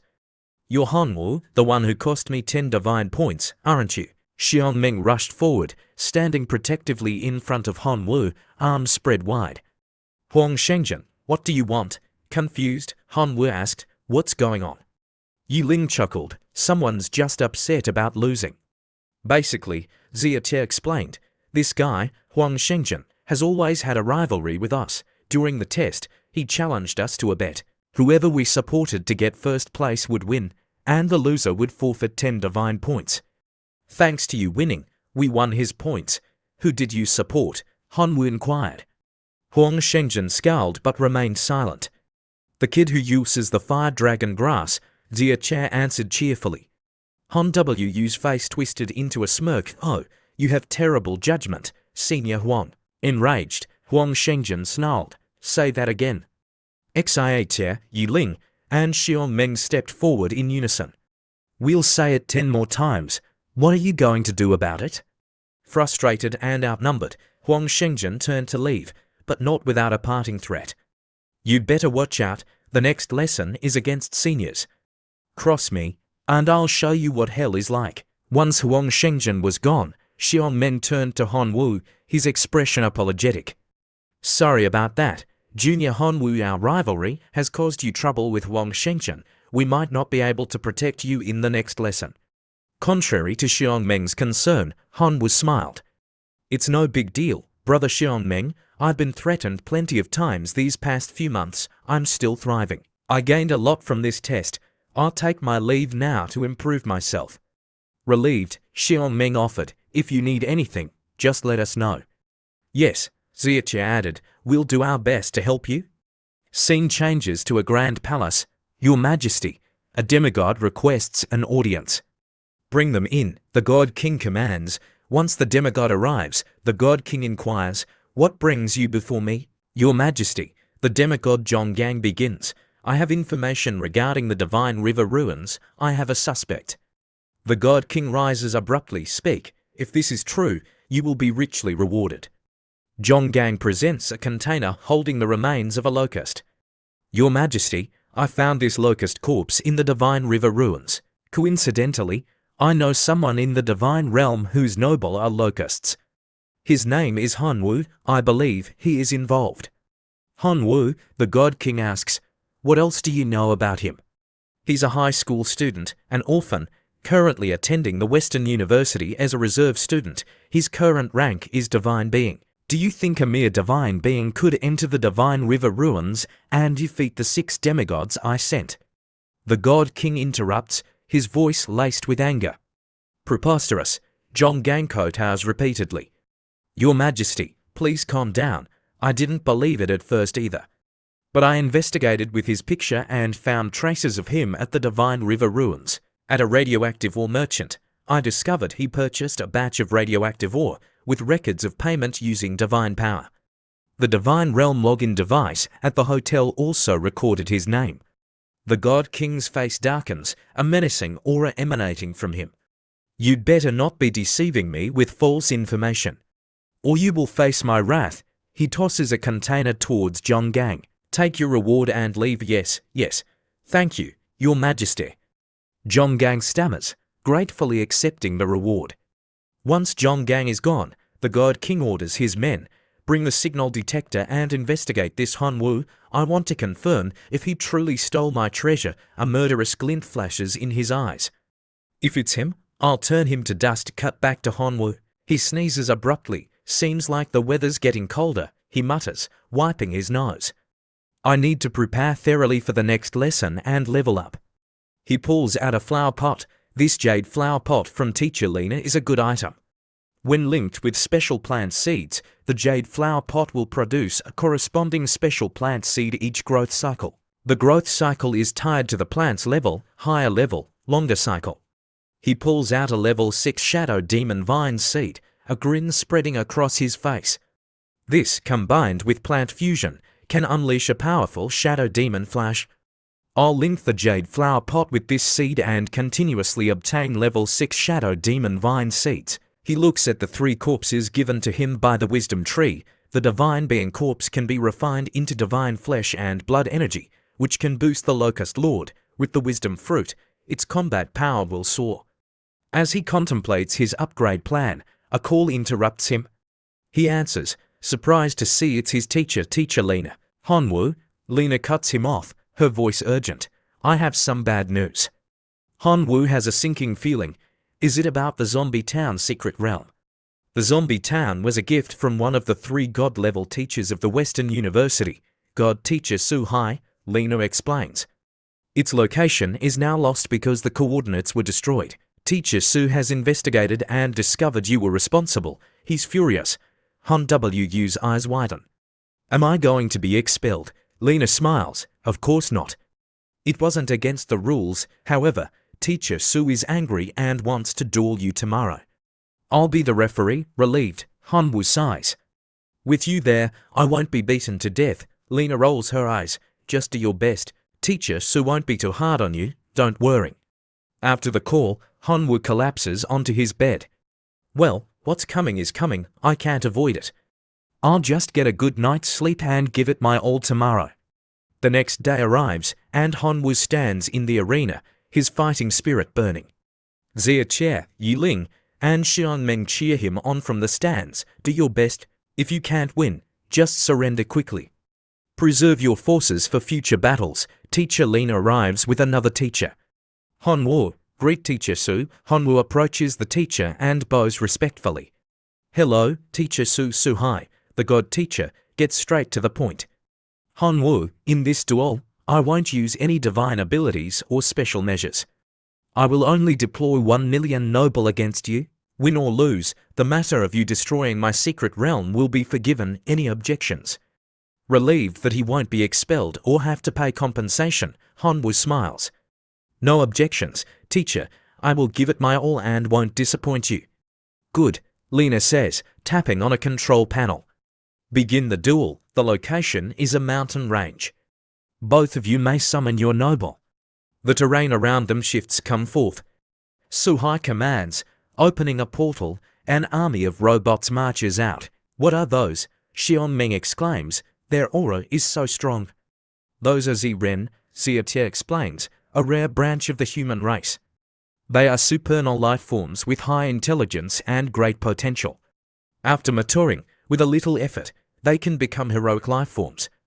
There are no heroic life forms among them, Yiling adds, but their aura is comparable. Junior Hanwu, Xiaoming shouts. Surrender now, Xiaoming urges. You'll only lose half your points. There's always time for revenge later. Silence, Suhai snaps. He looks at Hanwu, thinking, he's scared. Hanwu, aren't you summoning your noble? My locust army, advance, Hanwu commands, opening his own portal. A swarm of locusts pours out, filling the arena. Suhai stares in astonishment, supernal life forms, and so many. Then he spots a humanoid locust, his eyes widening, a lord life form. Behind the locusts, a red goblin leads the charge. Another lord life form, a bull demon lord life form, and a sword wind lord life form. He breaks out in a cold sweat. Are there any more? I'm running out of words. Before his surprise can subside, skeletal warriors emerge from Han Wu's portal, bone warriors too. Suhai's face pales as he takes in the full extent of Han Wu's forces. 5 lord life forms, and a bone puppet master with the combat power of a heroic life form. Even a demigod would struggle to assemble such an army. Is this kid really just a divine being? Xiaoming is equally stunned. This is insane. I thought I barely lost in the blood arena, but now I realize I never stood a chance. Don't be so sure, Xie reassures him. Not many first-year students could assemble a force like this. If he officially enters the Western University, Yiling smiles, he'll definitely soar to great heights. The 3 stand up and cheer. Junior Hanwu, go, show them your true strength. Hanwu raises his hand. Cursed Shadow of Night Legion, attack, sword dance. The sky demon insects take to the air, launching their needle-like projectiles. The Ziren press their palms together, releasing golden light that forms a protective barrier, blocking the locusts' attack. What? Hanwu exclaims. The Ziren launch fireballs. Retreat. Cursed Shadow of Night, entropic locusts, shield. The entropic locusts form a shield, absorbing the fireballs. Suhai smirks. That defense won't hold against my Ziren. Attack. The Ziren raise their hands, forming a growing ball of energy. Hanwu stares in disbelief. Is that a spirit bomb? Fire, Suhai commands. The massive energy ball hurtles forward, destroying everything in its path. This is bad, Hanwu cries. I need to break their defense. Divine mace, to the front. A red goblin wielding a massive mace charges forward. Without hesitation, it leaps towards the barrier, swinging the mace with all its might. Golden shockwaves ripple outwards, cracks appear in the barrier. Now's our chance, Hanwu shouts. Humanoid locusts, attack. With the barrier weakened, the locusts swarm the Ziren. Xie, Yiling, and Xiaoming watch with bated breath. Could he actually win? Suhai remains calm, a confident smile on his face. The game has just begun. The locusts buzzed around Suhai's Ziren. Hanwu assessed the situation. My locusts are numerous, but weak. Even with their overwhelming numbers, they can barely take down a few Ziren, but my real attack is. He pointed. Go, my Bone Warrior Lord. The Bone Warrior Lord and a group of bone spirits charged forward. Meanwhile, the Ziren raised their arms, firing lasers that detonated the airborne locusts like fireworks. They're too strong, Hanwu thought, alarmed. Their auto-combat skills are maxed out. I need to increase my locusts' attack power. He called upon the source of mutation. Your opponent's level is too high, the source of mutation replied. I'll hide for now. I'll also lock targeted mutation and unlock envy. See you later. Hanwu pounded his fist in frustration. Are you kidding me? You're abandoning me. Where's your undying spirit? Come out, he yelled, but the source of mutation remained silent, its presence completely vanished. So, no more targeted mutation. He looked at his Bone Warrior Lord. I'm counting on you. The Bone Warrior Lord and the Bone Puppet Master continued their assault. Reaching a crescendo, the Bone Puppet Master activated its skill, summoning a colossal skeletal figure onto the battlefield. There it is, Xiaoming cheered, the ultimate move. The Bone Warrior Lord circled the battlefield, resurrecting fallen Ziren. The revived Ziren roared, then exploded in a massive fireball. Suhai watched Hanwoo. The undeed's advantage is indeed significant. Their method of attrition warfare was a nightmare for civilizations millennia ago. He continued confidently, but that's all in the past. Countless Divine Realm players have researched ways to counter the undead. Nearly every true god and above has a trump card against them. If you rely on this tactic, your future will be difficult. Hanwoo surveyed the battlefield. The locusts are ineffective. The Bone Warriors and Bone Puppet Master are completely countered. The Bull Demons and Red Goblins aren't enough to make a dent in the Ziren army. Am I going to lose? Meanwhile, Swordwind and Bull Demon fought fiercely, forcing the Ziren onto the defensive. Swordwind slashed through limbs and torsos, while Bull Demon trampled, crushed, and hurled the Ziren. Despite their apparent advantage, Hanwoo realized they were being surrounded. They'll just tire themselves out. Dark Locust, attack, he commanded.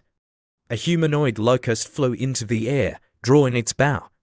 An arrow shot skyward, piercing strange rings of light. The Ziren looked up, watching as the arrow split into hundreds, then thousands, of smaller arrows raining down. These black arrows carried dark corrosion and paralysis effects. The wisdom fruit is amazing, Hanwoo thought, impressed.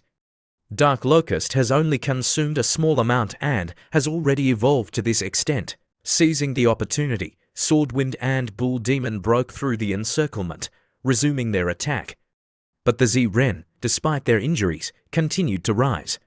Their regeneration is too fast, Hanwoo thought, worried. Suddenly, dark clouds gathered above him. He looked up, puzzled, as a dragon's head emerged from the clouds. Your trusted friend, the great rebellious black dragon Elise, has come to your aid. 10 powerful puppets also appeared on the battlefield. Chair, look, Yuling exclaimed, pointing. That's a pure-blooded black dragon, a giant dragon. Hanwoo was hiding such a powerful asset. A pure-blooded giant dragon, Xiongmen gasped. It can evolve into a sovereign lifeform. Chair, I'm not even mad I lost to him. Chair patted Xiongmen on the shoulder. Don't worry, buddy. Xiongmen slumped into a corner, dejected. Suhai stared in disbelief. Such power at the reserve student stage, he has a bright future. Hanwoo, he began. Perhaps we should stop here. No, Black Dragon Elise roared. The great rebellious Black Dragon Elise does not agree. Did I hear that right? Xiongmeng exclaimed. God teacher Suhai is asking for a truce. Is even he afraid of Junior Hanwoo? Ziachair wondered, dumbfounded.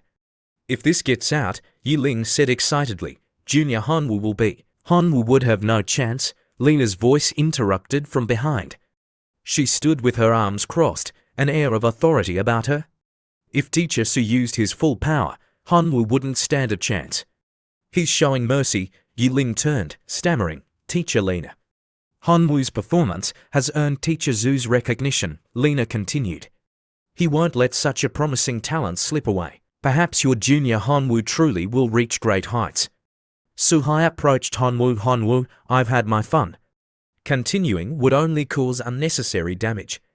I intend to gift you my remaining Ziren army.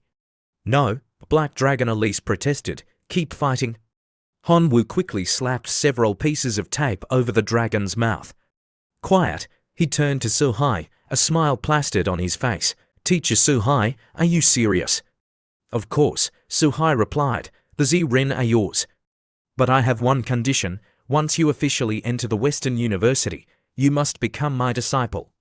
Hanwoo pointed at himself, bewildered. Me, your disciple. Teacher Lena rushed forward, clapping him on the shoulder. Thank him quickly. Teacher Suhai is one of the 3 most renowned teachers at the Western University. Not only is he powerful, but his teaching is also top-notch. Every year, the line of students wanting to become his disciple stretches for 500 meters. She added. Hanwoo frowned, calculating. 500 meters, if it's 2 people per meter, that's only 1,000 people. That's right, Lena said, reading his thoughts. But don't forget, the Western University only accepts 2,500 students each year. Han Wu's eyes whitened in realization. He bowed deeply to Su-hai, his face beaming. Teacher, I want to become your student. I can even perform the discipleship ceremony now. Su-hai, caught off guard by the sudden change of heart, simply stared. He quickly recovered, however. Good. Then I'll consider you to have agreed to my condition. Take these remaining 820,000 yen as a small gift. However, he added, the discipleship ceremony must wait until you officially enter the academy. I don't care about others, Su-hai continued, his tone turning serious, but if you want to be my student, you must set high standards for yourself. Before entering the academy, you must reach the perfect demigod level. Understand? Yes, sir, Han Wu replied, still bowing. That means reaching the maximum divine being level of 10 points. And, Su-hai added, you must obtain information about the death godhood from Death himself.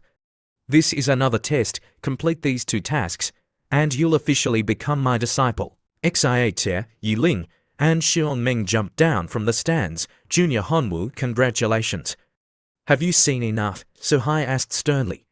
What you saw and heard today must remain confidential, especially from your teachers, understood? Xia scratched his head. Teacher Su, you know our teacher.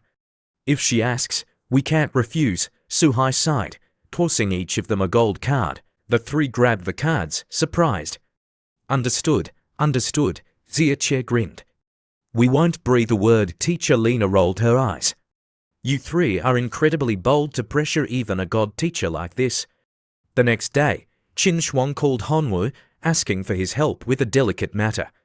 My family wants to arrange a marriage with Xutai family, and I'm the victim. Do your parents agree? Hanwu asked, frowning. This is archaic. My parents are newly appointed demigods.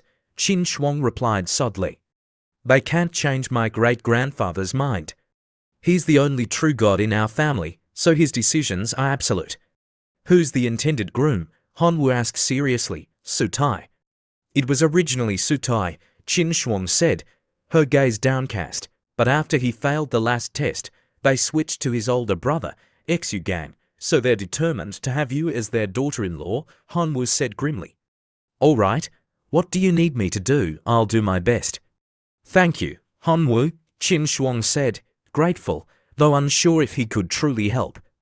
Don't mention it. Hanwu joked, we were husband and wife for a while, after all. Qin Shuang lightly slapped his cheek. Don't say that, tears welled up in Han Wu's eyes. Ach, that's more like you, don't worry. If you don't want this, I'll go with you and refuse the marriage proposal. Qin Shuang nodded, a small smile gracing her lips. Okay. 3 days later, they arrived at the Qin family estate. Wow, Hanwu exclaimed, are you a princess? The Qin estate isn't as grand as the Western University, Qin Shuang replied, but it's still a large city with millions of residents.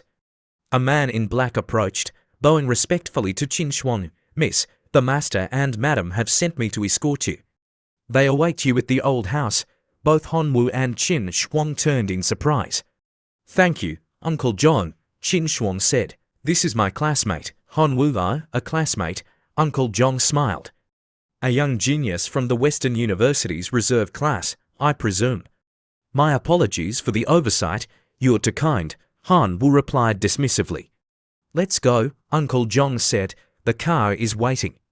They got into the car and sped off. Qin Shuang's face became clouded with worrying as they drove. Hanwu patted her hand reassuringly. It's okay. I'll protect you, yes, Qin Shuang replied softly.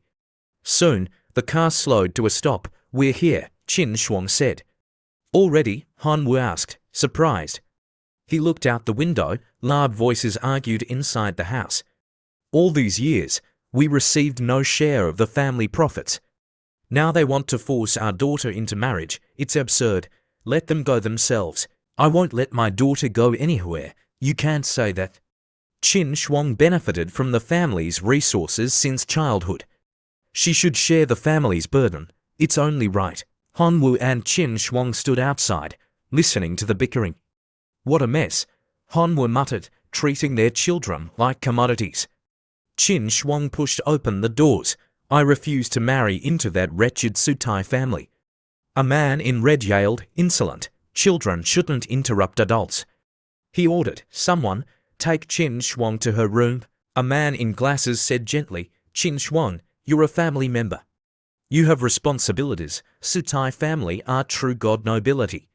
You'll have ample resources." Servants approached, but Qin Shuang's father blocked them. "I'll see who dares touch my daughter. You spoil her too much." The man in red shouted, "She's my daughter." Qin Shuang's father retorted, "I'll spoil her as I please. She's a reserve student at the Western University. She has the potential to become a true god. I won't let you ruin her future." A bold, fat man stood up. "So you want our true god ancestor to beg you? Your daughter is promising, but she's not even a demigod yet. Becoming a true god could take centuries. Our family only has one true god. We must protect him at all costs. If we lose him, the families eyeing us will pounce. You know the consequences."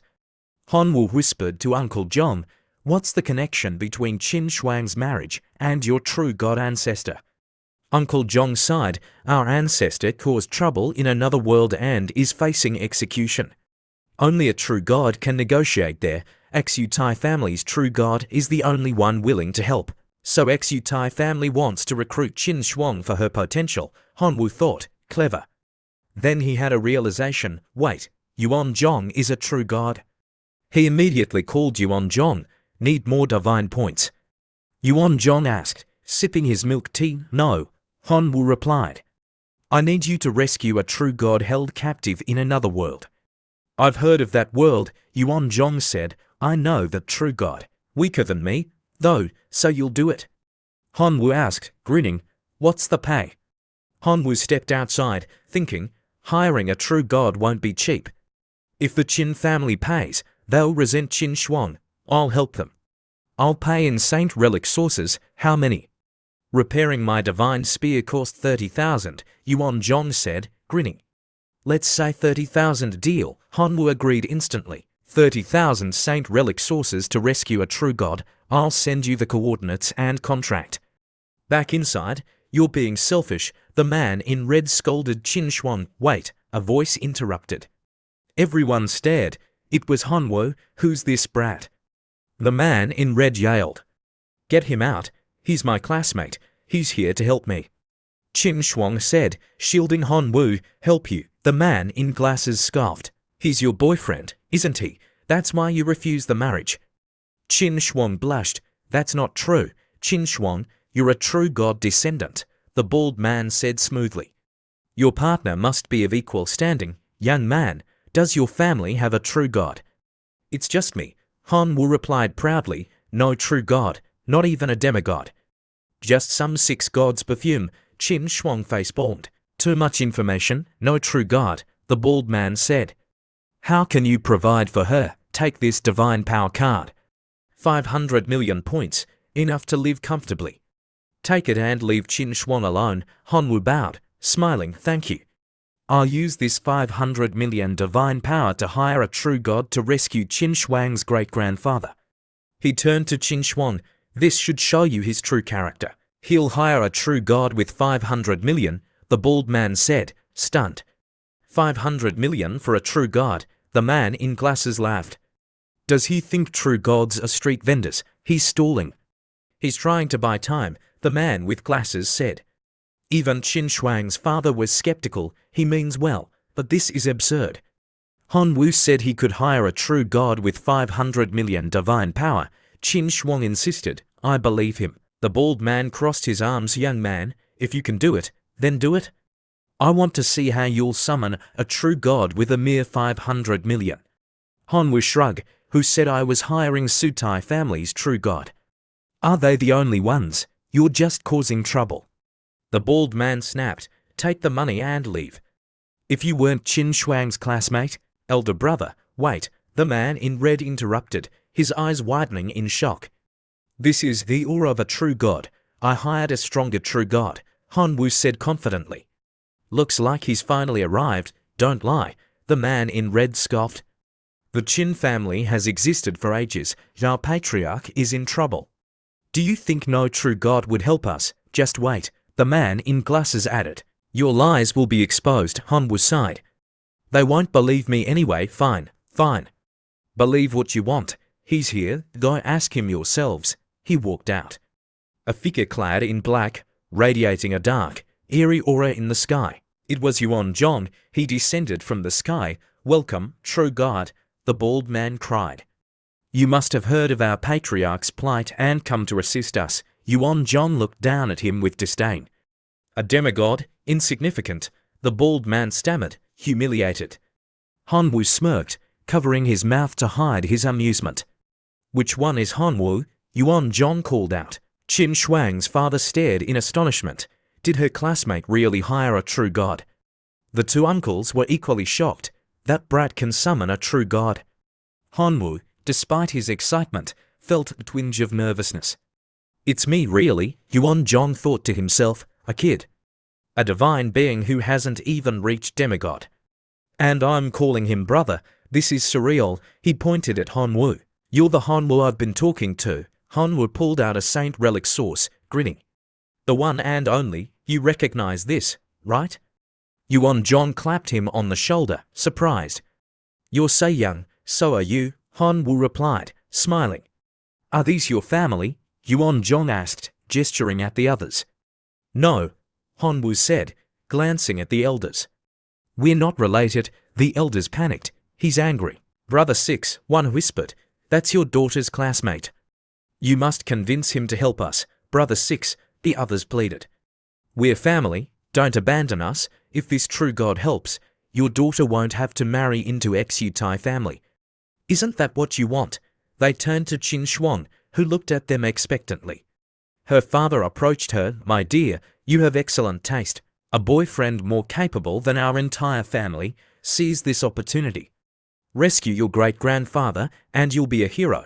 No one will dare control your marriage then. Qin Shuang blushed. Father, we're not, he chuckled. It's only a matter of time. I know you. Go talk to him. Qin Shuang approached Hanwu, who was still talking to Yuan Zhong. Qin Shuang. Perfect timing, Hanwu said. He agreed. Tell your family to bring any information or tokens related to your great-grandfather. He's leaving now. So fast. Qin Shuang asked, surprised, the payment. Hanwu smiled, covering her mouth. Don't worry, just do as I say. Qin Shuang blushed, realizing he must have contributed more than the 500 million. He's so kind, he must be adding his own money. The bald man handed Yuan Zhong the information. Don't forget my payment, Yuan Zhong reminded Hanwu. I won't forget, Hanwu said, giving a thumbs up. Yuan Zhong flew off. Hanwu waved, safe travels. The men who had mocked him now fawned over him. Young Master Hanwu, you've worked hard. Are you hungry? Let us show you around. Hanwu pulled Qin Shuang close, making her blush. I'm only doing this for Qin Shuang. Thank her, not me. Qin Shuang's father beamed. Good, good. This kid is very good. 2 days later, at the Western University. Have you seen Hanwu and Qin Shuang? Sutai demanded. Not at the training grounds or the cafeteria, his lackeys reported. Damn it, Xutai cursed, they must have gone to the Qin estate. I won't let them get away with this at Xutai estate. Grandpa, I'm sure Qin Shuang and that Hanwu are at the Qin estate. Sutai reported, they're disrespecting us. His grandfather frowned, my future granddaughter-in-law with another man. This is unacceptable. Xu gang, Sutai, come with me to the Qin estate. He ordered. Yes, Grandpa, Hanwu. Sutai smirked. You're not getting away this time. Back at the Qin estate, Qin Shuang meditated while Hanwu contemplated his divine power. 500 million divine power for 103,000 saint relic sources. 30,000 for Yuan Zhong, 73,000 to upgrade gluttony to level 4. I'm about to have a heroic locust army. He laughed, drool dripping from his mouth. Qin Shuang opened her eyes. What's so funny? She asked. Suddenly, Uncle Zhong burst in, panicked. It's bad. Sutai family's true god is here with Xu gang and Xutai. Run. They stood up, alarmed. What? Uncle Zhong continued. Sixth Master asked me to tell you. You two should go hide. Inside the Qin family's mansion, a voice boomed from the alert formation. They'll be here in less than 10 minutes. The true god of Xu family is coming to the Qin estate without notice. It must be about the marriage. It was Qin Shuang's father. Now that a true god is helping us rescue the ancestor, he continued, this marriage can be considered void. But the bald elder disagreed. Brother Six, you're being naive. Xu family's true god is formidable. If he learns the truth, he might use it as an excuse to destroy us. Then let's not tell him the truth, another elder suggested.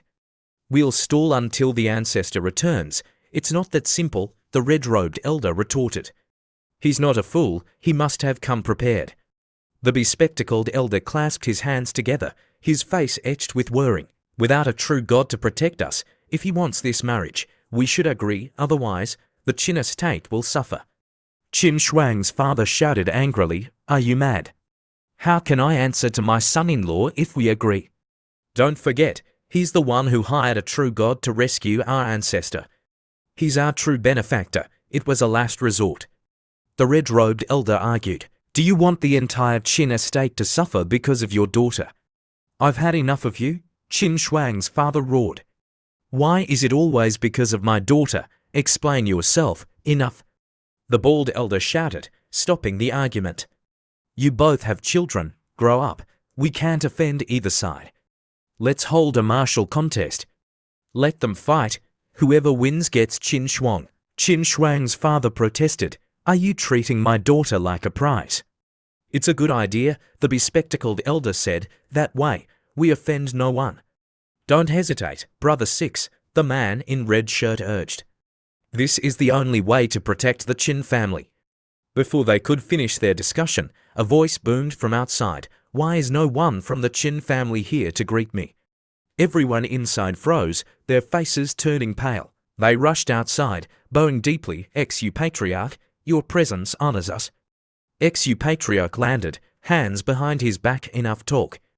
I'm here to arrange my grandson's wedding before I go rescue your ancestor. Bring Qin Shuang out, the bald elder bowed. Xu Patriarch, my granddaughter's classmate, has hired a true god to rescue our ancestor. Please forgive her, Su Patriarch's aura flared, turning the air orange. His face contorted in anger, a mere demigod dares defy me? Does he think I'm not capable of rage? The sky turned stormy, lightning flashing. The Qin family members shielded their eyes, trembling in fear. They prostrated themselves on the ground. Please, Xu Patriarch, calm your anger. Hanwu and Qin Shuang arrived. Stop this, don't destroy my home, Qin Shuang shouted. Su Tai pointed at Hanwu, that's him. Good, Su Gang said confidently, he won't live past today. Su Patriarch said to Qin Shuang, if you want me to spare the Qin family, agree to marry my grandson. I won't mistreat your family, who wants to marry your grandson? Qin Shuang retorted, you're delusional. The bald elder rushed forward, bowing. Su Patriarch, don't be angry, she's young and naive. Our ancestor will discipline her when he returns. The man in red shirt urged Qin Shuang's father, Brother Six, talk to your daughter. Don't anger Xu Patriarch. Su Patriarch turned to Hanwu, his face dark. So you're the Qin family's benefactor. You dare interfere with this marriage. Give me an explanation, or you won't leave here alive. I'm just helping a friend, Hanwu replied calmly. Why do I need to explain myself to you? Does the divine realm forbid helping the Qin family? You're bold, Su Tai shouted, emboldened by his grandfather's presence. How dare you disrespect my grandfather, Hanwu smirked. One sentence of truth, and I'm disrespecting him. Is Xu Patriarch so petty? Su Gang, who had been silent, finally spoke, his voice laced with anger. Hanwu, if you leave now, Xu family will let this go, but if you stay, you're challenging us? Hanwu laughed, so I'm challenging you? So what? I'm not leaving. What are you going to do about it? Su Gang channeled energy into his fingertips, a red glow emanating from them. He lunged at Hanwu, you have a death wish, you'll die here today. Qin Shuang's father rushed forward, trying to intervene. Stop, but Xu Patriarch moved in front of him. This is a duel to protect my family's honor. Consider carefully whether you want to help him. Su Gang unleashed an attack, pushing Hanwu into his own divine realm. Hanwu's eyes whitened in surprise. A portal to his divine realm appeared. Su Gang, seeing his plan succeed, entered the portal. He scoffed, Your divine realm is so undeveloped. It's pathetic. Inside, he summoned his noble, an army of armored warriors. They were steel-armored warriors, supernal life forms with the steel armor divine power, granting them the ability to manipulate the shape of their armor. Hanwoo frowned. Steel-armored warriors, with thick armor and versatile abilities. Stronger than Sutiai's Iron Man, steel warriors, Sugang commanded, crush these creatures. Hanwoo summoned his locusts. Let's go. The two armies clashed. A humanoid locust archer fired from a distance, but a steel-armored warrior rushed forward, sword raised. Just then, a spear-wielding humanoid locust intercepted, knocking the warrior back. Another locust joined the fray, kicking the warrior in the neck. Sugang gritted his teeth in anger. I underestimated him. But no matter how strong he is, this is the end. He raised his hand. Steel divine warrior, emerge. A giant hand emerged from the portal, followed by the rest of the massive steel divine warrior. Its eyes glowed, and it charged towards Hanwoo's locusts with a massive sword, without needing a command. A humanoid locust, caught off guard, had its arm severed by the steel divine warrior's blade. Hanwoo grimaced. This is a high-level locust that ate a wisdom fruit. A high-level unit with unlimited potential, Sugang laughed. Even a lord lifeform is weak. Locusts are just trash. Trash, you say? Hanwoo retorted. Let me show you the true horror of locusts. He activated targeted mutation. A green light enveloped the locusts, making them grow larger. Sugang stared, aghast. What's happening? Locusts, charge, Hanwoo commanded. The mutated locusts swarmed the enemy. Sugang, sensing danger, ordered, recall your weapons, form a defensive armor. The steel divine warrior retracted its sword, forming a shield. This is just the beginning, Hanwoo said confidently. The real show is about to start. Heroic lifeform locusts emerged. Hanwoo activated targeted mutation again. A strange energy enveloped the locusts. They evolved into humanoid locusts. A newly evolved humanoid locust rushed towards the steel divine warrior, slashing with its claws, creating an energy wave that shattered the shield. Sugang gasped. How can it break the shield so easily? Now tell me, Hanwoo said smugly, are locusts still weak? Sugang remained silent. No answer, Hanwoo continued. Let me show you more. He tossed 1,000 poison crystal stones to the injured humanoid locust. Here, 1,000 poison crystal stones. Go get your revenge. The locust absorbed the crystals, its body glowing. Its severed arm regenerated, sharp claws grew on its fingers, acquired potent corrosive poison ability. The locust rushed towards the steel divine warrior, spewing corrosive poison. The steel divine warrior shielded itself, but the shield began to corrode. What is this? Sugang cried out in fear. Retreat. Return to the divine realm. You think you can just come and go as you please in my domain? Hanwoo said, sitting down confidently. Sugang trembled, stammering. What are you going to do? Hanwoo's powerful noble emerged. The Bone Warrior Lord, Bull Demon, the Red Goblin, and finally, Swordwind. For Lord Lifeforms, Sugang stammered. How can there be such monsters? A portal opened again. A giant dragon emerged. Sugang stared, dumbfounded. What is that? Bull Demon charged, slamming its club into the steel-armored warriors. The Red Goblin and Swordwind followed, slashing and hacking. The Bone Warrior Lord resurrected fallen warriors as skeletal knights, increasing their numbers. Sugang, realizing the true extent of Hanwoo's power, begged for mercy. I surrender. I'll leave your divine realm. Please, stop. Your invasion is over, Hanwoo said coldly. Now it's my turn, he commanded. All forces, invade Sugang's divine realm. Sugang fled with his noble, thinking, I can't wait any longer. If I don't escape, his noble will invade my divine realm. He gritted his teeth and shouted, close the portal immediately. The portal slowly closed, but many locusts and steel-armored warriors still managed to get through. The portal finally closed completely. Sugang wiped the sweat from his brow, breathing a sigh of relief, but then the portal reopened. What's going on? He screamed. Hanwoo smirked. I have some low-level locusts. They're not strong, but they can build bridges between divine realms. As long as they're here, you can't sever the connection. Just wait until I devour your entire divine realm. Su Gang fell to his knees. End this, I've lost. Let my noble leave.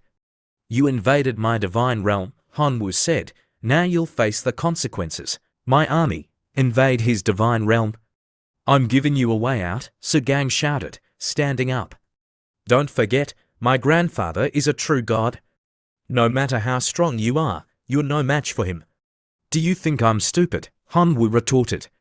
Once I sever the connection, you'll have him use his divine power to destroy me. You're my hostage. As long as you're here, he won't dare kill me.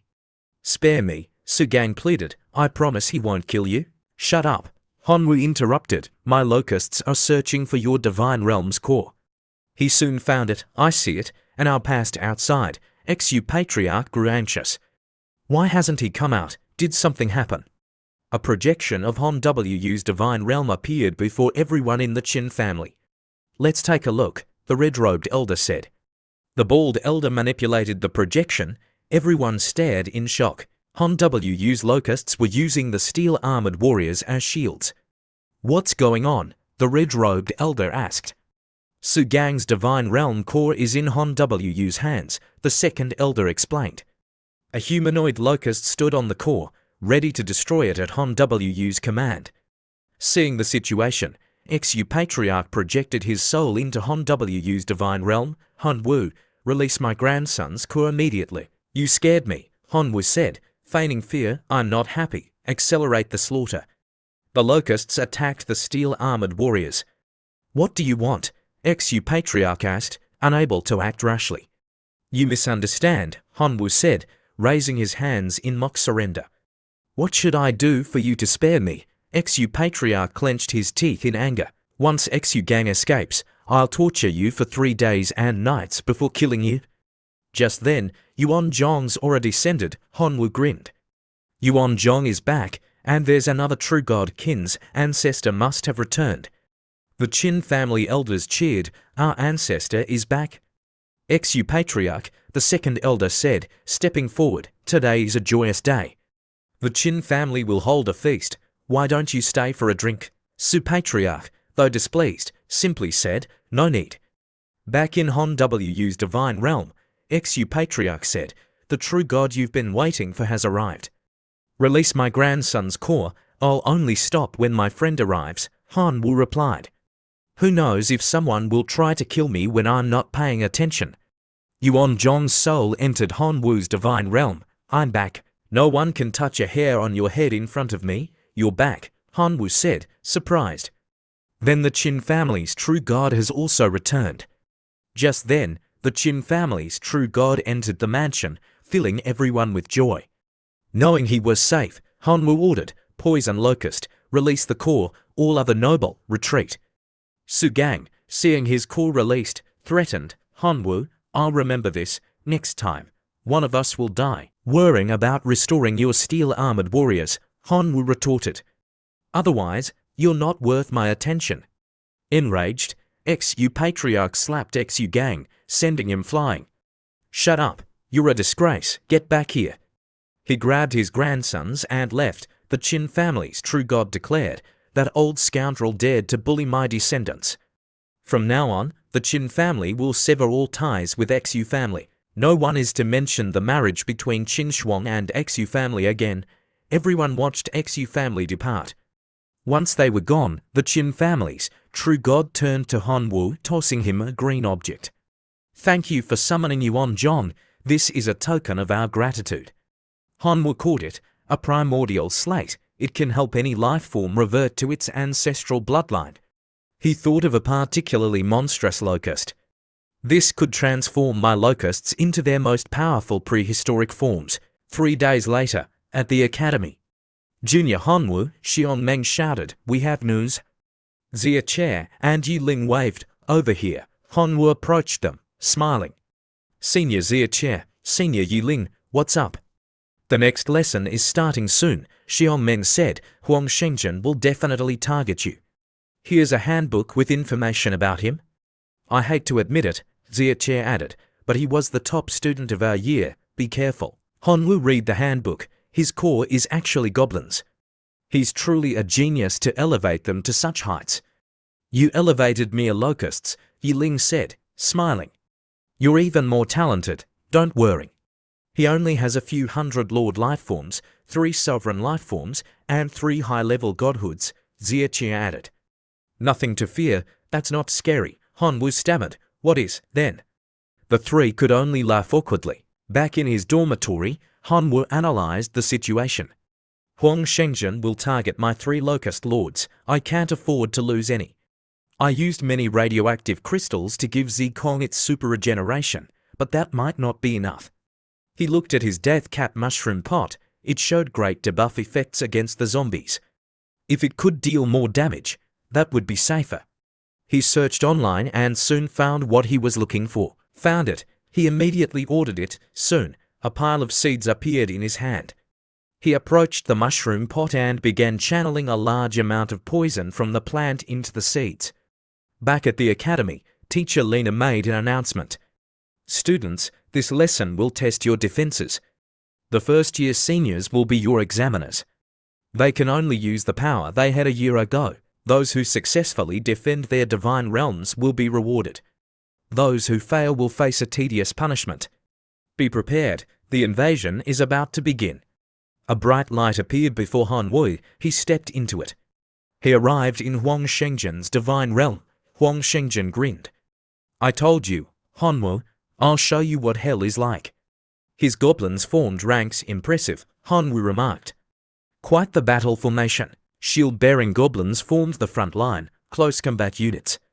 Behind them, archers formed the long-range physical attack units. Goblins in red robes, emanating a red aura, were supernal lifeforms, the fire formation goblins. Goblins in blue robes, emanating a blue aura, were also supernal lifeforms, the ice formation goblins. Finally, goblins riding wolves were lord lifeforms. Locust army. Han Wu commanded. Assume formation. His locusts flew through the portal, each species forming its own group. Ordinary locusts, sky demons, entropic locusts, cursed shadows, the newly acquired primordial locusts, and finally, the locust lords. He elevated such trashkin to this level, Huang Shenzhen thought. He's skilled. I must be serious, or I might lose. He raised his hand. Ice and fire formation goblins, attack. The goblins unleashed their skills. Han Wu's locusts dodged, but many were still hit and destroyed. He's trying to overwhelm me with sheer force, Han Wu thought. Not so fast. Entropic locusts, form a shield. Sky demons, cursed shadows, bypass the front line and attack the ranged units. The entropic locusts created a shield. The sky demons and cursed shadows flew towards the enemy archers. Huang Shenzhen's face tightened. First close combat formation. Fall back and defend. Not so fast, Han Wu thought, smirking. Primordial locusts blocked their retreat. The primordial locusts intercepted the retreating goblins. Sky demons, cursed shadows, Han Wu continued, destroy the ranged units now. Huang Shenzhen's face darkened, but he remained defiant. You think you're better than Xion Meng or Xie Qi? Let me show you my true power. Huang Shenzhen pointed forward and commanded, Formation 34, switch to bombardment mode. Concentrate fire. The nobles switched their attack mode, forming large energy spheres before launching them. The entropic locusts' shields began to crack under the barrage. The defenses are about to break, Han Wu exclaimed, worried. Formation 34, continue firing, Huang Shenzhen ordered. The nobles continued their relentless bombardment. The shields shattered, and the attacks struck the entropic locusts. Huang Shenzhen spread his arms wide, gloating. Now you'll pay the price for offending me. Noble lords, attack, destroy their locust lords. The noble lords charged towards Han Wu's locust lords. Fortunately, Han Wu's noble were agile, and the noble lords struggled to land a hit. With 2 lords holding them back, my heroic locusts can't deal damage, Han Wu thought. Sending them out now would only help him. He quietly ordered, locust lords, lure the noble lords away. The 3 locust lords immediately retreated, and the 2 noble lords, unaware of the trap, pursued closely. Seizing the opportunity, Han Wu commanded, Locust Army, carry the death cap mushroom spores and infect the noble formations. Each locust carried a mushroom and flew towards the noble formations. Reaching the airspace above the nobles, they released the spores. Too small to evade effectively, the nobles could only stand and take it. The spores, absorbing life force, rapidly grew. What's happening? Huang Shengzhen cried out, seeing his noble afflicted. The fire formation nobles and ice formation nobles were also affected, mushrooms sprouting all over their bodies. Hanwu grinned. The fun is about to begin. Explosions erupted within the noble army. What kind of attack is this? Huang Shengzhen yelled. After the explosions subsided, the nobles were only slightly scratched, their clothes a bit tattered. Huang Shengzhen laughed scornfully. I thought it was some powerful spell, but it's just a tickle. Are you trying to scratch my noble's itches? This is called a chain reaction bomb, Hanwu explained calmly. It will explode repeatedly, each time with increased power. Let's see how many rounds your nobles can withstand. Just then, the death cap mushrooms exploded again. The flames engulfed the nobles, causing them to scream in pain. After the explosion, the weakest nobles collapsed, dead. The others clutched their wounds. Damn it, Huang Shengzhen cursed, seeing his noble severely injured. He raised his hand, divine healing blessing. A green aura enveloped the nobles, restoring their health. Senior Huang, Hanwu said mockingly, are you my ally? Are you insane? Huang Shengzhen retorted. From now on, you explode once, I heal once, let's see who's afraid. Before he could finish, a massive explosion erupted, engulfing a large area in blinding light. When the light subsided, Huang Shengzhen's nobles lay scattered on the ground, unable to get up. He stared in disbelief, his face pale. How is this possible? You said each explosion would only be slightly stronger. Hanwu scratched his head, feigning embarrassment. That's true, but Senior Huang, your amazing divine spell seems to have accelerated my bomb's growth. Huang Shengzhen was speechless. The remaining mushrooms on the surviving nobles had grown monstrously large. Damn it, Hanwu, he cursed. Hanwu sat down, propping his chin on his hand. I think the situation is getting out of hand. At this rate, the next explosion might wipe out your entire army. Huang Shengzhen's face was pale with sweat. This test was meant to teach the reserve students a lesson. If I lose, I'll be a laughingstock. I can't lose, even if I have to use all my trump cards. Junior Hanwu, he said, I must admit you're strong, but you're still not strong enough. Oh, Hanwu said, smiling. Then use whatever you have left. Challenged, Huang Shengzhen activated Legion's fighting spirit, a divine spell that boosted his nobles' fighting spirit, enhancing their physical abilities and reducing pain. He then raised two fingers, channeling divine power to cast Rampage, a divine spell that allowed his noble to absorb 25% of the damage they dealt to heal themselves, with any excess converted into a buff that further enhanced their physical abilities. The noble's eyes glowed with a fierce killing intent. Finally, he clasped his hands together, casting Great Earth Shield, a divine spell that created a protective barrier, absorbing damage and continuously healing the user by absorbing the Earth's energy. After buffing his troops, Huang Shengzhen wiped the sweat from his brow, panting. All right, my turn. The protective barrier caused the mushrooms to fall off the nobles. Han Wu's eyes widened in surprise. My ultimate move was countered just like that. The noble lord raised its sword and roared, Blessed nobles, follow me and kill all these insects. He charged forward with his noble, for the glory of our God. Lacking a powerful skill, Hanwu issued a drastic command, Locust Army, fight to the death. Outside, the teachers observed the reserve students' performances. Any thoughts on the reserve students' performance? Teacher Lena asked. A white-robed teacher spoke first. Qin Shuang's Lord-level Golden Thunder ROC is valuable. She's qualified for the Western University. A blonde, bespectacled teacher added, Su Tie's Iron Men are also good. His brother reportedly has even rarer steel-armored warriors. Perhaps we can persuade Su Tai to bring his brother to our academy.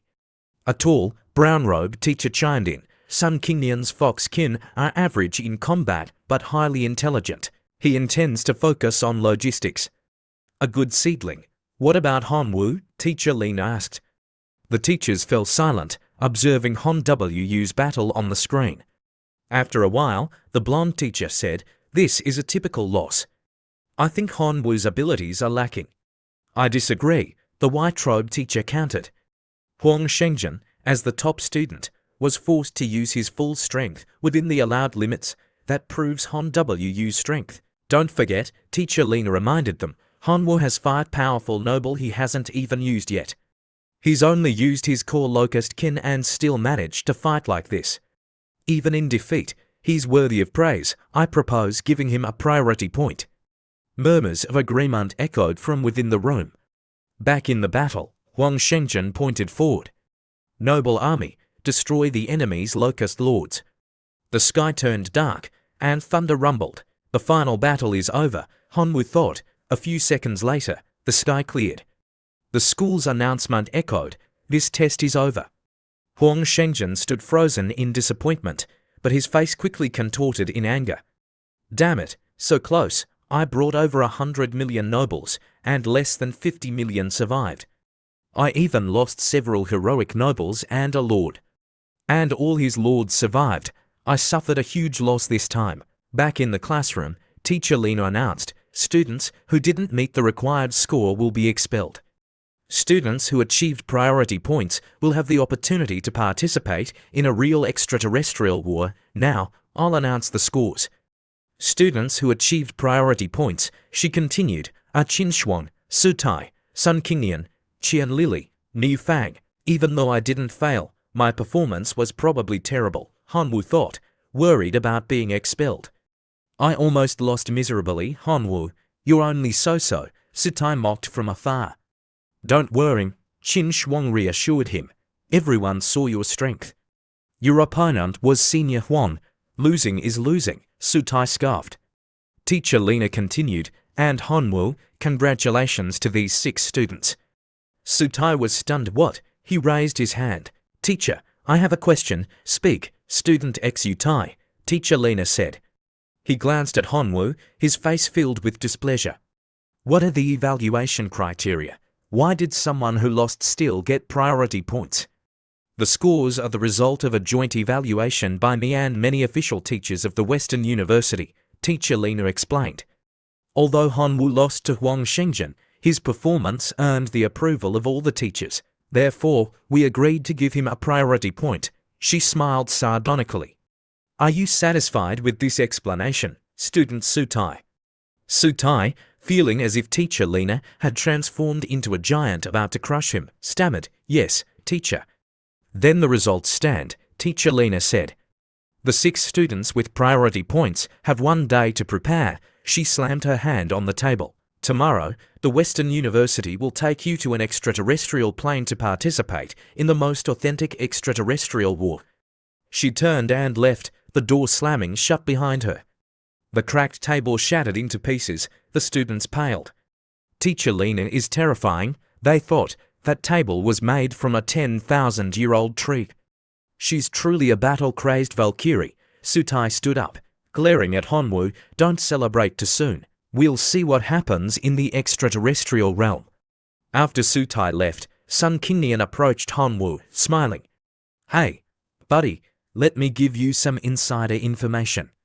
Su Tai contacted Senior Huang to plot against you. Be careful," he winked. "I have to go meet my sugar mama. Good luck." Han Wu just stared after him. Qin Shuang huffed, crossing her arms. "Envious, aren't you? Go on then." "I despise men who rely on others," Han Wu retorted, pouting. Qin Shuang smiled faintly but said nothing. Xiong Meng poked his head into the classroom, waving. "Junior Han Wu, break time. Let's have some tea." Outside the classroom, Ziachir gave Han Wu some important information. There are 3 suitable locations for reserve students in the invaded extraterrestrial civilizations: the Runic Civilization, the Totem Civilization, and the Biochemical Civilization. "We can't reveal too much, but we have something for you." Yiling stepped forward, handing him 3 small pouches. "These contain information about the 3 civilizations and some aids. But you can only open them when you enter the corresponding civilization." Han Wu took the pouches, frowning. "To become Teacher Zhu's disciple, I need to become a perfect demigod. I must perform well in this extraterrestrial war challenge. Junior Hanwoo, good luck, the three cheered, waving pom-poms. Hanwoo's sweat dropped, feeling a bit embarrassed. The next day, teacher Lena presented the bracelets. These are simplified Divine Realm login devices. They allow reserve students who are still divine beings to connect to the Divine Realm. Chin Shuang and Hanwoo took the bracelets and put them on. The others are waiting on the top floor, teacher Lena said. Let's go. On the top floor, a spaceship awaited them. They boarded, and the spaceship flew away from the planet, heading towards a designated location. After an unknown amount of time, the spaceship landed. The ramp lowered, and the doors opened. Extraterrestrial war has officially begun. After disembarking, Hanwoo rummaged through his pockets and took out the pouches. As soon as he retrieved them, two of the three vanished. What the heck? Only this one is left? Why? He pouted, but still opened the remaining pouch. Inside was a worn piece of paper and 10 strange, blue cards. He unfolded the paper and read, "This plane is under the control of the runic civilization.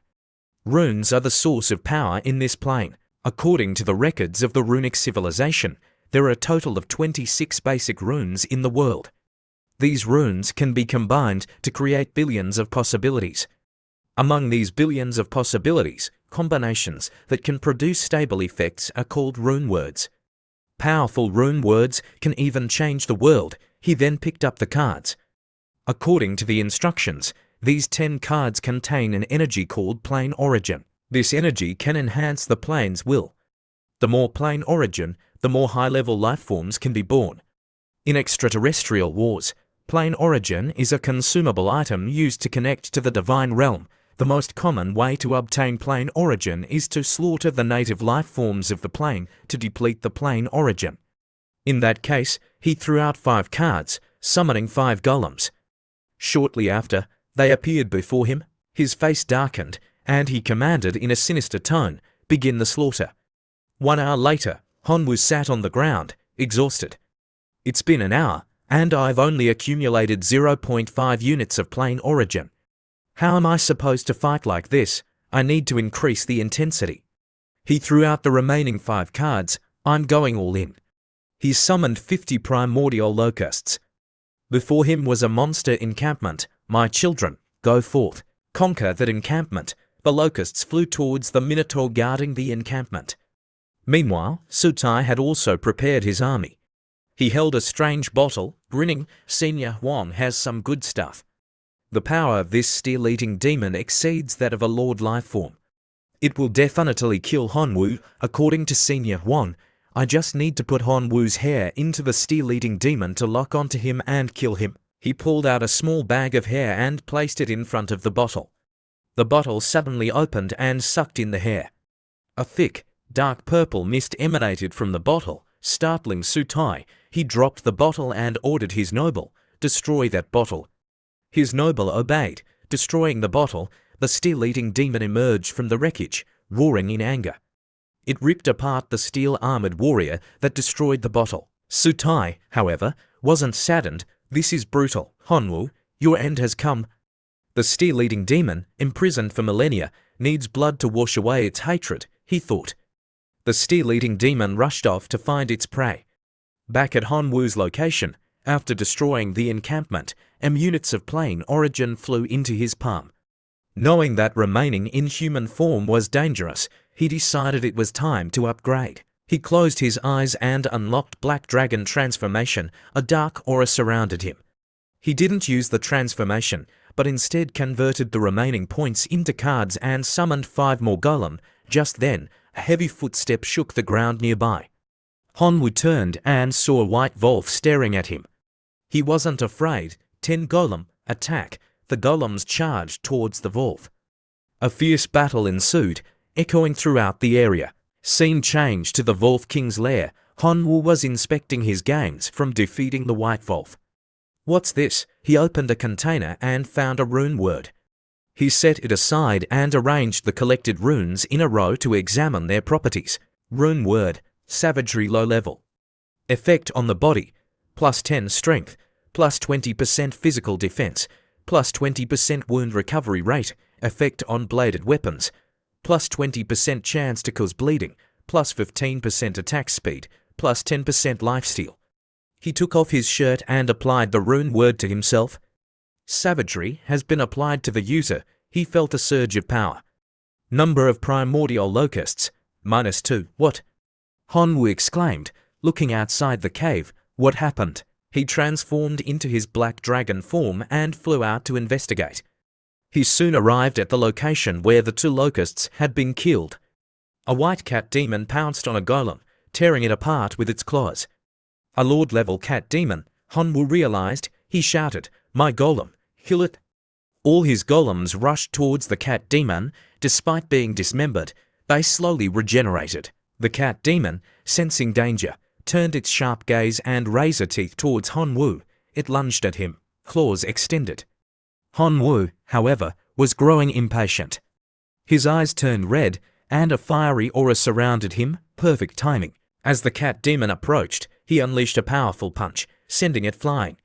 Successfully killed a Lord-level life form, obtained 2 units of plane origin. Good, Hanwoo said, smiling.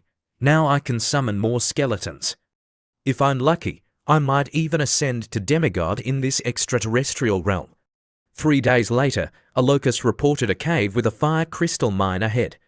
Army, advance, Hanwoo commanded. Target the cave ahead. As he approached the cave, he sensed something was wrong. There's a human presence inside. Has someone discovered this place before me? He cautiously entered the cave. Inside, the air was hot.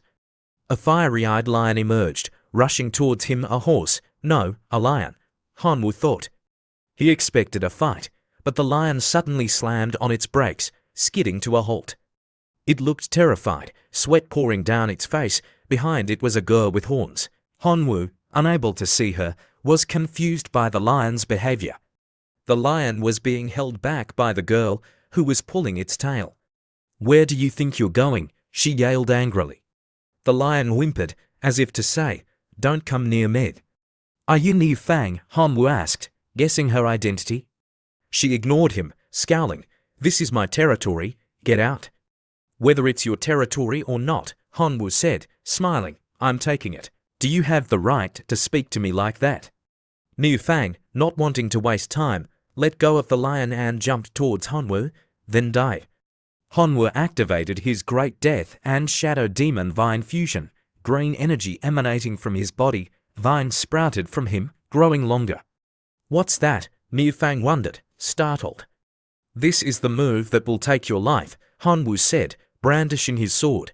As her attack neared, he used Shadow Flash, disappearing and reappearing behind her. He slashed, cutting off one of her horns. "Next time, it won't be your horn," he threatened. "It'll be your neck," Niu Fang, pale and sweating, conceded. "You win. I can't defeat you. The fire lion in this cave is yours." "I don't want the fire lion," Hanwoo said. "It's just a Lord life form. Killing it won't give me much plane origin. What I want is this entire fire crystal mine." "Fine," Niu Fang said, standing up. "The fire lion is mine. We can cooperate in the future." "Whatever," Hanwoo said, raising his hand. "Skeletal noble, come out and mine these fire crystals." Before they could start, a dark energy with crackling lightning appeared at the cave entrance. "Is this your noble too?" Niu Fang asked, alarmed. "No," Hanwoo replied, equally startled. A massive, armored foot emerged. It was the steel-eating demon, still holding a skull. It saw Hanwoo and roared, its sharp teeth glinting. "The scent of my enemy. I must use your blood to wash away my shame." It charged towards Hanwoo. Hanwoo, unfazed, fused with the black dragon grass, creating black dragon heads, black dragon breath. The dragon heads unleashed powerful beams of light at the demon, but it deflected the attacks and retaliated with a rusty attack. Hanwoo dodged with Shadow Flash. Niu Fang, seeing an opening, spewed a large fireball, a great fireball. Realizing that fire could counter the demon, Hanwoo summoned the Red Goblin with a card. The Red Goblin, wielding its massive mace, appeared. "Divine Mace," Hanwoo commanded, "smash that demon into mincemeat." Following the orders of their master, the Divine Mace's eyes turned red, and it roared, "Understood, Divine Master." It channeled energy, causing a purple aura to surround it, and several dragons appeared behind it, looking incredibly ferocious. The demon, seeing this, scoffed. Insignificant worm die, it unleashed sharp, rusty shards. But the divine mace, unafraid, swung its mace, deflecting the attack. The dragons behind it also roared, and the shards flew back, piercing the demon's body, causing it to howl in pain. No, please, stop. There was no way that was happening. Seeing its opponent weakened, the divine mace leapt towards it, raising its mace high. A massive explosion erupted from the demon's location, smoke billowing everywhere. Hanwoo, excited, cheered it on. That's it, don't let it escape, keep smashing it. Encouraged by its master, the divine mace relentlessly pounded the demon. The sounds of the impacts echoed loudly, and dust filled the air. Hanwoo, despite his excitement, pretended to shield his eyes. Oh my God, this is too brutal. After a while, the demon was flattened, stuck to the ground, its face filled with terror, its body trembling. The scouting locust reported, the demon's soul is still intact. Hanwoo, after a quick look, knew that the demon couldn't be killed. If I let it live, it might seek revenge one day. He made a bold decision, let the bone puppet master devour its soul. The demon, hearing this, pleaded in horror, No, I surrender, I'll be your slave. Please, Great One, spare my soul. I hit the jackpot, Hanwoo thought, but he feigned. I don't trust you, unless you sign a contract. The demon, after a moment of thought, agreed. All right. Hanwoo stood up and prepared a contract. Let's draft the contract. Slave contract. Contractor, Hanwoo's slave, still-eating demon. As he was doing this, he couldn't help but smile sinisterly. Niu Fang, standing behind him, saw the contract and her face showed fear. He's even more cunning than the most cunning merchants. After the contract was completed, a blue aura from Hanwoo's palm flew into the demon's body. A moment later, the contract was successfully signed. After signing, Hanwoo remembered something important. Oh, right, what abilities do you have? Master, the demon replied, I am a demon with the steel-eating bloodline. I can transform my body into rust and corrode metal objects and lifeforms. Hanwoo stroked his chin, unimpressed. Sounds decent, but many Divine Realm players have fire abilities. Fire completely counters the steel-eating demon. Your weakness is too obvious. The demon, sweating profusely, feared that Hanwoo might dispose of it for being useless. It quickly suggested, if Master doesn't mind, I can become your weapon. With my steel-eating bloodline, I can corrode any weapon I touch.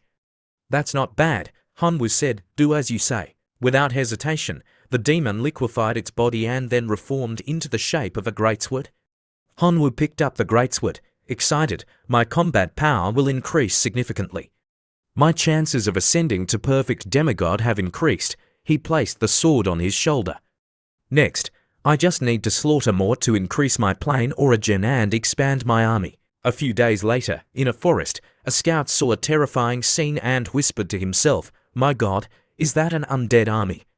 Before him was a massive army. After a moment of observation and calculation, his face turned pale with fear.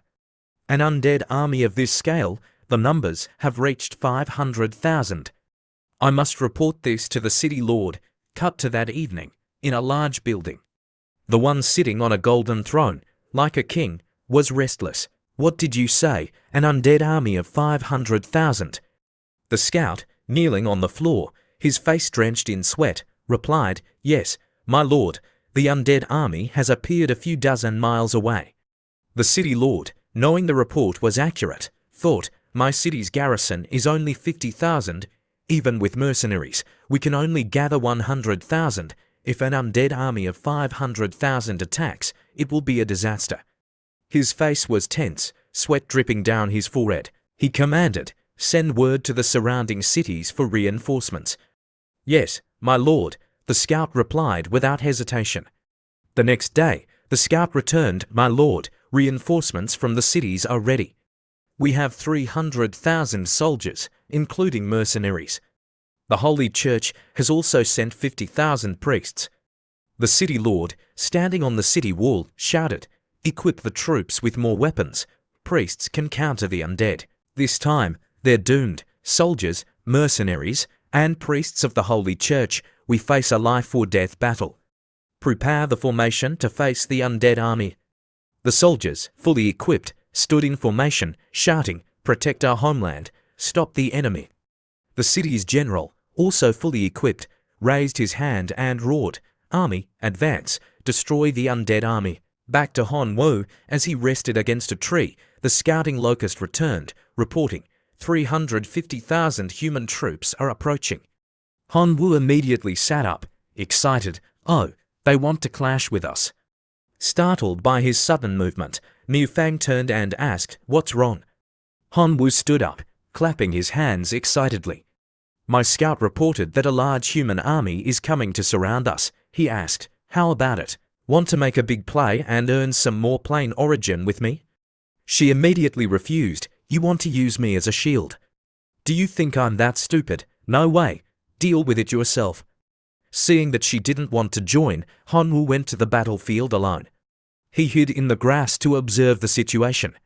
Hearing a rustling behind him, he turned and saw Niu Fang. "Didn't you say you didn't want to get involved? What are you doing here?" She frowned. "I do what I want. So what? I'm just bored. It's not like I want to help you or anything." Despite her cold demeanor, Han Wu was happy and patted her head teasingly. "I like your bold spirit." Niu Fang glared at him, pushing his hand away. "Don't get close to me, they're here." In the distance, many dark figures were approaching, kicking up dust. It was the City Lord's army, advancing towards the enemy. When the enemy was within range, Han Wu jumped up and shouted, "Skeleton army, ambush!"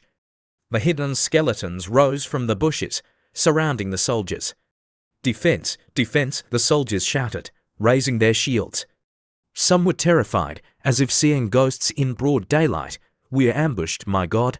I want to go home." Before them were countless skeletal faces, terrifying and numerous like a giant anthill. The two sides clashed, attacking each other relentlessly. When the soldiers fell, skeletons were summoned from their bodies. The general, sensing the situation was dire, ordered, "Holy practitioners, purify."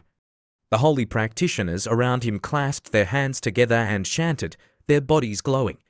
The skeletons began to disintegrate under the purification. Realizing the danger, Han Wu was alarmed. "Not good. Holy practitioners counter the skeleton army. I must kill them first." Just then, Niu Fang transformed and rushed towards the enemy. Han Wu, not wanting to be outdone, transformed into his black dragon form, muttering, "I won't lose to you." While he was still talking, Niu Fang had already swiftly dealt with a group of holy practitioners. Not to be outdone, Han Wu swung his enchanted sword, cutting the remaining holy practitioners in half. With the troublesome ones dealt with, they leaned back to avoid being ambushed. Han Wu extended his hand towards his noble and commanded, "Full attack." His skeleton army surged forward like a terrifying wave, trampling the fleeing soldiers underfoot. In a moment of danger, a soldier managed to escape into the city, shouting, "My lord, we've been defeated, the undead army has." Before he could finish, the city lord already knew the rest. His face began to sweat. He rushed outside to look. "It's over. It's all over." He issued one last command, "Everyone, retreat." A few hours later, Han Wu and Niu Fang had captured the city inside. Han Wu looked dejected. 350,000 skeletons for only a few thousand plain origin. Heartbreaking. Niu Fang, on the other hand, was drooling with excitement. "We're rich. We're really rich this time." Seeing her reaction, Han Wu sighed. "Is that all you care about?" She turned to him, pouting angrily. He continued, "Well, let's split the runes among the spoils." He thought, "Luckily, I still have 4 empty slots for runes." Information about the runes appeared. Low-level brute force. Effect on the body. Enhances muscle strength. Plus 40% strength. Effect on mace-type weapons. Adds a crushing effect. Low-level raging fire. Effect on the body. Grants a fire-type magic. Plus 20% fire resistance. Plus 15% fire affinity. Effect on staff-type weapons. Adds the skill raging fireball. Plus 20% fire magic power. Effect on defensive equipment. Adds the skill raging fire shield. Minus 30% fire magic damage. Mid-level fire protection. Effect on defensive equipment. adds the skill aura of protection, plus 50% durability to defensive equipment. After examining the runes, Hanwoo deemed them to low level and decided to let his noble use them. Niu Fang, after looking over them, chose the Raging Fire rune. "I'll take this one." She used it, and her body glowed red. She smiled, excited. "I'm one step closer to becoming a sovereign lifeform." "Thank you, Hanwoo." Since the runes were practically useless to him, he was happy to see her so pleased. "It's nothing." Seeing his nonchalant attitude, she thought, no wonder Qin Shuang likes him so much. Cut to that night. In a terrifying castle, a voice filled with panic asked, "Are you sure?" It was the king, sweating profusely. "The undead army has captured Linton City." The kneeling soldier affirmed, "The information is accurate. Not only Linton City, but the 4 surrounding cities have also fallen. The undead army now numbers nearly 10 million. The king, unable to sit still, stood up abruptly. "Summon the Grand Bishop and the rulers of the Elven Kingdom, the Minotaur Kingdom, and the Werewolf Kingdom to discuss this urgent matter." Soon, the scene shifted to a large conference room. The influential figures had gathered. "The undead army is so brazen," one exclaimed. The leader of the Werewolf Kingdom suggested, "We must unite against the enemy." "My werewolf army is ready," the leader of the elves agreed. "My elven army is also ready." When everyone at the round table had agreed, the human king declared, "Good. Then the allied forces of our 4 kingdoms and the Holy Church's army will unite to destroy all the undead once and for all." In a luxurious room, a couple was cuddling. The girl said, "My father plans to join forces with the Holy Church, the elves, minotaurs, and werewolves to fight against the skeleton army." Sun Kingian's eyes widened in surprise. "Really?" He frowned, then smiled, thinking, the invader controlling the skeleton army. Who else could it be but Hanwoo? "Hanwoo, you've become so powerful in just a few days that it takes 4 kingdoms to deal with you. You're truly a friend I value. After all this time with this princess, I finally have a clue to becoming a demigod in the Rune civilization. In the divine realm, becoming a demigod only requires reaching a certain level of divine power. But in the extraterrestrial realm, you also have to meet the civilization's requirements. In this Rune civilization, you need a special grade rune word to become a demigod. Even the royal family has never truly obtained one. It's incredibly difficult, Hanwoo. I'm going to cooperate with you. I'll provide clues, and you'll attack. Together, we might be able to get a special grade rune word. You can't have any accidents. I need to protect you from the allied forces." Seeing her man silent, the blue-haired girl nudged him. "I'm talking to you. What are you spacing out about?" "Tomorrow, the Elven Queen will meet my father." Sun Kingian snapped out of his thoughts. He leaned in close to the blue-haired girl. "The Elven Queen. She's definitely not as beautiful as you." He grinned. "Perfect. The Queen is coming. We're saved. There's no woman I can't handle." He pushed the girl down onto the sofa. The girl blushed, but playfully protested. "You're so bad." Cut to the base Hanwoo had occupied. "What? A 4-nation alliance is attacking?" Niu Fang exclaimed, startled. She patted Hanwoo's shoulder reassuringly. "Don't worry, you have so many skeletons." But Hanwoo, as their master, knew their limits. "Numbers are useless. They're too weak. Against a disciplined alliance, we'll be crushed." He stroked his chin, worried. This is a real problem. Just then, the source of mutation happily appeared. "See, when it's important, you still need me." "Do you have a plan?" Hanwoo asked immediately. "Of course," it replied confidently, "but first, pay the fee." 1 divine point, Hanwoo cursed inwardly, always asking for divine points. What else do you know? But he had no choice. "Tell me your plan first." "How do I know if it's worth a divine point?" The source of mutation smirked and leaned in to whisper the plan. It also gave Hanwoo the promised strategy. Hearing the plan, Hanwoo grinned. "Interesting, let's try it." He paid the divine point. This divine point wasn't wasted after all. Seeing Hanwoo smiling to himself, Niu Fang asked, confused, "Why are your expressions changing so much? Did you figure out a solution?" Hanwoo smirked, glancing at her mischievously. "Just wait and see." Later, on the battlefield, the sky was filled with locusts. The human soldiers shouted warnings, attack. Locusts and skeletons are working together. They're all under one command. The two sides clashed. But the human soldiers quickly eliminated the locusts. We got them. Great. Suddenly, black mist emanated from the locust corpses, clinging to the soldiers. Mushrooms began to sprout on the soldiers' bodies. What's happening? They cried in panic. They frantically tried to remove the mushrooms, but the black mist continued to spread. The soldiers were terrified, not knowing what to do. Seeing the enemy in disarray, Hanwoo summoned more skeletons. The human soldiers paled, realizing the horror of their situation. The battle raged for a while, but the human soldiers were nearly annihilated. Hanwoo surveyed the battlefield. Death cap mushroom spores are effective, he smirked. Worth the tens of thousands of divine points I spent. Death cap mushroom spores can be transformed into superviruses, combined with rune words to promote epidemics and spread them, he thought.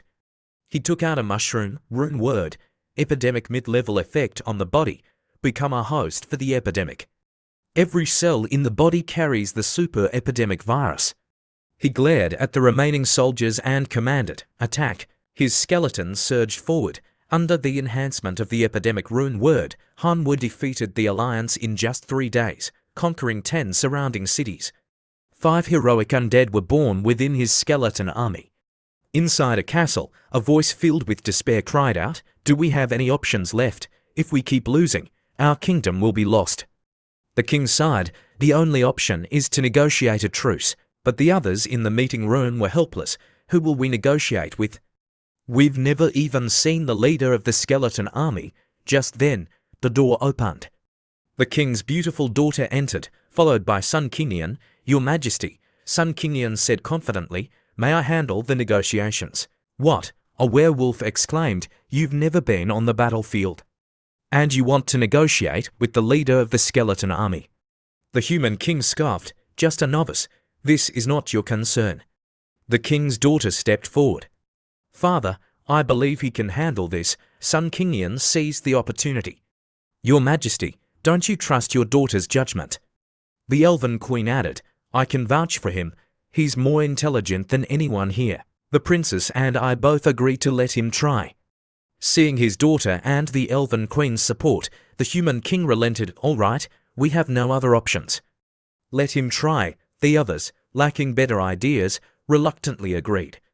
Cut to the skeleton army's territory. Sun Kingian, having been granted permission, quickly found Hanwoo. Hanwoo grinned, surprised. "You." They approached each other, clasping shoulders. "Why are you in the extraterrestrial realm?" Hanwoo asked.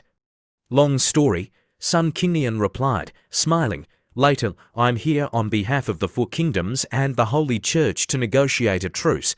Hanwoo raised an eyebrow. "You're their representative," he chuckled. "A truce?" "Sure, but let's see what they're willing to pay." "Of course," Sun Kingian said. "Name your price." Hanwoo listed his demands. "Gold, silver, and jewels are a must. And rune words, not ordinary ones, the most valuable kind. And at least 5-digit rune stones," Sun Kingian calculated. "Let the human kingdom compensate with 2 rune words, one of which must be high level, and 200,000 rune stones. I have to give the princess some face." He then turned sinister. "Double that for the elves and triple for the werewolves, minotaurs, and the Holy Church. Since I'm sleeping with the Elven Queen, I can't overcharge her." Hanwoo agreed instantly. "Deal." "You've come all this way. I won't be unreasonable." "We're friends," Sun Kingian said, smiling. "No need to be polite. I'm siding with humanity to find clues to becoming a demigod in the rune civilization. I finally have a lead." He leaned closer. "Find ancient ruins." "Great." Hanwoo said excitedly. "Let's cooperate." Sun Kingian turned to leave. "I'll go back and tell them your terms. We'll meet up again once they agree." Before he left, Hanwoo added menacingly, "Tell the Alliance, if they don't agree, I'll unleash my undead army and turn their cities to dust." Back in the human king's city, Sun Kingian relayed Hanwoo's terms. "We don't have that many high-level rune words." The Minotaur elder exclaimed. Worried, Sun Kingian offered alternatives. "If you don't have rune words, You can use information about ancient ruins or divine points. The Elven Queen, seeing the elves' compensation exceeding her expectations, leaned into Sun Kingian. Why is the human kingdom's compensation so low? Sun Kingian smiled, because too many humans have already been turned into skeletons. You don't want the elves to suffer the same fate, do you? The blue-haired princess snuggled closer. My father said he has no objections. He'll agree to anything you say. Sun Kingian seized the opportunity. Since the negotiations went smoothly, shouldn't the princess reward me? The princess blushed. Of course. Just then, the door burst open. The Grand Bishop strode in, roaring, "This is robbery." And you agreed, the Holy Church will never bow to the undead. Sun Kingian, knowing Hon W use power, shrugged. Suit yourself. The Minotaur and Werewolf leaders exchanged glances. Let the Holy Church fight. If they win, we won't have to pay. If they lose, we can always negotiate later. Cut to Brightport. The skeleton army was massed outside. The Grand Bishop thought, our previous joint operation with the Alliance didn't involve the Holy Church's core forces. Now, I've summoned all the elite holy practitioners for this holy war, and my 3 main legions, whose commanders are nearly demigod level, have never failed. This is the Holy Church's home turf. Victory is ours. Inside Brightport, Hon Wu, cloaked, scouted the area. Everything here is built with bright crystal, or holy power permeates everything, completely countering the undead. He observed the holy knights. As expected, they've called back their main force. Luckily, Sun Kingian warned me. He frowned. Their combat power is incredible. Brightport is like an iron wall. Just besieging the city won't work. I need to find a weakness, cause internal chaos. How? After a moment of thought, he remembered something and took out a purple object, swallowing it. Vines sprouted all over his body. Unlockability. Epidemic godhood. Hon Wu grasped the vine, thinking, let's test its power. He unleashed Shadow Flash, creating a white streak that severed the vine. He looked at his palm, where new vines were sprouting. Not bad. Shadow Vine is better than I expected. He extended the vines from his palm and rushed towards the holy practitioners. The holy practitioners, seeing the vines growing unnaturally, exclaimed in alarm, "Who's there?" Hon Wu revealed himself, sword in hand. Without a word, he slashed. The targeted holy practitioner, caught off guard, could only raise his hand to block. Hon Wu effortlessly sliced through his hand, and black mist emanated from the wound, enveloping the holy practitioner. He trembled, pleading with his comrades, "Purify me." But the others shook their heads. It's not working. Soldiers arrived, and their leader ordered, "Capture him." A soldier charged with a massive axe. Where do you think you're going? As the axe neared, Hon Wu's figure blurred, dodging the attack. The axe slammed into the ground, creating a crater. I clearly hit him, but how? The soldier wondered. Hon Wu reappeared, lightly slashing the soldier's abdomen. The soldier collapsed.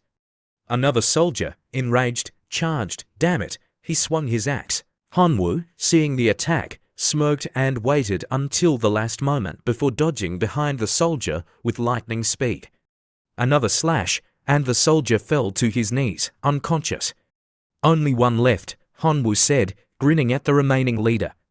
The leader, without a word, channeled energy, his body glowing gold. Hon Wu's expression changed. Holy light, it counters undead. Now's our chance, the soldiers shouted, seizing the opportunity to capture him. Ignoring them, Hon Wu focused on the leader. I can't deal with him, but I can deal with you. But before he could act, the armored leader thrust his spear, blocking Hon Wu. Despite this, Hon Wu focused on eliminating the mages. He surveyed the surroundings, realizing it was time. Skeleton army, siege the city. The skeletons surged forward. The soldiers rushed out to defend, but Brightport was filled with elements that countered the undead.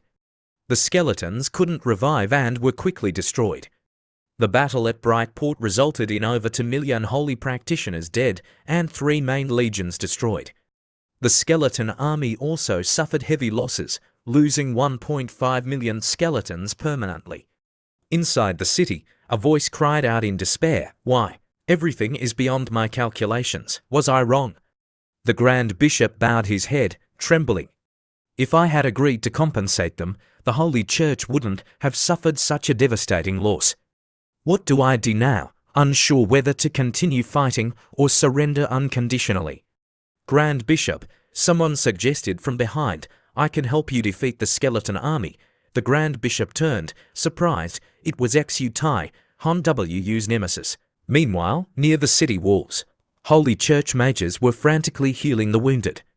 A scout rushed in. The skeleton army is attacking again. Han Wu, observing his noble, commanded, attack. The skeletons destroyed the barricades. When they encountered humans, they attacked without hesitation.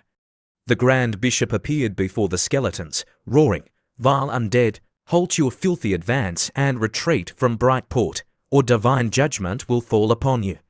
The skeletons ignored him and continued to advance. Suddenly, a loud noise echoed. The Grand Bishop performed a spell, summoning glowing orbs that resembled stars. "Brave holy knights, use your righteous fists to crush these vile undead." Armored figures appeared, marching forward with powerful strides. "Iron Men!" Han Wu exclaimed, startled. He glared at the Grand Bishop below. Xu-Tai and the Grand Bishop are working together. The Grand Bishop watched the battle, silent. The Iron Men quickly overwhelmed the skeletons. Seeing their advantage, the mages chanted, "Kill the vile undead, avenge our fallen brothers. Divine justice has arrived, our God is eternal." Han Wu, however, wasn't ready to give up. He took out something and glanced down, commanding, "Giant skeleton, arise." A magic circle appeared in the sky, absorbing bones from below. A colossal skeleton descended, towering over the battlefield. It immediately attacked the Iron Men. Xu-Tai, not to be outdone, also destroyed many of his Iron Men, combining them into a giant Iron Man, which charged at the giant skeleton. The giant skeleton, being weaker, was quickly overwhelmed. Seeing their victory, the Grand Bishop contacted Xu-Tai, "Release more Iron Men. No matter how much plain origin you need, the Holy Church will provide it." Xu-Tai, overjoyed, immediately agreed. More Iron Men descended from the sky. Earlier, Xu-Tai had made a deal with the Grand Bishop. "My Iron Men can counter the skeleton army, but I need plain origin in exchange." The Grand Bishop had been skeptical. "Why should I trust you?" "I can prove it," Xu-Tai had said, smirking. "Tomorrow, Han Wu will attack with his skeleton army. You'll see for yourself." Back in the present, the skeleton army was completely suppressed by the Holy Church's forces. Realizing the danger, Han Wu knew he had to retreat. "This isn't working. I need to rethink my strategy for conquering the Holy Church." Reluctantly, he ordered a retreat. The skeletons immediately turned and fled. After a successful retreat, Han Wu met up with Niu Fang. She reported, "Brightport is heavily guarded by Iron Men." She asked, "What are you going to do?" Han Wu gritted his teeth, furious. "Xu-Tai, that bastard. I should have eliminated him long ago." Niu Fang interrupted, "Forget about him. The Minotaurs and Werewolves are now siding with the Holy Church, declaring they'll join forces to defeat the skeleton army. Those spineless cowards," Han Wu scoffed. "They're not worth worrying about. We'll deal with them later."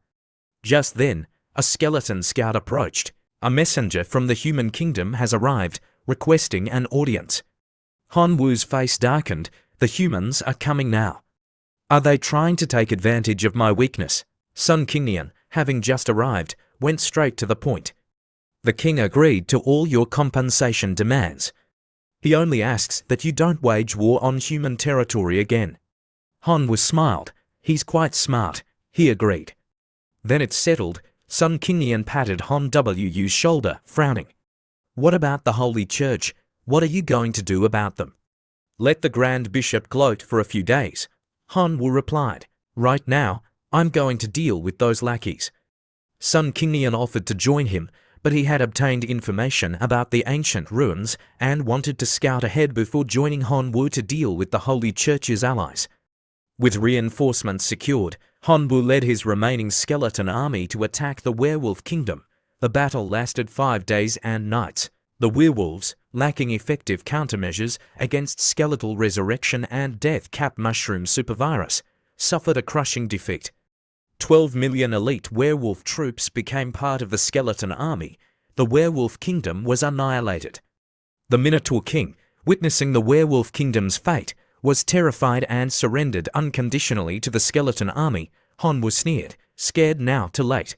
Unless you double the compensation I demanded earlier, I won't hesitate to raze your Minotaur kingdom to the ground. The Minotaur king immediately agreed, begging for mercy and blaming himself for joining the Holy Church. He complained that the Grand Bishop hadn't lifted a finger to help the werewolves during their battle with the skeleton army. After collecting the spoils, Hanwoo left without causing further trouble. He examined his loot. The 10 high-level rune words were valuable, but he had limited capacity. I need to choose the most useful ones. After careful consideration, he selected a few runes. Rune word, Emperor high-level effect on the body, grants the skill Emperor's aura, increases the power of all skills by 100%. Rune word, War Frenzy high-level effect on the body, grants the passive skill War Frenzy. The more life forms killed, the higher the physical strength, up to a limit of 1000%. Rune word, Crimson Eye high-level effect on the eyes. When seeing the color red, all physical attributes increase, up to a limit of 500%. Rune word, Nature high-level effect on the body, grants the passive skill Voice of Nature. Can communicate with any life form's consciousness. A purple vortex and lightning surrounded Hanwoo. High-level runes are truly different. I feel power surging through me. Now, I'll retake Brightport and avenge my defeat. Somewhere not far from Brightport, Hanwoo summoned his skeleton army, arranging them in formation. His eyes narrowed, filled with killing intent. Sutai, I won't let you get away with this. He and Sun Kingnian charged towards Brightport. Seeing the ruined city, Hanwoo ordered his army to halt. Sun Kingnian looked around, puzzled. Why is it like this? Not a single living soul left. How ruthless. Hanwoo examined a nearby corpse. Look at these fist marks. It looks like they were beaten to death. They both realized who was responsible. Iron Man. Just then, a faint sound echoed in the distance. Skeleton army. Hanwoo noticed it and began searching. He found the Grand Bishop lying on the ground in a pool of blood. Hanwoo rushed over and knelt beside him. Where's Sutai? The Grand Bishop struggled to speak. He left. He plundered the Holy Church's plain origin and had the Iron Men kill all the holy practitioners. He trembled in pain. I wanted revenge. Sun Kingnian rolled his eyes. You brought this on yourselves. Before he could finish, the Grand Bishop's eyes glazed over, and he died. Hanwoo understood. No wonder the Holy Church didn't react when I attacked the werewolves. Sutai must have wiped them out already. Let's go, Sun Kingnian urged. Forget about them. Let's find the ancient ruins. This place is just ruins now. Hanwoo hesitated. I want to leave, but these bright crystal ores are too valuable to leave behind. A lush forest with mountains and a clear river. These ancient ruins are full of traps, Sun Kingnian said. We should scout ahead. He used his rune word to scan the area. I've marked the traps with fox signs. Just avoid them. They followed the marked path, avoiding traps. But soon, they sensed something behind them. They turned, wary, careful. A strange creature made a peculiar noise, as if trying to scare them away. Seeing they didn't react, it curled into a ball and rolled towards Hanwoo. Hanwoo dodged the attack and activated his Emperor rune word. He unleashed Emperor's aura. The creature, sensing his power, immediately prostrated itself, whimpering before fainting. Sun Kingnian approached, impressed.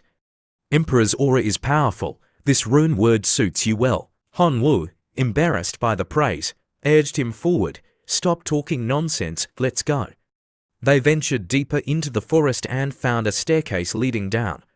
After a few steps, they saw more of the creatures. Not again. Hanwoo groaned, annoyed.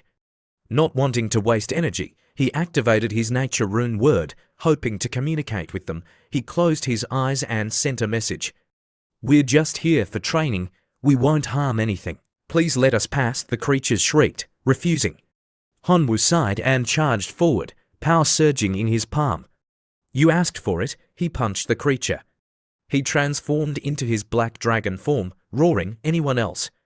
Come at me, another creature charged, only to be punched into submission. Despite his strength, The creatures were too numerous, wave after wave attacked. Even Sun Kingian, watching from the sidelines, felt exhausted. Enough is enough, but the creatures kept coming. Hanwoo, unable to fight them all, summoned his skeletons. Sun Kingian also summoned his fox kin. The two armies clashed. Taking advantage of the chaos, Hanwoo and Sun Kingian slipped deeper into the ruins. Sun Kingian glanced back, thinking, "Thank goodness Hanwoo is here. Otherwise, I'd be dead soon." They reached their destination. Sun Kingian pointed excitedly, "This is it, the trial chamber. Pass the trial, and we can become demigods and obtain a special grade rune word." Just then, the creatures broke through, crashing through the entrance. Hearing the commotion, Hanwoo and Sun Kingian turned back. Hanwoo looked at the trial chambers, a determined expression on his face. "No turning back now, let's do this." Unlike Hanwoo, Sun Kingian knew exactly what to do. He rushed towards a chamber. "This one suits me." He jumped halfway into the portal before turning back to Hanwoo, smiling, "Be careful." He vanished into the portal. Hanwoo, seeing his friend's hasty departure, twitched his eyebrows. He ran off so fast, he chose a chamber that felt right and entered. Inside, a desolate landscape stretched before him, barren and rocky. Trial chamber. Starvation. Must continuously consume food to survive. Just as the system message finished, his stomach rumbled loudly. Starvation. Just arrived, and I'm already hungry. Luckily, I'm connected to my divine realm. I have endless food. But when he tried to connect to his divine realm, he couldn't. What? Nothing. Impossible. Did the connection get severed? He sensed movement behind him and turned sharply. Something's there. Behind him was a horde of starving ghouls, undead lifeforms, formerly humans who starved to death. Trial objective: survive the ghoul attacks while avoiding starvation. So, these ghouls are both enemies and food. Hanwoo's face darkened, his teeth gritted in disgust. To survive, I have to eat these things. Seeing the delicious prey, the ghouls roared and charged. But Hanwoo wasn't about to become their meal. He summoned his skeleton kin and ordered them to fight back. He then tossed a few flower seeds onto the ground. Upon contact with the earth, the seeds sprouted rapidly, growing tall enough for him to sit inside. The plants consisted of 3 types: death peony, black dragon grass, and shadow vine. Hanwoo frowned. "I can kill, but I can't eat people. First, I'll use these plants to absorb nutrients from the ground to sustain me. Then, I'll have the skeletons fight off the ghouls to protect me." He slowly closed his eyes, entering a state of hibernation to conserve energy. Just need to survive for 30 days to win a human city, now in ruins. Black smoke billowed from the destroyed buildings. It was all the work of Xutie's Iron Men. "This human kingdom is mine now." He stood on the rubble inside the palace, gloating. "From the Holy Church to the human kingdom and the Minotaur kingdom, all have been leveled by my Iron Men." He grinned. "The Elven kingdom is relying on its formations, so it can hold out for a while, but it won't last long." Just then, the Iron Men dragged Niu Fang before him. Seeing her, he approached and stroked her face. "What a surprise! You dared to run to the Minotaur kingdom and try to become queen? Now you've fallen into my hands." She glared at him, gritting her teeth. "Let's see how long you can be arrogant. Hanwoo will be back." Hearing this, Sutie's eyes flashed with killing intent. "He won't be back. Don't think I don't know." Sun Kingian led him to the ancient ruins. "Even if he doesn't die there, he'll be skinned alive. He couldn't even defeat my steel-eating demon. Survive there, keep dreaming." He ordered his Iron Men to imprison her. Helpless, Niu Fang could only curse. "You'll get what's coming to you." After dealing with her, an Iron Man reported, "Qian Lily has followed your orders and trapped Qin Shuang in a mountain valley." He thought of Qin Shuang, his hands clenching in anticipation. "Qin Shuang, you won't escape my grasp this time." Cut to a mountain. A fierce battle was raging, dust billowing into the air. Iron Men were fighting rock golems. Qin Shuang watched in surprise. Sutie's Iron Men, why are they here? And fighting Qian Lily, even better, let them destroy each other. I can use the opportunity to escape. But as she started to leave, the fighting stopped. Why did it stop? she wondered. Just then, a familiar voice echoed from behind. Classmate Qin Shuang, so you're here. It was Xu Tai. He pretended to be concerned. I heard Qin Lily was trying to ambush you, so I rushed here. Luckily, you're safe. I chased her away. Qin Shuang thanked him politely. He seized the opportunity. Classmate Qin Shuang, you're too kind. It was nothing. Why don't you stay and cooperate with me? Together, we can resist the native forces of the ruined civilization. We can split the spoils. He was planning something sinister. I spent so much money to put on this show with Qin Lily. I can't let her leave. He recalled his earlier conversation with Qin Lily. After trapping Qin Shuang, she had demanded the rest of her payment. He had given her a thumbs up. Well done, but you need to help me with one more act to get the rest of the money. What act? She had asked. He didn't want to waste time. Be defeated by my iron men? She was furious. Are you kidding me? I summoned 2,000,000 rock golems, spending so much plain origin. You want me to just lose? Seeing her resistance, he frowned. Perhaps I need to bring another 30 million iron men to have a proper conversation with you. Sensing the danger, she relented. Fine, but leave me at least 500,000 rock golems and double the remaining payment. She knew she couldn't turn against him. Her rock golems were strong, but the iron men had the advantage in numbers. If they fought, she wouldn't get the money, and her rock golems would be destroyed. He had reluctantly agreed. Deal. Back in the present, Qin Shuang looked at Xu Tai and politely refused. Classmate Xu Tai, I appreciate your nobleness, but I have other things to do. Goodbye, he smirked, no longer bothering to hide his intentions. What you need to do is find Hanwu, right? Let me tell you a secret. Hanwu is dead, and my steel-eating demon killed him. Hearing this, Qin Shuang immediately retorted, Hanwu is strong. Your steel-eating demon is no match for him. Besides, he has the skeleton army to protect him. Su Tai scoffed, the skeleton army. They're nothing compared to my iron men. They can't withstand a single blow. She didn't want to argue and decided to end the conversation. I don't want to talk to you anymore. Goodbye. She turned to leave. Su Tai wouldn't let her go so easily. He summoned several iron men. Saying this, she glared at him. What do you mean by this? He said confidently. I mean you're staying with me. Let me tell you, I'm the strongest now. You have to do what I say. Otherwise, you won't even be able to leave this valley. He grabbed Qin Shuang's neck, lifting her into the air. Let's see where you can run. Tears streamed down her face as she cried out in despair, Hanwu, help me. At that moment, Hanwu woke up with a start, calling out, Qin Shuang. Fully awake, he realized it was just a dream. He sighed in relief. It's been so long in seclusion. I wonder how Qin Shuang is. He looked at his hands, surprised. Why am I so thin? He looked outside and saw his skeleton kin fighting the ghouls. He smiled, knowing that 30 days had passed and he had obtained what he needed. A system message appeared. Acquired rune word. Starvation special grade effect on the body. Allows the host to control the digestive abilities of life forms. The rune word appeared and slowly fell into his hand. Without hesitation, he used it. A blue mark appeared on his forehead, glowing brightly. Feeling the power it granted, he grinned. This is the demigod realm. He turned and saw a portal. Time to go. He walked through it. Emerging from the portal, he raised his hand to open his status screen. Let's see what breakthroughs I've made after ascending. Divine talent. Chosen one, only one. Rebellious. God's abilities. Directed mutation. Life sacrifice unique. Gene lock. Famine.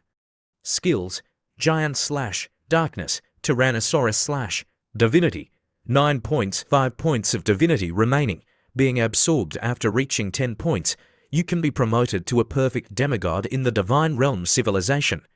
Divine power. 39.7 million self-generated divine power. 320.7 for million other generated divine power. Power of faith. 49.08 million. Core level. Level 10 level for relic gluttony law seal. Level to holy object fossil. Level to holy object shadow nail.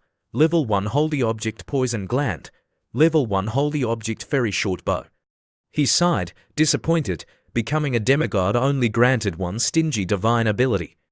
But at least the source of mutation leveled up, granting gene lock. He shook his head.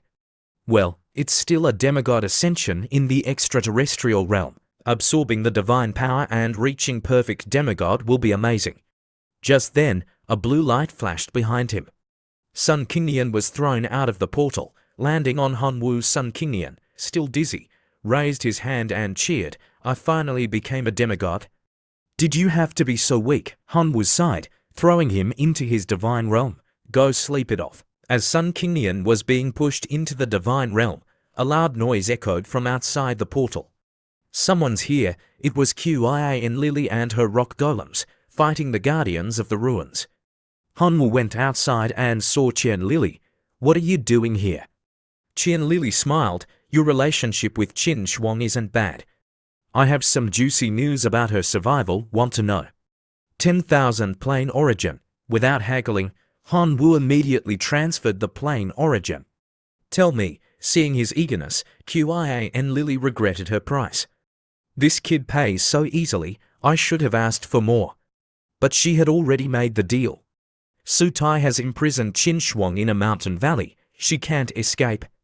Hearing this, Han Wu's mind went blank, filled with images of Qin Shuang in danger. What? Without hesitation, he activated Black Dragon transformation and flew off in a panic.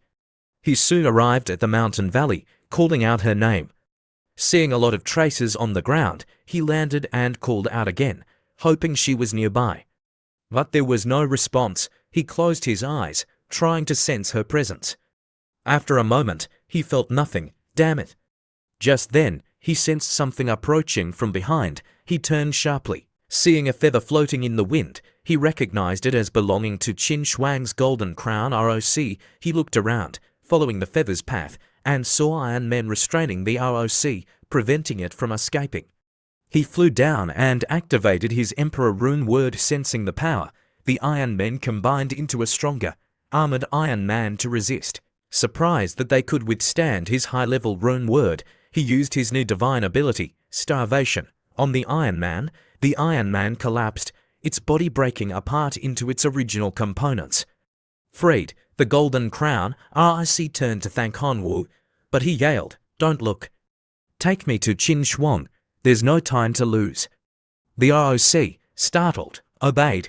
Hanwoo climbed onto its back, and they flew off to find her. Inside a cave, Qin Shuang was struggling against Sutai, who was forcing himself on her.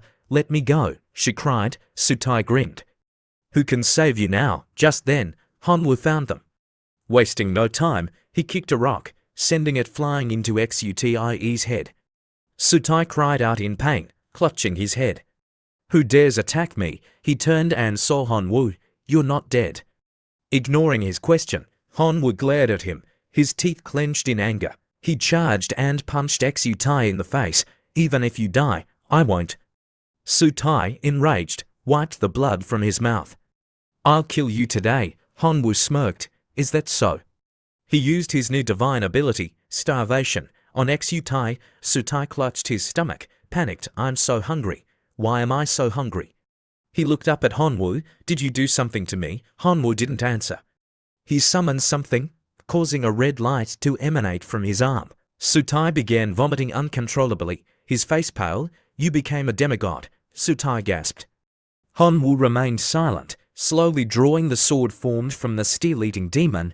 "Your steel-eating demon not only failed to kill me, but became my slave. Now, you'll experience the pain of being devoured by it." He slashed, a fountain of blood erupted, the sword pierced Sutai's chest. Hanwoo rushed to Qin Shuang's side. "I'm here." Qin Shuang slowly opened her eyes. "I'm okay." Carrying Qin Shuang, Hanwoo emerged from the cave. The Iron Men were in chaos.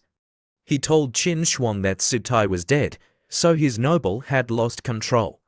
From now on, no one can control them. He jumped onto the golden crown, ROC, and ordered it to take them away. After they had flown a safe distance, Hanwoo asked, "Are you feeling better?" Qin Shuang replied, "Much better.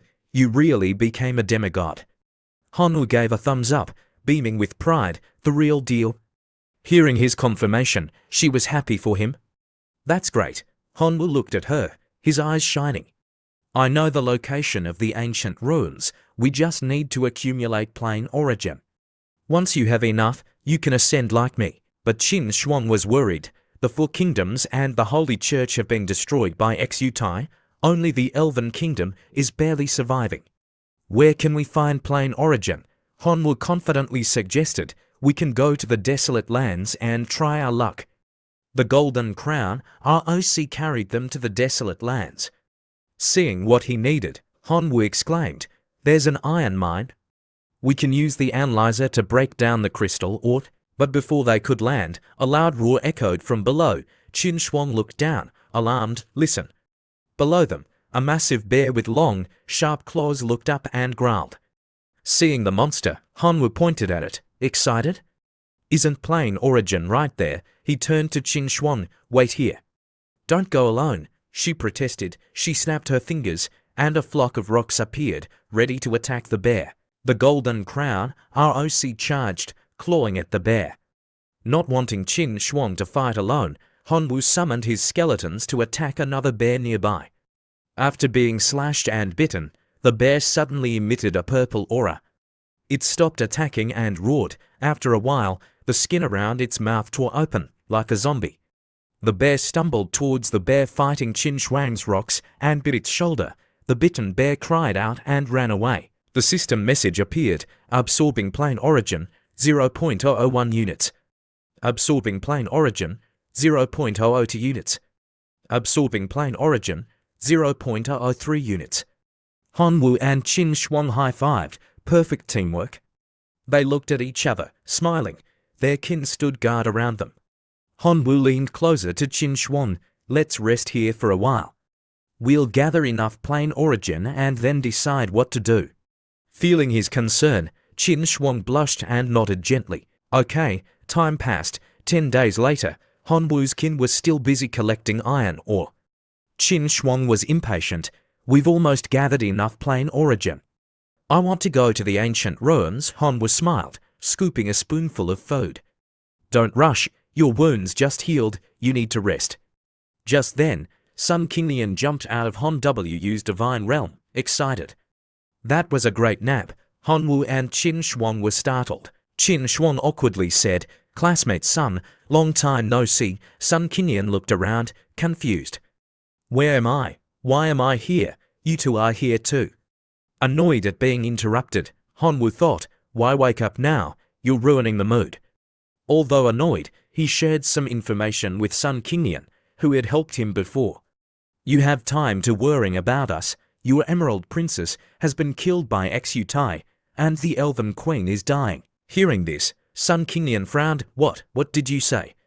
Hanwoo explained that Xutai had destroyed the Holy Church, the Human Kingdom, and the Minotaur Kingdom. The Elven Kingdom was on the verge of destruction. Sun Kinglian cursed Xutai, that bastard. I only slept for a few days, and he destroyed everything. He clutched his head, saddened. What a pity about my princess. Hanwoo and Qin Shuang exchanged worried glances. Sun Kinglian turned to leave, saying, the princess can't be saved.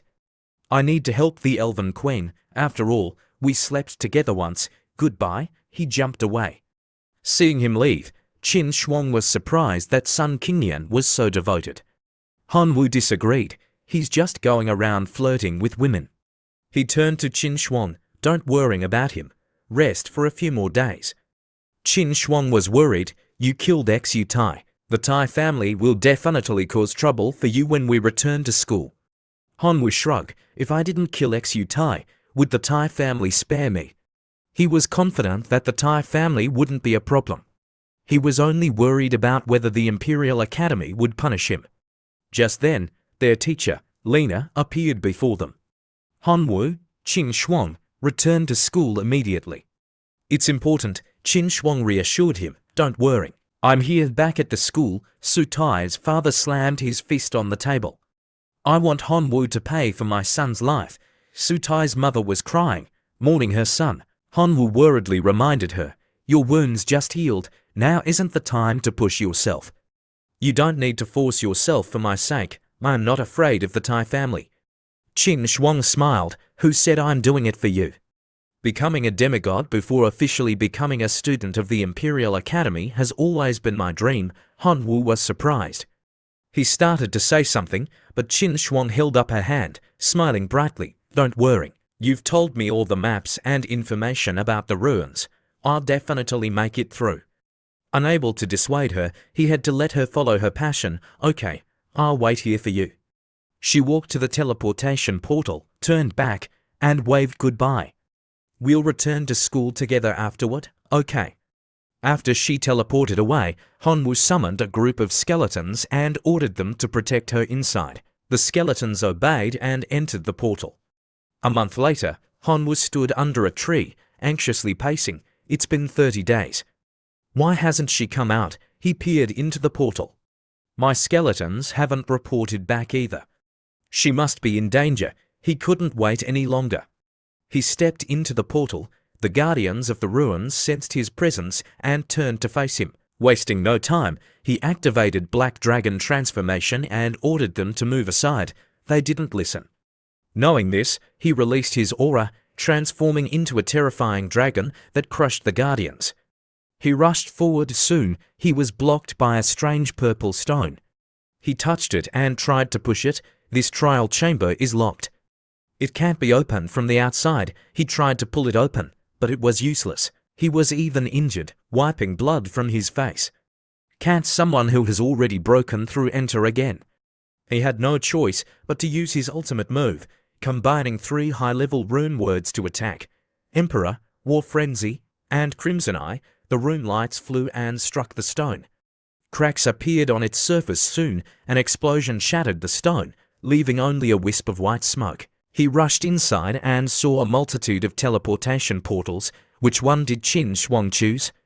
He told himself to calm down and closed his eyes, sensing which portal had the strongest trace of Qin Shuang. At that moment, one of the portals vibrated violently. It spat out Qin Shuang, who fell weakly to the ground. Seeing her, Han Wu's eyes widened. Qin Shuang. He rushed forward and caught her in his arms. She slowly opened her eyes. He was overjoyed. How are you? Are you hurt? But as he asked, he tripped over a small stone and fell.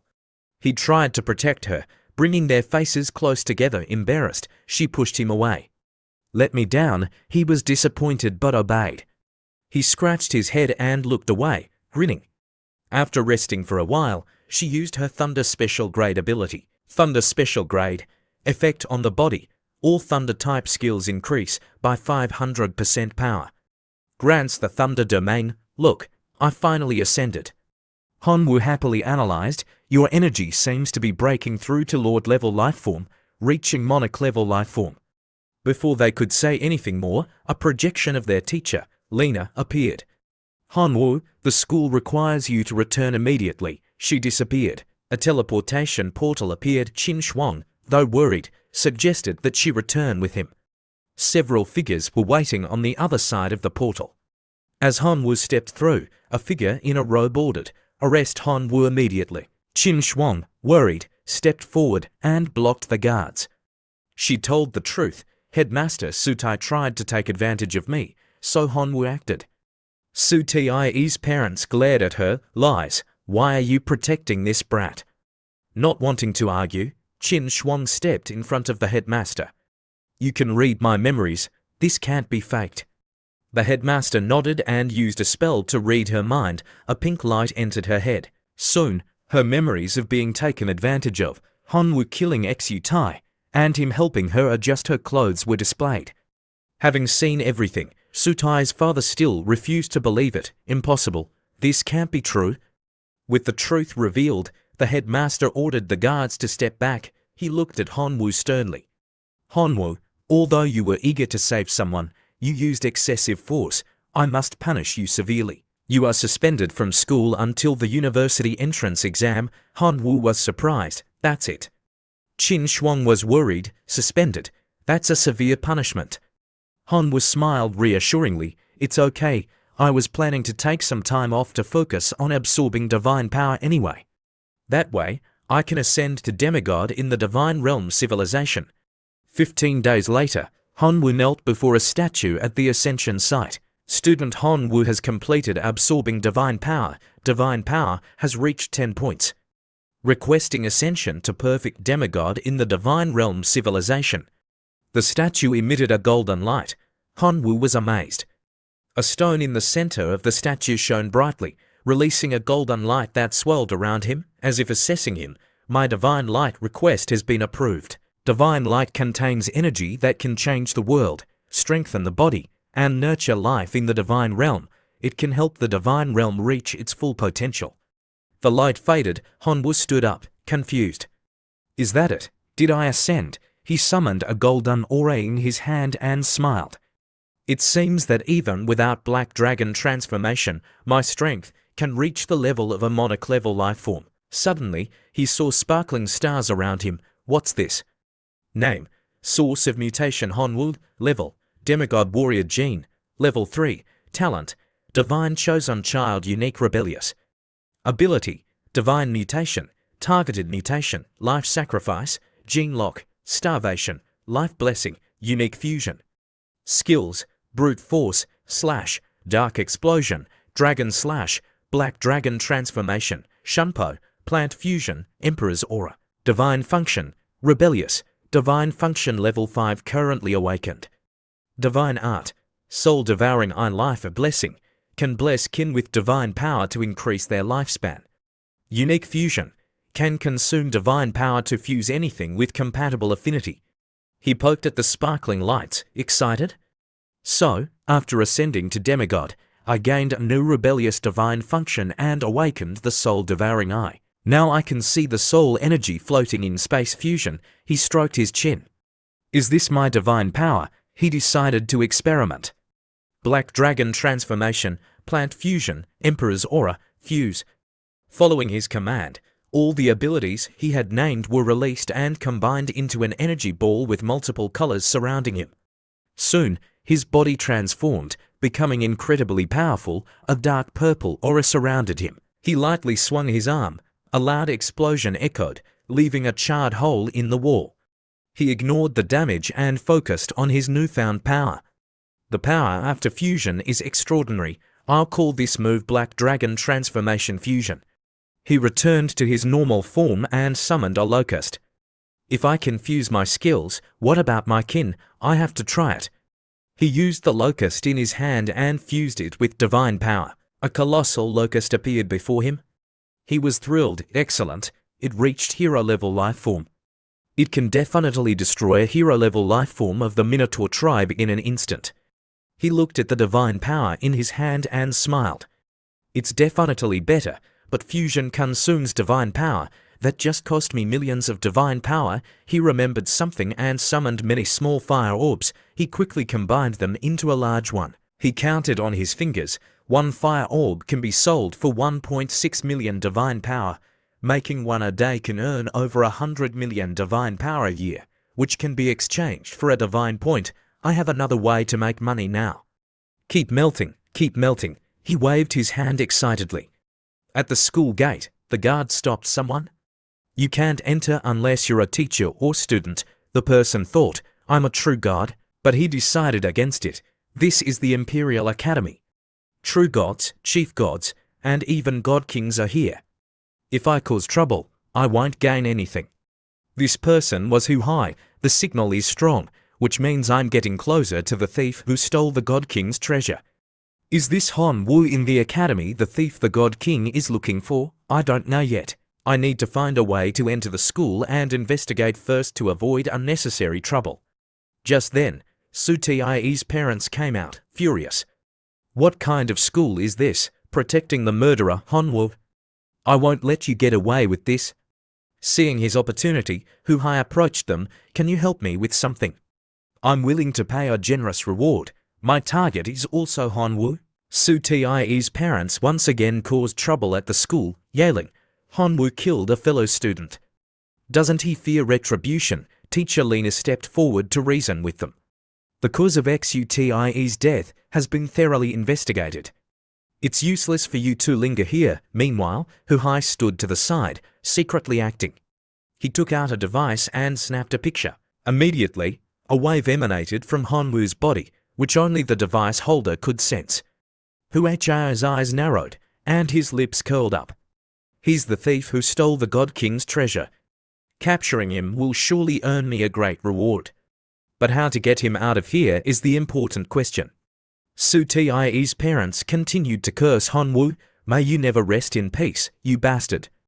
Teacher Lena couldn't stand by and let them cause a scene. The school is not a place for you to make baseless accusations. Please leave immediately. Of course, they wouldn't.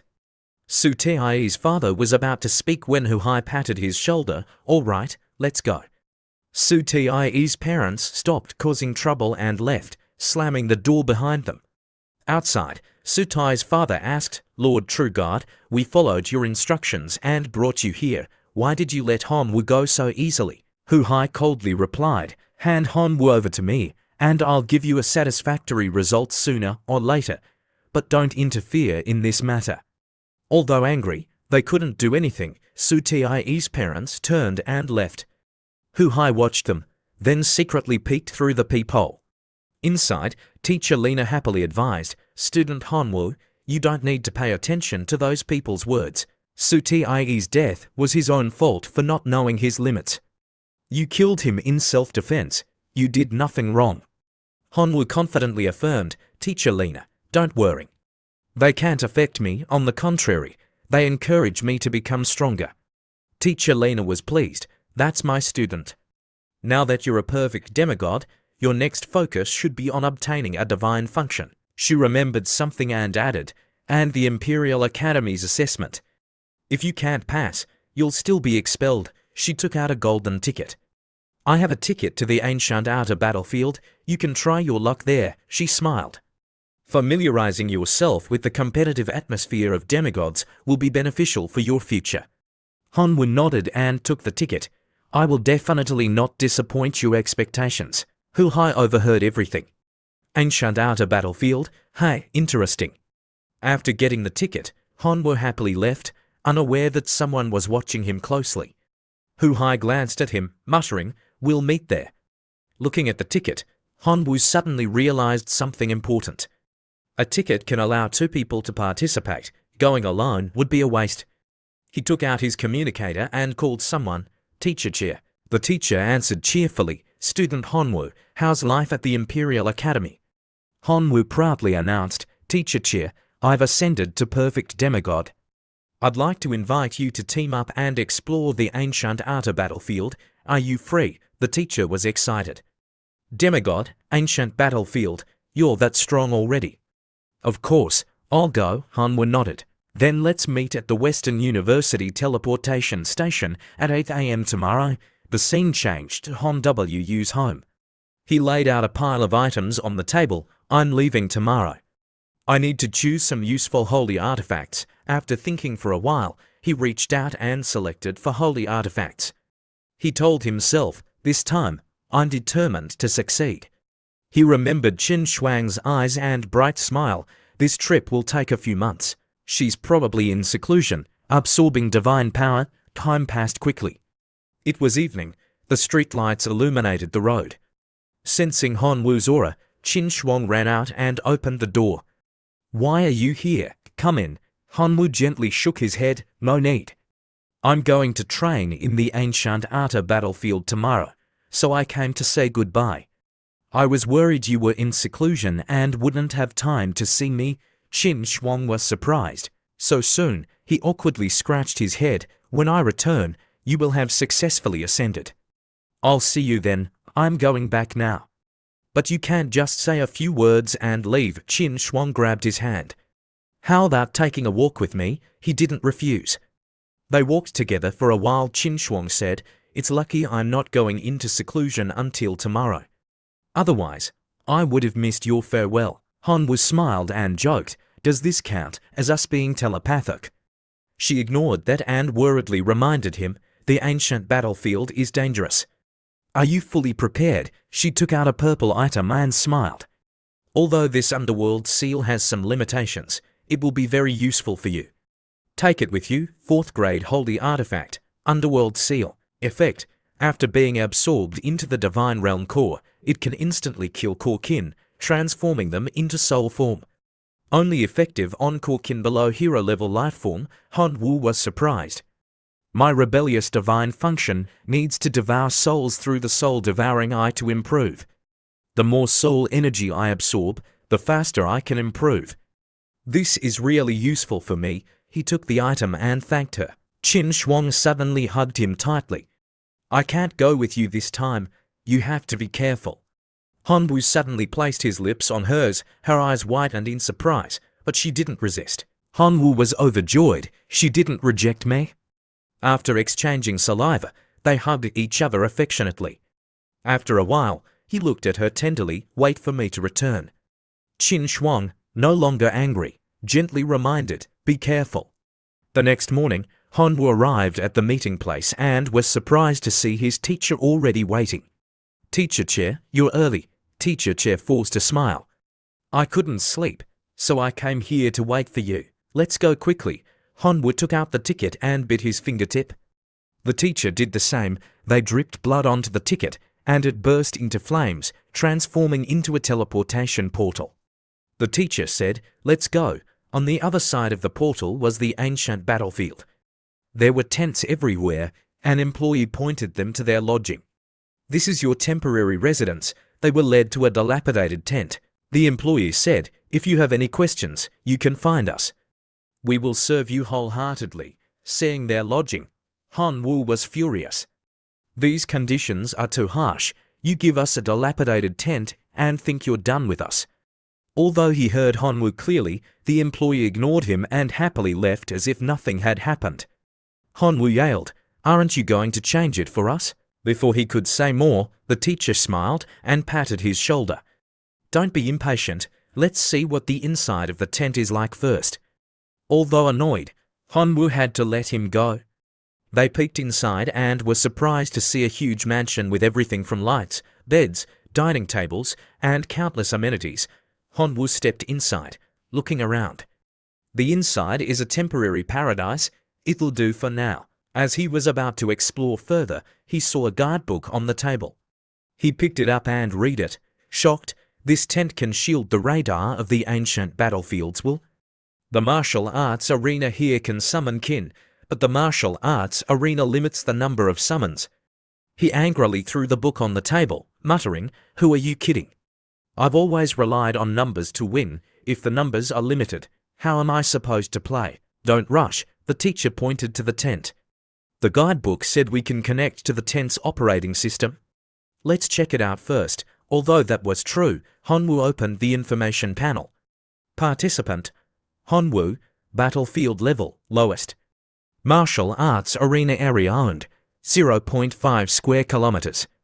Select the number of kin to summon, 500,000 elite locusts, or 50,000 transcendent locusts, or 5,000 hero level locusts, or 5 lord level locusts, 3 million normal skeletons, or 300,000 elite skeletons, or 30,000 transcendent skeleton knights, or 3,000 hero level skeleton knights, or 3 lord level skeleton knights. 1 sword peak tribe lord or 1 sapient clan lord.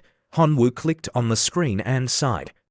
I can only choose the highest number. As he said this, the kin began to be summoned before them. Teacher Chia didn't say anything, calmly snapping his fingers and summoning a group of his own butterfly-eyed rabbit kin. Battlefield system notice. Only core kin summoned first in the tent can be controlled. If core kin die in battle outside the tent, reinforcements cannot be deployed in time. You must return to the tent to replenish the lost numbers.